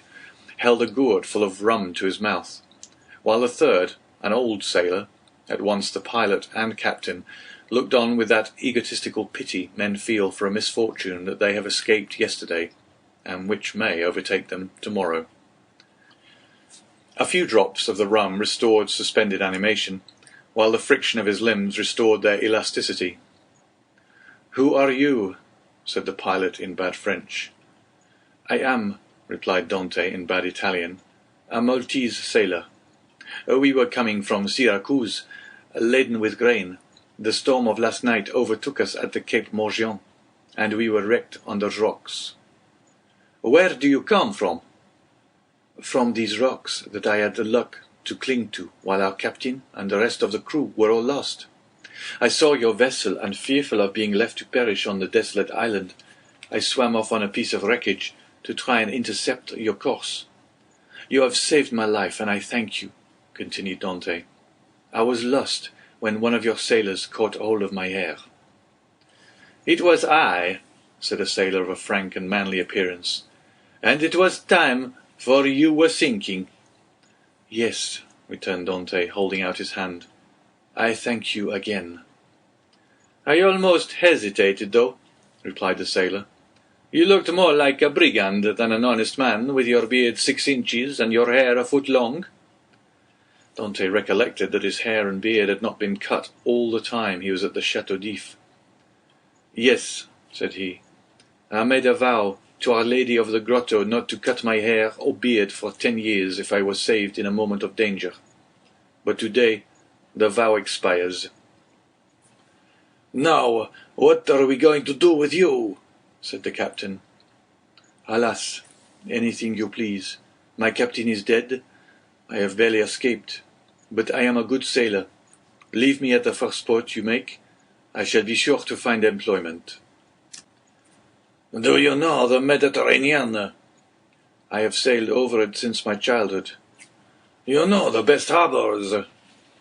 "There are few ports that I could not enter or leave with a bandage over my eyes." "I say, Captain," said the sailor who had cried "Courage" to Dante, "if what he says is true, what hinders his staying with us?"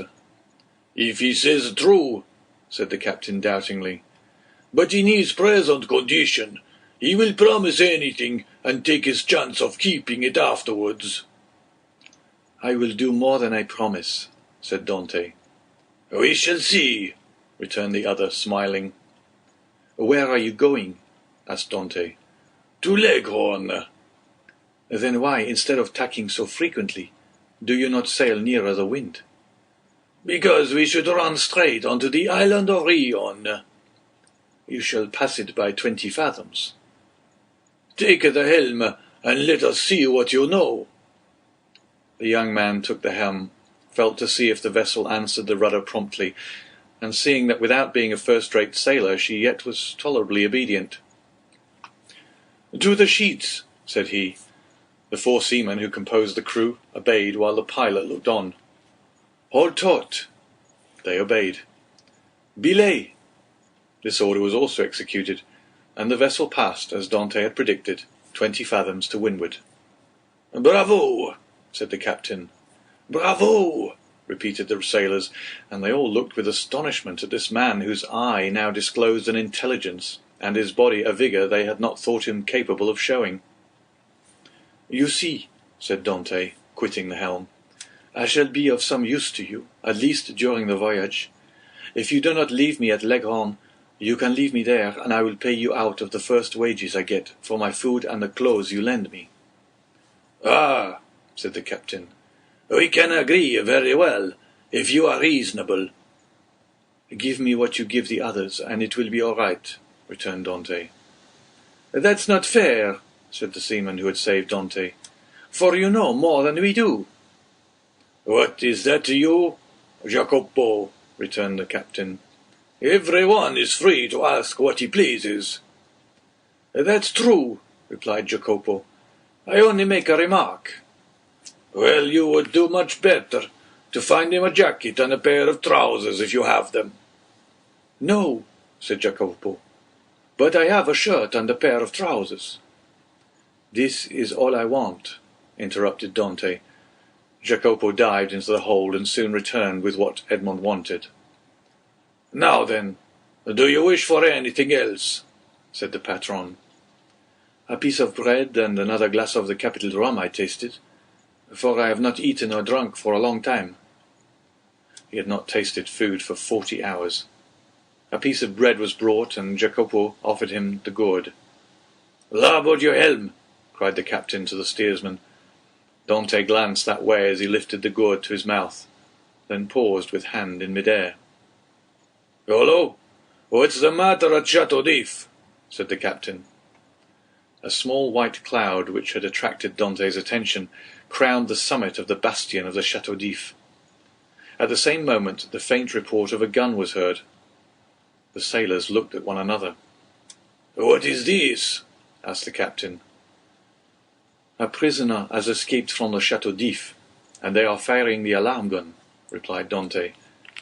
The captain glanced at him, but he had lifted the rum to his lips and was drinking it with so much composure that suspicions, if the captain had any, died away. At any rate, murmured he, if it be so much the better, for I have made a rare acquisition.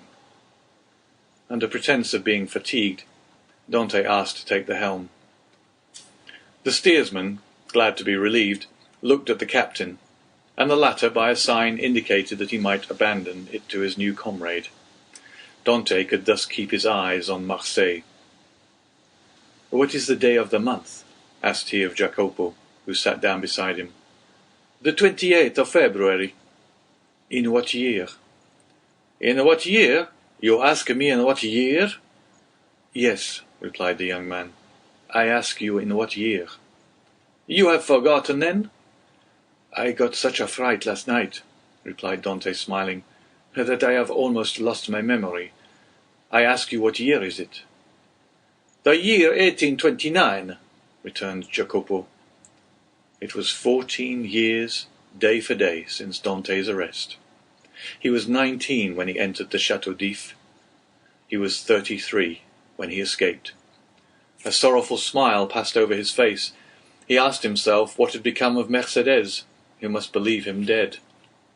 Then his eyes lighted up with hatred, as he thought of the 3 men who had caused him so long and wretched a captivity. He renewed against Danglars, Fernand, and Villefort the oath of implacable vengeance he had made in his dungeon. This oath was no longer a vain menace, for the fastest sailor in the Mediterranean would have been unable to overtake the little tartan, that with every stitch of canvas set was flying before the wind to Leghorn. Chapter 22. The Smugglers. Dante had not been a day on board before he had a very clear idea of the men with whom his lot had been cast. Without having been in the school of the Abbé Faria, the worthy master of the young Amelia, the name of the Genoese tartan, knew a smattering of all the tongues spoken on the shores of that large lake called the Mediterranean, from the Arabic to the Provençal, and this, while it spared him interpreters, persons always troublesome and frequently indiscreet, gave him great facilities of communication, either with the vessels he met at sea, with the small boats sailing along the coast, or with the people without name, country, or occupation, who are always seen on the quays of seaports, and who live by hidden and mysterious means, which we must support to be a direct gift of Providence, as they have no visible means of support. It is fair to assume that Dante was on board a smuggler. At first the captain had received Dante on board with a certain degree of distrust. He was very well known to the customs officers of the coast, and as there was between these worthies and himself a perpetual battle of wits, he had at first thought that Dante might be an emissary of these industrious guardians of rights and duties, who perhaps employed this ingenious means of learning some of the secrets of his trade. But the skilful manner in which Dante had handled the lugger had entirely reassured him. And then, when he saw the light plume of smoke floating above the bastion of the Château d'If, and heard the distant report, he was instantly struck with the idea that he had on board his vessel one whose coming and going, like that of kings, was accompanied with salutes of artillery. This made him less uneasy, it must be owned, than if the newcomer had proved to be a customs officer. But this supposition also disappeared like the first, when he beheld the perfect tranquillity of his recruit. Edmond thus had the advantage of knowing what the owner was, without the owner knowing who he was. And, however the old sailor and his crew tried to pump him, they extracted nothing more from him. He gave accurate descriptions of Naples and Malta, which he knew as well as Marseilles, and held stoutly to his first story. Thus the Genoese, subtle as he was duped by Edmond, in whose favour his mild demeanour, his nautical skill, and his admirable dissimulation pleaded. Moreover, it is possible that the Genoese was one of those shrewd persons who know nothing but what they should know, and believe nothing but what they should believe. In this state of mutual understanding they reached Leghorn. Here Edmond was to undergo another trial. He was to find out whether he could recognize himself, as he had not seen his own face for 14 years. He had preserved a tolerably good remembrance of what the youth had been, and was now to find out what the man had become. His comrades believed that his vow was fulfilled. As he had 20 times touched at Leghorn, he remembered a barber in St. Ferdinand Street. He went there to have his beard and hair cut.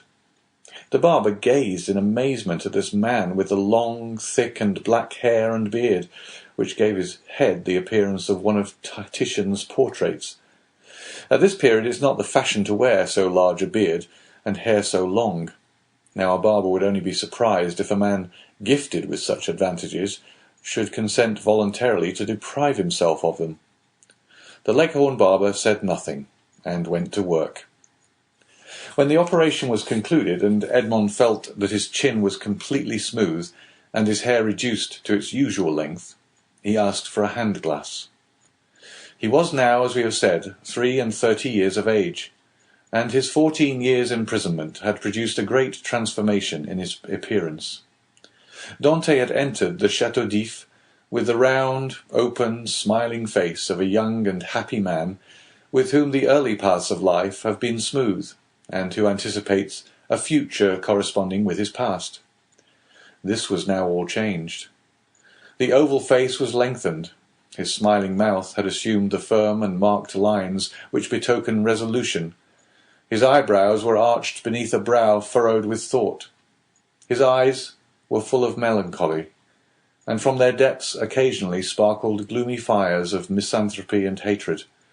His complexion, so long kept from the sun, had now that pale colour which produces, when the features are encircled with black hair, the aristocratic beauty of the man of the north. The profound learning he had acquired had besides diffused over his features a refined intellectual expression, and he had also acquired, being naturally of a goodly stature, that vigour which a frame possesses, which has so long concentrated all its force within itself.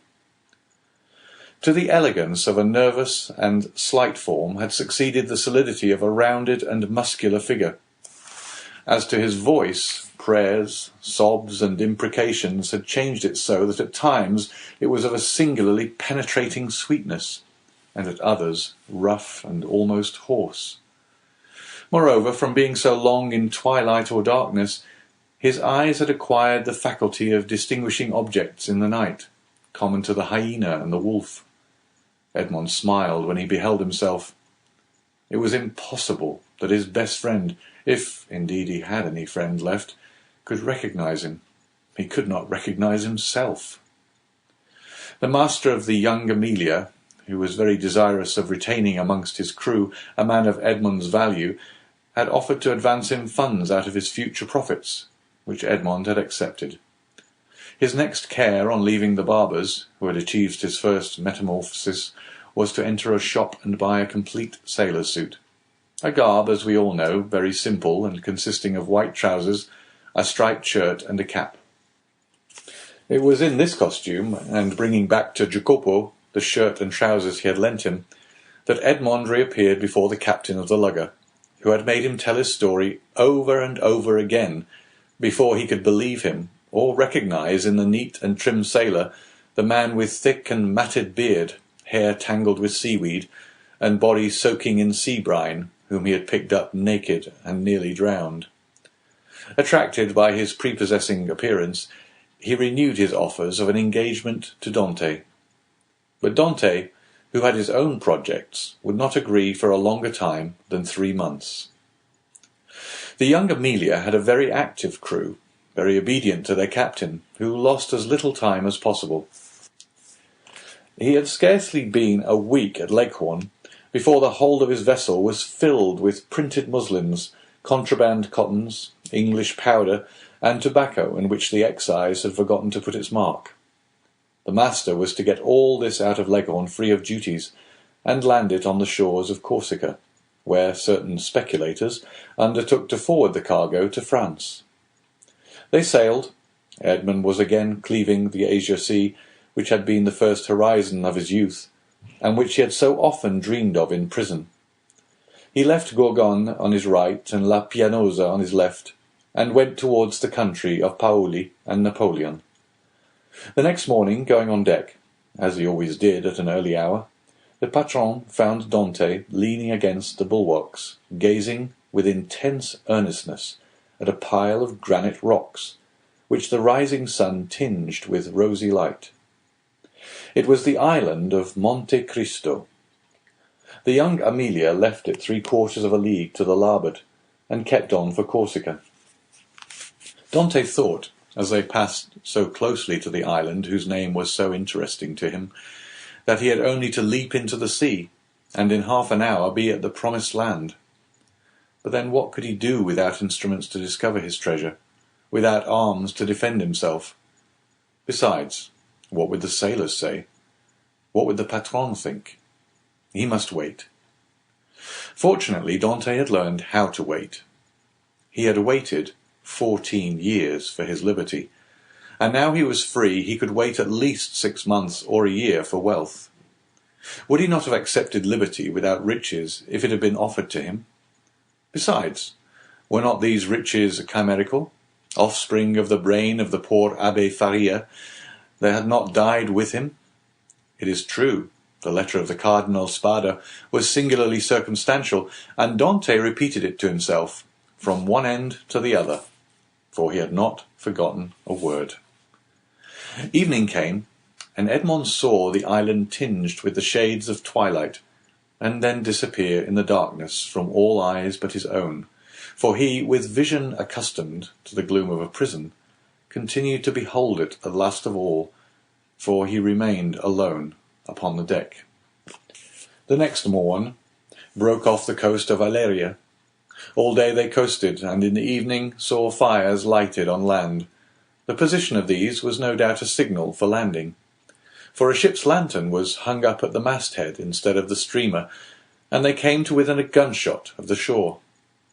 Dante noticed that the captain of the young Amelia had, as he neared the land, mounted 2 small culverins, which, without making much noise, can throw a 4-ounce ball 1,000 paces or so.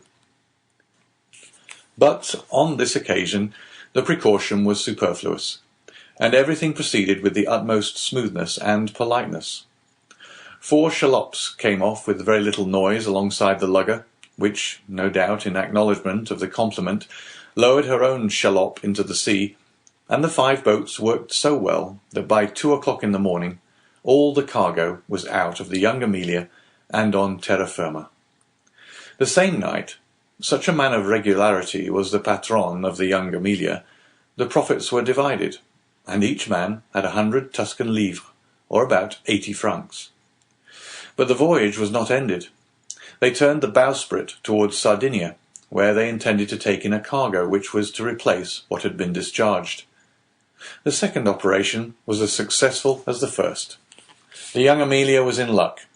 This new cargo was destined for the coast of the Duchy of Lucca, and consisted almost entirely of Havana cigars, sherry, and Malaga wines.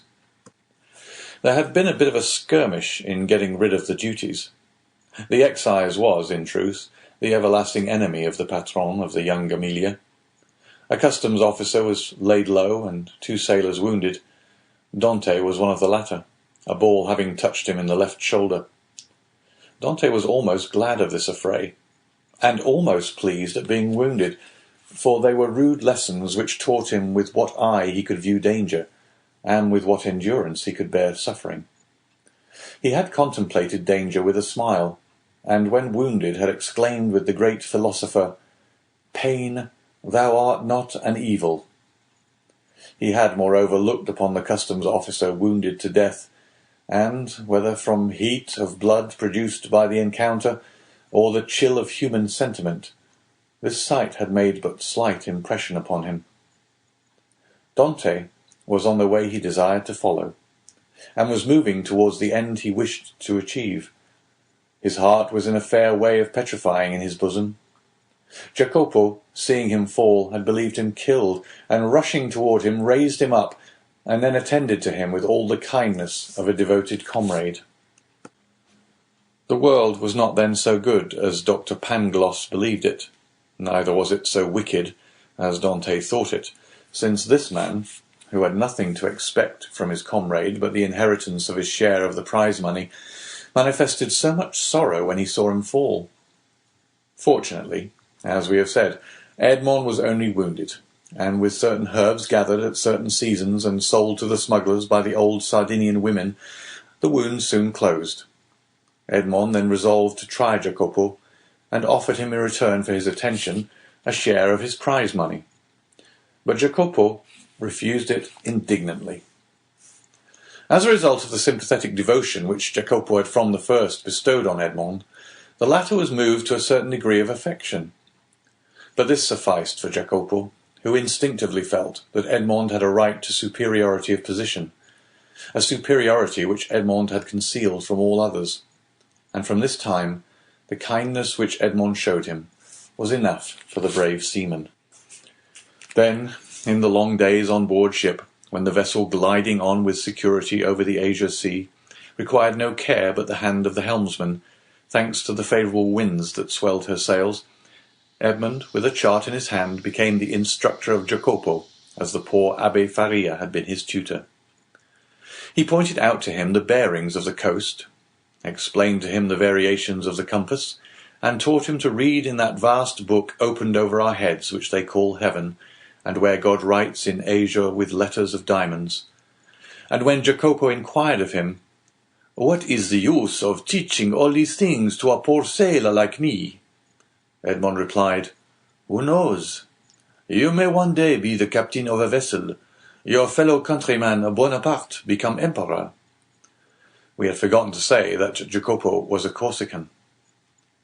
2 months and a half elapsed in these trips, and Edmond had become as skilful a coaster as he had been a hardy seaman. He had formed an acquaintance with all the smugglers on the coast, and learned all the Masonic signs by which these half-pirates recognize each other. He had passed and repassed his island of Monte Cristo 20 times, but not once had he found an opportunity of landing there. He then formed a resolution.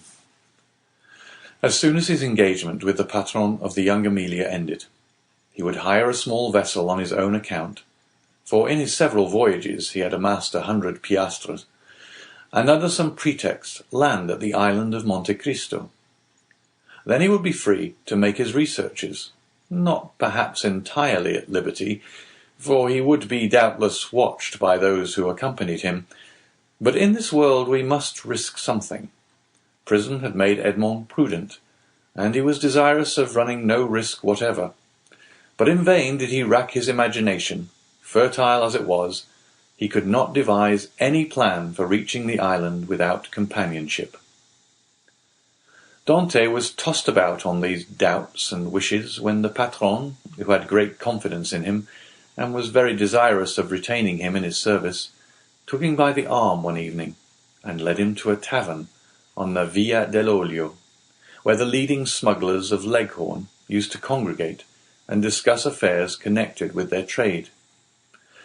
Already Dante had visited this maritime bourse 2 or 3 times, and seeing all these hardy free traders, who supplied the whole coast for nearly 200 leagues in extent, he had asked himself, what power might not that man attain who should give the impulse of his will to all these contrary and diverging minds? This time it was a great matter that was under discussion, connected with a vessel laden with Turkey carpets, stuffs of the Levant and Cashmere. It was necessary to find some neutral ground on which an exchange could be made, and then to try and land these goods on the coast of France. If the venture was successful, the profit would be enormous. There would be a gain of 50 or 60 piastres each for the crew. The patron of the Young Amelia proposed as a place of landing the island of Monte Cristo, which being completely deserted, and having neither soldiers nor revenue officers, seemed to have been placed in the midst of the ocean since the time of the heathen Olympus by Mercury, the god of merchants and robbers, classes of mankind which we in modern times have separated if not made distinct, but which antiquity appears to have included in the same category.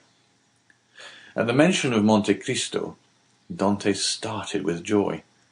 He rose to conceal his emotion, and took a turn around the smoky tavern, where all the languages of the known world were jumbled in a lingua franca. When he again joined the two persons who had been discussing the matter, it had been decided that they should touch at Monte Cristo, and set out on the following night. Edmond, being consulted, was of opinion that the island afforded every possible security, and that great enterprises to be well done should be done quickly. Nothing then was altered in the plan, and orders were given to get under way next night, and wind and weather permitting, to make the neutral island by the following day. Chapter 23. The Island of Monte Cristo. Thus, at length, by one of the unexpected strokes of fortune which sometimes befall those who have for a long time been the victims of an evil destiny, Dante was about to secure the opportunity he wished for, by simple and natural means, and land on the island without incurring any suspicion.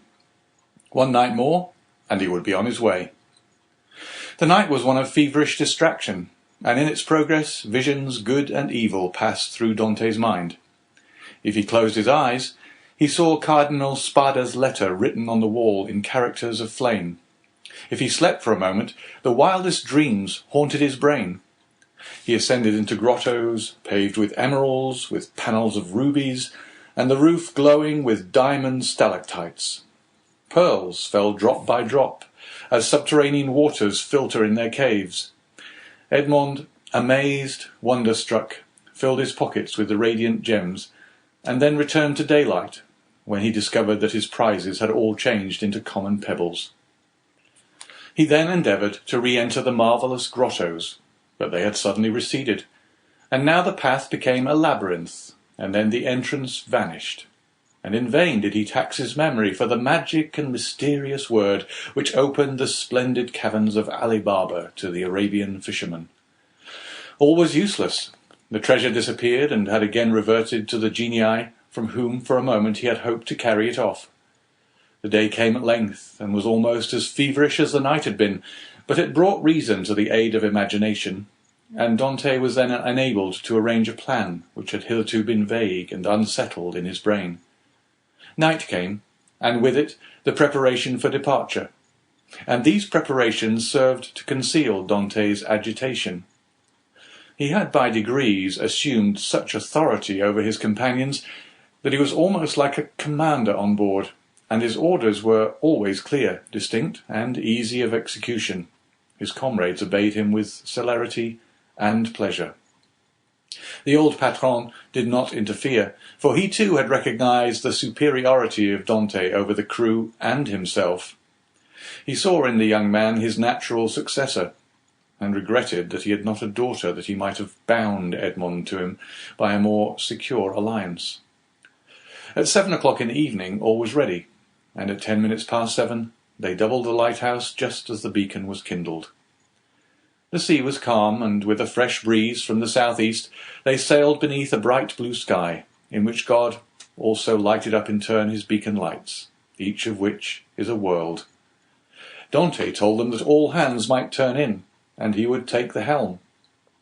When the Maltese, for so they called Dante, had said this, it was sufficient, and all went to their bunks contentedly. This frequently happened. Dante, cast from solitude into the world, frequently experienced an imperious desire for solitude, and what solitude is more complete or more poetical than that of a ship floating in isolation on the sea, during the obscurity of the night, in the silence of immensity, and under the eye of heaven. Now this solitude was peopled with his thoughts, the night lighted up by his illusions, and the silence animated by his anticipations. When the patron awoke, the vessel was hurrying on with every sail set, and every sail full with the breeze. They were making nearly 10 knots an hour. The island of Monte Cristo loomed large in the horizon. Edmond resigned the lugger to the master's care, and went and lay down in his hammock. But in spite of a sleepless night, he could not close his eyes for a moment. 2 hours afterwards he came on deck as the boat was about to double the island of Elba. They were just abreast of Mareciano, and beyond the flat but verdant island of La Pianosa. The peak of Monte Cristo, reddened by the burning sun, was seen against the azure sky. Dante ordered the helmsman to put down his helm, in order to leave La Pianosa to starboard, as he knew that he should shorten his course by 2 or 3 knots. About 5 o'clock in the evening, the island was distinct, and everything on it was plainly perceptible, owing to that clearness of the atmosphere peculiar to the light, which the rays of the sun cast at its setting. Edmond gazed very earnestly at the mass of rocks which gave out all the variety of twilight colours, from the brightest pink to the deepest blue.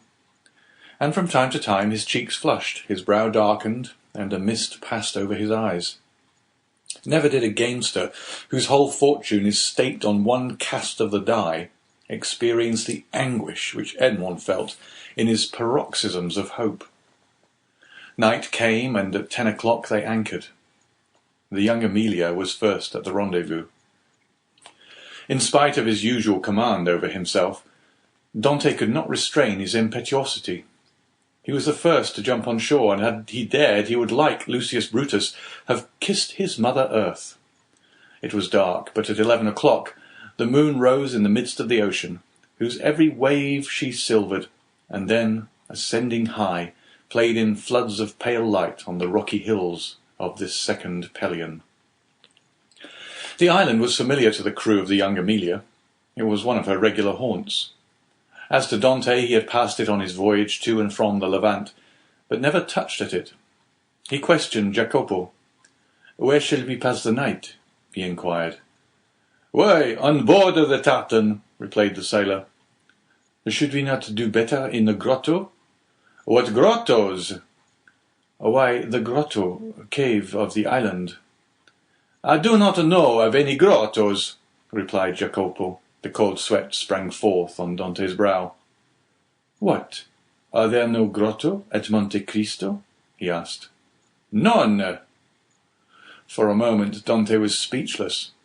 Then he remembered that these caves might have been filled up by some accident, or even stopped up, for the sake of greater security, by Cardinal Spada. The point was, then, to discover the hidden entrance. It was useless to search at night, and Dante therefore delayed all investigation until the morning. Besides, a signal made half a league out at sea, and to which the young Emilia replied by a similar signal, indicated that the moment for business had come. The boat that now arrived, assured by the answering signal that all was well, soon came in sight, white and silent as a phantom, and cast anchor within a cable's length of shore. Then the landing began. Dante reflected, as he worked, on the shout of joy which, with a single word, he could evoke from all these men, if he gave utterance to the one unchanging thought that pervaded his heart. But far from disclosing this precious secret, he almost feared that he had already said too much, and by his restlessness and continual questions, his minute observations and evident preoccupation, aroused suspicions. Fortunately, as regarded this circumstance at least, His painful past gave to his countenance an indelible sadness, and the glimmerings of gaiety seen beneath this cloud were indeed but transitory. No one had the slightest suspicion, and when next day, taking a fowling piece, powder and shot, Dante declared his intention to go and kill some of the wild goats that were seen springing from rock to rock, his wish was construed into a love of sport, or a desire for solitude. However, Jacopo insisted on following him, and Dante did not oppose this, fearing if he did so that he might incur distrust. Scarcely, however, had they gone a quarter of a league when, having killed a kid, he begged Jacopo to take it to his comrades and request them to cook it, and when ready to let him know by firing a gun. This and some dried fruits and a flask of Monte was the bill of fare.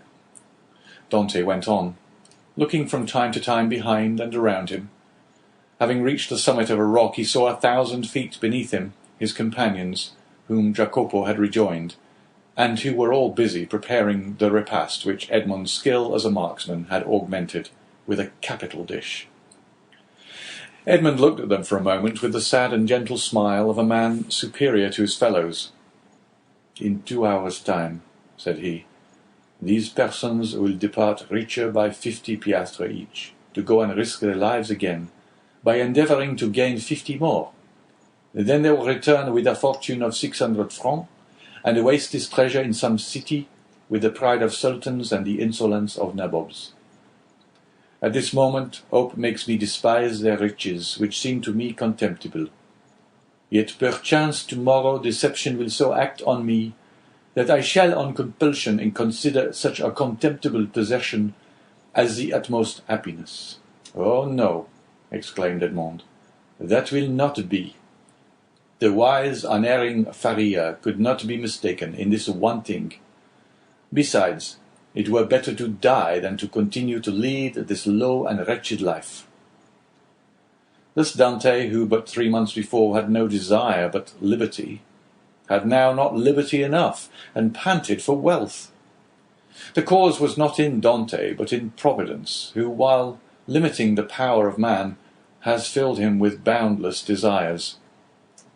Meanwhile, by a cleft between 2 walls of rock, following a path worn by a torrent, and which, in all human probability, human foot had never before trod, Dante approached the spot where he supposed the grottos must have existed. Keeping along the shore, and examining the smallest object with serious attention, he thought he could trace on certain rocks marks made by the hand of man. Time, which encrusts all physical substances with its mossy mantle, as it invests all things of the mind with forgetfulness, seemed to have respected these signs, which apparently had been made with some degree of regularity, and probably with a definite purpose. Occasionally the marks were hidden under tufts of myrtle, which spread into large bushes laden with blossoms or beneath parasitical lichen. So Edmond had to separate the branches or brush away the moss to know where the guide marks were. The sight of marks renewed Edmond's fondest hopes. Might it not have been the cardinal himself who had first traced them, in order that they might serve as a guide for his nephew in the event of a catastrophe, which he could not foresee would have been so complete? This solitary place was precisely suited to the requirements of a man desirous of burying treasure. Only, might not these betraying marks have attracted other eyes than those for whom they were made? And had the dark and wondrous island indeed faithfully guarded its precious secret? It seemed, however, to Edmond, who was hidden from his comrades by the inequalities of the ground, that at 60 paces from the harbour the marks ceased. Nor did they terminate at any grotto. A large round rock, placed solidly on its base, was the only spot to which they seemed to lead. Edmond concluded that perhaps instead of having reached the end of the route, he had only explored its beginning, and he therefore turned round and retraced his steps. Meanwhile his comrades had prepared the repast, had got some water from a spring, spread out the fruit and bread, and cooked the kid. Just at the moment when they were taking the dainty animal from the spit, they saw Edmond springing with the boldness of a chamois from rock to rock, and they fired the signal agreed upon. The sportsman instantly changed his direction and ran quickly towards them. But even while they watched his daring progress, Edmund's foot slipped, and they saw him stagger on the edge of a rock and disappear. They all rushed towards him, for all loved Edmond in spite of his superiority. Yet Jacopo reached him first. He found Edmond lying prone, bleeding and almost senseless. He had rolled down a declivity of 12 or 15 feet. They poured a little rum down his throat, and his remedy, which had before been so beneficial to him, produced the same effect as formerly. Edmond opened his eyes, complained of great pain in his knee, a feeling of heaviness in his head, and severe pains in his loins. They wished to carry him to the shore, but when they touched him, although under Jacopo's directions, he declared with heavy groans that he could not bear to be moved. It may be supposed that Dante did not now think of his dinner, but he insisted that his comrades, who had not his reasons for fasting, should have their meal. As for himself, he declared that he had only need of a little rest, and that when they returned he should be easier. The sailors did not require much urging. They were hungry, and the smell of the roasted kid was very savoury, and your tars are not very ceremonious. An hour afterwards they returned. All that Edmond had been able to do was to drag himself about a dozen paces forward to lean against a moss-grown rock. But instead of growing easier, Dante's pains appeared to increase in violence. The old patron, who was obliged to sail in the morning in order to land his cargo on the frontiers of Piedmont and France, between Nice and Fréjus, urged Dante to try and rise. Edmond made great exertions in order to comply, but at each effort he fell back, moaning and turning pale. "He has broken his ribs," said the commander in a low voice. "No matter, he is an excellent fellow, and we must not leave him. We will try and carry him on board the tartan." Dante declared, however, that he would rather die where he was than undergo the agony which the slightest movement cost him. "Well," said the patron, "let what may happen, it shall never be said that we deserted a good comrade like you. We will not go till evening." This very much astonished the sailors, although not one opposed it. The patron was so strict that this was the first time they had ever seen him give up an enterprise, or even delay in its execution. Dante would not allow that any such infraction of regular and proper rules should be made in his favour. "Non, non," he said to the patron. "I was awkward, and it is just that I pay the penalty of my clumsiness. Leave me a small supply of biscuit, a gun, powder, and balls to kill the kids or defend myself at need, and a pickaxe, that I may build a shelter if you delay in coming back for me." "But you die of hunger," said the patron.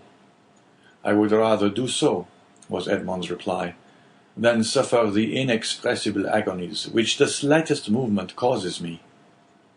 The patron turned towards his vessel, which was rolling on the swell in the little harbour, and with sails partly set, would be ready for sea when her toilet should be completed. "What are we to do, Maltese?" asked the captain. "We cannot leave you here so, and yet we cannot stay." "Go, go," exclaimed Dante. "We shall be absent at least a week," said the patron. "And then we must run out of our course to come here and take you up again." "Why," said Dante, "if in 2 or 3 days you hail any fishing boat, desire them to come here to me. I will pay 25 piastres for my passage back to Leghorn. If you do not come across one, return for me." The patron shook his head. "Listen, Captain Baldi! There's one way of settling this," said Jacopo. "Do you go, and I will stay and take care of the wounded man." "And give up your share of the venture?" said Edmond. "To remain with me?" "Yes," said Jacopo, "and without any hesitation." "You are a good fellow, and a kind-hearted messmate," replied Edmond, "and heaven will recompense you for your generous intentions. But I do not wish anyone to stay with me. A day or 2 of rest will set me up, and I hope I shall find among the rocks certain herbs most excellent for bruises."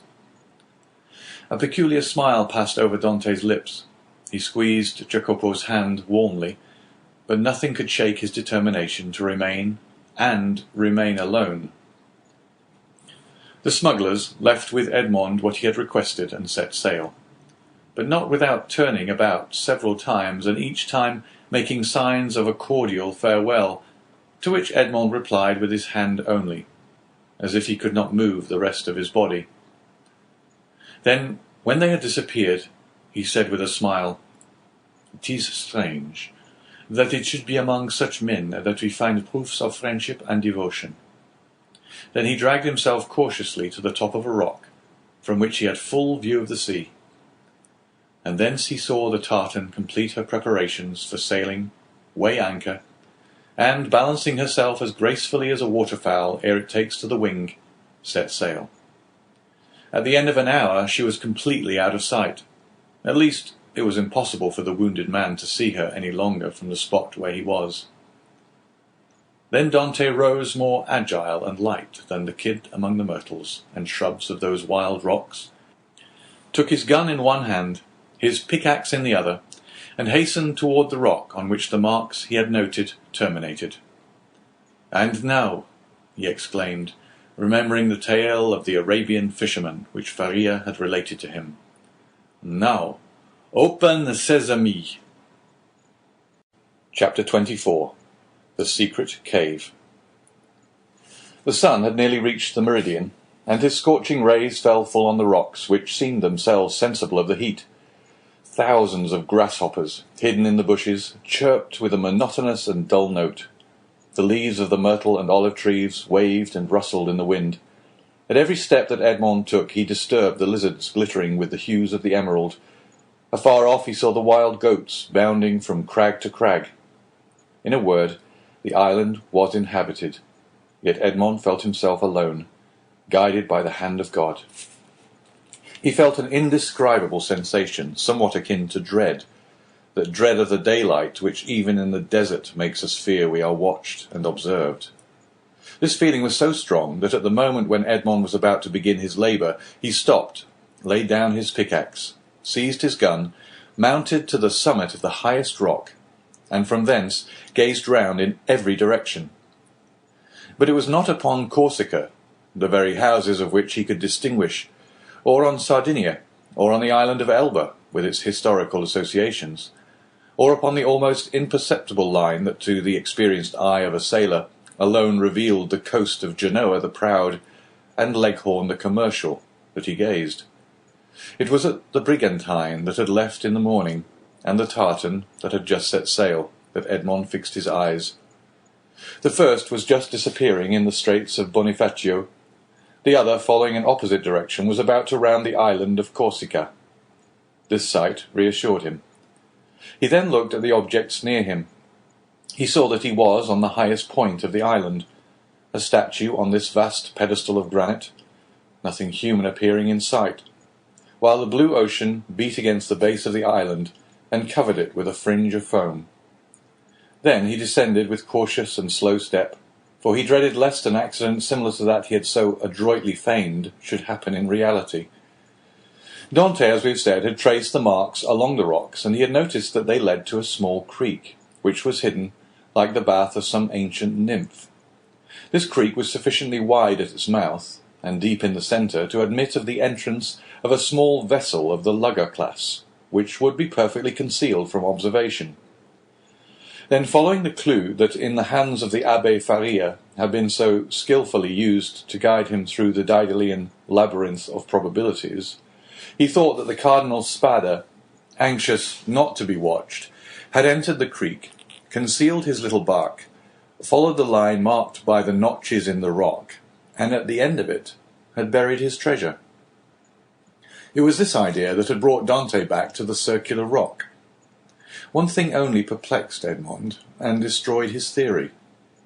How could this rock, which weighed several tons, have been lifted to this spot, without the aid of many men? Suddenly an idea flashed across his mind. Instead of raising it, thought he, they have lowered it. And he sprang from the rock in order to inspect the base on which it had formerly stood. He soon perceived that a slope had been formed, and the rock had slid along this until it stopped at the spot it now occupied. A large stone had served as a wedge. Flints and pebbles had been inserted around it so as to conceal the orifice. This species of masonry had been covered with earth, and grass and weeds had grown there.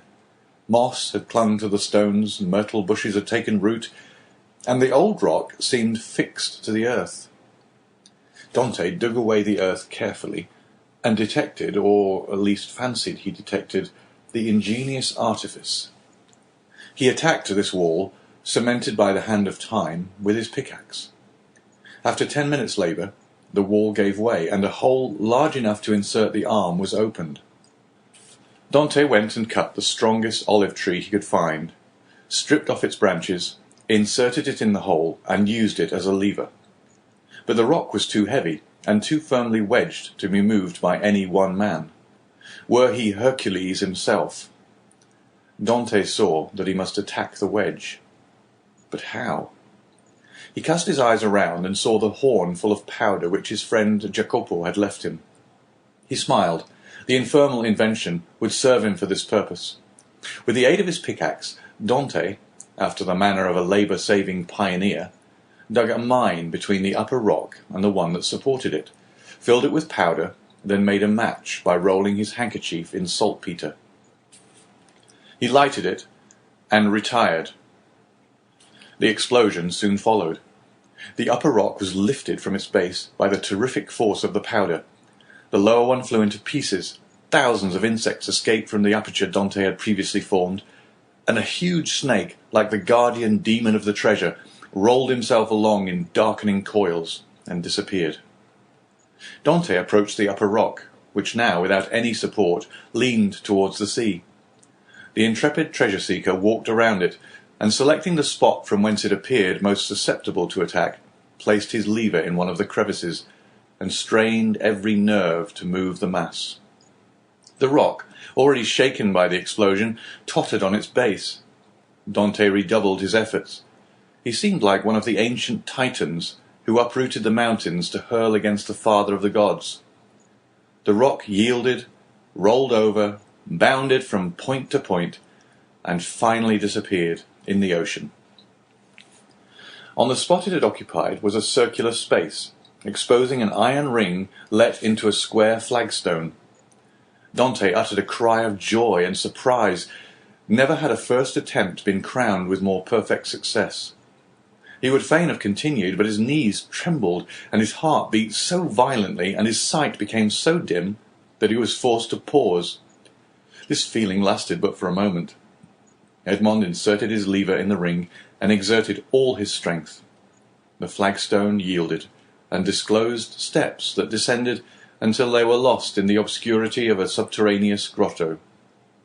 Anyone else would have rushed on with a cry of joy. Dante turned pale, hesitated, and reflected. "Come," said he to himself, "be a man. I am accustomed to adversity. I must not be cast down by the discovery that I have been deceived. What then would be the use of all I have suffered? The heart breaks when, after having been elated by flattering hopes, it sees all its illusions destroyed. Faria has dreamed this. The Cardinal Spada buried no treasure here, but perhaps he never came here, or if he did, Cesar Borgia, the intrepid adventurer, the stealthy and indefatigable plunderer, has followed him, discovered his traces, pursued them as I have done, raised the stone, and descending before me, has left me nothing." He remained motionless and pensive, his eyes fixed on the gloomy aperture that was open at his feet. "Now that I expect nothing, now that I no longer entertain the slightest hopes, the end of this adventure becomes simply a matter of curiosity." And he remained again motionless and thoughtful. Yes, this is an adventure worthy a place in the varied career of that royal bandit. This fabulous event formed but a link in a long chain of marvels. Yes, Borgia has been here, a torch in one hand, a sword in the other, and within 20 paces, at the foot of this rock, perhaps 2 guards kept watch on land and sea while their master descended, as I am about to descend. dispelling the darkness before his awe-inspiring progress. But what was the fate of the guards, who thus possessed his secret? Asked Dante of himself. The fate, replied he, smiling, of those who buried Alaric. Yet he had come, thought Dante. He would have found the treasure, and Borgia, he would have compared Italy to an artichoke, which he would devour leaf by leaf, knew too well the value of time to waste it in replacing this rock. I will go down. Then he descended, a smile on his lips, and murmuring that last word of human philosophy, perhaps. But instead of the darkness and the thick and mephitic atmosphere he had expected to find, Dante saw a dim and bluish light, which, as well as the air, entered not merely by the aperture he had just formed, but by the interstices and crevices of the rock which were visible from without, and through which he could distinguish the blue sky and the waving branches of the evergreen oaks and the tendrils of the creepers that grew from the rocks.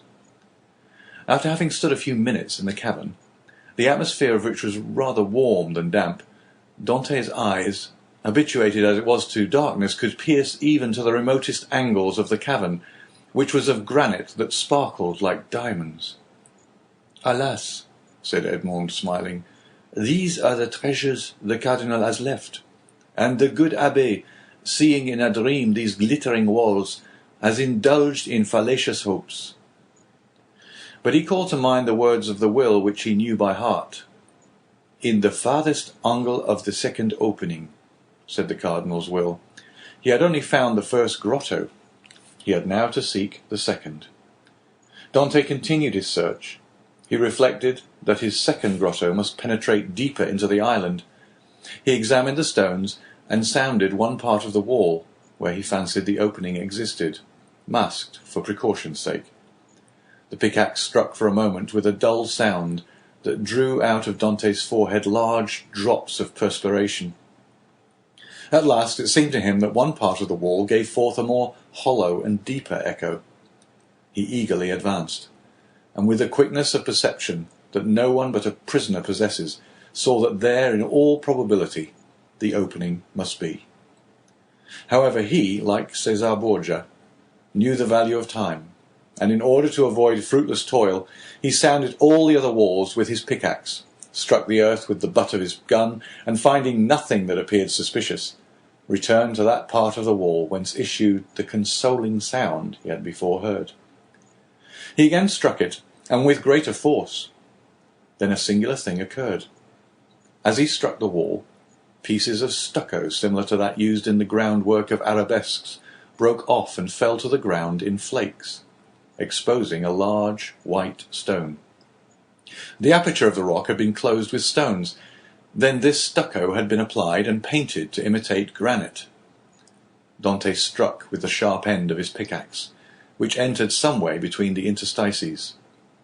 It was there he must dig. But by some strange play of emotion, in proportion as the proofs that Faria had not been deceived became stronger, so did his heart give way, and a feeling of discouragement stole over him.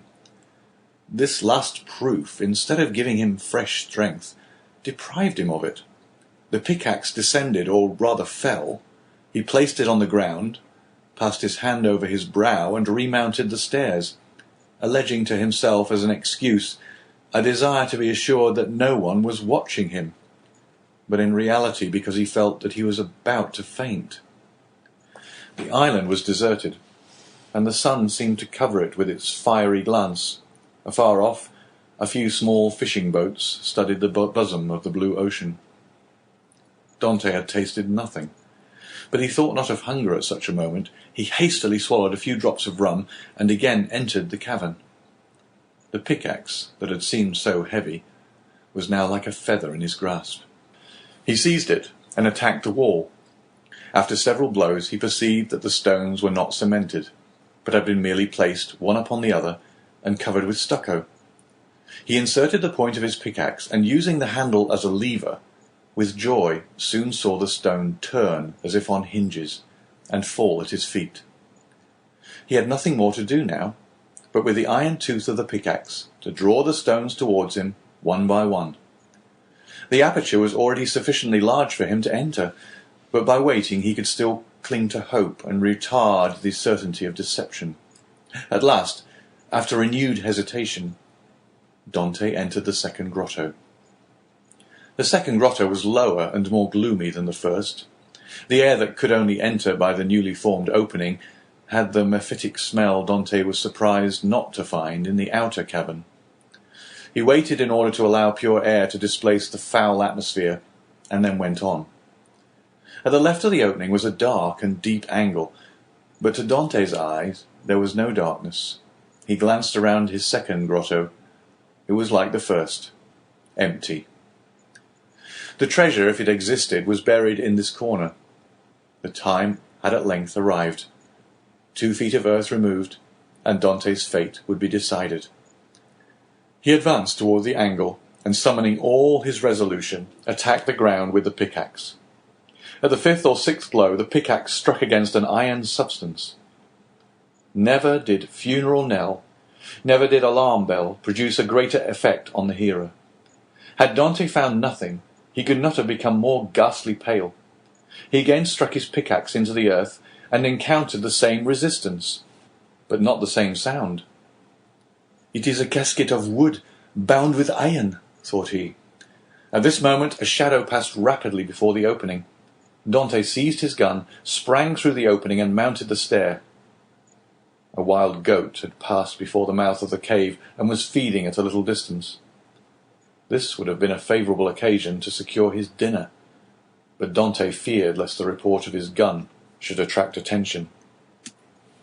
He thought a moment, cut a branch of a resinous tree, lighted it at the fire at which the smugglers had prepared their breakfast, and descended with this torch. He wished to see everything.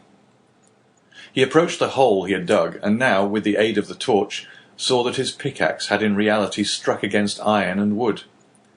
He planted his torch in the ground and resumed his labour. In an instant, a space 3 feet long by 2 feet broad was cleared, and Dante could see an oaken coffer, bound with cut steel. In the middle of the lid he saw engraved on a silver plate, which was still untarnished, the arms of the Spada family, viz., a sword, pale, on an oval shield like all the Italian armorial bearings, and surmounted by a cardinal's hat. Dante easily recognized them. Faria had so often drawn them for him. There was no longer any doubt. The treasure was there. No one would have been at such pains to conceal an empty casket. In an instant he had cleared every obstacle away, and he saw successively the lock, placed between 2 padlocks, and the 2 handles at each end, all carved as things were carved at that epoch, when art rendered the commonest metals precious. Dante seized the handles, and strove to lift the coffer. It was impossible. He sought to open it. Lock and padlock were fastened. These faithful guardians seemed unwilling to surrender their trust. Dante inserted the sharp end of the pickaxe between the coffer and the lid, and pressing with all his force on the handle, burst open the fastenings. The hinges yielded in their turn and fell, still holding in their grasp fragments of the wood, and the chest was open. Edmond was seized with vertigo. He cocked his gun and laid it beside him. He then closed his eyes as children do in order that they may see in the resplendent night of their own imagination more stars than are visible in the firmament. Then he reopened them, and stood motionless with amazement. 3 compartments divided the coffer. In the first blazed piles of golden coin. In the second were ranged bars of unpolished gold, which possessed nothing attractive save their value. In the third, Edmond grasped handfuls of diamonds, pearls, and rubies, which as they fell on one another sounded like hail against the glass. After having touched, felt, examined these treasures, Edmond rushed through the caverns like a man seized with frenzy. He leapt on a rock from whence he could behold the sea. He was alone with these countless, these unheard-of treasures. Was he awake, or was it but a dream? He would have fain have gazed upon his gold, and yet he had not strength enough. For an instant he leaned his head in his hands as if to prevent his senses from leaving him, and then rushed madly about the rocks of Monte Cristo, terrifying the wild goats and scaring the seafowls with his wild cries and gestures. Then he returned, and still unable to believe the evidence of his senses, rushed into the grotto, and found himself before this mine of gold and jewels. This time he fell on his knees, and clasping his hands convulsively, uttered a prayer intelligible to God alone. He soon became calmer and more happy, for only now did he begin to realize his felicity. He then set himself to work to count his fortune. There were 1,000 ingots of gold, each weighing from 2 to 3 pounds. Then he piled up 25,000 crowns, each worth about 80 francs of our money, and bearing the effigies of Alexandre VI and his predecessors.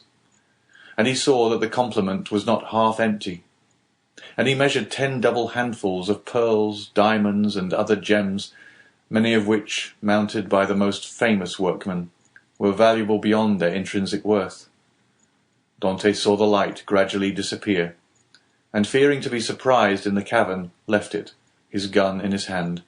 A piece of biscuit and a small quantity of rum formed his supper, and he snatched a few hours' sleep, lying over the mouth of the cave.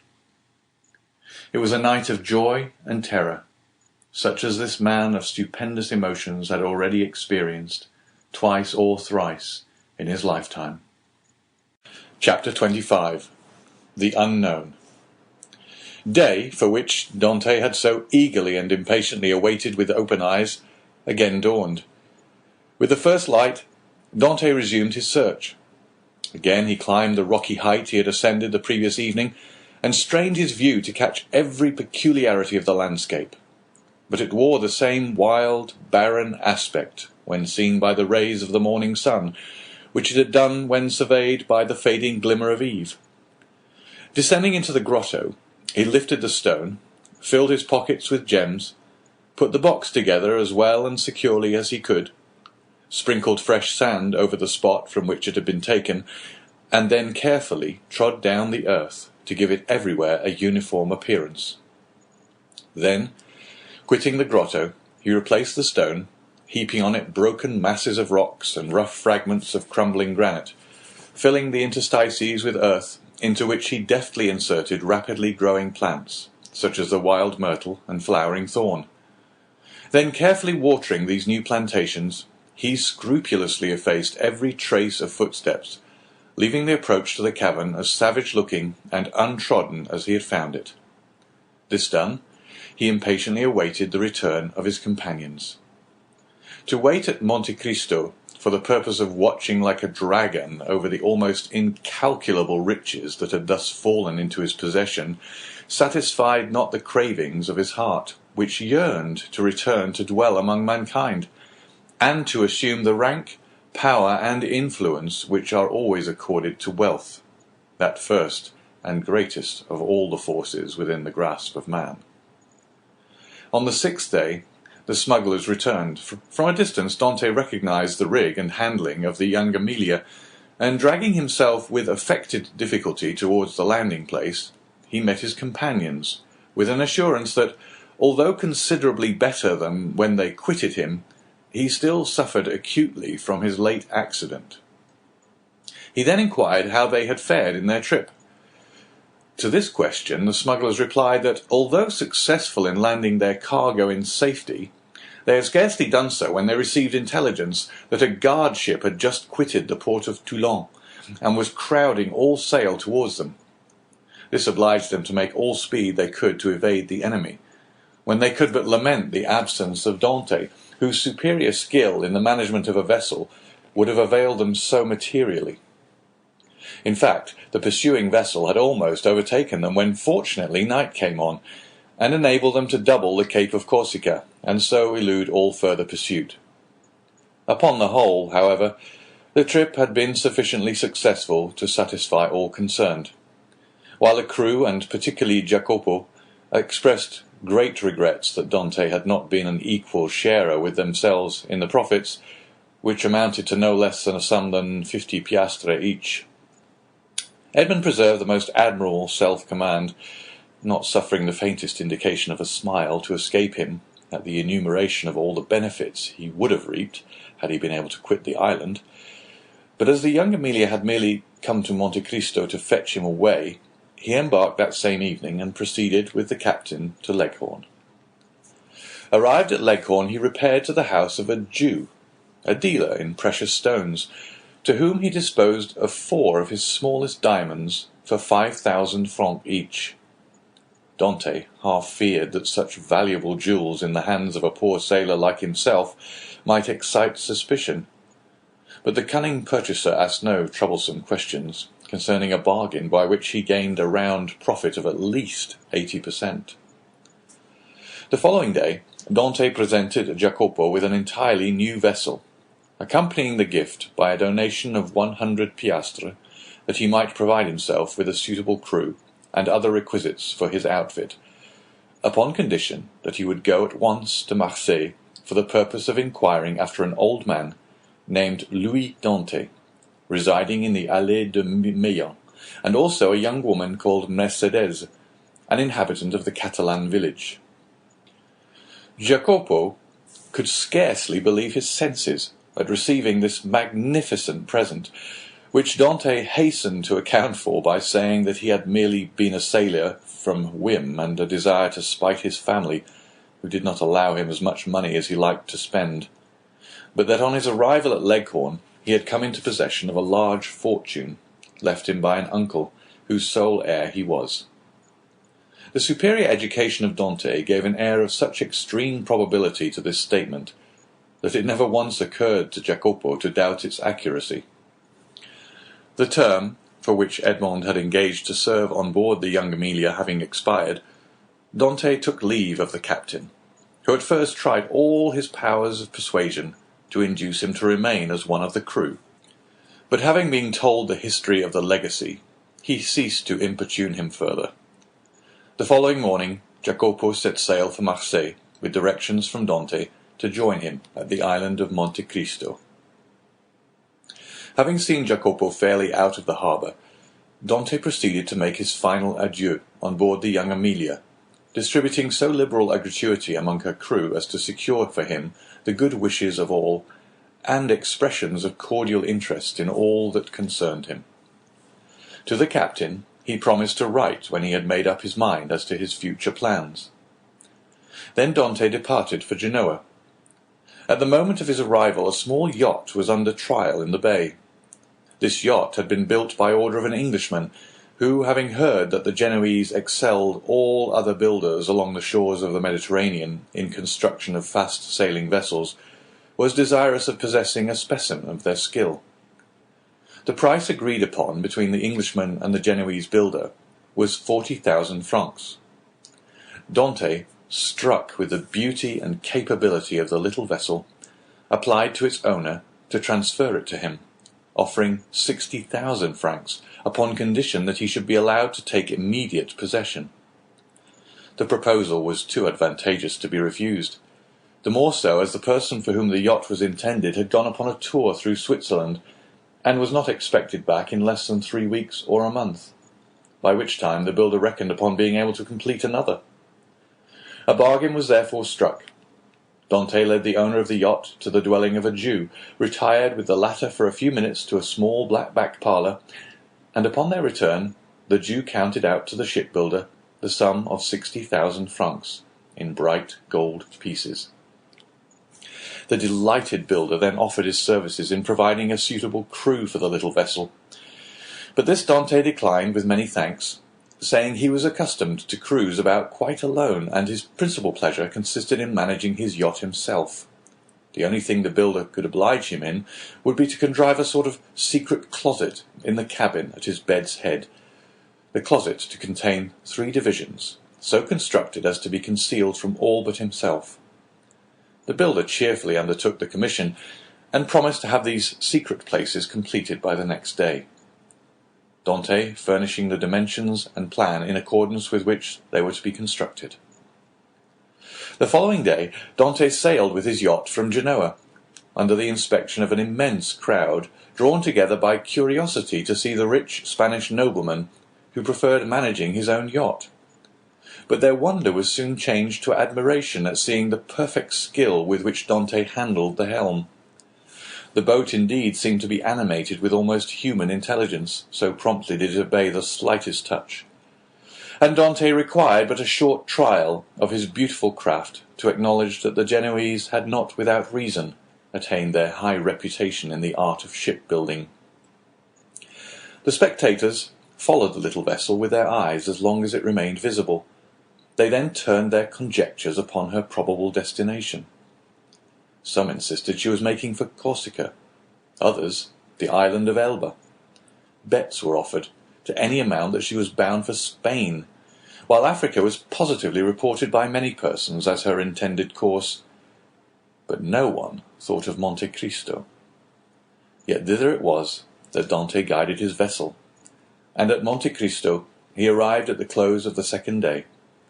His boat had proved herself a first-class sailor, and had come the distance from Genoa in 35 hours. Dante had carefully noted the general appearance of the shore, and instead of landing at the usual place, he dropped anchor in the little creek. The island was utterly deserted, and bore no evidence of having been visited since he went away.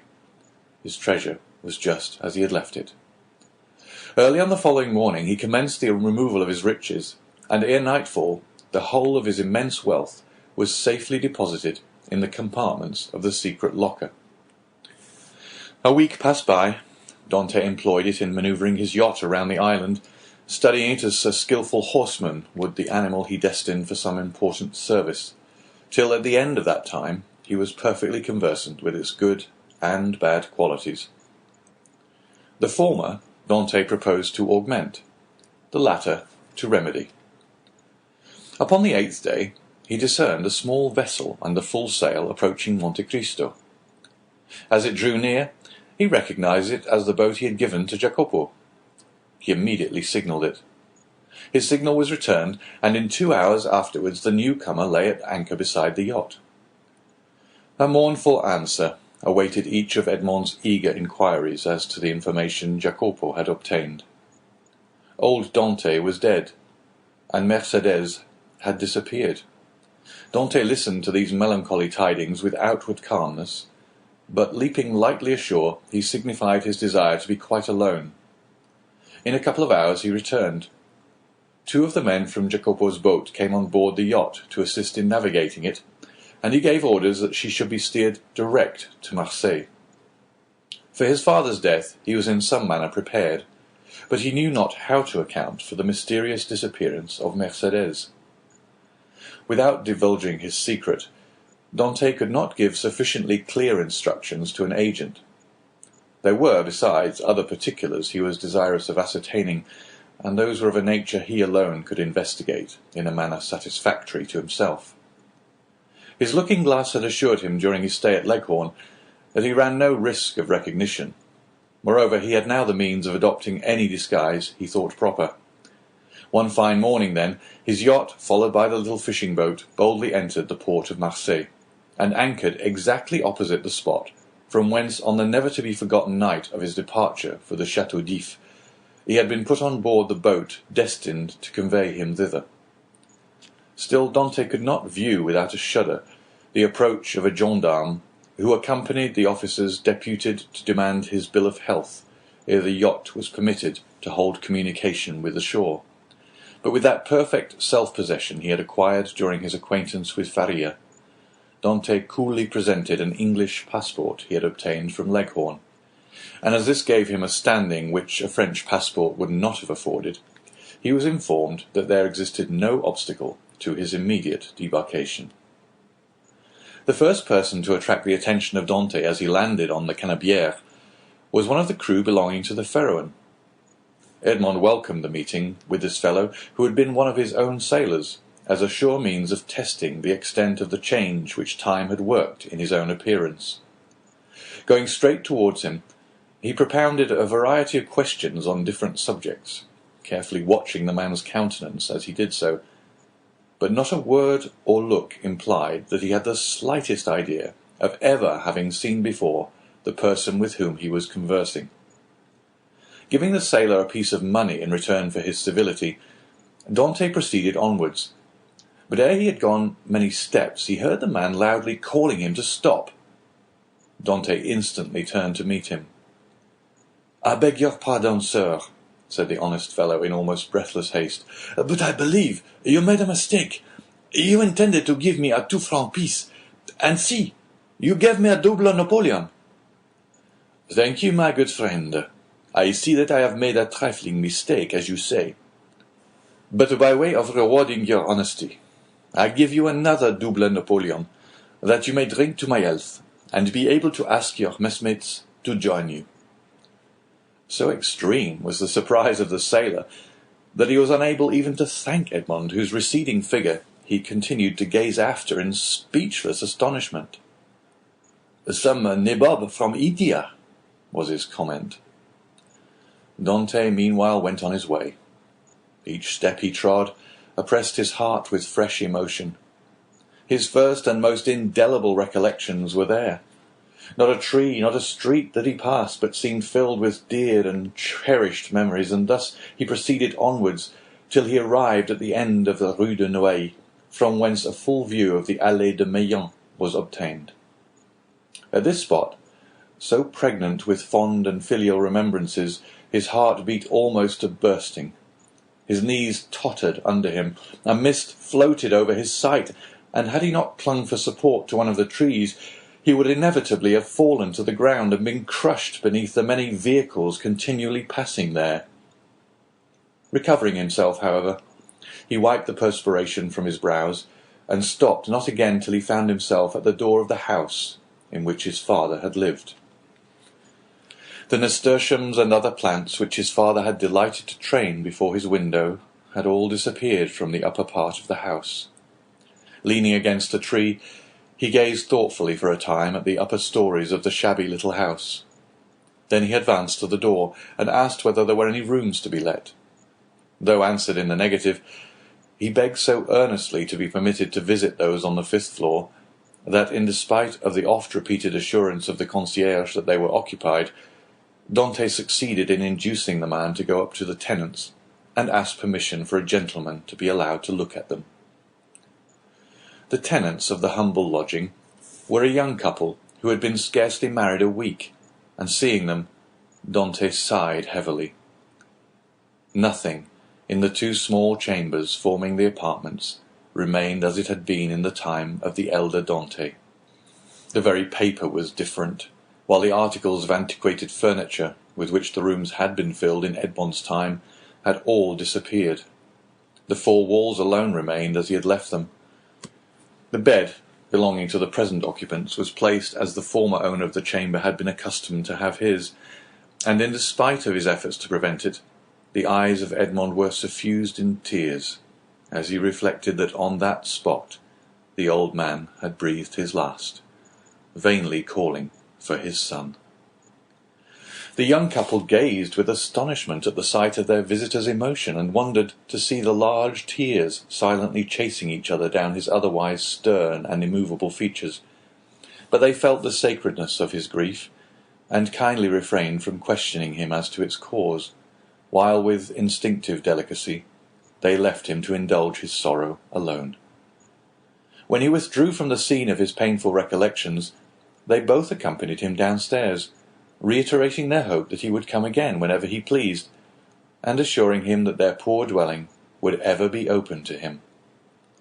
As Edmond passed the door on the 4th floor, he paused to inquire whether Caderousse, the tailor, still dwelt there, but he received for reply that the person in question had got into difficulties, and at the present time kept a small inn on the route from Bellegarde to Beaucaire.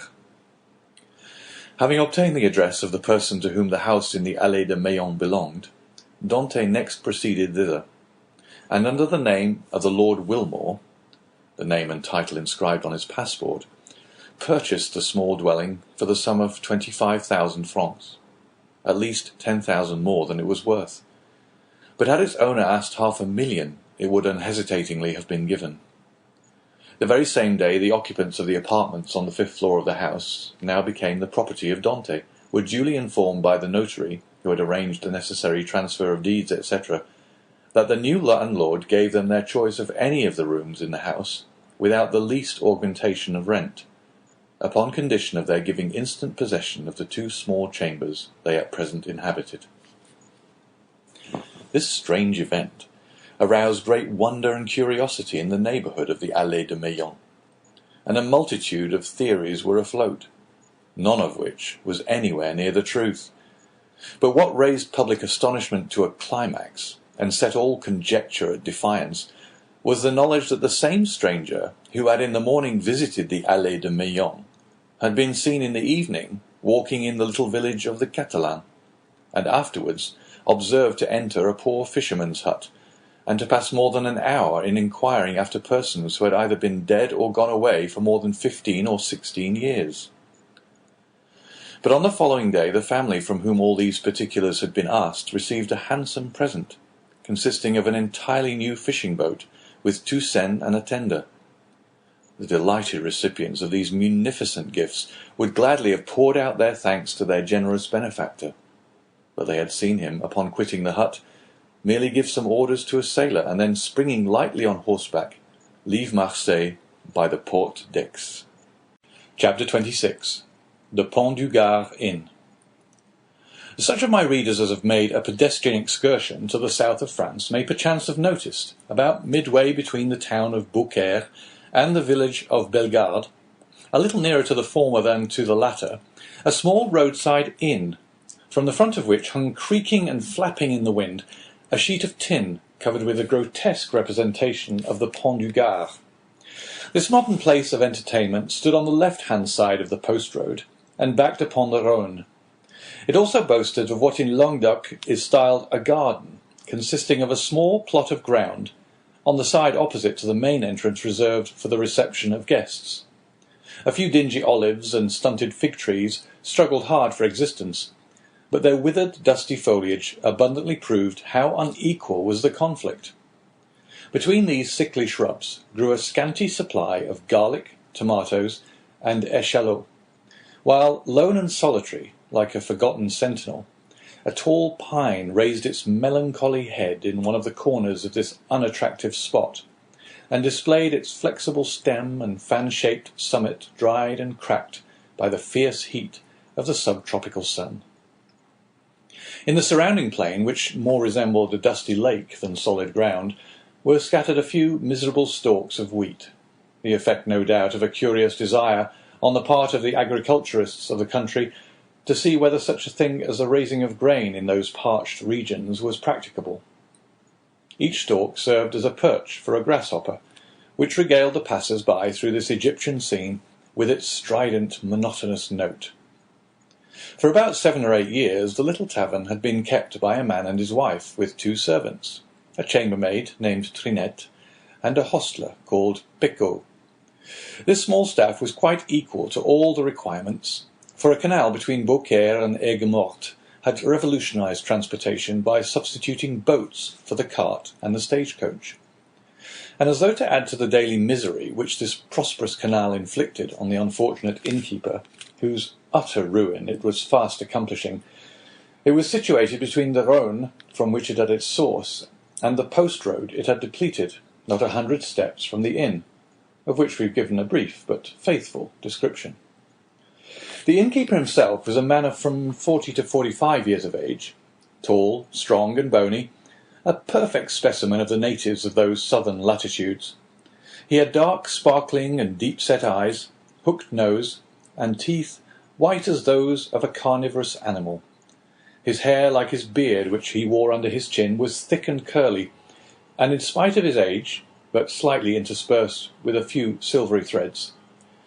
His naturally dark complexion had assumed a still further shade of brown from the habit the unfortunate man had acquired of stationing himself from morning till eve at the threshold of his door, on the lookout for guests, who seldom came, yet there he stood, day after day, exposed to the meridional rays of a burning sun, with no other protection for his head than a red handkerchief twisted around it, after the manner of the Spanish muleteers. This man was our old acquaintance, Gaspard Caderousse. His wife, on the contrary, whose maiden name had been Madeleine Radelle, was pale, meagre, and sickly-looking. Born in the neighbourhood of Arles, she had shared in the beauty for which its women are proverbial, but that beauty had gradually withered beneath the devastating influence of the slow fever so prevalent among dwellers by the ponds of Aigues-Mortes and the marshes of Camargue. She remained nearly always in her second-floor chamber, shivering in her chair, or stretched languid and feeble on her bed, while her husband kept his daily watch at the door, a duty he performed with so much the greater willingness as it saved him the necessity of listening to the endless plaints and murmurs of his helpmate, who never saw him without breaking out into bitter invectives against fate, to all of which her husband would calmly return an unvarying reply in these philosophic words: "Hush, la Carconte! It is God's pleasure that things should be so." The sobriquet of La Carconte had been bestowed on Madeleine Radelle from the fact that she had been born in a village, so called, situated between Salon and Lambesc, and as a custom existed among the inhabitants of that part of France, where Caderousse lived, of styling every person by some particular and distinctive appellation, her husband had bestowed on her the name of La Carconte, in place of her sweet and euphonious name of Madeleine, which in all probability his rude guttural language would not have enabled him to pronounce. Still, let it not be supposed that amid this affected resignation to the will of Providence, the unfortunate innkeeper did not writhe under the double misery of seeing the hateful canal carry off his customers and his profits, and the daily infliction of his peevish partner's murmurs and lamentations. Like other dwellers in the south, he was a man of sober habits and moderate desires, but fond of external show, vain and addicted to display. During the days of his prosperity, not a festivity took place without himself and wife being among the spectators.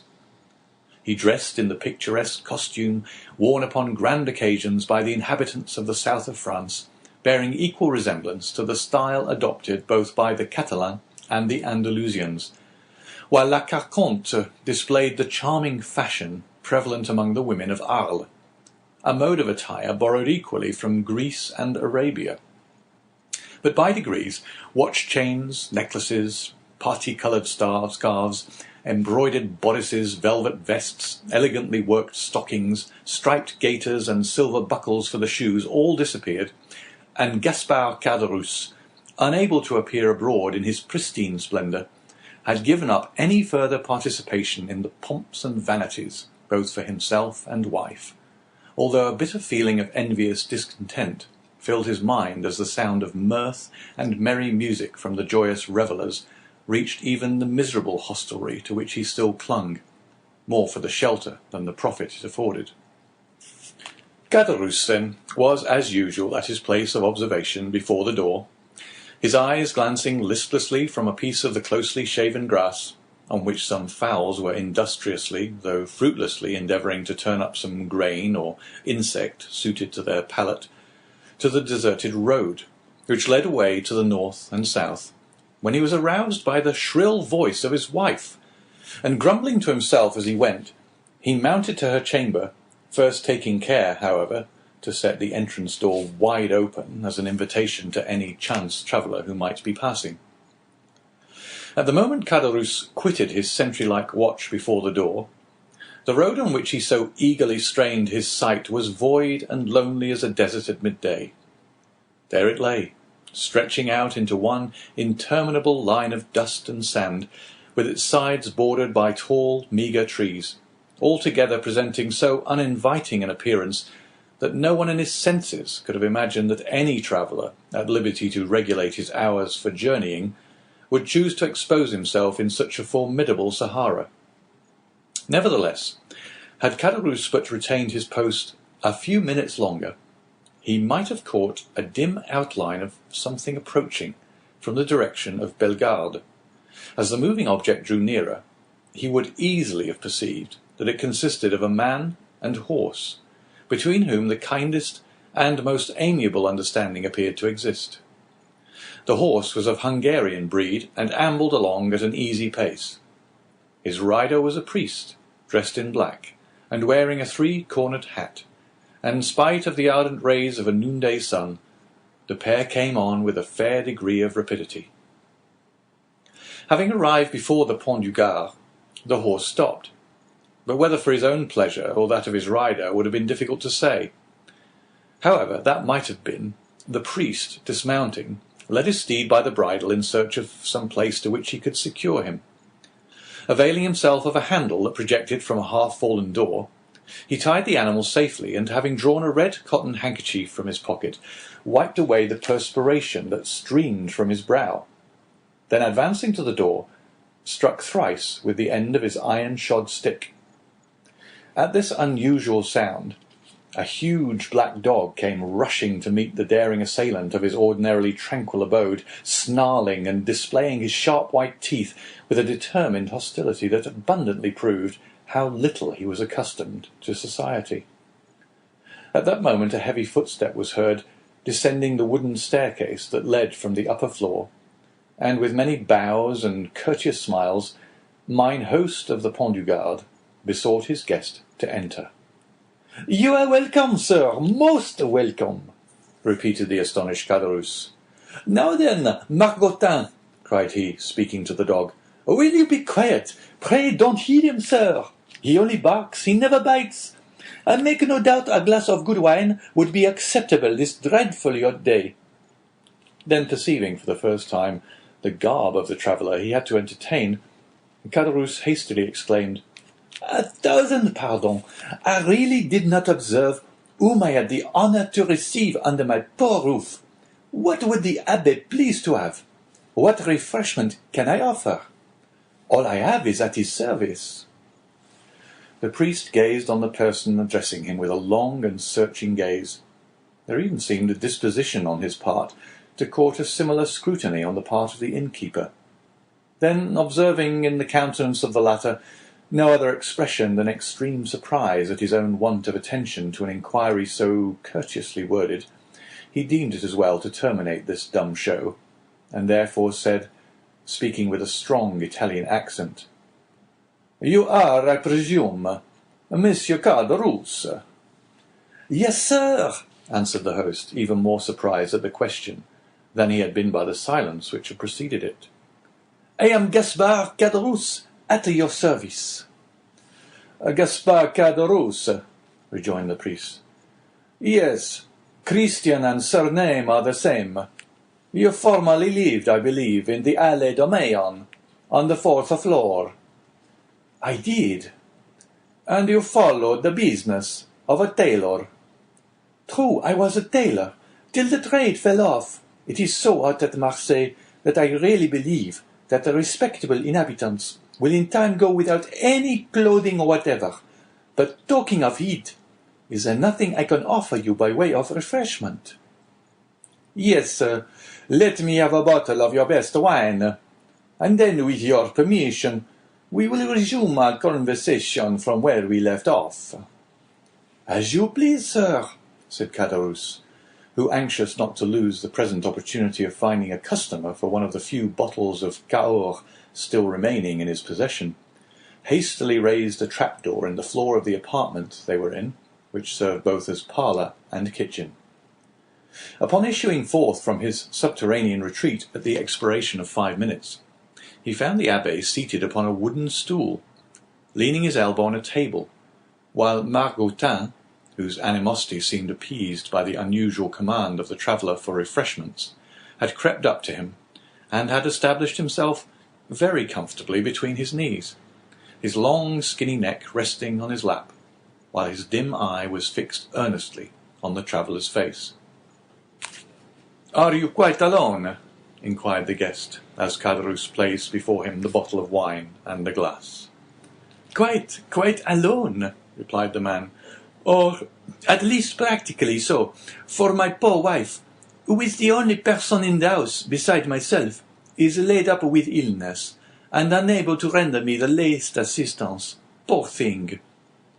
"You are married, then?" said the priest, with a show of interest, glancing round as he spoke at the scanty furnishings of the apartment. "Ah, sir," said Caderousse with a sigh, "it is easy to perceive I am not a rich man. but in this world a man does not thrive the better for being honest." The Abbé fixed on him a searching, penetrating glance. "Yes, honest. I can certainly say that much for myself," continued the innkeeper, fairly sustaining the scrutiny of the Abbé's gaze. "I can boast with truth of being an honest man, and," continued he significantly with a hand on his breast, and shaking his head, "that is more than everyone can say nowadays." "So much the better for you, if what you assert be true," said the Abbé, "for I am firmly persuaded that sooner or later the good will be rewarded and the wicked punished." "Such words as those belong to your profession," answered Caderousse, "and you do well to repeat them. But," added he with a bitter expression of countenance, "one is free to believe them or not, as one pleases." "You are wrong to speak thus," said the Abbé, "and perhaps I may in my own person be able to prove to you how completely you are in error." "What mean you?" inquired Caderousse with a look of surprise. "In the first place, I must be satisfied that you are the person I am in search of." "What proofs do you require?" "Did you, in the year 1814 or 1815, know anything of a young sailor named Dante?" "Dante? Did I know poor dear Edmond? Why, Edmond Dante and myself were intimate friends," exclaimed Caderousse, whose countenance flushed darkly as he caught the penetrating gaze of the Abbé fixed on him, while the clear, calm eye of the questioner seemed to dilate with feverish scrutiny. "You remind me," said the priest, "that the young man concerning whom I asked you was so to bear the name of Edmond." "Said to bear the name?" repeated Caderousse, becoming excited and eager. "Why, he was so called as truly as I myself bore the appellation of Gaspard Caderousse. But tell me, I pray, what has become of poor Edmond? Did you know him? Is he alive and at liberty? Is he prosperous and happy?" "He died a more wretched, hopeless, heart-broken prisoner than the felons who pay the penalty of their crimes at the galleys of Toulon." A deadly pallor followed the flush on the countenance of Caderousse, who turned away, and the priest saw him wiping the tears from his eyes with the corner of the red handkerchief twisted round his head. "Poor fellow! Poor fellow!" murmured Caderousse. "Well, there, sir, is another proof that good people are never rewarded on this earth, and that none but the wicked prosper. Oh!" continued Caderousse, speaking in the highly coloured language of the South, "the world grows worse and worse. Why does not God, if he really hates the wicked as he said he do, send down brimstone and fire and consume them altogether?" "You speak as though you had loved this young Dante," observed the Abbé, without taking any notice of his companion's vehemence. "And so I did," replied Caderousse, "though once, I confess, I envied him his good fortune. But I swear to you, sir, I swear to you by everything a man holds dear, I have since then deeply and sincerely lamented his unhappy fate." There was a brief silence, during which the fixed, searching eye of the Abbé was employed in scrutinizing the agitated features of the innkeeper. "You knew the poor lad, then?" continued Caderousse. "I was called to see him on his dying bed, that I might administer to him the consolations of religion." "And of what did he die?" asked Caderousse in a choking voice. "Of what, think you? Do young and strong men die in prison, when they have scarcely numbered their 30th year, unless it be of imprisonment?" Caderousse wiped away the large beads of perspiration that gathered on his brow. "But the strangest part of the story is," resumed the Abbé, "that Dante, even in his dying moments, swore by his crucified Redeemer that he was utterly ignorant of the cause of his detention." "And so he was," murmured Caderousse. How should he have been otherwise? Oh, sir, the poor fellow told you the truth. And for that reason he besought me to try and clear up a mystery he had never been able to penetrate, and to clear his memory should any foul spot or stain have fallen on it. And here the look of the Abbé, becoming more and more fixed, seemed to rest with ill-concealed satisfaction on the gloomy depression which was rapidly spreading over the countenance of Caderousse. "A rich Englishman," continued the Abbé, "who had been his companion in misfortune, but had been released from prison during the Second Restoration, was possessed of a diamond of immense value. This jewel he bestowed on Dante upon himself, quitting the prison, as a mark of his gratitude for the kindness and brotherly care with which Dante had nursed him in a severe illness he underwent during his confinement.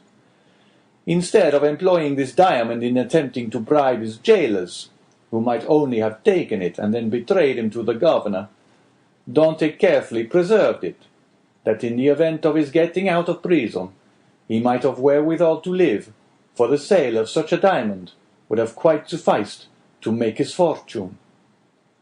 "Then I suppose," asked Caderousse with eager glowing looks, "that it was a stone of immense value?"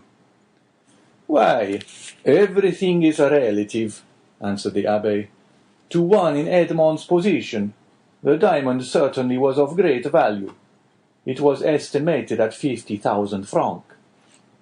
"Bless me!" exclaimed Caderousse. 50,000 francs! Surely the diamond was as large as a nut to be worth all that." "No," replied the Abbé, "it was not of such a size as that. But you shall judge for yourself. I have it with me." The sharp gaze of Caderousse was instantly directed towards the priest's garments, as though hoping to discover the location of the treasure. Calmly drawing forth from his pocket a small box covered with black shagreen, the Abbé opened it and displayed to the dazzled eyes of Caderousse the sparkling jewel it contained, set in a ring of admirable workmanship.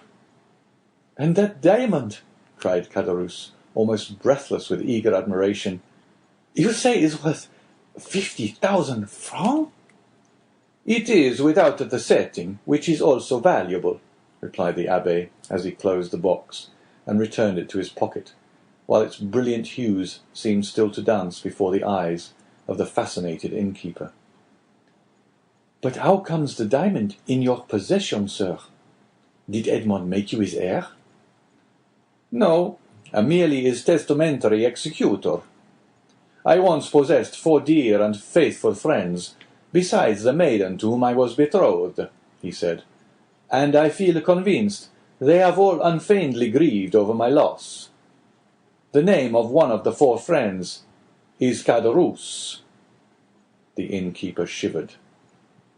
"Another of the number," continued the Abbé without seeming to notice the emotion of Caderousse, "is called Danglars, and the third, in spite of being my rival, entertained a very sincere affection for me." A fiendish smile played over the features of Caderousse, who was about to break in upon the Abbé's speech, when the latter, waving his hand, said, "Allow me to finish first, and then if you have any observations to make you can do so afterwards. The third of my friends, although my rival, was much attached to me. His name was Fernand. That of the betrothed was— Stay, continued the Abbé. I have forgotten what he called her." "Mercedes," said Caderousse eagerly. "True," said the Abbé with a stifled sigh. "Mercedes it was." "Go on," urged Caderousse. "Bring me a carafe of water," said the Abbé. Caderousse quickly performed the stranger's bidding, and after pouring some into a glass and slowly swallowing its contents, the Abbé resumed his usual placidity of manner, said, as he placed his empty glass on the table, "Where did we leave off?" "The name of Edmond's betrothed was Mercedes." "To be sure.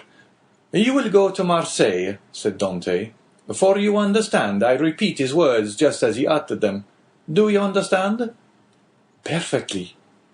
"You will sell this diamond, You will divide the money into 5 equal parts, and give an equal portion to those good friends, the only persons who have loved me upon earth." "But why into 5 parts?" asked Caderousse. "You only mentioned 4 persons." "Because the 5th is dead, as I hear. The 5th sharer is Edmond's bequest, was his own father." Too true," ejaculated Caderousse, almost suffocated by the contending passions which assailed him. "The poor old man, he did die." "I learned so much at Marseilles," replied the Abbé, making a strong effort to appear indifferent. "But from the length of time that has elapsed since the death of the elder Dante, I was unable to obtain any particular of his end. Can you enlighten me on that point?" "I do not know. Who could if I could not?" said Caderousse. "Why, I lived almost on the same floor with the poor old man. Ah, yes, about a year after the disappearance of his son, the poor old man died." "Of what did he die?" "Why, the doctors called his complaint gastroenteritis, I believe. His acquaintances say he died of grief. But I, who saw him in his dying moments, I say he died of—" Caderousse paused. "Of what?" asked the priest anxiously and eagerly. "Why, of downright starvation." "Starvation?" exclaimed the Abbé, springing from his seat. "Why, the vilest animals are not suffered to die by such a death as that. The very dogs that wander houseless and homeless in the streets find some pitying hand to cast them a mouthful of bread. And that a man, a Christian, should be allowed to perish of hunger in the midst of other men who call themselves Christians, is too horrible for belief. Oh, it is impossible, utterly impossible." "What I have said, answered Caderousse. "And you are a fool for having said anything about it," said a voice from the top of the stairs. "Why should you meddle with what does not concern you?" The 2 men turned quickly and saw the sickly countenance of La Carconte peering between the baluster rails. Attracted by the sound of voices, she had feebly dragged herself down the stairs, and seated on the lower step, head on knees, she had listened to the foregoing conversation. "Mind your own business, wife," replied Caderousse sharply. "This gentleman asked me for information, which common politeness will not permit me to refuse." "Politeness, you simpleton!" retorted La Carconte. "What have you to do with politeness? I should like to know. Better study a little common prudence. How do you know the motives that person may have for trying to extract all he can from you?" "I pledge you my word, madame," said the Abbé, "that my intentions are good, and that your husband can incur no risk, providing he answers me candidly." "Ah, that's all very fine," retorted the woman. "Nothing is easier than to begin with fair promises, and assurances of nothing to fear. But when poor, silly folks like my husband there have been persuaded to tell all they know, the promises and assurances of safety are quickly forgotten, and at some moment, when nobody is expecting it, behold, trouble and misery and all sorts of persecutions are heaped on the unfortunate wretches, who cannot even see whence all their afflictions come." "Nay, nay, my good woman, make yourself perfectly easy, I beg of you. Whatever evils may befall you, they will not be occasioned by my instrumentality, that I solemnly promise you." La Carconte muttered a few inarticulate words, then let her head again drop upon her knees, and went into a fit of ague, leaving the 2 speakers to resume the conversation, but remaining so as to be able to hear every word they uttered. Again the Abbé had been obliged to swallow a draught of water to calm the emotions that threatened to overpower him. When he had sufficiently recovered himself, he said, "It appears, then, that the miserable old man you were telling me of was forsaken by everyone. Surely, had not such been the case, he would not have perished by so dreadful a death."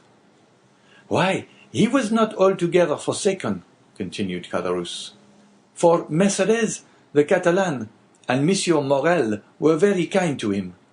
But somehow the poor old man had contracted a profound hatred for Fernand, the very person," added Caderousse with a bitter smile, "that you named just now as being one of Dante's faithful and attached friends." "And was he not so?" asked the Abbé. "Gaspard! Gaspard!" murmured the woman from her seat on the stairs. "Mind what you are saying!"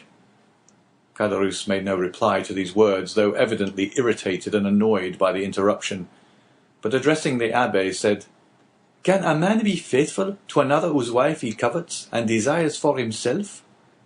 But Dante was so honourable and true in his own nature, that he believed everybody's professions of friendship. Poor Edmond! He was cruelly deceived, but it was fortunate that he never knew, or he might have found it more difficult, when on his deathbed, to pardon his enemies.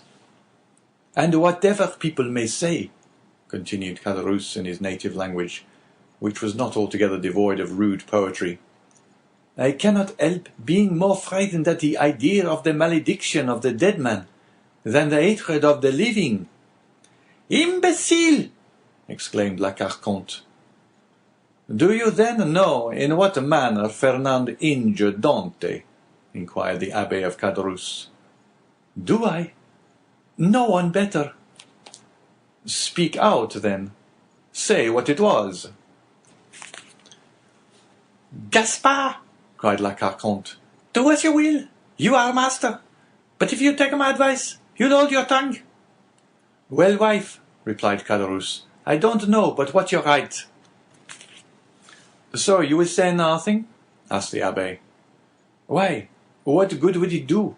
asked Caderousse. "If the poor lad were leaving and came to me and begged that I would candidly tell which were his true and which his false friends, why, perhaps I should not hesitate, but you tell me he is no more, and therefore can have nothing to do with hatred or revenge, so let all such feeling be buried with him."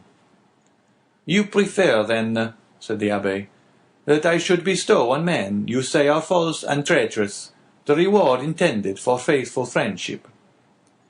"That is true enough," returned Caderousse. "You say truly, the gift of poor Edmond was not meant for such traitors as Fernand and Danglars. Besides, what will it be to them? No more than a drop of water in the ocean." "Remember," chimed in la Carconte, "those two could crush you at a single blow." "How so?" inquired the Abbé. "Are these persons then so rich and powerful?" "Do you not know their history?" "I do not. Pray relate it to me." Caderousse seemed to reflect for a few moments, then said, "No, truly it would take up too much time." "Well, my good friend," returned the Abbé in a tone that indicated utter indifference on his part, "you are at liberty either to speak or be silent, just as you please. For my own part, I respect your scruples and admire your sentiments, so let the matter end. I shall do my duty as conscientiously as I can, and fulfill my promise to the dying man. My first business will be to dispose of this diamond." So saying, the Abbé again drew the small box from his pocket, opened it, and contrived to hold it in such a light that a bright flash of brilliant hues passed before the dazzled gaze of Caderousse. "Wife! Wife!" cried he in a hoarse voice, "come here!" "Diamond!" exclaimed la Carconte, rising and descending to the chamber with a tolerably firm step. "What diamond are you talking about?" "Why, did you not hear all we said?" inquired Caderousse. "It is a beautiful diamond, left by poor Edmond Dante to be sold, and the money divided between his father, Mercédès, his betrothed bride, Fernand, Danglars, and myself. The jewel is worth at least 50,000 francs." "Oh, what a magnificent jewel!" cried the astonished woman. "The fifth part of the profits from this stone belong to us, then, does it not?" asked Caderousse. "It does," replied the Abbé, "with the addition of an equal division of that part intended for the elder Dante, which I believe myself at liberty to divide equally with the 4 survivors." "And why among us 4?" inquired Caderousse. as being the friends Edmond esteemed most faithful and devoted to him. I don't call those friends who betray and ruin you, murmured the wife in her turn in a low, muttering voice. Of course not, rejoined Caderousse quickly. No more do I, and that was what I was observing to this gentleman just now. I said I looked upon it as a sacrilegious profanation, to reward treachery, perhaps crime. Remember, answered the Abbé calmly, as he replaced the jewel and its case in the pocket of his cassock, it is your fault, not mine, that I do so. You will have the goodness to furnish me with the address of both Fernand and Danglars, in order that I may execute Edmond's last wishes. The agitation of Caderousse became extreme, and large drops of perspiration rolled from his heated brow. As he saw the Abbé rise from his seat and go towards the door as though to ascertain if his horse were sufficiently refreshed to continue his journey, Caderousse and his wife exchanged looks of deep meaning. There, you see, wife, said the former, this splendid diamond might all be ours, if we choose. Do you believe it? Why, surely a man of his holy profession would not deceive us. Well, replied La Carconte, do as you like. For my part, I wash my hands of the fair. So saying, she once more climbed the staircase leading to her chamber, her body convulsed with chills, and her teeth rattling in her head, in spite of the intense heat of the weather. Arrived at the top stair, she turned around and called out in a warning tone to her husband, Gaspard, consider well what you are about to do. I have both reflected and decided, answered he. La Carconte then entered her chamber, the flooring of which creaked beneath her heavy, uncertain tread as she proceeded towards her armchair, into which she fell as though exhausted. Well, asked the Abbé as he returned to the apartment below, what have you made up your mind to do? To tell you all I know, was the reply. I certainly think you act wisely in so doing, said the priest. Not because I have the least desire to learn anything you may please to conceal from me, but simply that through your assistance, I should distribute the legacy, according to the wishes of the testator. Why, so much the better, that is all. I hope it may be so, replied Caderousse, his face flushed with cupidity. I am all attention, said the Abbé. Stop a minute, answered Caderousse. We might be interrupted in the most interesting part of my story, which would be a pity, and it is as well that your visit hither should be made known only to ourselves. With these words he went stealthily to the door, which he closed, and by way of still greater precaution, bolted and barred it, as he was accustomed to do at night. During this time the Abbé had chosen his place for listening at his ease. He removed his seat into a corner of the room where he himself would be in deep shadow, while the light would be fully thrown on the narrator. Then, with head bent down and hands clasped, or rather clinched together, he prepared to give his whole attention to Caderousse, who seated himself on the little stool, exactly opposite to him. Remember, this is no affair of mine, said the trembling voice of La Carconte, as though, through the flooring of her chamber, she viewed the scene that was enacting below. Enough, enough, replied Caderousse. Say no more about it. I would take all the consequences upon myself. And he began his story. Chapter 27. The Story. First, sir, said Caderousse, you must make me a promise. What is that? Inquired the Abbé. Why, if you ever make use of the details I am about to give you, that you will never let anyone know that it was I who supplied them, for the persons of whom I am about to talk are rich and powerful, and if they only laid the tips of their fingers on me, I should break to pieces like glass. Make yourself easy, my friend, replied the Abbé. I am a priest, and confessions die in my breast. Recollect, our only desire is to carry out in a fitting manner the last wishes of our friend.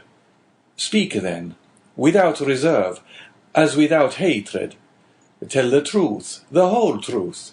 I do not know, never may know, the persons of whom you are about to speak. Besides, I am an Italian, and not a Frenchman, and belong to God and not to man, and I shall shortly retire to my convent, which I have only quitted to fulfil the last wishes of a dying man."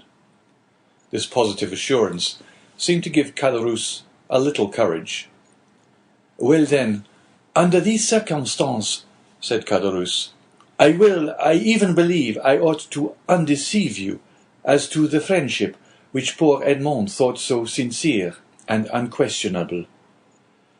"Begin with this, father, if you please," said the Abbé. "Edmond talked to me a great deal about the old man, for whom he had the deepest love." "The history is a sad one, sir," said Caderousse, shaking his head. "Perhaps you know all the earlier part of it." "Yes," answered the Abbé. "Edmond related to me everything until the moment when he was arrested in a small cabaret close to Marseilles." "At La Réserve? Oh, yes, I can see it all before me this moment." "Was it not his betrothal feast?" "It was, and the feast that began so gaily had a very sorrowful ending. A police commissary, followed by 4 soldiers, entered, and Dante was arrested." "Yes, and up to this point I know all," said the priest. "Dante himself only knew that which personally concerned him, for he never beheld again the 5 persons I have named to you, or heard mention of any one of them." "Well, when Dante was arrested, Monsieur Morel hastened to obtain the particular, and they were very sad.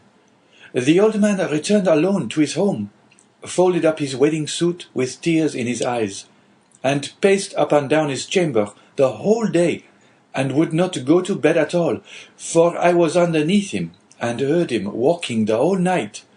And for myself, I assure you, I could not sleep either, for the grief of the poor father gave me great uneasiness, and every step he took went to my heart as really as if his foot had pressed against my breast.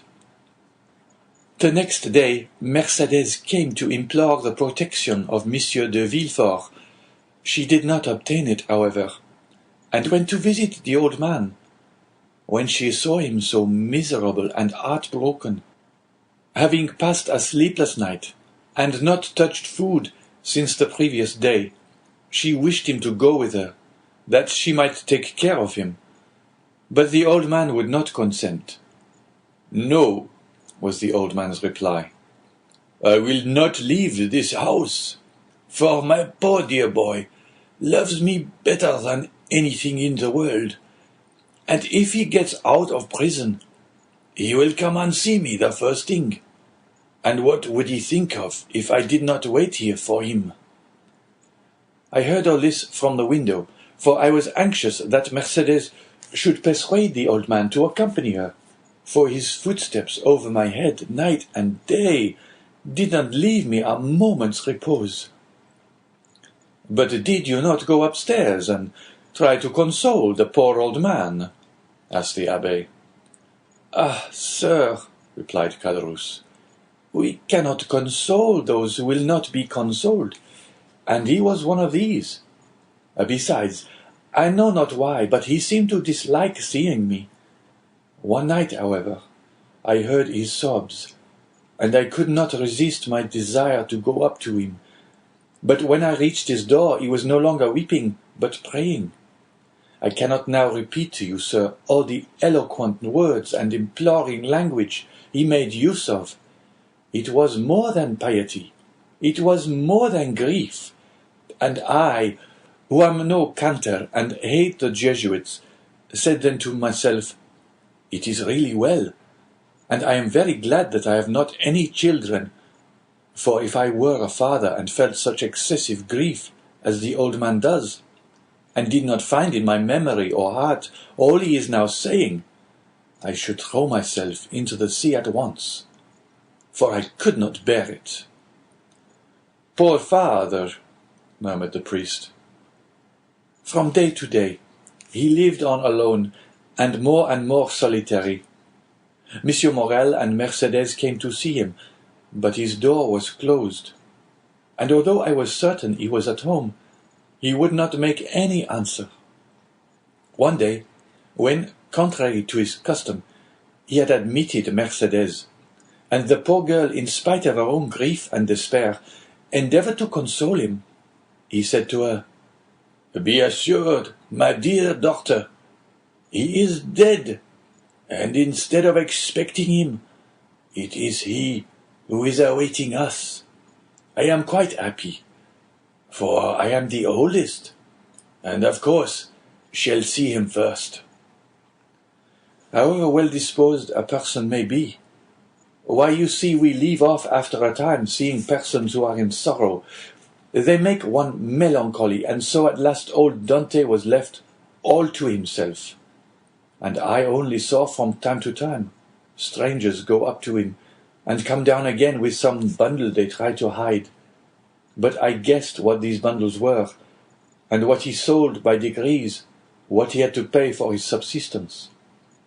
At length the poor old fellow reached the end of all he had. He owed 3 quarters rent, and they threatened to turn him out. He begged for another week, which was granted to him. I know this because the landlord came into my apartment when he left his. For the first 3 days I heard him walking about as usual, but on the 4th I heard nothing. I then resolved to go up to him at all risks. The door was closed, but I looked through the keyhole and saw him so pale and haggard that, believing him very ill, I went and told Monsieur Morel, and then ran on to Mercedes. They both came immediately, Monsieur Morel bringing a doctor, and the doctor said it was inflammation of the bowels and ordered him a limited diet. I was there too, and I never shall forget the old man's smile at his prescription. From that time he received all who came. He had an excuse for not eating any more. The doctor had put him on a diet. The Abbé uttered a kind of groan. "The story interests you, does it not, sir?" inquired Caderousse. "Yes," replied the Abbé. "It is very affecting."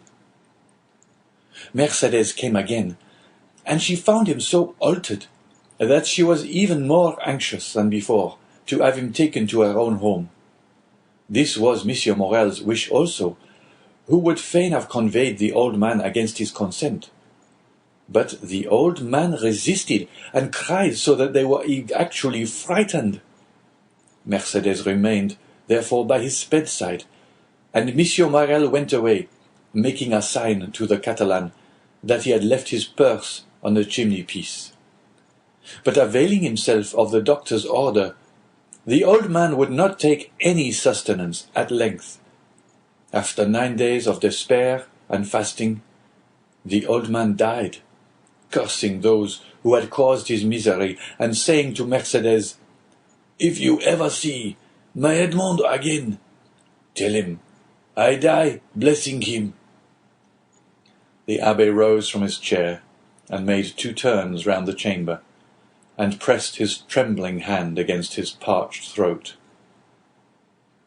"And you believe he died?" "Of hunger, sir, of hunger," said Caderousse. "I am as certain of it as that we two are Christians." The Abbé, with a shaking hand, seized a glass of water that was standing by him, half full, swallowed it at one gulp, and then resumed his seat, with red eyes and pale cheeks. "This was indeed a horrid event," he said, in a hoarse voice. "The more so, sir, as it was men's, and not God's doing." "Tell me of these men," said the Abbé. "And remember, too," he added in an almost menacing tone, "you have promised to tell me everything. Tell me, therefore, who are these men who killed the son with despair, and the father with famine?" "2 men, jealous of him, sir, one from love, and the other from ambition, Fernand and Danglars." How was this jealousy manifested? Speak on. They denounced Edmond as a Bonapartist agent. Which of the two denounced him? Which was the real delinquent? Both, sir. One with a letter, and the other put it in the post. And where was this letter written? At La Réserve, the day before the betrothal feast. "'Twas so then, 'twas so then," murmured the Abbé. Oh, Faria, Faria, how well did you judge men and things? What did you please to say, sir? Asked Caderousse. Nothing, nothing, replied the priest. Go on. It was Danglars who wrote the denunciation with his left hand, that his writing might not be recognized, and Fernand who put it in the post. But, exclaimed the Abbé suddenly, you were there yourself. I? Said Caderousse, astonished. Who told you I was there? The Abbé saw he had overshot the mark, and he added quickly, No one, but in order to have known everything so well, you must have been an eyewitness. True, true, said Caderousse in a choking voice. I was there. And did you not remonstrate against such infamy? Asked the Abbé. If not, you were an accomplice. Sir, replied Caderousse, they had made me drink to such an excess that I nearly lost all perception. I had only an indistinct understanding of what was passing around me. I said all that a man in such a state could say, but they both assured me that it was a jest they were carrying on, and perfectly harmless. Next day, sir, you must have seen plain enough what they had been doing, yet you said nothing, though you were present when Dante was arrested. Yes, sir, I was there, and very anxious to speak, but Danglars restrained me. If he should be really guilty, said he, and did really put it in the island of Elba, if he is really charged with a letter for the Bonapartist committee at Paris, and if they find this letter upon him, those who have supported him will pass for his accomplice. I confess I had my fears in the state in which politics then were, and I held my tongue. It was cowardly, I confess, but it was not criminal. I understand you allowed matters to take their course. That was all. Yes, sir, answered Caderousse, and remorse preys on me night and day. I often ask pardon of God, I swear to you, because this action, the only one with which I have seriously to reproach myself in all my life, is no doubt the cause of my abject condition. I am expiating a moment of selfishness, and so I always say to La Carconte, when she complains, Hold your tongue, woman, it is the will of God. And Caderousse bowed his head with every sign of real repentance. Well, sir, said the Abbé, you have spoken unreservedly, and thus to accuse yourself is to deserve a pardon. Unfortunately, Edmond is dead, and has not pardoned me. He did not know, said the Abbé. But he knows it all now, interrupted Caderousse. They say the dead know everything. There was a brief silence. The Abbé rose and paced up and down pensively, and then resumed his seat. You have 2 or 3 times mentioned a Monsieur Morel, he said. Who was he? The owner of the Pharaon and patron of Dante. And what part did he play in this sad drama? Inquired the Abbé. The part of an honest man, full of courage and real regard. 20 times he interceded for Edmond. When the emperor returned, he wrote, implored, threatened, and so energetically that on the second restoration he was persecuted as a Bonapartist. 10 times, as I told you, he came to see Dante's father and offered to receive him in his own house. And the night or 2 before his death, as I have already said, He left his purse on the mantelpiece with which they paid the old man's debts, and buried him decently. And so Edmond's father died, as he had lived, without doing harm to anyone. I have the purse still by me, a large one made of red silk. And, asked the Abbé, is Monsieur Morel still alive? Yes, replied Caderousse. In that case, replied the Abbé, he should be rich, happy. Caderousse smiled bitterly. Yes, happy as myself, said he. What, Monsieur Morel unhappy? Exclaimed the Abbé. He is reduced almost to the last extremity. Nay, he is almost at the point of dishonour. How? Yes, continued Caderousse, so it is after 25 years of labour, after having acquired a most honourable name in the trade of Marseilles. Monsieur Morel is utterly ruined. He has lost 5 ships in 2 years, has suffered by the bankruptcy of 3 large houses, and his only hope now is in that very Pharaoh which poor Dante commanded, and which is expected from the Indies with a cargo of cochineal and indigo. If this ship founders like the others, he is a ruined man. And has the unfortunate man wife or children? Inquired the Abbé. Yes, he has a wife, who through everything has behaved like an angel. He has a daughter, who was about to marry the man she loved, but whose family now will not allow him to wed the daughter of a ruined man. He has, besides, a son, a lieutenant in the army, and as you may suppose, all this, instead of lessening, only augments his sorrows. If he were alone in the world, you would blow out his brains, and there would be an end. Horribile!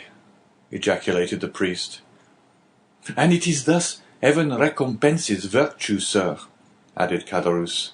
You see, I who never did a bad action, but that I have told you of, I mean destitution, with my poor wife dying of fever before my very eyes, and I unable to do anything in the world for her. I should die of hunger as old Dante did, while Fernand and Danglars are rolling in wealth. How is that? Because their deeds have brought them good fortune, while honest men have been reduced to misery. What has become of Danglars, the instigator and therefore the most guilty? What has become of him? Why, he left Marseilles and was taken on the recommendation of Monsieur Morel, who did not know his crime, as cashier into a Spanish bank. During the war with Spain, he was employed in the commissariat of the French army, and made a fortune. Then with that money he speculated in the funds, and trebled or quadrupled his capital. And having first married his banker's daughter, who left him a widower, he has married a second time, a widow, a Madame de Nargonne, daughter of Monsieur de Servieux, the king's chamberlain, who is in high favour at court. He is a millionaire, and they have made him a baron, and now he is the Baron Danglars, with a fine residence on the Rue de Mont Blanc, with 10 horses in his stables, 6 footmen in his antechamber, and I know not how many millions in his strong-box. Ah, said the Abbé in a peculiar tone, he is happy. Happy? Who can answer for that? Happiness or unhappiness is the secret known but to oneself and the walls. Walls have ears but no tongue. But if a large fortune produces happiness, Danglars is happy. And Fernand? Fernand? Why, much the same story. But how could a poor Catalan fisher-boy, without education or resources, make a fortune? I confess this staggers me. And it has staggered everybody. There must have been in his life some strange secret that no one knows. But then, by what visible steps has he attained his high fortune or high position? Both, sir. He has both fortune and position, both. This must be impossible. It would seem so, but listen, and you will understand. Some days before the return of the Emperor, Fernand was drafted. The Bourbons left him quietly enough at the Catalans, but Napoleon returned. A special levy was made, and Fernand was compelled to join. I went too, but as I was older than Fernand and had just married my poor wife, I was only sent to the coast. Fernand was enrolled in the active troop, went to the frontier with his regiment, and was at the Battle of Ligny. The night after that battle he was sentry at the door of a general who carried on a secret correspondence with the enemy. That same night the general was to go over to the English. He proposed to Fernand to accompany him. Fernand agreed to do so, deserted his post, and followed the general. Fernand would have been court-martialed if Napoleon had remained on the throne, but his action was rewarded by the Bourbons. He returned to France with the epaulette of sub-lieutenant, and as the protection of the general, who is in the highest favour, was accorded to him. He was a captain in 1823, during the Spanish War. That is to say, at the time when Danglars made his early speculations. Fernand was a Spaniard, and being sent to Spain to ascertain the feeling of his fellow countrymen, found Danglars there, got on very intimate terms with him, won over the support of the Royalists at the capital, and in the provinces received promises and made pledges on his own part, guided his regiment by paths known to himself alone, through the mountain gorges, which were held by the Royalists, and in fact rendered such service in this brief campaign that after taking of Trocadero he was made colonel, and received the title of Count and the cross of an officer of the Legion of Honor. "Destiny!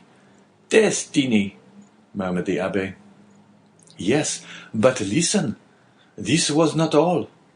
The war with Spain being ended, Fernand's career was checked by the long peace, which seemed likely to endure throughout Europe. Greece only had risen against Turkey, and had begun her war of independence. All eyes were turned towards Athens. It was the fashion to pity and support the Greeks. The French government, without protecting them openly, as you know, gave countenance to volunteer assistance. Fernand sought and obtained leave to go and serve in Greece, still having his name kept on the army roll. Some time after, it was stated that the Comte de Morcerf, this was the name he bore, had entered the service of Ali Pasha with the rank of Instructor General. Ali Pasha was killed, as you know, but before he died, he recompensed the service of Fernand by leaving him a considerable sum, with which he returned to France when he was gazetted Lieutenant General. "So that now," inquired the Abbé, "so that now," continued Caderousse, "he owns a magnificent house, numero 27, Rue du Helder, Paris." The Abbé opened his mouth, hesitated for a moment, then, making an effort at self-control, he said, "And Mercedes? They tell me that she has disappeared." "Disappeared?" said Caderousse. "Yes, as the sun disappears, to rise the next day with still more splendor." "Has she made a fortune also?" inquired the Abbé with an ironical smile. "Mercedes is at this moment one of the greatest ladies in Paris," replied Caderousse. "Go on," said the Abbé. "It seems as if I were listening to the story of a dream, but I have seen things so extraordinary that what you tell me seems less astonishing than it otherwise might." Mercedes was at first in the deepest despair at the blow which deprived her of Edmond. I have told you of her attempts to propitiate Monsieur de Villefort, her devotion to the elder Dante. In the midst of her despair, a new affliction overtook her. This was the departure of Fernand whose crime she did not know, and whom she regarded as her brother. Fernand went, and Mercedes remained alone. 3 months passed, and still she wept. No news of Edmond, no news of Fernand, no companionship save that of an old man who was dying with despair. One evening, after a day of accustomed vigil at the angle of two roads leading to Marseilles from the Catalans, she returned to her home more depressed than ever. Suddenly, she heard a step she knew, turned anxiously around. The door opened, and Fernand, dressed in the uniform of a sub-lieutenant, stood before her. It was not the one she wished for most, but it seemed as if a part of her past had returned to her. Mercedes seized Fernand's hands with a transport which he took for love, but which was only joy at being no longer alone in the world, and seeing at last a friend, after long hours of solitary sorrow. And then, it must be confessed, Fernand had never been hated. He was only not precisely loved. Another possessed all Mercedes' heart. That other was absent, had disappeared, perhaps was dead. At this last thought, Mercedes burst into a flood of tears, and wrung her hands in agony. But the thought, which she had always repelled before when it was suggested to her by another, came now in full force upon her mind. And then, too, old Dante incessantly said to her, "Our Edmond is dead. If he were not, he would return to us." The old man died, as I have told you. Had he lived, Mercedes perchance had not become the wife of another, for he would have been there to reproach her infidelity. Fernand saw this, and when he learned of the old man's death, he returned. He was now a lieutenant. At his first coming, he had not said a word of love to Mercedes. At the second, he reminded her that he loved her. Mercedes begged for 6 months more in which to await and mourn for Edmond. "So that," said the Abbé with a bitter smile, "that makes 18 months in all. What more could the most devoted lover desire?" Then he murmured the words of the English poet, "Frailty, the name is woman." 6 months afterwards, continued Caderousse, the marriage took place in the church of Accoules. "The very church in which she was to have married Edmond," murmured the priest. "There was only a change of bridegrooms." "Well, Mercedes was married," proceeded Caderousse. "But although in the eyes of the world she appeared calm, she nearly fainted as she passed La Réserve, where 18 months before the betrothal had been celebrated with him whom she might have known she still loved, had she looked to the bottom of her heart. Fernand, more happy but not more at his ease, for I saw at this time he was in constant dread of Edmond's return. Fernand was very anxious to get his wife away, and to depart himself. There were too many unpleasant possibilities associated with the Catalans, and 8 days after the wedding they left Marseilles. "Did you ever see Mercedes again?" inquired the priest. "Yes, during the Spanish War at Perpignan, where Fernand had left her. She was attending to the education of her son." The Abbé started. "Her son?" said he. "Yes," replied Caderousse, "little Albert." "But then, to be able to instruct her child," continued the Abbé, "she must have received an education herself. I understood from Edmond that she was the daughter of a simple fisherman, beautiful but uneducated." "Oh," replied Caderousse, "did he know so little of this lovely betrothed? Mercedes might have been a queen, sir, if the crown were to be placed on the heads of the loveliest and most intelligent. Fernand's fortune was already waxing great, and she developed with his growing fortune. She learned drawing, music, everything. Besides, I believe, between ourselves, she did this in order to distract her mind, that she might forget, and she only filled her head in order to alleviate the weight on her heart.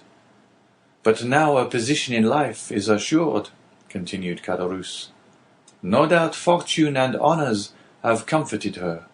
She is rich, A countess, and yet—" Caderousse paused. "And yet what?" asked the Abbé. "Yet I am sure she is not happy," said Caderousse. "What makes you believe this?" "Why, when I found myself utterly destitute, I thought my old friends would perhaps assist me. So I went to Danglars, who would not even receive me. I called on Fernand, who sent me 100 francs by his valet de chambre." "Then you did not see either of them?"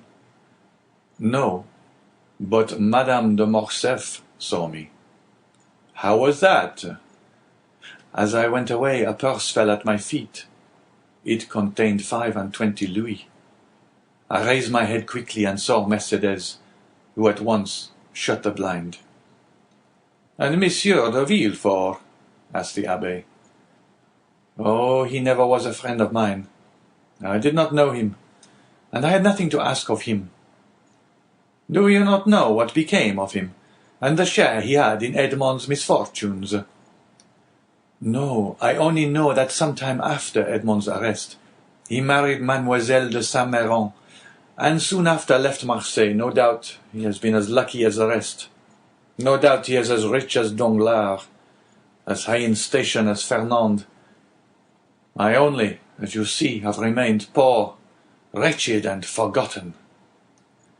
"You are mistaken, my friend," replied the Abbé. "God may seem sometimes to forget for a time, while his justice reposes. But there always comes a moment when he remembers, and behold, a proof." As he spoke, the Abbé took the diamond from his pocket, and giving it to Caderousse, said, "Here, my friend, take this diamond. It is yours." "What? For me only?" cried Caderousse. "Ah, sir, do not jest with me." "This diamond was to have been shared among his friends. Edmond had one friend only, and thus it cannot be divided. Take the diamond, then, and sell it. It is worth 50,000 francs, and I repeat my wish that this sum may suffice to release you from your wretchedness." "Oh, sir," said Caderousse, putting out one hand timidly, and with the other wiping away the perspiration which bedewed his brow. "Oh, sir, do not make a jest of the happiness or despair of a man." "I know what happiness and what despair are, and I never make a jest of such feelings. Take it, then. But in exchange—" Caderousse, who touched the diamond, withdrew his hand. The Abbé smiled. "In exchange," he continued, "give me the red silk purse that Monsieur Morel left on old Dante's chimney-piece, and which you tell me is still in your hands." Caderousse, more and more astonished, went toward a large oaken cupboard, opened it, and gave the Abbé a long purse of faded red silk, round which were 2 copper runners that had once been gilt. The Abbé took it, and in return gave Caderousse the diamond. "Oh, you are a man of God, sir," cried Caderousse, "for no one knew that Edmond had given you his diamond, and you might have kept it." "Which," said the Abbé to himself, "you would have done." The Abbé rose, took his hat and gloves. "Well," he said, "all you have told me is perfectly true, then, and I may believe it in every particular." "See, sir," replied Caderousse, "in this corner is a crucifix in holy wood. Here on this shelf is my wife's testament. Open this book, and I will swear upon it with my hand on the crucifix. I will swear to you by my soul's salvation, my faith as a Christian. I have told everything to you as it occurred, and as the recording angel will tell it to the ear of God at the day of the last judgment." "'Tis well," said the Abbé, convinced by his manner and tone that Caderousse spoke the truth. "'Tis well, and may this money profit you. Adieu.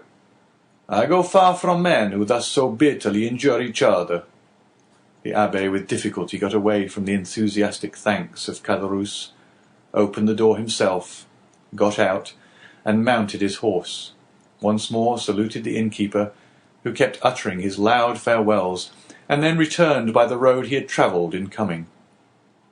When Caderousse turned around, he saw behind him La Carconte, paler and trembling more than ever. "Is then all that I have heard really true?" she inquired. "What? That he has given the diamond to us only?" inquired Caderousse, half bewildered with joy. "Yes, nothing more true. See, here it is." The woman gazed at it a moment and then said in a gloomy voice, "Suppose it's false?" Caderousse started and turned pale. "False?" he muttered. "False? Why should that man give me a false diamond?" "To get your secret without paying for it, you blockhead!" Caderousse remained for a moment aghast under the weight of such an idea. "Oh," he said, taking up his hat, which he placed on the red handkerchief tied around his head, "we will soon find out." "In what way?" "Why, the fair is on at Beaucaire. There are always jewellers from Paris there, and I will show it to them. Look after the house, wife, and I shall be back in 2 hours." And Caderousse left the house in haste, and ran rapidly in the direction opposite to that which the priest had taken. 50,000 francs, muttered La Carconte, when left alone. "It is a large sum of money, but it is not a fortune."